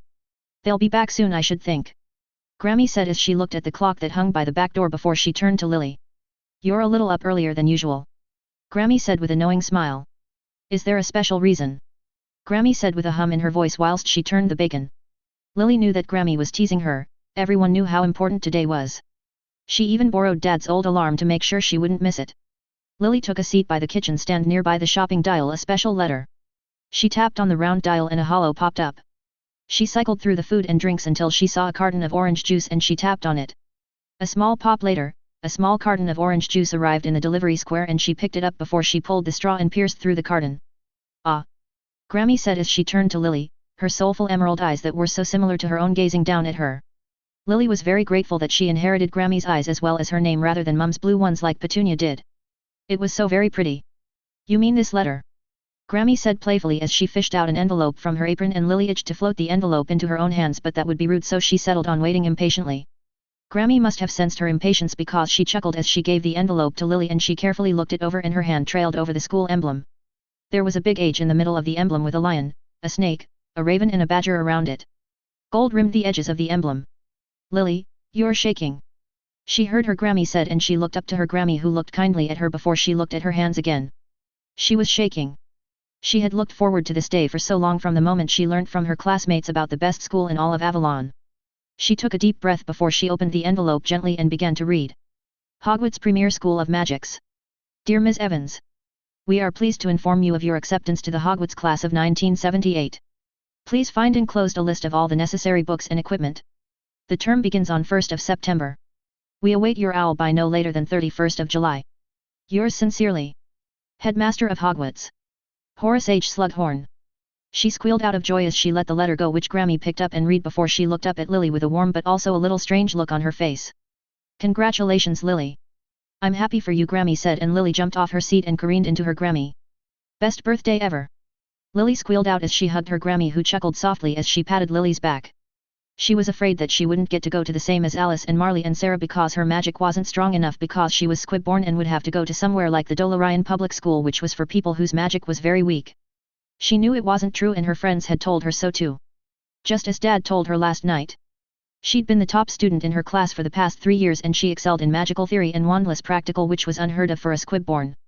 But Frederick Pusey's and his stupid friends' comments hurt a lot and she thought maybe she would not doubt herself again. Lily vowed. Why don't you go and wake Petunia up? Breakfast is almost ready and you can share the news with her, Grammy said gently as she unpeeled Lily from her, and Lily was struck silent at the serious look she was giving Lily. Don't rub it in. She warned Lily, and Lily nodded seriously as her excitement died down a little. I won't, Lily promised. She knew that Toonie was very grateful to also have magic, but Lily also knew that it stung her that Lily was so good with magic and that Toonie would only be ever at best below average even once she went through all of the rest of her maturities. Still, Toonie was the best and helped her a lot when she'd cried to Toonie about the bullies. Toonie was very smart and had helped her a lot with her classes when she professed she wanted to be the best at the school, which was difficult to achieve when most were from magic native families. She got into Toonie's room carefully and saw that she was still asleep, and she felt mischievous and drew in a deep breath. She shouted from the top of her lungs to Uni, "It's my birthday," before she launched herself on top of her yelping, confused, no longer sleeping sister. What, you little?" Toonie tried to say, progressively a little angrier, and Lily couldn't help but giggle louder. Toonie finally made it out of the little duvet prison. Lily yelped out as she tried to scoot her away, but Toonie got her by the ankle. "Gotcha, you little beast," she said as she pulled at Lily's ankle and proceeded to tickle her to death. Stop," Lily managed to say in between her unstoppable bout of giggles that were turning a little painful. Please." Toonie stopped and Lily managed to breathe again. "Don't." Toonie began Lily, and Lily turned her head towards Toonie and saw Toonie giving her a death ray of a look. "Do that again or I will think of a way to make new potions with Lily ingredients," she said dangerously with slitted eyes. Her blonde hair was like a mane and she looked like a dangerous depraved lion. Lily gulped before she nodded. Toonie could be horrible in the morning and she probably deserved it a little. Toonie sighed. "Come on, get up," she said, and Lily scooted up and sat on her bed. Toonie's eyes widened slightly before they narrowed. "So?" Toonie only asked, her blue eyes penetrating deeply into her. Lily allowed a tremulous smile before she nodded, and Lily waited anxiously.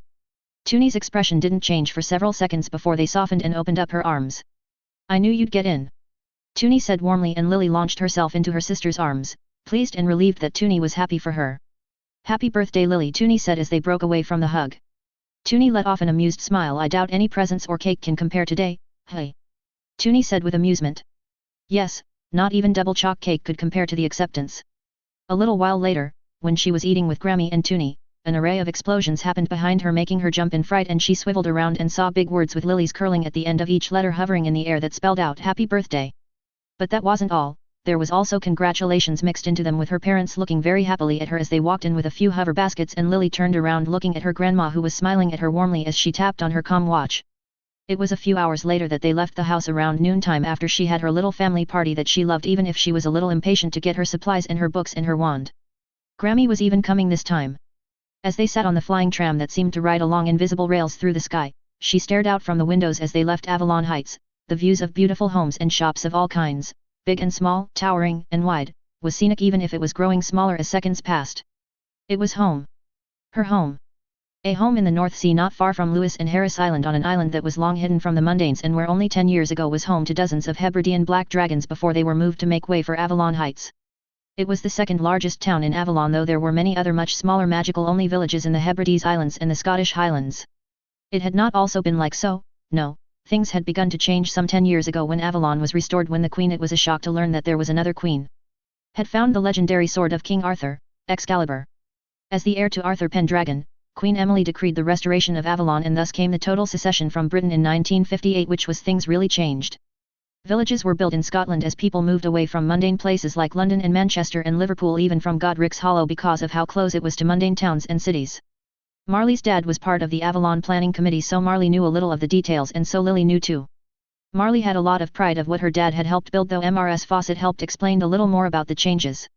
Apparently not everyone was happy with leaving their homes and very old centers of trade, even the nobility, but the king and queen of Avalon and Illos had convinced everyone according to Ms. Fawcett, and so history was made. Speaking of history, Hogsmeade's name was changed to Morphe to symbolize the birth of the new capital of Avalon, and it was the seat of the Council of Avalon, a democratically elected council of mages, and the seat of the House of Lords where all of the old nobility had a small say in what changes are being made. Her dad said that a lot of the magically raised adults had said that a lot of changes had happened in the past 20 years, especially since she was born. Things like the flying tram, the hollow, the food delivery and all kinds of other things all happened at the same time, and that it was like a golden age, whatever that meant. Soon enough they were flying over the North Sea, and she never could get tired of watching the deep blue sea. She rarely got to leave Avalon Heights. Not when it had everything they needed as one of the larger towns in all of Avalon, with nearly 6,000 people calling the place home, which was like 15% of the entire population of Avalon. And that didn't even compare to the 80,000 that called Illos home. She sighed inaudibly, her mind drifting like the sea that looked so vast. One day she'd be there for real instead of watching holovids of the huge flying country with its flying cars and the magical creatures that lived alongside people, she vowed. She would definitely sign up to the inter-school exchange program in her 3rd year. Maybe she'd even get to see Aziza or Aim no Yukihashi. The flying tram sped up as it crossed the waters between the Avalon Heights and the mainland of Scotland, and after half an hour passing over the mountainous and hilly parts of Scotland, they were finally approaching Morphe Station with the capital clear to see behind it. As they disembarked from the tram, she couldn't help but think the station was amazing. It had changed a lot since the last time she'd been here.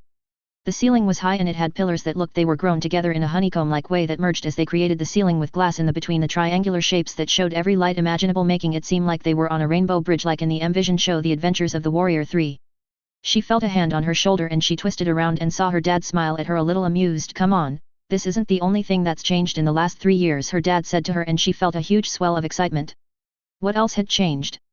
She'd come to Morphe first in 1966 when they moved from Coaksworth, and at that time there was a lot of building happening. The second time had been in 1968 when they went shopping for Toonie, who was going to the Dolorian Public School. They left the station and they descended down the huge and long stairs that reminded her a little of the pyramids, with how long it was, though she could see why it was done. From here she could see everything in Morphe. There were not many tall buildings, after all. There was little need for it when there were things like space expansion charms and the fact that there were only 20,000 people in the capital anyway, but there were so many of all kinds, just like there were in Avalon Heights, just bigger and more. Though what Morphe had that Avalon Heights didn't even in small amounts was that huge building at the very center, Circumdomum, which only really meant the roundhouse, a strange name Lily thought, which was where most of the government was located. It was a huge building made out of black stone that really stood out even more as it towered over the capital. Ms. Fawcett said that the governmental building was made out of basalt stone out of symbolism.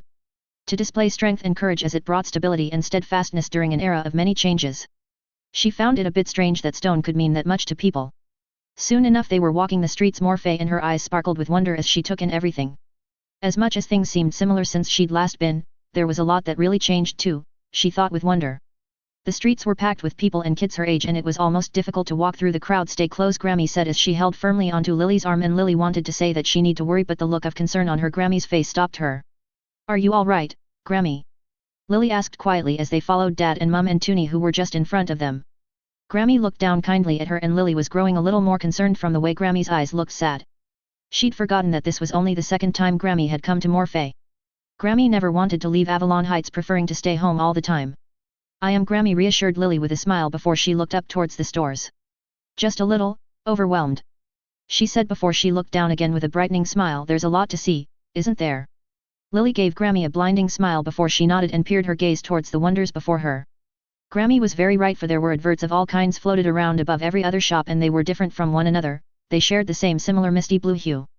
Some, like the Wiggle Potions shop, were copies of people who held cauldrons and opened their robes to reveal all kinds of ingredients hanging off of their inside robes, whilst others like Cunbridge Arts and Portraits had items and utensils making elaborate but fun motions to draw you in, and Lily delighted in it all.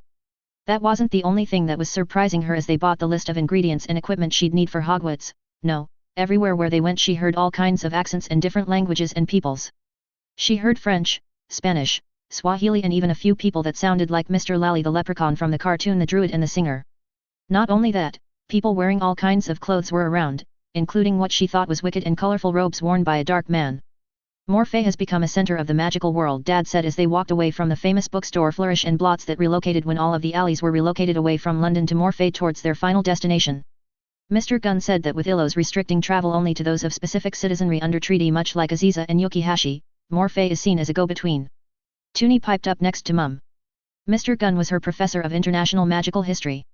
Despite Avalon and Illos being part of a union, both had their own government even if they shared the same king and queen. Though Marley once said that her dad thought the next time the referendum is held in 1983, her dad thought that full union was really going to happen. Maybe even Ireland would join the union by that time. Apparently Marley's dad thought the danger of the mundane world blowing everyone up was really too high to remain on the island of Britain. Like Alexandria? Lily asked and Toonie nodded. Yes. Mr. Gunn also said that it wouldn't be long before Morphe overtook Alexandria as the center of the magical world. Toonie paused for a moment. Well, at least the free parts of the magical world, Toonie said uncaringly.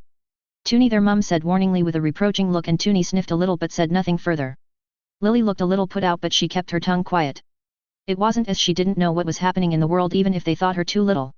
Still, she paid it no mind as the dingy store sign of Ollivanders came into view, a shop that looked out of place in comparison to the smooth buildings and clean stores that surrounded the shop. Yet despite beaten down look of the shop, she felt a burble of excitement in her core. Even if all kids were allowed to practice some magic freely at home and at school, they were not allowed wands until they were 11 years of age. She despaired about that, especially after Marley said her father told her that children in Aziza and in Illos were allowed at the very least totems or other foci if they proved they were responsible enough even before they started secondary magical education. They entered the shop and a bell tinkled as they walked through. Lily's eyes swept across the shop. Everything in the place looked old, from the table before her, to the books and the lights that lit up the store, and she couldn't help but wonder if the shop was the same since 382 BC. An old man with more graying hair than blonde peered through an opening from the back of the store, and she was captured by the strange pale eyes the man had, eyes that made her ill at ease. She felt like he was a character from the novels she'd read, those wise old men who knew the heroes of her stories more than they knew themselves. "Ah, welcome," the old man said as he walked over towards his till with sauntering speed. His gaze fell on Grammy and it had a strange quality to it, and she could see Grammy visibly wilt under the old man's gaze, and Lily felt an anger rising, but as soon as it rose, Ollivander broke his gaze from Grammy and looked past her to Toonie. Petunia Evans. Birchwood, rigid and 11 inches with a unicorn hair. The old man muttered. "Has the wand served you well?" "It has," Petunia said a little stiffly, and Lily could see her hold the wand a little too tightly. The old man only hummed, drawing her attention once again, and she almost took a step back under the weight of his gaze. "We're here for my youngest daughter, Lily Evans," her father said before she felt his hand on her back. She hadn't come to Ollivanders last time when Toonie came for her wand. "The natural witch?" Ollivander said curiously. She felt her dad's hand grow still and she looked up. His expression was calm, but she could sense the anger in his eyes. Petunia wasn't as guarded with her emotions, and Lily could see her withdraw into herself. Lily swiveled her head back towards the old man, anger boiling from within. Idiots like Pusey made fun of Lily because she was squib-born, but that was nothing compared to what other idiots said to Toonie, saying like she didn't deserve being gifted magic, that she wasn't natural because she wasn't born with active magic. She remembered when Toonie cried to Mum about people calling her a fake witch or saying that her magic wasn't real, and it wasn't true at all. It was even hypocritical when everyone knew even the old families had kids that went through the treatment to fix their magic. "My sister is also a natural witch," Lily said furiously. "She can do magic like anyone else." "My daughter is correct, Mr. Ollivander," her dad said with sternness in his voice. "I hold no prejudices against those who were gifted magic," Ollivander said after a few blinks later before he tilted his head curiously. "I meant no offense." A tense few moments passed before Dad spoke up. "Mr. Ollivander." Yes, Mr. Ollivander said, nodding his head with each word he spoke. "Shall we find you a wand, Ms. Evans?" Dad pushed her a little forward and she breathed out slightly as she walked forward. "What is your dominant hand?" "I'm ambidextrous," Lily said a little nervously. Mr. Ollivander's eyebrows raised. "How curious," he muttered as he picked up a tape measure with intricate markings from his pocket before he bid her to come closer. "Hold out both of your arms then." She did as he asked and measured her left arm first from the shoulder down to her hand before he measured her left shoulder to the floor, then knee to armpit. He repeated it again with her right side. "Your right hand is slightly more dominant than your left hand," Ollivander said as he put away his tape measure and moved back behind his till, and his eyes roved over the boxes on the right side of the shop. "Let's try Holly, 9 inches, bendy with a core of dragon heartstring." It hadn't been a match, and so began attempted match after attempted match until nearly 10 minutes passed before he brought out another box. "Let's see if this is the right one," Ollivander said and opened the box. The wand had a dark brown hue with a slight greenish tint to it, yet that wasn't what struck her. No, it was the strangest of feelings, like she already knew that this was her wand. The box drew closer to her. "Go on." Ollivander's gentle words had a sense of urging behind it. "Take it." Her hand moved towards the wand and she rolled the wand into her palm, and she breathed in as she felt a kind of magic she'd never felt before. It was indescribable, like she was always meant to have this wand, and it felt so right. She was brimming with magic, so much so that the tip of her wand shot off a shower of electric golden light that sparkled and fizzed before they turned into a shower of vivid red and brilliant greens. Wonderful, Ollivander breathed, and she returned her gaze to the old man, and she blinked out of surprise with the way his pale silver-like eyes stared down at her. 10¼ inches, swishy, made of willow. Good for charm work. Good for those with great potential, Mr. Ollivander said in a quiet but appraising voice. She broke away her gaze, but her hand tightened around her wand, the feeling of rightness subsiding, but she could feel the echoes of it thrumming within her. 7 galleons? Her father asked, and she could hear the unease in his voice. Yes. Mr. Ollivander said, and they couldn't get out of his shop quickly enough. Was he like that with Petunia? Grammy asked of her parents, rousing them all from the silent-struck state they were in. He wasn't that weird, Toonie said before she looked at Lily with a strange look on her face, or creepy, Toonie muttered under her breath. Enough. Her dad said firmly and checked the time. Well, we've gotten what we needed. Let's go home, shall we? Her dad said, and no one really protested. Still, Lily wondered as she still kept holding her wand, no matter how creepily the day ended, she was still as happy as she ever was. Her gaze went to the distance, towards where the sign signaled where Hogwarts was. Soon, she thought to herself. Soon she'd be at Hogwarts, a new start, a new challenge in her life, and she couldn't wait to meet it. Break. 3rd of February 1971, Hewlett Harbor, New York. Pandora Agar Aloes POV. Remind me to introduce milkshakes back home. Atticus said happily with a sigh before he drank of his strawberry milkshake, his third so far again. She took a sip from her own chocolate milkshake and hummed agreeably. She wasn't sure why they hadn't had any milkshakes. They had ice cream and sorbets and flavored tea. It was a bit of a travesty, really. One of the waitresses came by, Tracy, with a wide beaming smile and a lingering look at Atticus. Would you like anything else? She asked, though Pandora could sense the hopeful note to her voice that was a little too much. Atticus smiled kindly at the woman. No thank you, Atticus said in a perfect New York accent before he eyed Pandora for a moment, and she shook her head. We are satisfied for the moment. All right then. Well, if you need anything else, just give me a hoot, the blonde waitress said with a wink before she sauntered away. Gross. Pandora muttered. Atticus was as close as a fatherly figure she had in her life, and the last thing she needed was to see others try to flirt with him. She wasn't that bad, Atticus said with a smile that was far from innocent. Pandora only sent Atticus a look which caused him to smile a little wider as he rolled his eyes. She knew that Atticus was very much devoted to Emily and vice versa, but she also was learning that Atticus quite liked the normality of flirtatious Muggle women who didn't know who he was. And who didn't know who his wife was either.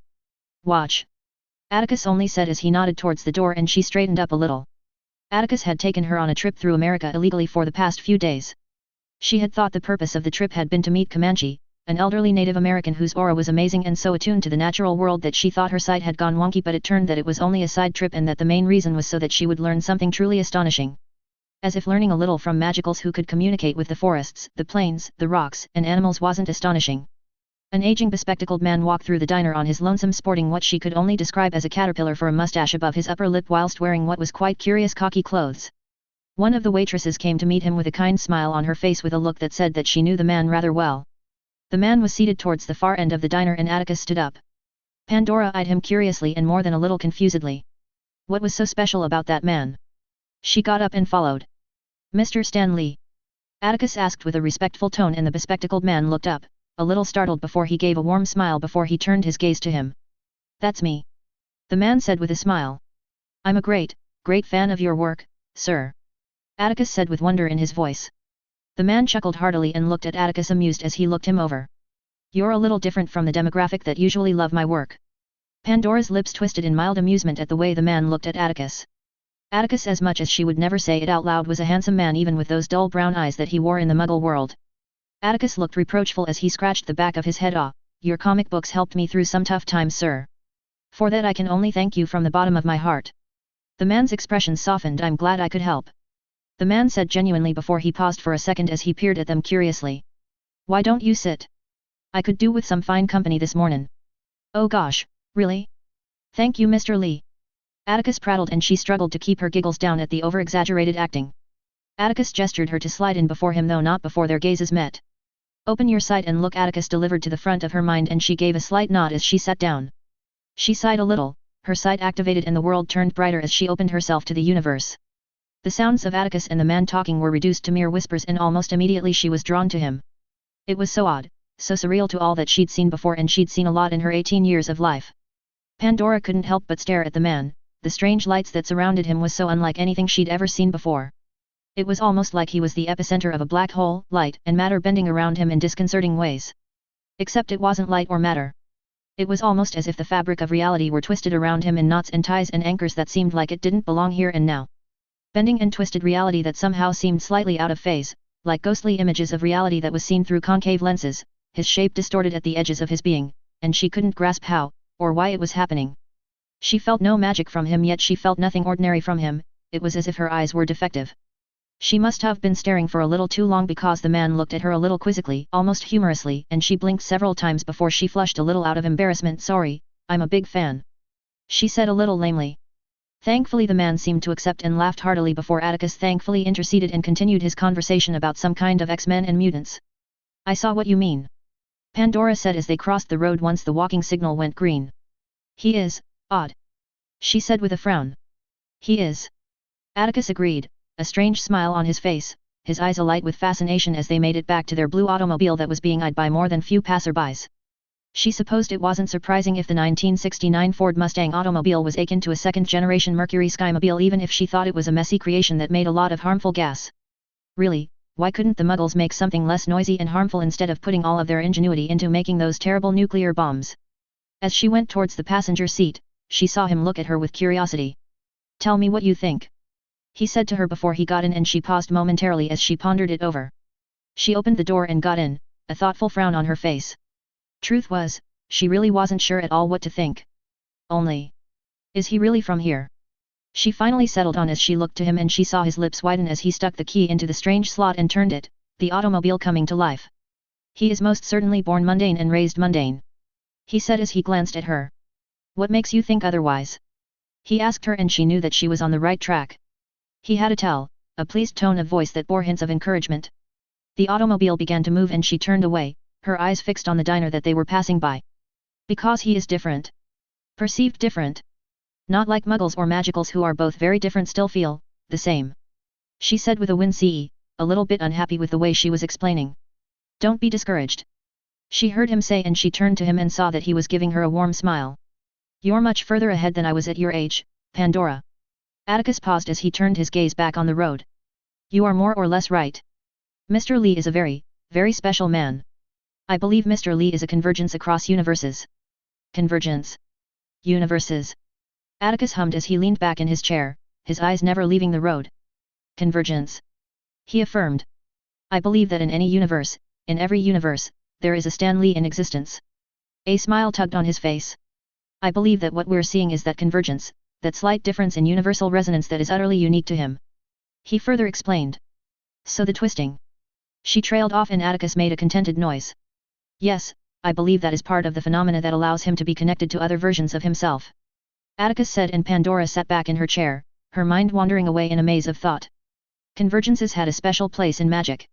When planets were aligned, specific acts of magic in line, attuned to the alignment of planets whose meanings were rooted in magic, could be achieved. Specific acts of magic that were terrifying acts of great power. It was said that the ancient Druids of Northern Europe and Britain had used the convergence of Venus and Jupiter in their ritual to warm Europe. A powerful, terrifying display of magic that may have ended up warming the entire planet and in the process ending the Ice Age. So for this man to be a convergence across universes.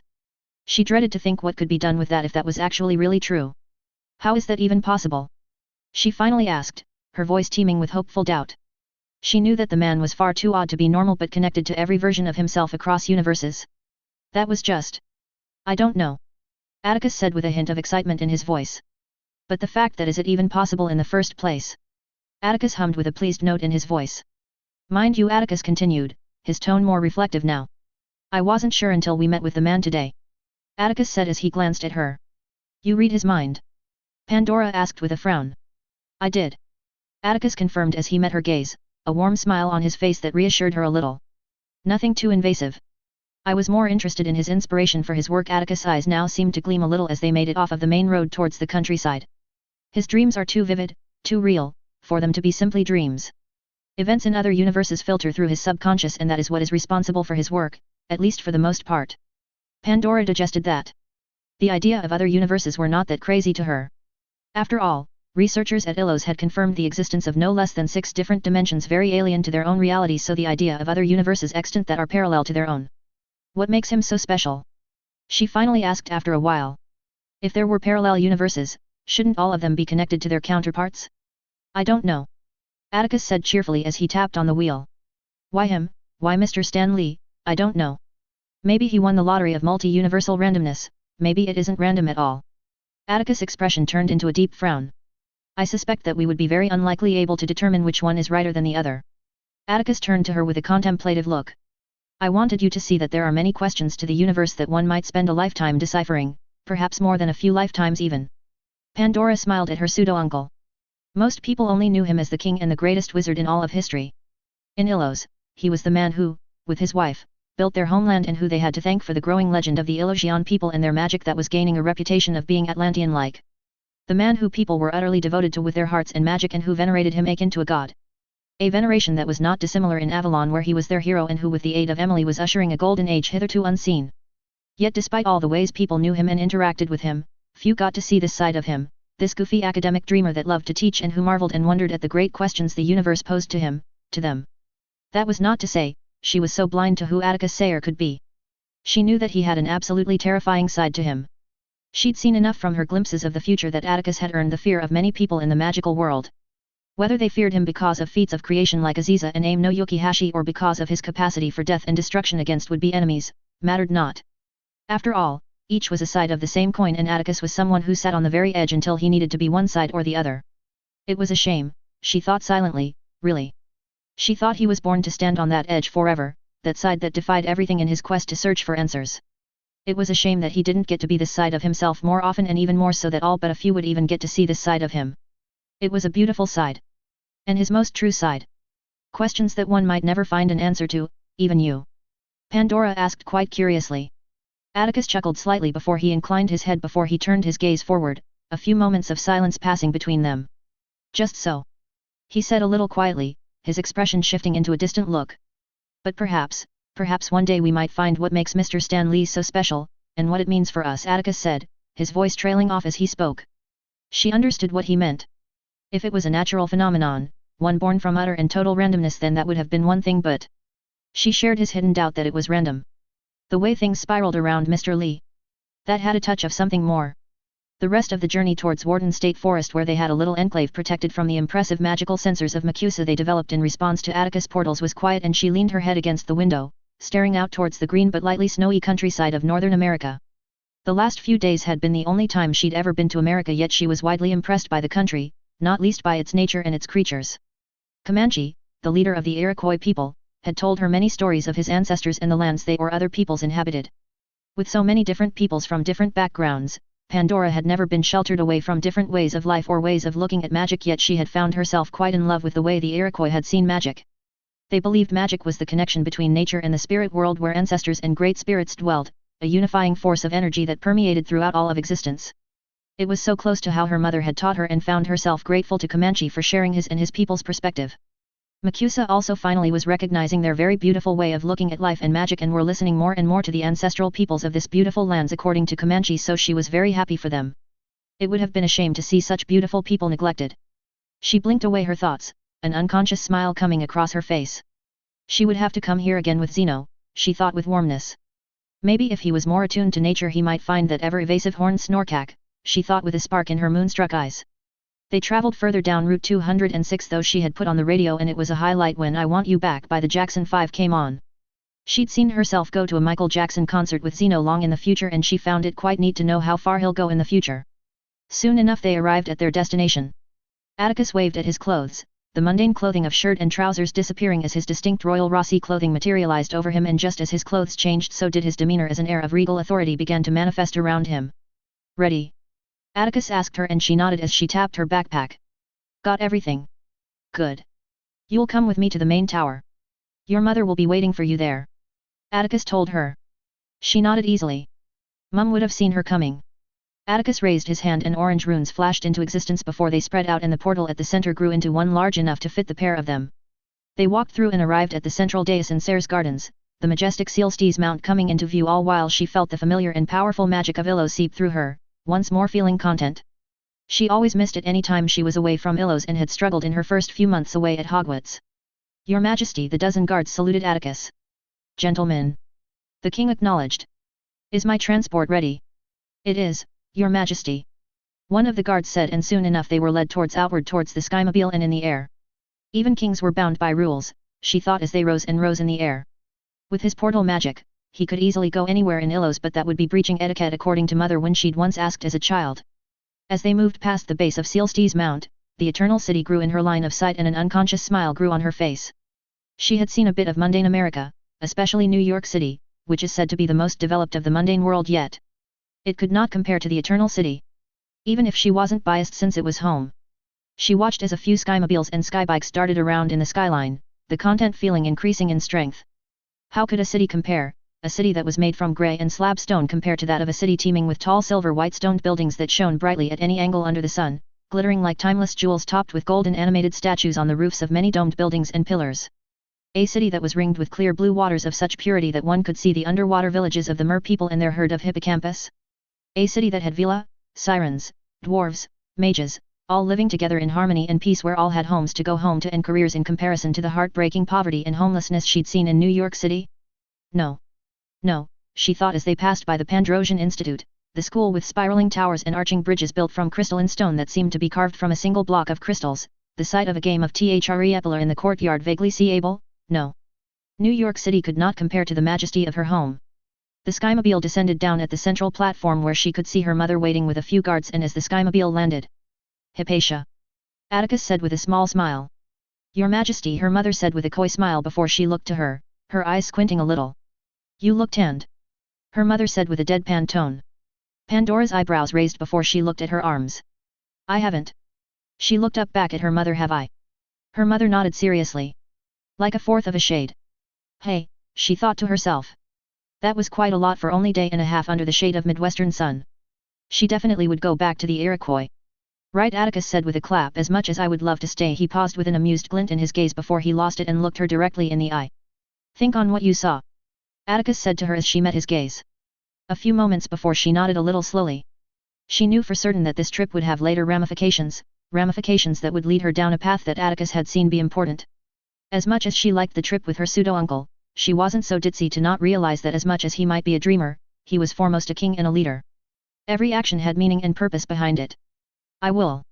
She promised, and Atticus' expression softened before he nodded and turned away slightly, but not before looking over his shoulder as he began to walk away, his guards in tow. Don't forget to come by soon. I will have milkshakes at the ready, Atticus said as he walked away, and her lips twitched as she shook her head in amusement. Milkshakes? Her mother asked curiously, and Pandora seized her mother's arm and linked her own with that of her mother's. Imagine your favorite ice cream, pistachios, and salty caramel, but instead as a fluffy and runny liquid drunk out of a straw, Pandora said conspiratorially. The gleam in her mother's eye made it clear they would be catching up with a gallon of pistachios and salty caramel milkshake. Break. 5th of February, Daily Prophet Headquarters, Morphe Avalon. Theodore Parides POV.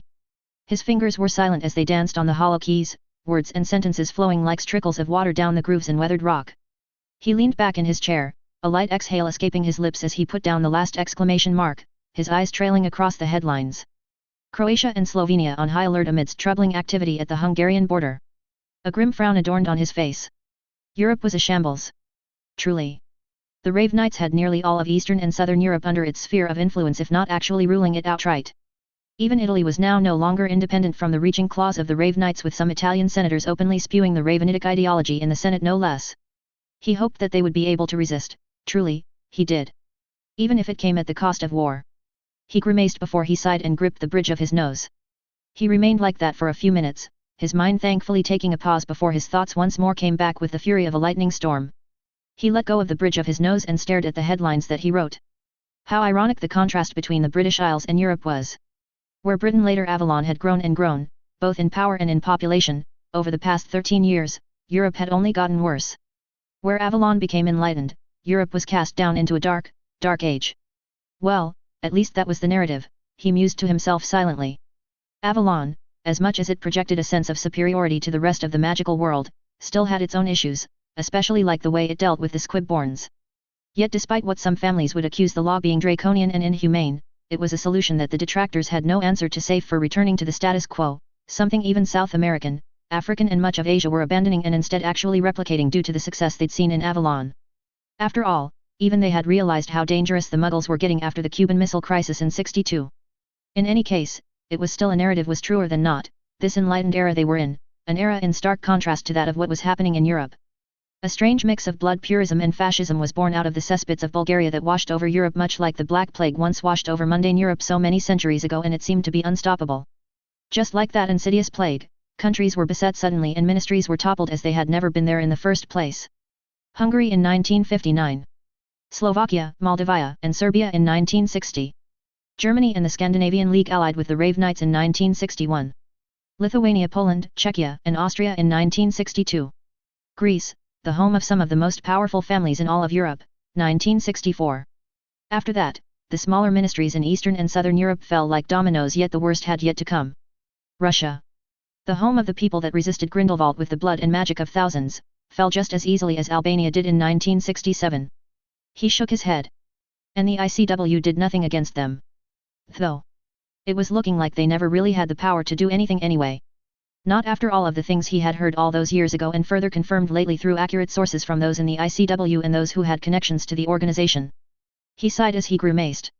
The ICW was all but an undue made out of parchment with traitors painted across the organization like unwanted stains. How ironic it was that only 14 years it was the strongest it had ever been, preparing itself with war against Illos and the Seres, when only a decade and a bit later it was looking 10 times weaker than it had been in the immediate aftermath of the Grindelwald War. It seemed like after the infamous conference of 57 between Illos and the ICW, everything had fallen apart for the organization, as if something had been cut loose, descending the organization into a spiral of indecision and power grabs and incompetence, culminating into a corrupt body that was a shadow of itself. He stared at the headlines once more before he shook his head and pressed the button to send it to one of his staff to fact-check. He wished the poor bastards in Croatia and Slovenia the best of luck. They had relied on the good relations they had with Atticus and Illos to remain free, but he was doubtful that was going to stop them. Not anymore. Especially if the rumors were true, that the Raven and Kull Aica were archmages. The dread in the pit of his stomach deepened. He knew almost for certain that they were archmages. Seleni's accounting of the butchery of her strongest people at the hands of Kull Aica could be nothing short of the strength of an archmage. He'd seen Seleni's strength for his own, and if she wasn't even the strongest of her lot, a lot that attacked and died at the wand tip of Kull Aica. He'd dreaded to think how powerful the man he was following truly was. The fear of the king and queen's retribution would no longer hold the zealous Rave Knights back from wanting to avoid conflict with Illos any longer. Not when they would believe they had archmages of equal strength to Illos and had a population of nearly thrice that of Avalon, Illos, and Ireland combined. And if Italy falls in line, or was conquered. If that happened, if either happened, they would gain the resources of powerful families that were only slightly behind France and Avalon when it came to number of sorcerers per capita. And realistically, he knew the Italians would capitulate instead of standing against the Rave Knights, he thought with a grimace. The current Italians were far removed from their famed and feared warrior mages ancestors. He only wished they had the pride and strength of their forebears. He sighed. Realistically, only France, the Benelux and Iberian ministries had any chance of remaining free and standing against the Rave Knights as a consequence of their mutual defense treaties.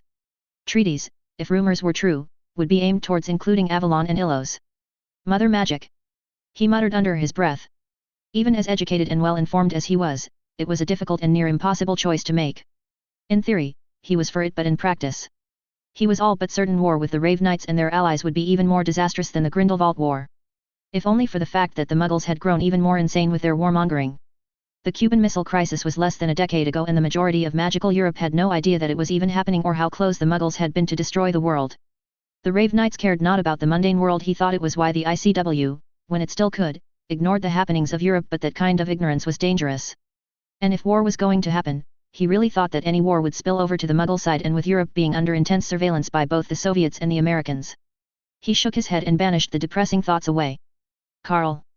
Theodore bellowed out from his office, the windows rattling at the power of his voice. The door swung open and a weedy man-boy scampered through, a tweed hat nearly flying off of his head that he about managed to secure with his hands. Theodore could feel his spirits already lifting at the sight of the boy. He knew it was a little cruel of him, but the boy never failed to get him out of his funk. It wasn't even because he was pleased to see the boy. Merlin knew that the boy was wholly unimpressive in everything he did, and also just simply wholly unimpressive in stature and in talent. Maybe it was because he could see a sliver of himself in the boy. Still, he was never this bad as an intern. Sir. The boy stammered nervously, and Theodore sent a withering look, causing the boy to stand up taller. Where is my report? Theodore demanded. As the editor-in-chief of the Daily Prophet, he pretty much had free rein to run the paper any way he wished. Something that led the Daily Prophet being read all over the world under him. He asked the boy to follow up on the dwarves' first major works ever since they were hounded into near extinction all those centuries ago before they holed themselves up or down in Switzerland. I have it here. The boy said no asked as his hand went into his inside pocket and he brought out a stack of parchment. Theodore resisted to facepalm and simply looked at him blankly, causing him to fumble the stack before placing it on the table. Of course no one really used parchment anymore when it came to anything non-magic related, but he had to use parchment and an old typewriter during his trials as an intern and then later as a junior and even into his career before everything changed to holotech. If he had to do suffer like that in his early career, then they all should suffer that. He sent a last long-suffering look at the boy before he looked down and read the report, a frown deepening as he read it. The dwarves had left Switzerland some 6 years ago after they decided to take up the offer made by Illos to become part of the nation as citizens equal to mages and other races. They had seen the writings on the wall in Europe after the refugees, mostly consisting of light families, people of interesting heritage and non-human magical races, had poured towards France and the Iberian ministries, even to Avalon. It worked out quite well for them, he mused to himself. They were experiencing their first population boom in centuries and they had also regained much of their lost heritage. He had no idea how Atticus managed to even find what was once thought to be destroyed wholly by the goblins, but he did, and gifted it away to the dwarves, who were once again master smiths and craftsmen with a drive to once more become the renowned dwarves of the antiquities as age-old legends claimed them to be. And for their first major works, this particular project was going to be quite spectacular. The gate network of Illos was an impressive piece of work, but it was also slightly pedestrian. And so collaboration with the dwarves had come to create a rail network that could use the gate network but also do so in a way that safety from both operational and enemies was maintained. The dwarves managed to figure out an unbreakable runic scheme that made either the train or the stations that piggybacked off of the gate network connection useless in isolation. Only their trains could travel through the rail network and only the stations could facilitate travel through the network. So far they had made several test runs between Illos and Avalon and it was a roaring success, and the report from the boy confirms the case. He looked up from the parchment. So they estimate it will be opened publicly by April 26th. The boy nodded fervently. Yes sir. In time for the Beltane festivals. Theodore hummed distractedly as he thought on it. Smart to do it so close to Beltane. It would create a buzz of excitement, especially if even people from the villages could simply take a train from their enclaves in Scotland to Illos in time for the festival. Not just from Avalon either, no, the network would open to all those in treaty with Illos. From Argentina to Samoa to China to Ireland, the network would be open to all at a cheap price of 7 sickles a ticket. Hey! He'd have to speak to Selene about arranging a trip. He picked up the slack of parchment and the boy walked over hastily. Give it to Cordelia for editing. The boy looked surprised but nodded and turned on his heels. Kid. The boy stopped in his tracks and looked back warily. Good job. He said a little gruffly. It seems like you're not completely hopeless. The boy looked surprised but the smile he gave was almost warming. Theodore let off a light scowl and the boy quickly scampered away, closing his door as he did so. Theodore chuckled to himself as he leaned back in his chair, but as soon as he did so, his pa spoke through the comm. Sir, your wife is online too. Theodore's amusement fell off. Did she say why? He asked his pa a little hesitantly. She rarely called at work. I may have heard her mutter forgetful, inconsiderate, and something else that I am disinclined to repeat. His pa said in what he thought was rather a schadenfreude-esque tone. His face paled a little. Merlin's motherlode. He'd forgotten to send for a pickup of Selene's prescription and now they would have to wait until tomorrow evening for it to arrive. Put her through, he said with a slump of his shoulders. He hoped she got it out of her system through the phone so that she wouldn't be mad once he was back home. He picked up the comm and placed it by his ear. Darling.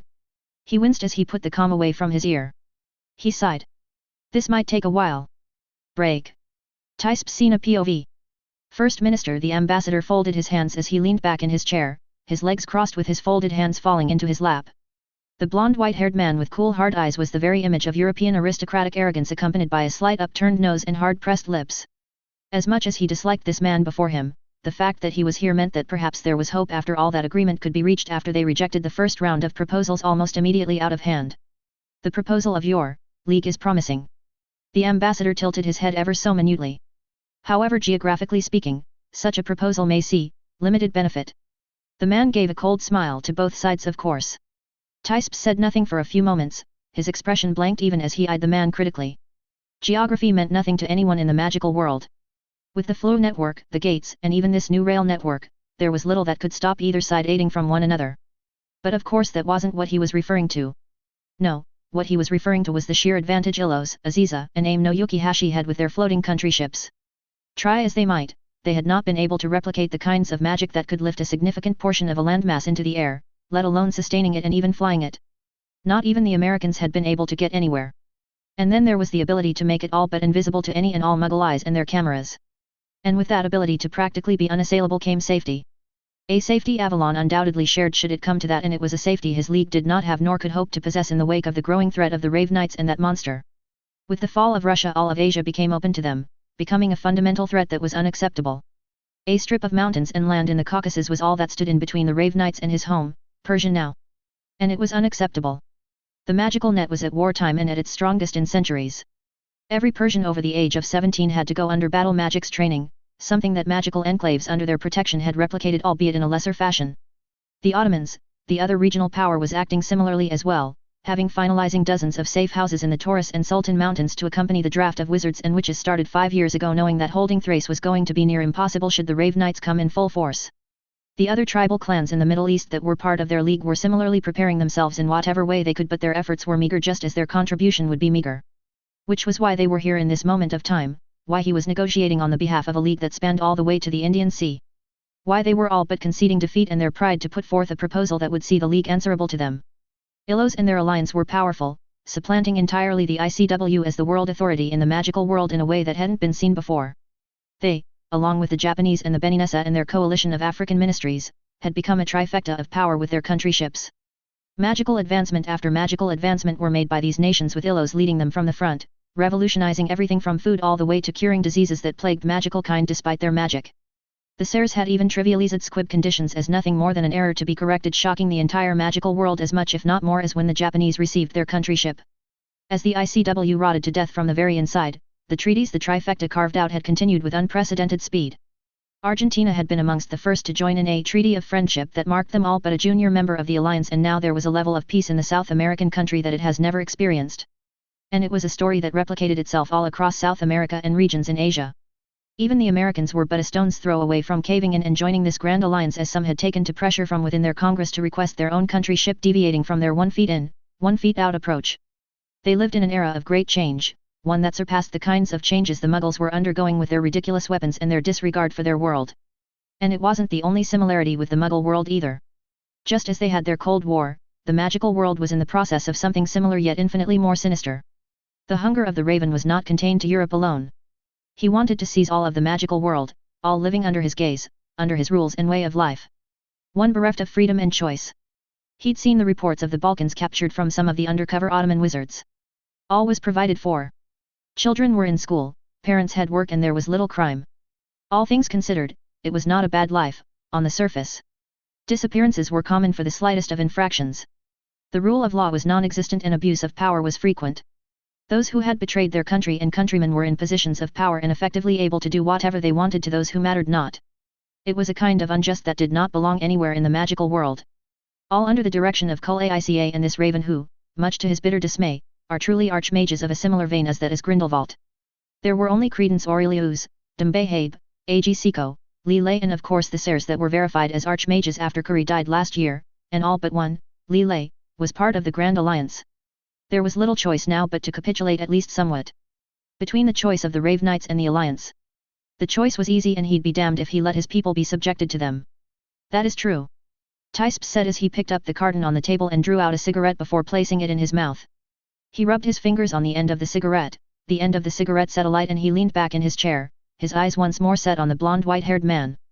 He drew a breath and breathed a healthy draw of smoke that settled in the space between them, and he remained silent for a few more moments before he spoke again. We do not have the option to simply drift away from challenges.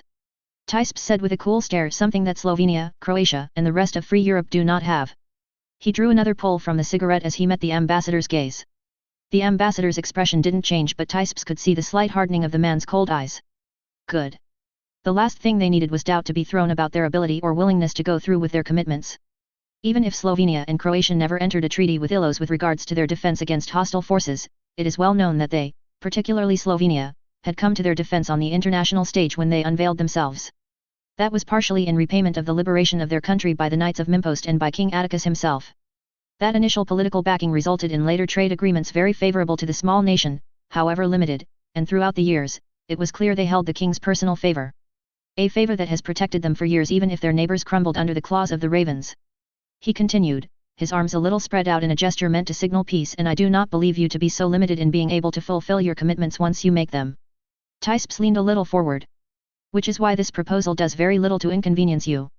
The ambassador remained silent, his expression unchanged, and Tysps continued, in fact, if anything, this proposal is just what you need. That got a slight reaction, and Tysps pressed on as he smiled a little grimly, his eyes alight with certainty.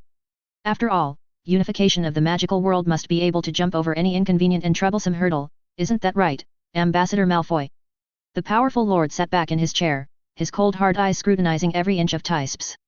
Cunning, ruthless, and dangerous, Malfoy had garnered a reputation that bled and drank respect, of a certain kind. He spoke the language of power and the aura of it.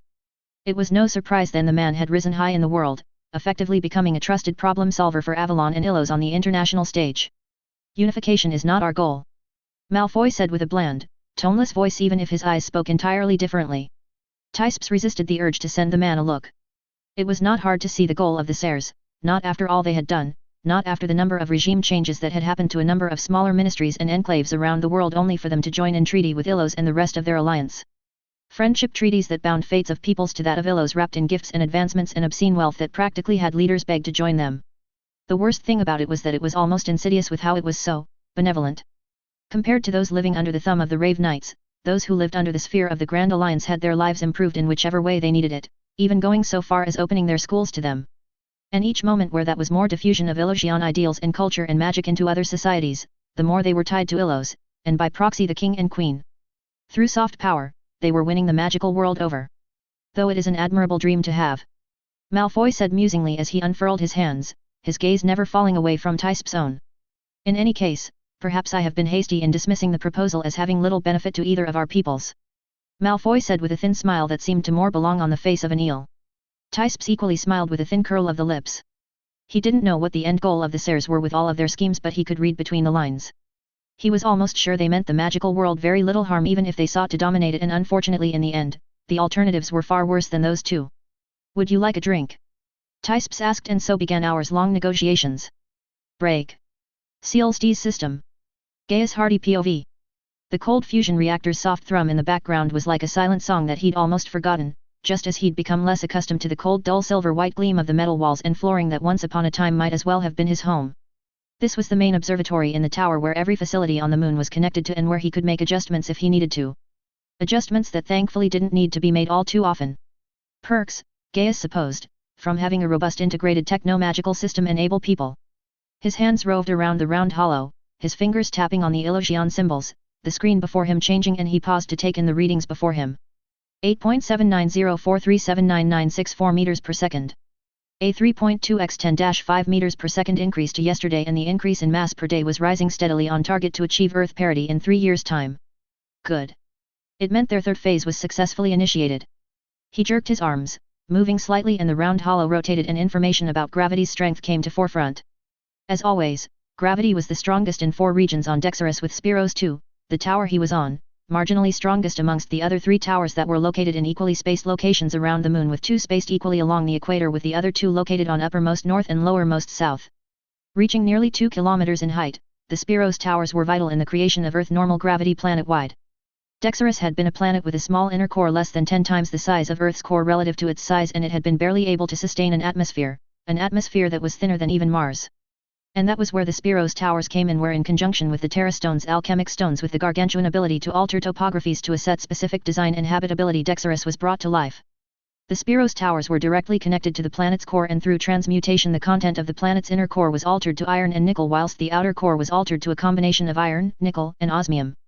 Magic was used to permanently alter the composition of the planet's interior, whilst technology was used to create massive driving machinery that kick-started the churning of the smallish mantle and outer and inner cores to generate the magnetosphere that would work in tandem with the greater magnetosphere of the planet Dexarus orbited. It was different to the way the ancient humans terraformed planets, more primitive yes, but it was also undeniably quicker thanks to the sheer brilliance of magic. In that regard, their people trumped the ancient humans, even if they were completely overshadowed by them in most other ways. Even the machinery they created with aid of what they were able to pilfer from the crashed scout ship paled in comparison to the kinds of intricacies they had been capable of, like the world engines they had found references to. Automated world engines that manipulated gravitons, a particle they were hard-pressed to see, let alone manipulate to create heavier elements at the cores and mantles until, over the course of decades or only years if they really needed to, along with heavy excitement of molecules through wireless transmission of energy at the core, the planet's inner core was churning and heavy enough to establish strong gravity, magnetosphere, and atmosphere. Still, they were able to get it done anyway, and in the end, that is what mattered. The doors hissed slowly and he turned around. Sir. Appius said respectfully as he entered the main observatory. Appius. Gaius said with a nod. Appius was one of the senior planetary researchers of the Exodus project Gaius was in charge of. A brilliant mind with aptitude for potions, alchemy, and chemistry, he was mostly involved in matters of preparing habitation for Earth life on Dexarus. Appius came to him with a tablet in hand. We have the results, Director. Appius smiled before he added, it's a success. Gaius' eyes gleamed. Even the beta generation? Gaius questioned as he took the table and the data sprang to life on the tablet and he began to read it in earnest. Even the beta generation. The migratory birds are now able to see the magnetic fields. Appius said happily, and he had a right to be happy. Biological modification was proving to be more difficult than even planetary modification.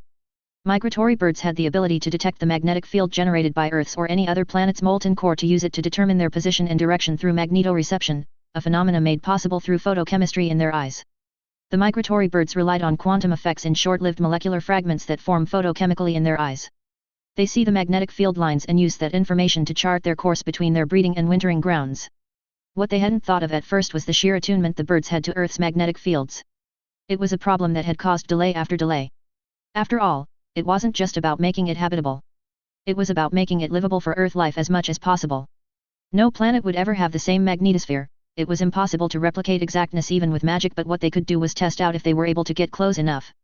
The birds were modified in a test facility that had conditions as per what they projected Dexarus would be like once Earth normal gravity was established and the Moon was stabilized, which included completing its stabilization in its new more distant orbit around Coelestis to account for its greater gravitational force, which will have minimal effect on Coelestis itself. So it was a relief to hear that they were able to adjust the birds to be able to navigate Dexarus even if it was delayed by about 16 months. What about their sense of direction? Gaius asked as he looked up from the tablet. They had to remove the internal clock that migratory birds had, this innate direction and sense of time that migratory birds inherit from their parents that are genetically encoded to their DNA. Unimpeded. Appius confirmed, he said with a triumphant note, and their genetic instructions to head south for breeding season has not been impacted either. Gaius smiled at that. That was very, very good to hear. There were no seasons at present, likely never would there be any seasons in any meaningful way, given that the moon Dexarus was effectively tidally locked with one face of the planet in perpetual darkness due to the gravitational interactions between the moon and Coelestis, which synced up the moon's rotational cycle near perfectly with its orbital phases. It was a curious and fascinating cosmic accident, and it was something they weren't going to change, as the Coelestis had grown accustomed to a moon like this even if it was almost twice as far away now. It was a problem they had focused on, given that the temperatures on the face that faced the sun continuously would have reached greater than 100 degrees Celsius had it not been for the intricate natural weather system they created. The dark side of the moon was essentially a vacuum that sucked in the winds of the expanded air as a consequence from being heated up by the constant sunlight, and what they were doing was exacerbate that vacuum by creating wide and very steep valleys, kilometers deep valleys that rivaled the Mariana Trenches on the dark side of the moon, that would flood entire regions with warm air, equalizing the temperatures across the moon. That, along with several Mediterranean Ocean-sized oceans in 3 different locations, with one on the dark side of the moon, created a stable weather system that prevented wide climate variations that might naturally occur if left unbalanced, with only a 15 degrees Celsius difference between the two faces on the planet. There were ideas to have permanent volcanoes on the dark side of the moon to further reduce this imbalance, but that was for the future. At present, the conditions were excellent enough for most Earth life on the sun-facing side. With the genetically modified beech tree forest on the dark side of the moon creating bioluminescent dust particles that simultaneously were reflective and emitting, it created a kind of pseudo-dusk every 18 or so hours, 2/3 of Celestis day-night cycle, which simulations have confirmed to be adaptable within 4 generations by most animal species, mundane or magical. Good, Gaius declared as he handed back the tablet. Then we can get started on the transgenic agents. Already on it. Appius said as he took the tablet. The transgenic agents would introduce the modified base genetic instructions that would overwrite genes in birds and other animals that were keenly sensitive to Earth's planetary activities. The genetic modifications were simple in real terms: a change here, a change there, and only made possible due to genetic sequencing and powerful Mage comps that were made incredibly intuitive to the user's desires, made possible by the technology and tangential science they secured from the ancient scout ship. As such, they wouldn't make this adjustment to every animal. No, that would be impractical, unnecessary and difficult. To get this far took years and a team of Sealy. Thankfully they could modify the transgenic agents to suit other planetary bodies in the Coelestis system, where they would replicate what they were doing on Dexarus. Gaius bid Appius goodbye before he returned his attentions on the matter at hand and continued to work on it for several more hours. As director of the Exodus project, he was ultimately responsible for the success and failures of the team. Something he wasn't sure he wanted to thank or curse His Majesty for. It was hours later that he left the tower and flew above the sun-facing side of Dexarus at sub-speed of sound, lower than that of Earth, more content than he was when he was in the tower. He stopped when he arrived at his favorite spot on Dexarus at this time of day, a place he was greatly entertaining, requesting to set a home onto, and proceeded to walk a few hundred up the hill before he slumped onto the soft grass. Gaius breathed in heartily, the odd minty scent of the purplish tall grass a balm to his lungs whilst he sat leaned back on his arms on top of a hill that overlooked the unique grasslands. The air was thicker, and it was always noticeable when he left the regulated tower. The oxygen content of the air was hovering stably at 22.3%, just over a percent below the safety threshold and about 0.4% higher than that of Earth. His gaze fell on the horizon, the slight pinkish-purple sky as a consequence of bioluminescent product of a family of trees in the forests some 100 kilometers away, adding an ethereal quality to an already beautiful scenery. A scenery that incorporated the beautiful blue-green world of Sealstees front and center in the night sky, if it could be called night sky. The moon orbited Sealstees so close that even during this period of maximum clouding by bioluminescence it was as light as dusk on Earth, the world that would one day be home to all of their people. His fingers dug into the soil, the firm but soft soil parting under the pressure of his fingers, just as Dexarus would be a part of their home. Just as every planetary body in the solar system would be eventually. Just as his former mentor had envisioned and entrusted him to make happen. He wasn't sure how long he was gazing away at the sky when he came to hear the noise of the telltale dull whizzing of a skybike, but he realized it probably had been too long. He sighed. No rest for the wicked, he mused to himself quietly. For the past 6 years, he'd only grown in terms of authority to everyone on this project. Before they arrived, he could tell that his subordinates had thought he got the position of director because of his apprenticeship with His Majesty instead of his own merits. There was nothing more offensive to any Elogian than being promoted without having earned it, and for a little while, let's just say that he hadn't been the most popular amongst the near 300-strong collection of people. Fortunately though, he had proven time and again that he was not promoted due to favoritism, and in less than 6 months even the most grudging individual like Marcellus of Clan Richmond could not believe that he wasn't the best person for the job. He dusted off his hands and got up onto his feet, stretching slightly as he did so. He recognized immediately who it was as the skybike began its slow approach before it stopped in front of him. Felix Gaius welcomed the member of the Strickland clan that he'd known since childhood. Sir Felix saluted with a thump on his chest with his wand hand. It was a way of saluting superiors amongst the Elogian Guards, of which Felix was a member of as part of the attaché of guards assigned to the Exodus project. At present, Felix was also doubling as an extra pair of hands for the ritual that would make this moon truly alive. Is there a problem with the ritual crafting? Felix climbed off of the bike, shaking his head as he did so. No, no problems. It's all proceeding as planned. Felix confirmed, and Gaius nodded to the answer. It was one thing bringing an almost dead planetary body to life, but it was another thing entirely to make it magical. Life and magic were interlinked, and where life thrived, magic enriched and suffused, but it was not as simple as that. There were conditions required for magic to suffuse itself onto and into life, conditions that existed for planets like Sealstees and Earth as a consequence of their placement within the galaxy, within the universe. Conditions when unmet missed that spark that came from abundant magic nearby for the living planet to latch onto, a spark that came as a consequence by way of inhabiting a region of space where universal ley lines crossed like it did on Earth and Sol, or intersected like it did on Sealstees and in the Sealstees system. Dexarus was fortunate in that regard. As a moon with the flimsiest of atmospheres hostile to even bacterial life due to little protection from powerful radiation emanating from the sun, it had been at least several times more attuned to magic than Luna was, despite the billion-year seniority that Luna had over Dexarus, a story that repeated itself all over the system no matter how dead or hostile to life the planet may be. In time, now that Dexarus had its atmosphere built and planted with abundant plant life that covered every crevice of land and ocean, that spark would have naturally come after several millions of years, perhaps even sooner, simply for the fact it was so close to an intersection point of two powerful universal ley lines, but that was a little too long for all of them. And so, the ritual crafted by their majesties would jumpstart this spark into blooming, a ritual that worked to, very simplistically explained, effectively turn Dexarus into a massive wardstone to draw in the magical energies that surrounded the system that would turn said energies inward into the planet itself. It wouldn't pull in magic from Sealstees, its range could not reach that far, but it would pull in magic for over 100,000 kilometer radius. With magic being effectively constant, this would mean that there would never be a dip in magical intake into Dexarus, and with how strong ambient magic was in system, it would at most take 3 to 4 decades before it was as magical as Sealstees. An accomplishment that he would be rather proud of once it was complete. No, Captain Fizibililea has asked to see you. Felix explained. Did he say why? Gaius asked with a frown whilst he tapped on his arm, causing a hollow interface to appear. A few taps later and his skybike would be on its way. One of the things they had noticed was that the magic of a world heavily influenced one's own magic. So much so that apparating was an ill-advised gambit until you were familiar enough with the magic of the world. Whilst apparition was effectively wormhole travel in the classical point-to-point sense, the medium through which one traveled was magic itself, specifically magic of the planet itself. Memory and sight were important, of course, but the vital point was instead one's ability to commune with the magic of the planet itself, to let it help guide one's own magic towards a specific destination. Portkeys worked similarly enough as well, although they were centered around coordinates that told magic where it was meant to go. On a planet like Dexerus, or even Celestes, such communing or interaction with the planet could only come once one was familiar enough with the planet's magic. Gaius had become familiar enough with Celestes over the past 6 years to manage to apparate across it, but Dexerus was still a mile too far. He did not. Felix said, and Gaius nodded, the answer an answer in of itself. The silver skybike zoomed down towards him. All right, let's go then, Gaius said as he hopped onto the bike. He pressed his hand onto the middle of the steering and the silvery hull began to morph and change to encapsulate him within the bike, his legs no longer dangling freely as his entire body was encased in a silver arrow-like shape.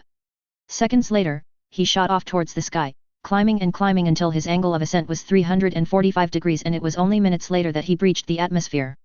A significant portion of researchers on Dexerus were on the far side of the moon, where it was perpetually dark as a consequence of the moon being effectively tidally locked, conducting experiments on the creation of bioluminescent plant life that could create enough artificial light on a day/night cycle in line with Celestis' 28-hour rotation to make the absence of sunlight a little less noticeable.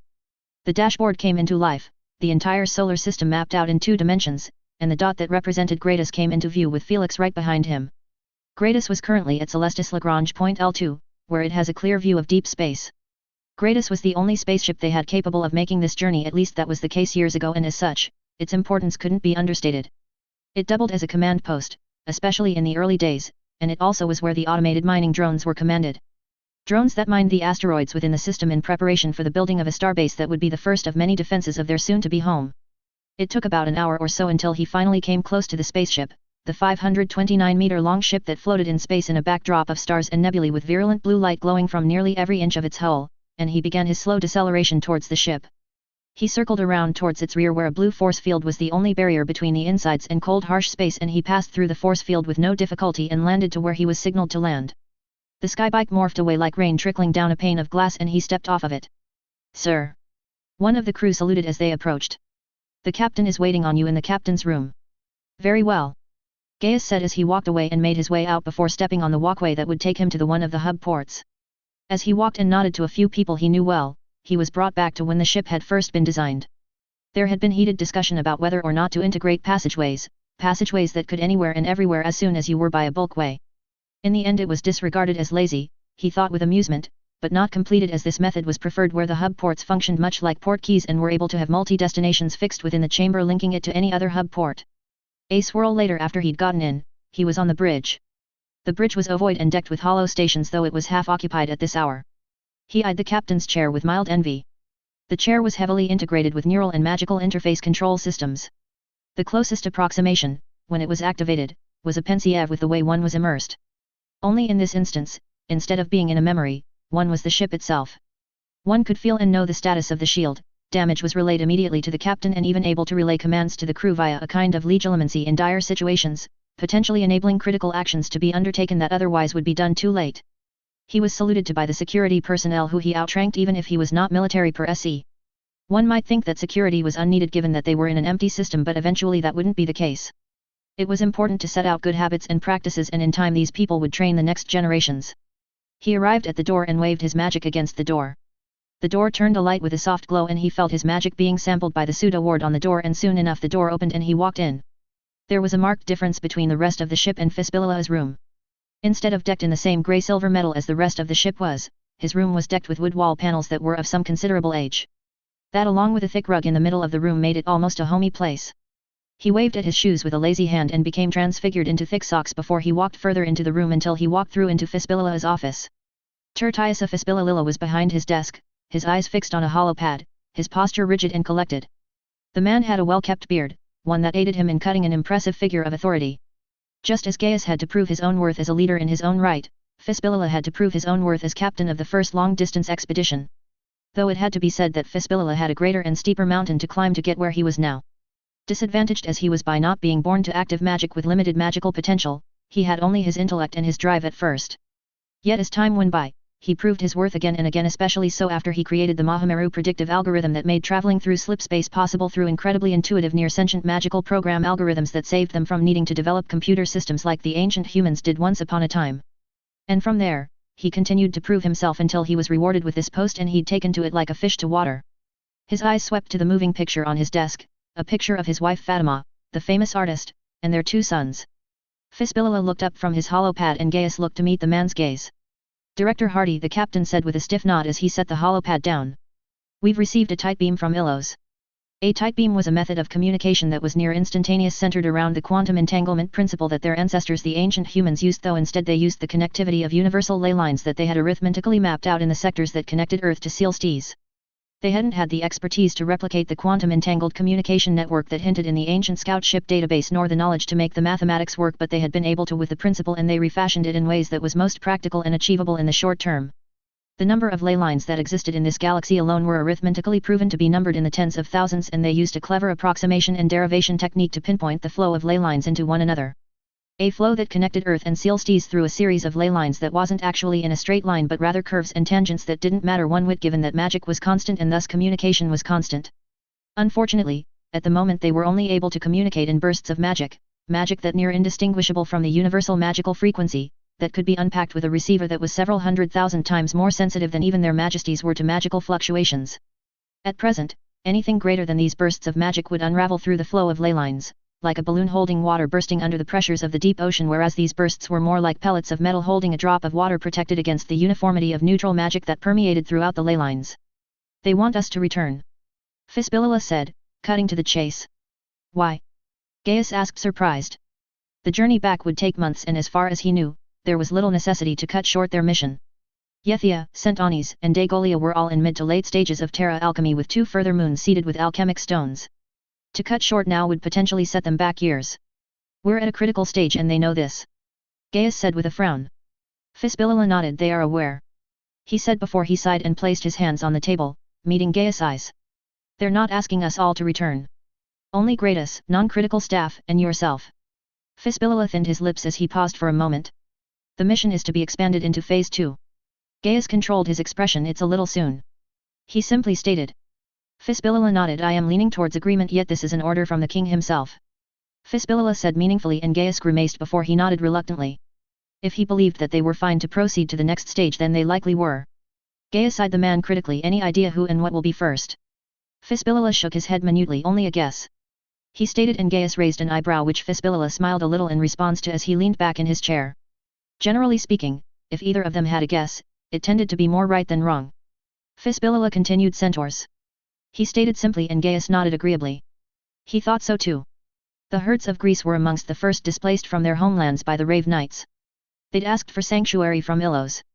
Not many people were privy to their discussions, though he did learn later, just as Fisbilila had, that the Centaurs knew of their plans to move worlds and had asked for settlement rights.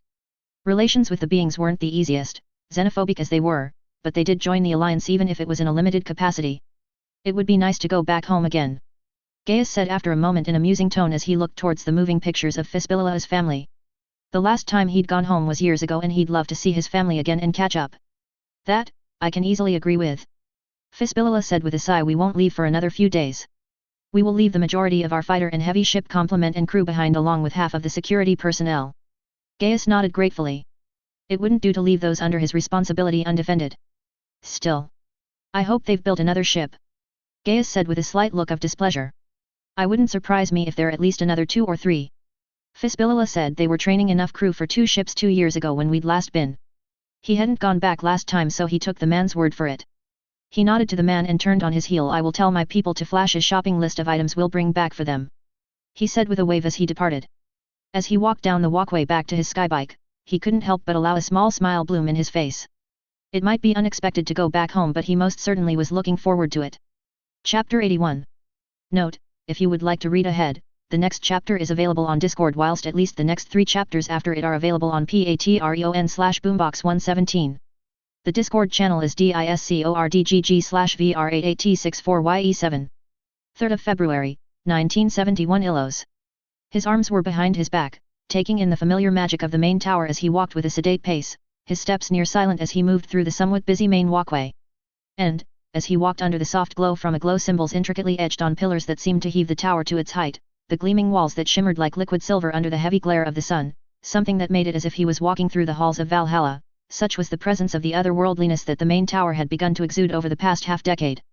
With the way the main tower was infused with magic, heavily aided by the tons of mithril that flowed underneath it and around it, the main tower was almost alive with its faint presence, its faint personality that breathed and hummed with magic through its silver-like pillars and walls and steps and stairs, much like Hogwarts or the Pandrosian Institute do. Though unlike those institutions, the main tower was far more purposeful in its desires by nature of what it was meant to be. Its magic, while welcoming, was more demanding of him, of all of those who worked within it, amusingly enough.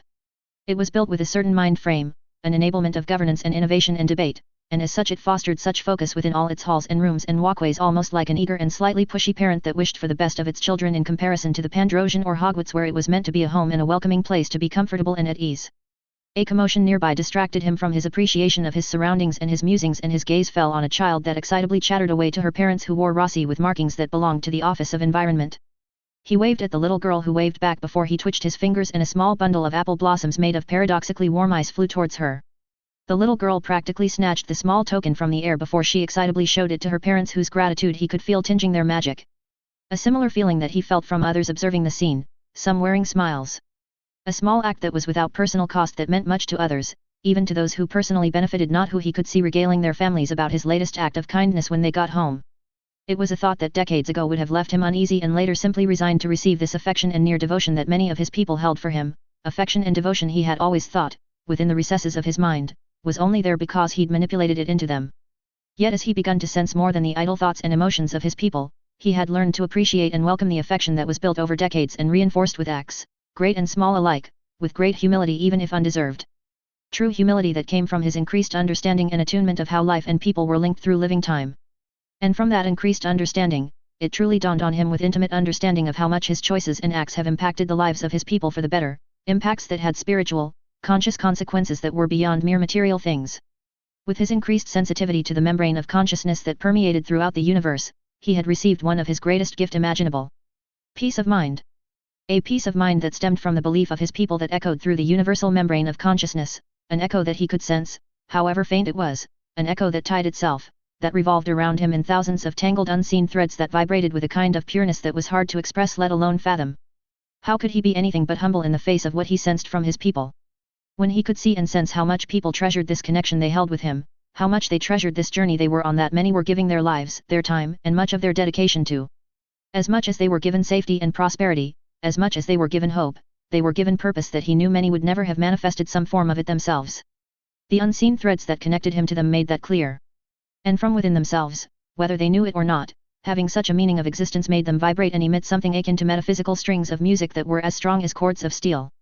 And from that understanding, he knew that he was devaluing their own choices, their own emotions, by considering them to be products of his manipulations, that it wasn't their choice to believe in him, to believe they mattered to him, and in that came the final release to simply accept who he was to them.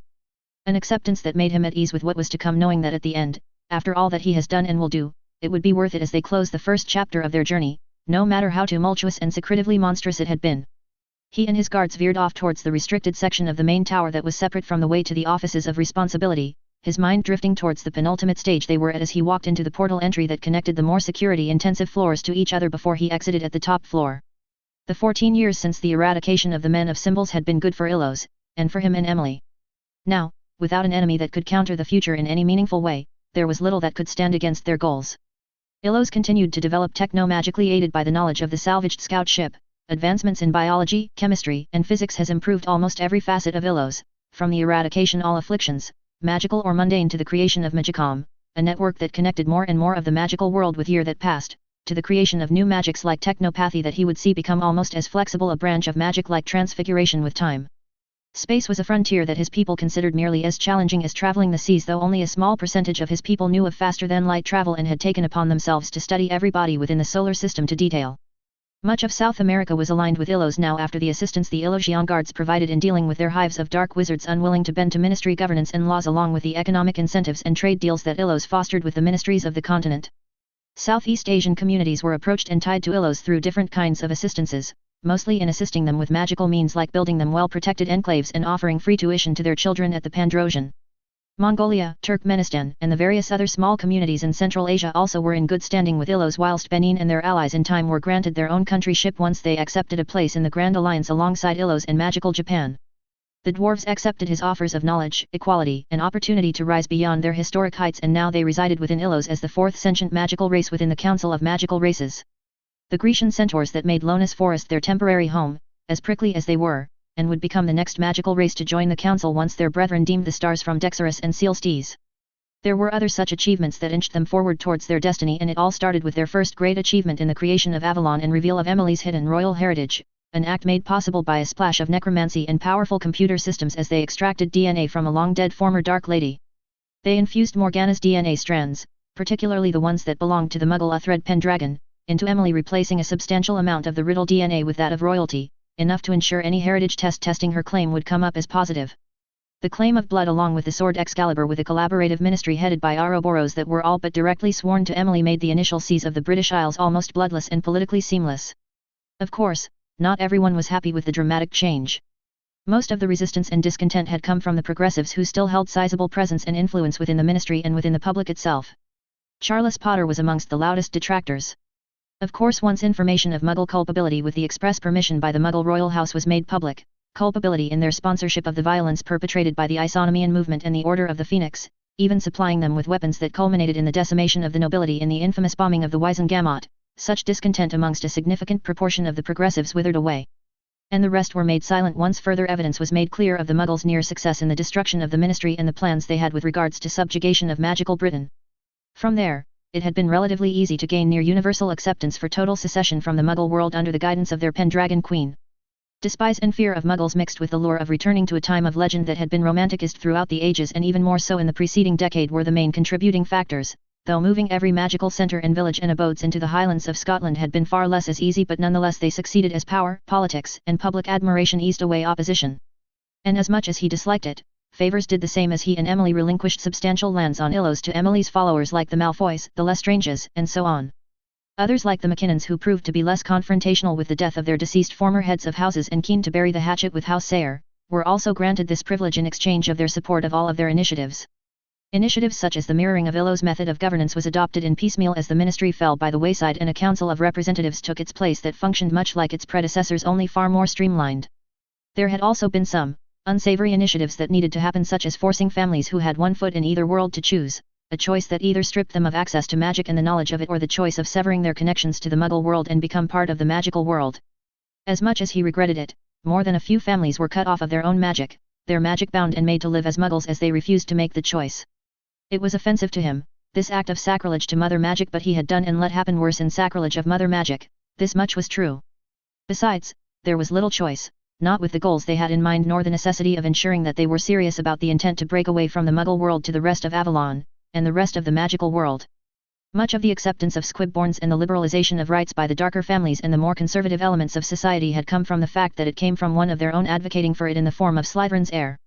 That, alongside the banishment of Muggle traditions and religious practices in favor of native traditions and practices, had made centuries-old reversals of opinions possible. They were, for all intents and purposes, champions of the magical world.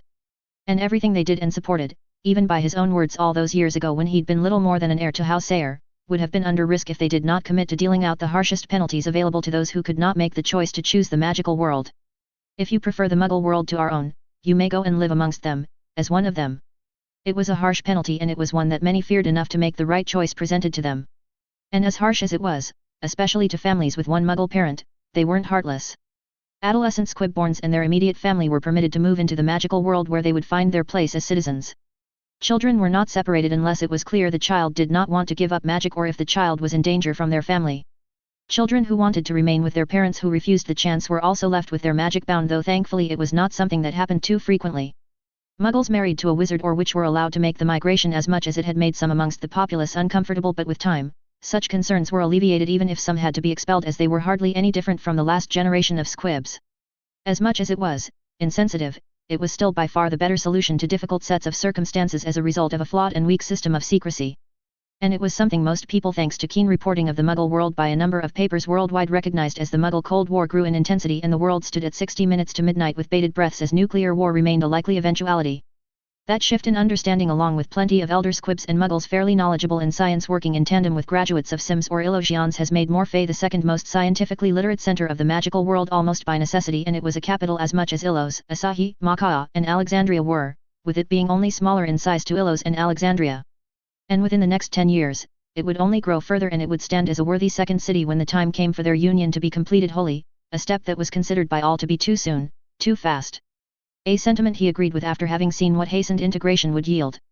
Time was not a concern, and Avalon serving as a separate kingdom within the Union of Nations had its own benefits, especially as more and more people marched across Europe escaping the brutality by the Rave Knights. A full quarter of the 40,000 wizarding population in Avalon were refugees from mainland Europe, people who had to escape for fear of their remaining families and their resistance to the regimes that sprouted under the beady eyes of the Raven. Blood purist and fascist regimes that brook no tolerance for anything other than pure wizarding stock, and even then, most people were hardly safe as feudalistic tendencies has returned in much greater force, noble houses of dark persuasion ruling like despots in their own personal fiefs with half of the populations as little more than serfs serving at the whims of their overlords and another quarter being trained as Rave Knights for their next stage of expansion. The secretary and the guards by Emily's door bowed to him before he walked through the twin doors, and he banished his thoughts away as he reached out through their bond with deep affection, and he felt her pleased reciprocation through their bond as he veered into her place of work within the spatially enlarged apartment. An unconscious smile fell upon his face as he saw her working at her desk, and she was a sight to behold. She looked up from the hollow tablet and her beauty drew him into her, much like how absolute blackness absorbed nearly all light into itself, his eyes falling onto her porcelain face that looked too perfect to mar and blemish, yet the instinct within desired him to seize it with both of his hands and press his own to her blood-red lips. Her expression softened and that desire grew from within as her dark blue eyes lightened in ocean blue, as if her eyes were the physical representation of her approach towards the light. Nothing was said between them as he walked over before leaning down, and she angled her face towards him and he brushed her hair aside as he pressed a loving kiss on her blood-red lips, the smell of winter roses invading his nose that blazed feelings of welcome and home within the depths of his brain. There was nothing like being home to the one you belonged to, the one who enhanced existence in an indescribable way. "My love," Atticus said as he leaned back and met her loving gaze on a face that split in a faint half-smile. "I've missed you. You've only been gone a few days," she said with a hint of mild indulgence in her voice, though no less pleased that she was missed as much as he was showing her. "A few days too long," Atticus said to her as he motioned to sit down just as a chair much like her own materialized beneath him with less than a fraction of exertion of will. "Though it was quite fun, I have to admit. The road trip with a pretty young woman young enough to be your granddaughter was fun," she inquired with a straight face though she raised an eyebrow. "Yes," he said with an equally straight face, camping in the wild lands of America, dining together in quaint restaurants and diners. "We had quite the time." She rolled her eyes before her hand swept towards him gently, her hand falling onto his cheek whilst her thumb trailed across his lips. "Has Comanche agreed as expected?" "He has," Atticus said with a light smile, enjoying the gentle ministration of his wife's hand and fingers. As much as the trip was to show Pandora of the anomaly, it was also meant to barter support from Comanche. 4 of their people will join Gaius when they journey back to Seal Stees. Comanche's people's ability to connection to nature was almost unparalleled in the magical world, and certainly was unparalleled if you considered only sentient beings. They could communicate with nature, with the rivers, with the earth, with the forests and even with the rocks, the voice of nature different each time, yet it answered back to them all the same, though not in words but through the Native American senses and through magic. They held a deep understanding of the natural world, of how life and magic entwined to create these spirits of nature, these voices that were manifested as a consequence of life and magic, and it was this special trait of their people that he coveted. "And how did he react when you took him to Europa?" Emily asked with mild amusement, and he knew why she was looking at him like that. "Better than Dumbehabe and the Walloon Triarchy," Atticus said with a smile before his eyes showed unhidden mirth, "and infinitely better than the Avalonians." Emily lips upturned in equal mirth. "I doubt there'll be many who will have that bad of a reaction." She had a point, he thought to himself. For all of the strength that Avalon had with its high concentration of ancient families that had chronicles of ancestors supposedly performing impressive magical feats, they were incredibly unimaginative to what actually was possible. Even Abraxas Malfoy, when he and the others who could be trusted like his former comrades Harfang and so on with the secret of their eventual departure from Earth were told and shown of their capabilities, had succumbed to near hysterics. Despite having been witness to the creation of Illos, which was as impressive a feat as their faster-than-light travel capabilities. Still, hard acceptance of what was possible and what they were going to propose once the statute failed, another point many found hard to swallow despite knowing his prodigious seeing abilities had come anyway and had brought on board much-needed unwavering support for their initiatives for Avalon, as they now knew what the end goal was.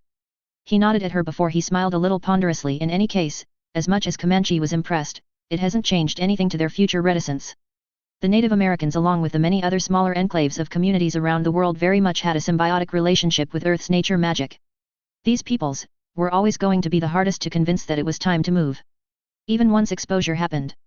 So when Comanche's people foster nature magic to bloom on their worlds, to bring spirits of nature to a hastened state of existence, it served doubly to bring back experiences of these worlds to the Native Americans. Of virgin lands that were at least twice or thrice as magical as any place within America, lands unmolested by Muggles and their pollution. They'd learn of the symbiotic way his people were planning magical settlement on those worlds, ways that would leave them with an impression that would be hardwired in their minds. And Comanche will listen to his people, and Comanche will be listened to the other tribes of Native Americans, and they would be listened to other such kinds of magical peoples around the world who know of them, such as the Samoans, the Polynesian communities, and so on. That was the best future available to them that he'd seen. We will adjust if need be. Emily merely said as she removed her hand from his face. We always have the last option. Atticus' smile fell away before he nodded slightly. We do. He said with acceptance. Force was undesirable, but if need be, all traces of magic would leave Earth when the time came. Willingly, or not. It didn't matter. Emily smiled at him fondly whilst she squeezed his hand gently before she leaned back in her chair, a more serious but curious expression on her face. And the anomaly. No closer to determining if our theories about the extent of the anomalies are 100% correct. Atticus said to her.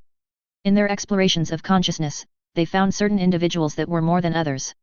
And it was only because of his own meta-knowledge that he formulated a reason as to why that was, why these people had threads within the membrane of consciousness that extended beyond to what he or Emily could sense. Emily was positively fascinated with the multiverse theorem, that there existed other versions of themselves in worlds far beyond simple alternative timelines. Of course, she wasn't enthused when he remarked that in some alt Emily might have been born Muggle or a reptilian, but it brought interesting discussions about whether or not there was finite permutations of how one's opposites would be born. They already begun to formulate that there was a story written within the membrane of consciousness, a rough story, a rough plan that drifted infinite choices towards a certain bandwidth of paths that culminated towards a certain end goal, and they thought that each universe might have a similar but different end goal. The universe was attempted to be made deterministic, but it was so vague, perhaps done on purpose, that it appeared not to be deterministic. In that sense, it was possible that everyone was a variation of a theme of themselves. No matter how strange the universe might be. Mr. Lee in this universe was a conduit of all that was experienced by his alternates in universes far more interesting than his own, yet those same alternates were quite possibly in a similar realm of profession or station in life. It was a curious theory that Emily mostly championed to be likely, but it was one that he was reluctant to accept, for a single reason: his own existence in this universe. He was far more an anomaly than Mr. Lee or others like him were. He was a breach in the code of the universe that seemed as if it should be impossible, and yet paradoxically, he could see it being as something entirely possible given the existence of infinite alternate realities and multiverses that are saturated with gods and manifestations of certain states of being like death or destiny or war, and of course those like the one above all. Once that was understood to truly exist, being reborn in this version of the magical world wasn't really impossible, not when souls existed beyond death. He didn't know why he was here, despite knowing that Moira and her daughter facilitated the path that lead him to exist here. It should be beyond them to pull a soul from the tunnels of consciousness that existed between one universe to another, and that only meant that there was a higher being involved in the matter. Higher beings like the precursors. After all, the precursors were the closest things to gods in this universe, and were beings that might well have existed since the dawn of the universe, entwined to magic and consciousness in a way that was far beyond him or Emily, possibly beyond anything his race could evolve to become. And with the assault to his mind he endured from whatever resided in the domain decades ago, he knew that at least there was some kind of presence of their handiwork still extant in the non-physical realities of consciousness and magic.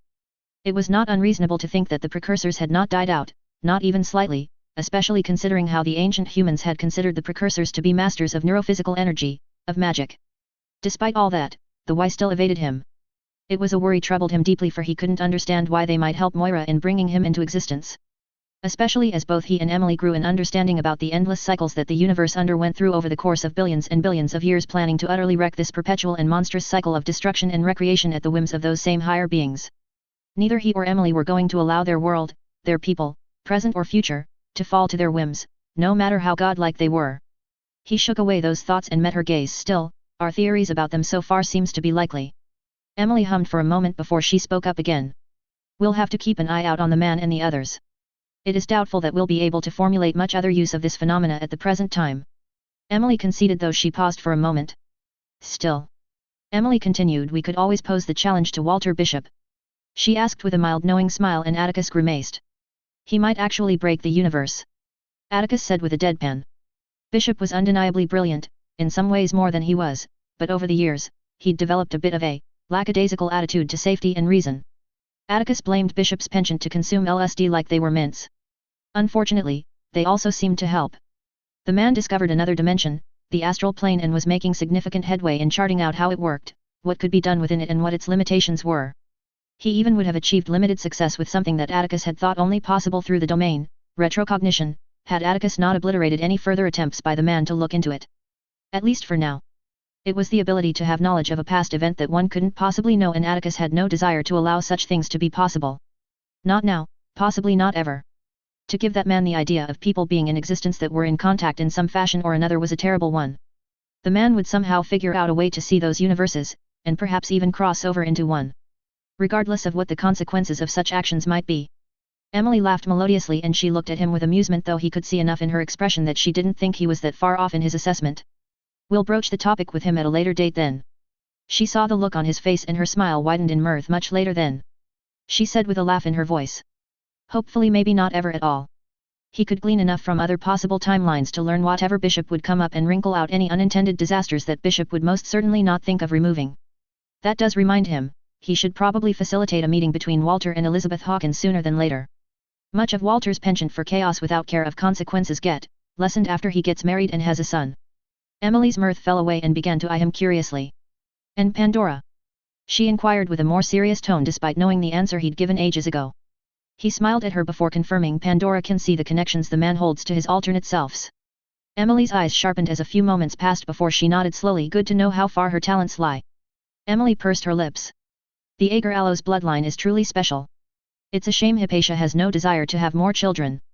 Emily shook her head. Perhaps that's for the best anyway, if you have seen will come to pass. She was referring to her granddaughter, who proved to be as powerful a seer as he was, with a little training. Hypatia and Pandora were both prodigious seers, but Pandora's daughter, he was looking forward to seeing her to come to her own in about 3 decades. Still, at this point in time, it was probably best there be as few as truly talented seers such as those from the Agar-Allos bloodline. The men of Symbol's purge of many such bloodlines worked in their favor, as grim as it was. It left them the opportunity to cement the office of Farsight as the authority of visions and prophecy for the entire magical world, and to ensure that a schism like that happened to spawn the men of Symbols was left no chance to happen.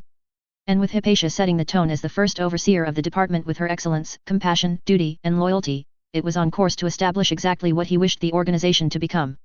Emily's hand drifted towards his crotch, bringing his mind to a screeching halt as he refocused onto her. We have a few hours before our briefing meeting, she said, her eyelids drooping low. Atticus' expression broke into a half smile as he grabbed her hand and he pulled her up as he stood up. His hands drifted towards her soft curves that lay beneath the layers of clothing, curves that were as hard as muscle could get underneath the surface of Lavender's soft skin that he wanted to feel tremble under his teeth. He brushed her silky black hair away from her face as he cupped her face lovingly. I could think of no greater way to spend time, he murmured softly before he brought his face down and captured her irresistible lips. Hours later. Took the League long enough to bend to our demands. Emily mused as she looked over the copy of the proposal that Malfoy brought back. There has been increased activity by the Ottoman border, Your Grace. Perelius explained in his monotone voice before he expanded. Thrace has seen no less than 14 excursions. He said before he looked to Atticus, and he inclined his head. In some futures it is a prelude to an incident that the Rave Knights will use as justification for a campaign against the Ottomans. A campaign that would expand to most of North Africa and the fall of Alexandria only 2 years later. Atticus said calmly to the people in the briefing room. Silence fell for a short few moments before he spoke up again. A future that is doubtlessly undone when we agree to this proposal. Atticus said. Eldrick Carson spoke up. The terms of the proposal are less than what we have demanded from the Benelux nations, sir. He stated curiously. Yes, it is. Emily stated as she leaned in, her eyes set on Carson. However, the League is a different opponent than the Benelux nations, which are weaker and less populated. The League represents just under half of the total magical population of Asia, with significant influence over the rest of the Asian communities. It does set a precedent away from how we have dealt with other communities. Silas Mirek commented. Atticus nodded to the former director of state who now worked as an advisor to him and Emily. He was referring to the friendship treaties they had signed with most ministries around the world that they worked into their sphere of influence. Treaties that more or less made them dependent on Illos as they uplifted communities and nations with generous gifts, magical advancements, and economic incentives, to the point that their economies were reliant on Illos and the other 2 country ships. This proposal was more or less a defensive treaty with international political alignment when it came to positions against the Rave Knights, though the wording left room for greater cooperation. It was far from ideal, especially as he wanted to tie them closer economically and politically, but they have been quite standoffish with them through the years, so it wasn't unexpected. Still, they were on good terms overall, especially since the Ottomans and Persians did in fact do more to integrate new bloods into their society along with adopting a more liberal viewpoint on Muggle ideas. So generally speaking, the treaty wasn't ideal, but it was preferable to the alternative. It does, however, the Rave Knights must not be allowed to spread into the Near East as they will soon into China. Atticus explained as he placed his hands onto the table, his expression hard as he swept his gaze across the meeting room. This delays such action for years to come, and I do not have to expand on why that is preferred. Sober nods of acknowledgement were given to him. The people present in this briefing meeting were amongst the highest ranked in Illos, some still functioning as part of the High Council. And each of them were in his and Emily's confidence about their plans to use the Rave Knight threat as the catalyst to leave Earth to seal Stees. Have they started to move towards the Chinese border? Paul Doyle, the recently elected chief representative, asked with a concerned look on his face. They have. Perelius spoke up as a light at the center of the desk lit up and a holographic representation of Russia and China flared up. They have not yet tested the defensive ward schemes the Chinese have around their fortress enclaves as far as I can tell, but the number of magicals in that region has steadily been increasing over the past 3 months. With as weak as the Chinese are since the Muggles' extermination campaign, Silas Mirek said with disdain before he continued, this time with a sober expression, I can't imagine they can last as long despite their huge population. The will of their people is weak as a consequence of the trauma they suffered. Emily agreed with irritation. It is after all why they are moving against them. Atticus couldn't really feel much sympathy for the Chinese. Almost every overture they made to them was rejected, preferring reclusion over everything else. It would be their undoing. And to their advantage. The Chinese had a huge population that were ranked in the top 3, and along with that, they also had a proud history that was, in all honesty, something to be actually proud of. He admired the Chinese, but unfortunately, that pride needed to be broken if their people would fall in line by the time of Exodus. A decade or 2 under the rule of the Rave Knights would ensure that. It is why we're also ensuring to secure any artifacts they might possess before they fall. Atticus explained to the room before his gaze met with Perelius, who inclined his head slightly. The Chinese had a number of artifacts they used to great effects during their conflict with the Communists, and it was one of those artifacts that allowed them to appear exterminated to the Communists long enough for assistance to arrive and carry out the mass obliviation of millions of Chinese people. In any case, Atticus continued, the treaties we'll sign with the Aryan League. Atticus paused for a moment, his voice unchanged despite the unfortunate name choice the League voted upon, are only a stopgap for now. He said to them, concluding this point of the briefing. The meeting then went forwards towards other matters like the affirmative message they received back from their people in Sealstees, who by now should be on their way to Earth. The progress they were making in Sealstees was still a secret that a small percentage of Illusians were aware of, only those in the High Council, some select representatives, those who working on the projects related to the scout ship were in the know, and a few of the leadership within Aziza and Aim no Yukihashi were aware of it. With only some 40 years until Exodus happened, the secrecy had to be lessened, especially when it came to ensuring compliance from their allies. Of course, that didn't mean most of the people involved weren't Illusion born and bred, nor that nearly all of the technology was kept tightly under their control and secrecy maintained through binding oaths. Soon the conversation turned towards Macusa's attempts to reach the moon in a vain attempt to prove themselves equal to the American Muggles and Illos. The American Muggles reaching the moon was a notable news story in the magical world, but only as a side story, as a way to, not so lightly, prop up magical superiority, given that he was the first human to ever to set foot on the moon, with Illos the first nation from either world to reach the moon and beyond. And as a consequence, Macusa wanted to prove them to be as capable as their Muggle cousins, something they were fairly succeeding at. They managed to get into high orbit of Earth, and soon they would try and reach further away. He was quite disdainful of their attempts to try and match Illos in every way. The years since the peace he'd won with ICW had not been as fruitful as he wished, and American and Illusion relations were not as good as they could have been. Partially that was his fault by deciding to pursue a closer relationship with other parts of the world despite knowing that it would set their relations back. Things were improving, but that was mostly because it was always going to improve. Illos was powerful and the Grand Alliance was the way of the future, and even they could see it, which was why they were at least partially making themselves seem as equals to those in the Alliance. Finally, after they talked about opportunities to support rebels within Rave Knight-held countries and other things like instituting cooperative events across the magical world like the Omni-Wizard tournament, they got the final part of their meeting. And now on to the latest poll results from Avalon. Perelius intoned. Have the secessionists gained any further traction? Paul Doyle asked with a frown, the question that was on most people's mind. No. Perelius said with mild irritation flaring in his eyes before he lost it within a moment. However, they have a strong base within the electorate. I would hardly call less than 10% a strong base, Perelius. Emily said with a raised eyebrow. Not only that, most of that 10% are naturalized Squibborns and Squib citizens who are unduly resentful. Emily said, displeased, with her lips thinning, her eyes glinting with an anger that was rare these days. And it was an anger that he understood very well. They went through great troubles to find a solution that was heavily in their favor for almost nothing in return. Yet they balked at claiming Emily as their queen, a point that he found as aggravating as she did, considering everything they were doing for their people, and yet some of them were dead set in refusing her. Of course, it wasn't just that they held loyalties to a Muggle queen. People never liked being uprooted, never mind being given harsh choices, but they weren't the only ones who were uprooted from their homes. All Magicals who called England and Wales home had to leave for the Scottish Highlands and the Hebrides, and yet they got over it and were thriving in Avalon. They made the choice to be in the magical world, yet they were the backbone of the secessionist party whose only goal was for Avalon returned to magical Britain under the authority of the Crown, with the statute of secrecy still in place. No matter how unpalatable that seemed to the wider public. Unfortunately, they were smart enough to work under the law and none of them tried to inform anyone in the Muggle world, so they had to be contained as much as possible until time did the work for them. And one of those ways was to ensure that the polling results for them remained poor for them. After all, polling not only reported opinion but also shaped it. People bandwagon on the opinion of the average general public, and they had to ensure the general opinion never deviated from what they wanted. As distasteful as it was, there was a necessity of skewing things just enough without being corrupt to ensure that polling would get the general results they wished. After all, polling can be used as a tool by the enemy not only to learn but also to manipulate and channel public opinion. As much as he wanted polling to be egalitarian, he was cynical enough even without sight to know the pitfalls of relying on the honesty of opponents. With a look across the room he knew that all of them agreed with that philosophy. 10% can easily become 30%, Your Grace. Parelius said with a pointed look, referencing towards the few still discontent former progressives' houses who were effectively steamrolled by the traditional and neutral houses when Emily came into her throne in 1958 and seized control over Avalon. They were the secret financiers of the secessionist party and those who wielded enough political capital to make things a little more difficult. They didn't truly want to return to being under the authority of the Muggle crown, it was simply that they detested the changes in him and Emily more than anything else. Despite the fact that some of them, like the Pruitts and Abbotts, suffered at the hands of the Order of the Phoenix that were infamously funded by the Muggles. Unless you know something other than the Muggle lovers slowly killing their own political power, I doubt they muster such support from the people. Emily countered back. There is no poverty, there is no subjugation nor any substantial corruption within the government. Why sacrifice that for creatures that wanted to destroy our then government and subjugate our people and who sponsored the murder of our people? Plus the tales of the refugees of what is happening across the Channel past France have spread high and wide across Avalon.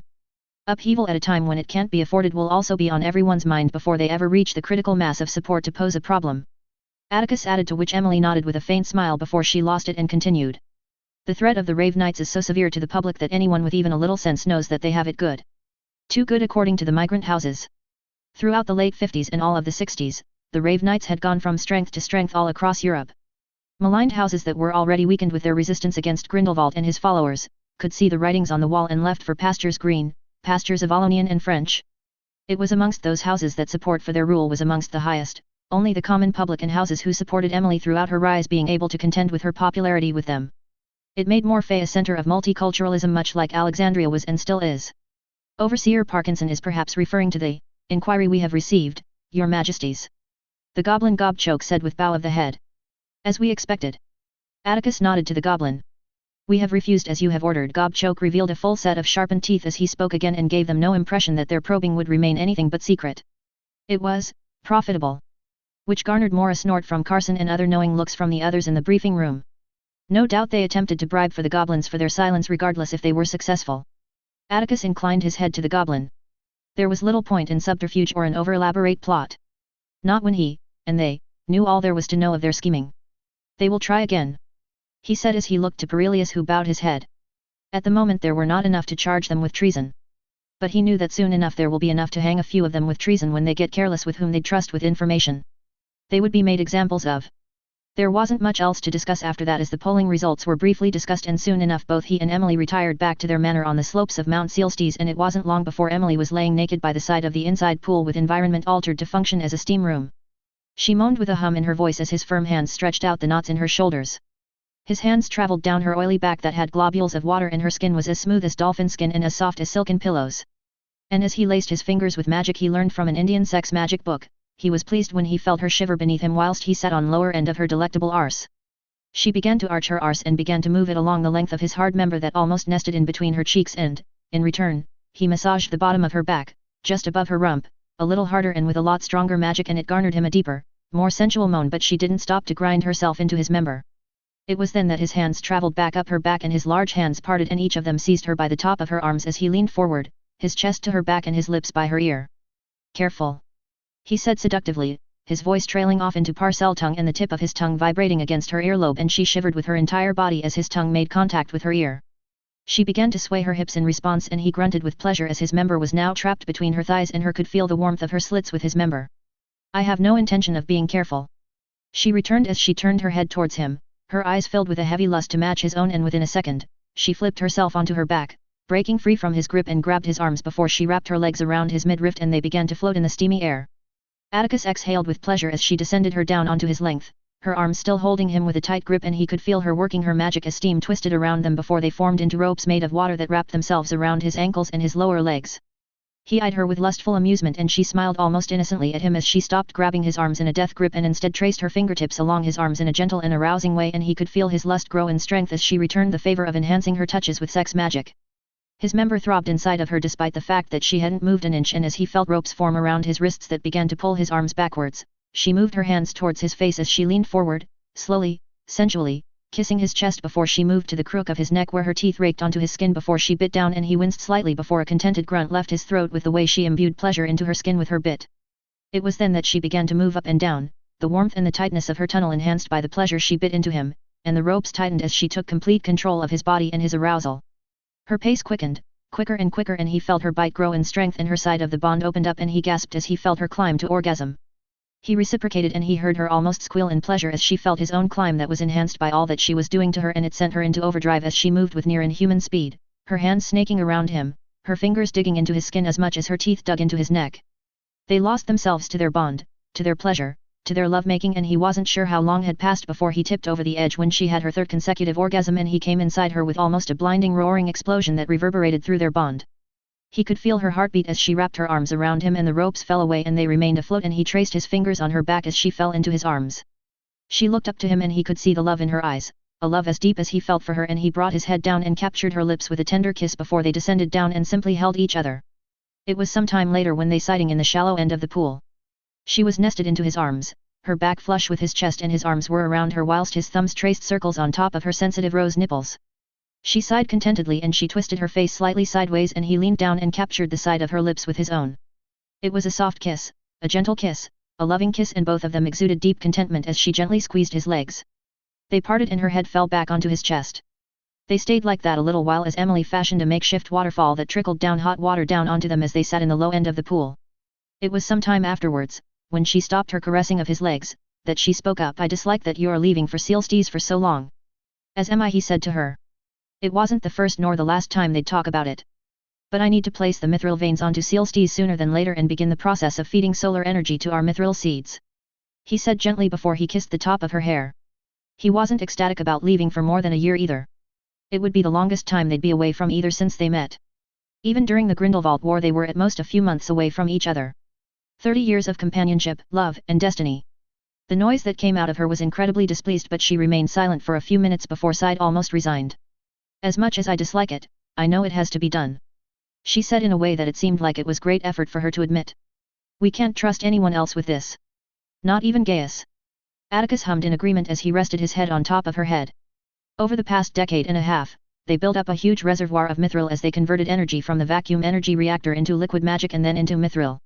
All for the purpose of inlaying Sealstees with the mithril that would imbue the planet with a level of magicness that would be unheard of, a planet that was already more magical than Earth was.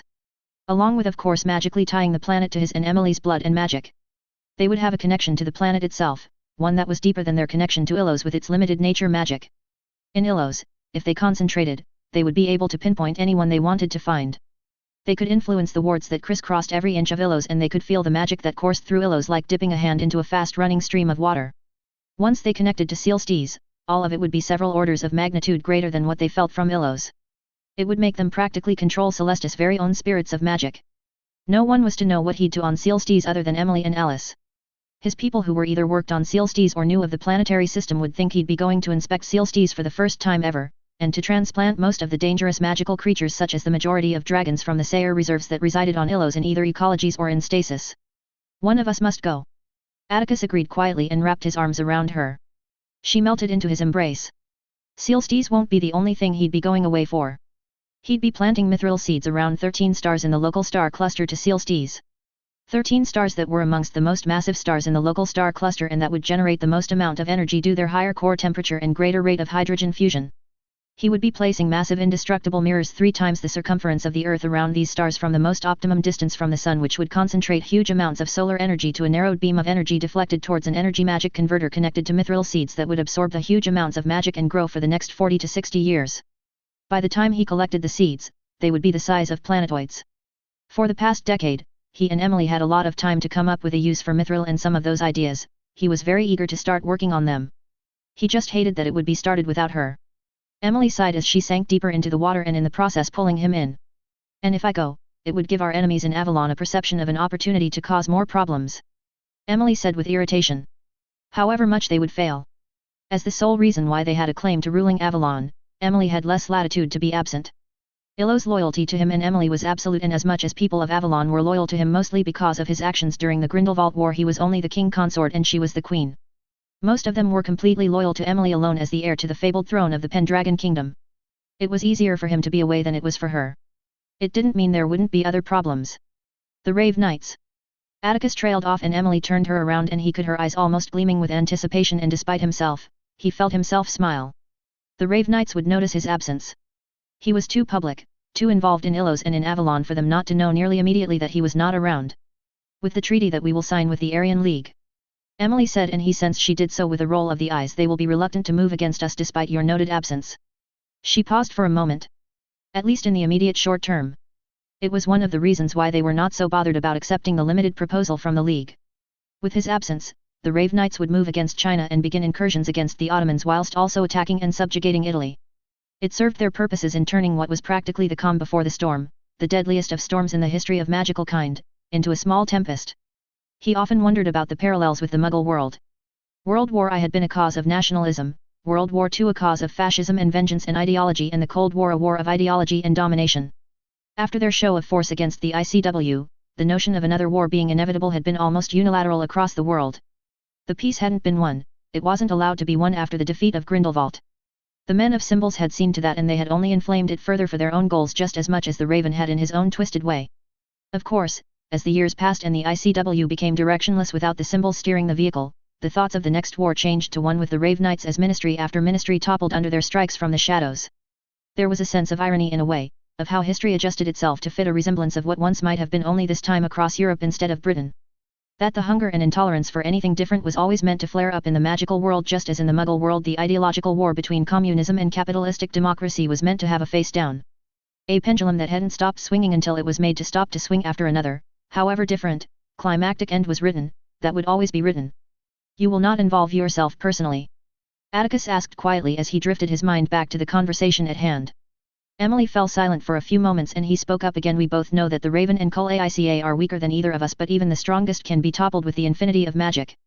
I have not seen it happen in any timeline. He paused for a moment, smiling sardonically, in thousands of timelines, but I cannot be certain that I am not being blinded by anyone, or anything. In more than a few timelines in his absence, he'd seen her battle with Cull Aica, killing him, before later fighting with the Raven who would be allowed to escape. In all of those timelines, the plan was not in too much jeopardy, but it always left fewer survivors from Rave Knight-dominated nations. Not only that, the fallout from the Raven's cruelty also extends to the Muggle world, which pulls forward the time of Exodus by nearly 2 decades. International pressure for the moment to intervene was sufficiently low as no one wanted to be involved what would promise to be a devastating magical world, but in those timelines, it was very, very high. I can't promise that, Emily said as she turned towards him, her expression genuinely remorseful as her hand went up.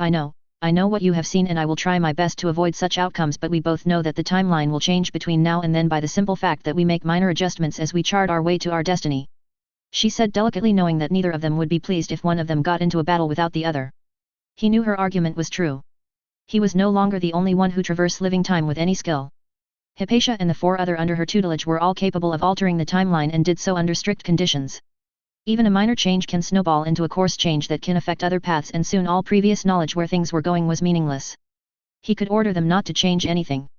The Office of Farsight directly reported to him and Emily alone. It would be that simple, and the course that they set prior to his departure should be as close to fixed as possible. And yet, it would be something that they both knew would not guarantee the timeline would remain the same. They knew better than to think that the timeline was anything but the string of the most likely possibility in many that were subject to ache into winds of change. Winds that were subtly influenced by something other. He and Hypatia and her underlings were those who could counter said influence, just as Moira's daughter and her organization and the men of symbols were able to do, but that was something that had to be actively done. And he would be hamstringing them if he commanded them to do nothing. Ultimately, he would have to trust in Emily's judgment. Then you will promise me that you won't endanger yourself? It was pointless to ask, he knew, but he still wanted her to say it. She smiled at him, knowing the same thing he did. I promise, she said as she grabbed his hand and kissed the back of his hand, a coy glint in her eyes. Does that make you happy, husband? She said demurely. Atticus cracked a fond smile. It will suffice for now, wife, he said as he rolled his hand and cupped her cheek, his thumb tracing the right side of her nose. Mother magic, he loved this woman more than life itself. He would ensure he made any need for her intervention to be as close to null as possible by the time he left around autumn. Not only because he would be concerned for her but also because the pragmatic in him that wanted the Rave Knights to be successful to a certain degree, for as long as possible. Once the people were broken in spirit, first by the Rave Knights and later by the horrors of war, people would search for meaning in their private lives once ideology has lost its appeal and there would be a desire for peace. A peace that would be denied when exposure happened, and after all that has happened, there would be little appetite for further war, and that was when they would present the alternative, an alternative that people would look forward to and embrace the chance to build a new world and gain a new lease on life free from their past. Emily hummed indulgently before she closed her eyes and tucked into his chest, the sounds of soft dripping water the only thing they could hear, and soon enough, he also closed his eyes and drifted off to sleep, his overworked mind getting much needed reprieve. Break. Vologradkic Fortress, Bulgaria. Otto Ilvisin-Pov. He exited the flue in a flash of green fire with a seamless transition, and as he looked up he could see a host of Rave Knights waiting for him, and he hardened himself in the face of their cool and hard expressions. "You are late, Chief Wizard of Denmark," one of the Rave Knights said in a cold tone to match his cold, hard expression. Otto snarled, "Mind how you speak to me, disciple." His face twisted into a furious snarl, "Lest I have your tongue ripped out of your mouth," he said with a furious tone that lessened as he calmed himself, though not without sending one last a hateful glare at the insignificant rat. "I was delayed at customs despite having diplomatic clearance, something I will raise with Col Aica. The Rave Knight narrowed his eyes. "Go. They will lead to him," he said, and the path was cleared before him, and Otto scowled at the man before he raised his head and simply began walking after the Rave Knights. Inwardly he let of that bout of tension. Weakness could never be shown. Never. Even one as him with power in the Empire. He followed silently through the labyrinthine ancient castle. The dampness of the castle could practically be felt on one's skin, and he hated it. He never knew why Dark Lords liked these kinds of places. That was a lie, he morbidly thought to himself. It was uncomfortable, it was visually dark, and it was intimidating. What Dark Lord wouldn't want such a place as his throne? He sighed internally as he reflected on the past decade and some years. The Raven had delivered as promised. The nobility lay supreme across most of Europe, those of weak and impure blood either put in their place, in the ground or working the ground, and the rest either allowed to remain relatively intact or otherwise scattered to the winds, leaving their lands and wealth to those who it always should have belonged to. The ICW had turned a blind eye as ministry after ministry fell to the Raven thanks to their agents that rotted the organization from within and the reluctance from the rest of the world to get involved in another European war. Something he was sure they were regretting deeply now that their power was left a shadow of itself and its political influence in the gutter, as most members at most paid lip service to the weak authority of the organization. The few members of ancient families that managed to survive the purges, those who were helped to survive, he thought to himself silently, had their assets taken and redistributed to the families that were part of the conspiracy, and it allowed them to regain, if not greatly expand, their wealth to levels before Grindelwald's defeat. Their hereditary rights were restored and expanded, the ministries were abolished, and a return to the traditional noble folk moot was re-established. The common folk served at the leisure of the nobility with little change to their circumstances if they behaved, and all economic power rested back in their hands as it always should have been. This was a similar story that repeated itself throughout Europe. His eyes flickered for a brief second before he returned his expression to a blank state. Yet, it was far from ideal. He eyed his escorts that bore indistinct black robes and walked with the same gait that only spoke of years of training, and for a moment he let himself feel grim at the thought of tens of thousands of these men willing to die at the Raven's command. He once thought they were getting a younger, more malleable Grindelwald, one that wouldn't be able to make demands or have the strength of magic that seemed unsurpassable. How foolish were they? In a way, they got what they wanted, and in others, he was far worse. If Grindelwald had ever been as smart as the Raven and less insane, Europe would have been his well before Sayre had grown old enough to pose a threat.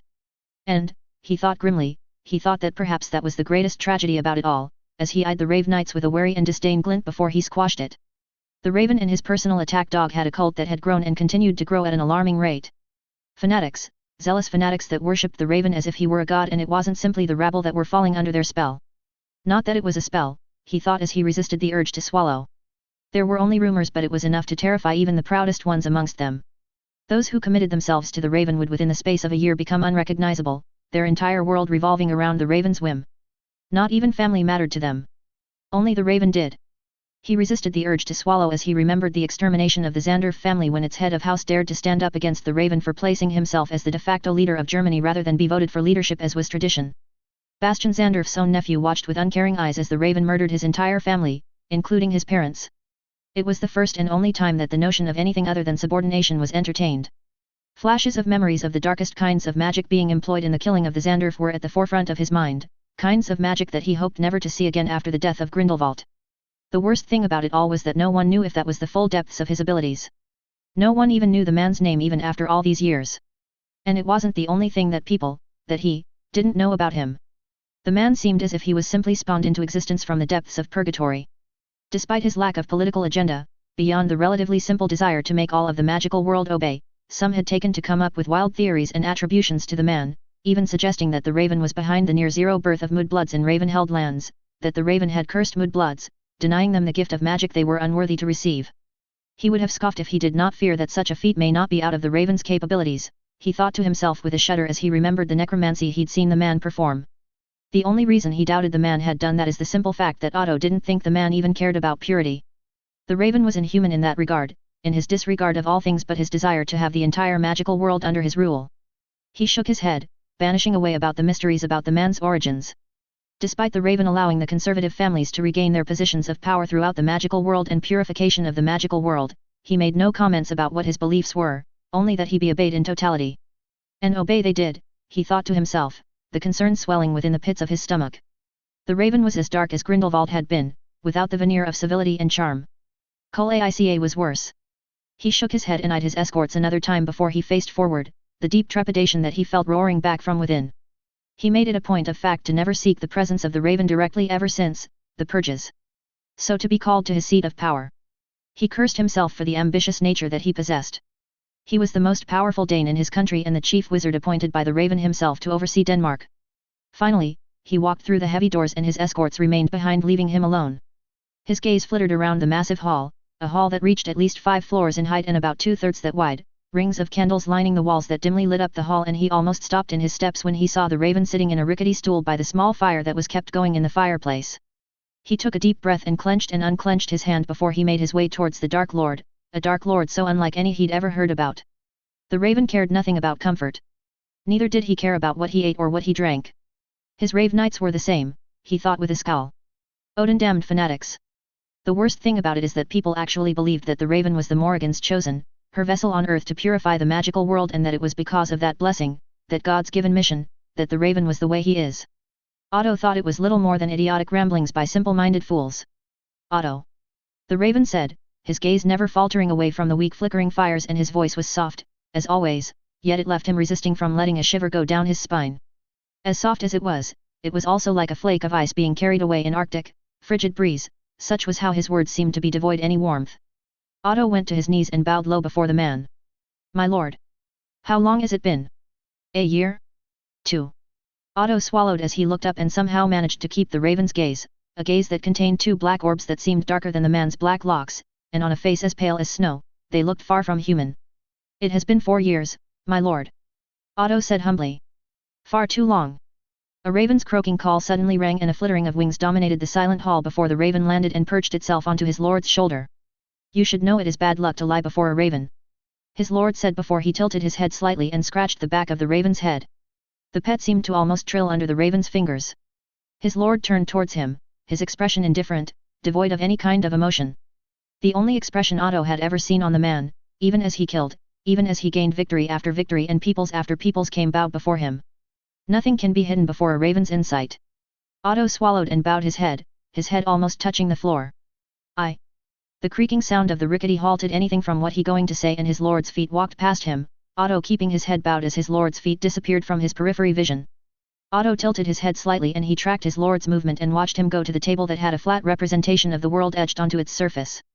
Otto knew enough of the man's idiosyncrasies to stand up and go to the table. The raven on his lord's shoulder croaked again and flew away before landing, much to his dismay, on Denmark. The infernal raven pecked its beak on Copenhagen and ice replaced the blood running down his back. My lord. Otto began to choke, his body shivering as if he were naked in an ice storm in the midst of deadly winter night. His vision began to be clouded, black spots began to flicker in his field of vision, but he saw enough, much to his horror, tendrils made out of black nightmare rippling from the raven. The raven tilted his head slightly towards him, the same blank emotionless face that wouldn't look out of place on the face of the deceased. A blazing fire began to roar from behind him as the candle lights were snuffed out one by one and the light of the blazing fire cast a heavy shadow over the raven's indifferent face. Your control is slipping. The raven said, the ice in his voice echoing through the pitch-black magic he was exuding, and he was brought to his knees. My lord. Otto's voice was frantic, his body fighting as hard as it could as he tried to get words out from his mouth. Tell me what is w wrong, I will remove every trace of it. He choked out with desperation. The raven tilted his head away from Otto and it felt like an age, as if time itself had stopped under the weight of the raven's magic yet, mercifully, it stopped before he thought he would lose all consciousness. Otto heaved as he sucked in deep breath and, after managing to feel his legs again, he shakily got back onto his feet though he kept his head low and bowed. The silence felt stifling and Otto had trouble stopping from trembling. He'd seen the raven disintegrate men, powerful sorcerers that were far from unworthy, like they were nothing, without even appearing to do anything. The man was a magical force of nature and it was all he could think of and it couldn't come more as a relief when the raven spoke again, ending the stifling silence. There are those amongst your people in contact with the ICW. The raven said without inflection, his voice as calm as a still spring day, and Otto gulped as he realized the severity of the situation, of what he had let happen. He knew full well how close they were to expanding outward again towards Italy and the Far East, and the last thing they needed is for traitors to let the enemy through the back door. It was the last thing he needed. Who, my lord? Otto said with urgency, and the raven raised his hand and the pet raven croaked before he landed onto his lord's hand. That will be for you to find out. The raven said as he tilted his head slightly before he turned away and made to walk away, but not without adding. Hjalmar Stalp was unable to find out who was responsible. Otto fought to remain calm under the confirmation of what probably happened to Stalp. The man had disappeared just under a month ago and now he knew why. I will not fail you. Otto said with a bow from the hips, meaning every single word of it. He would not fail. He could not fail. The raven said nothing and the light of the fire was snuffed out, and within less than half a second, all the candles were relit and there was no sight of the raven. Otto closed his eyes and stood there for some time, his breathing quiet. When he reopened his eyes, he regained a measure of his composure and twisted on his heels as he made way towards the doors. He knew exactly who to question.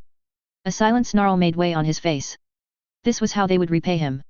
He who ensured the blood traitors a chance to bow or to leave after the fighting was over. This was how they would repay him. A glaze of hate fell over him.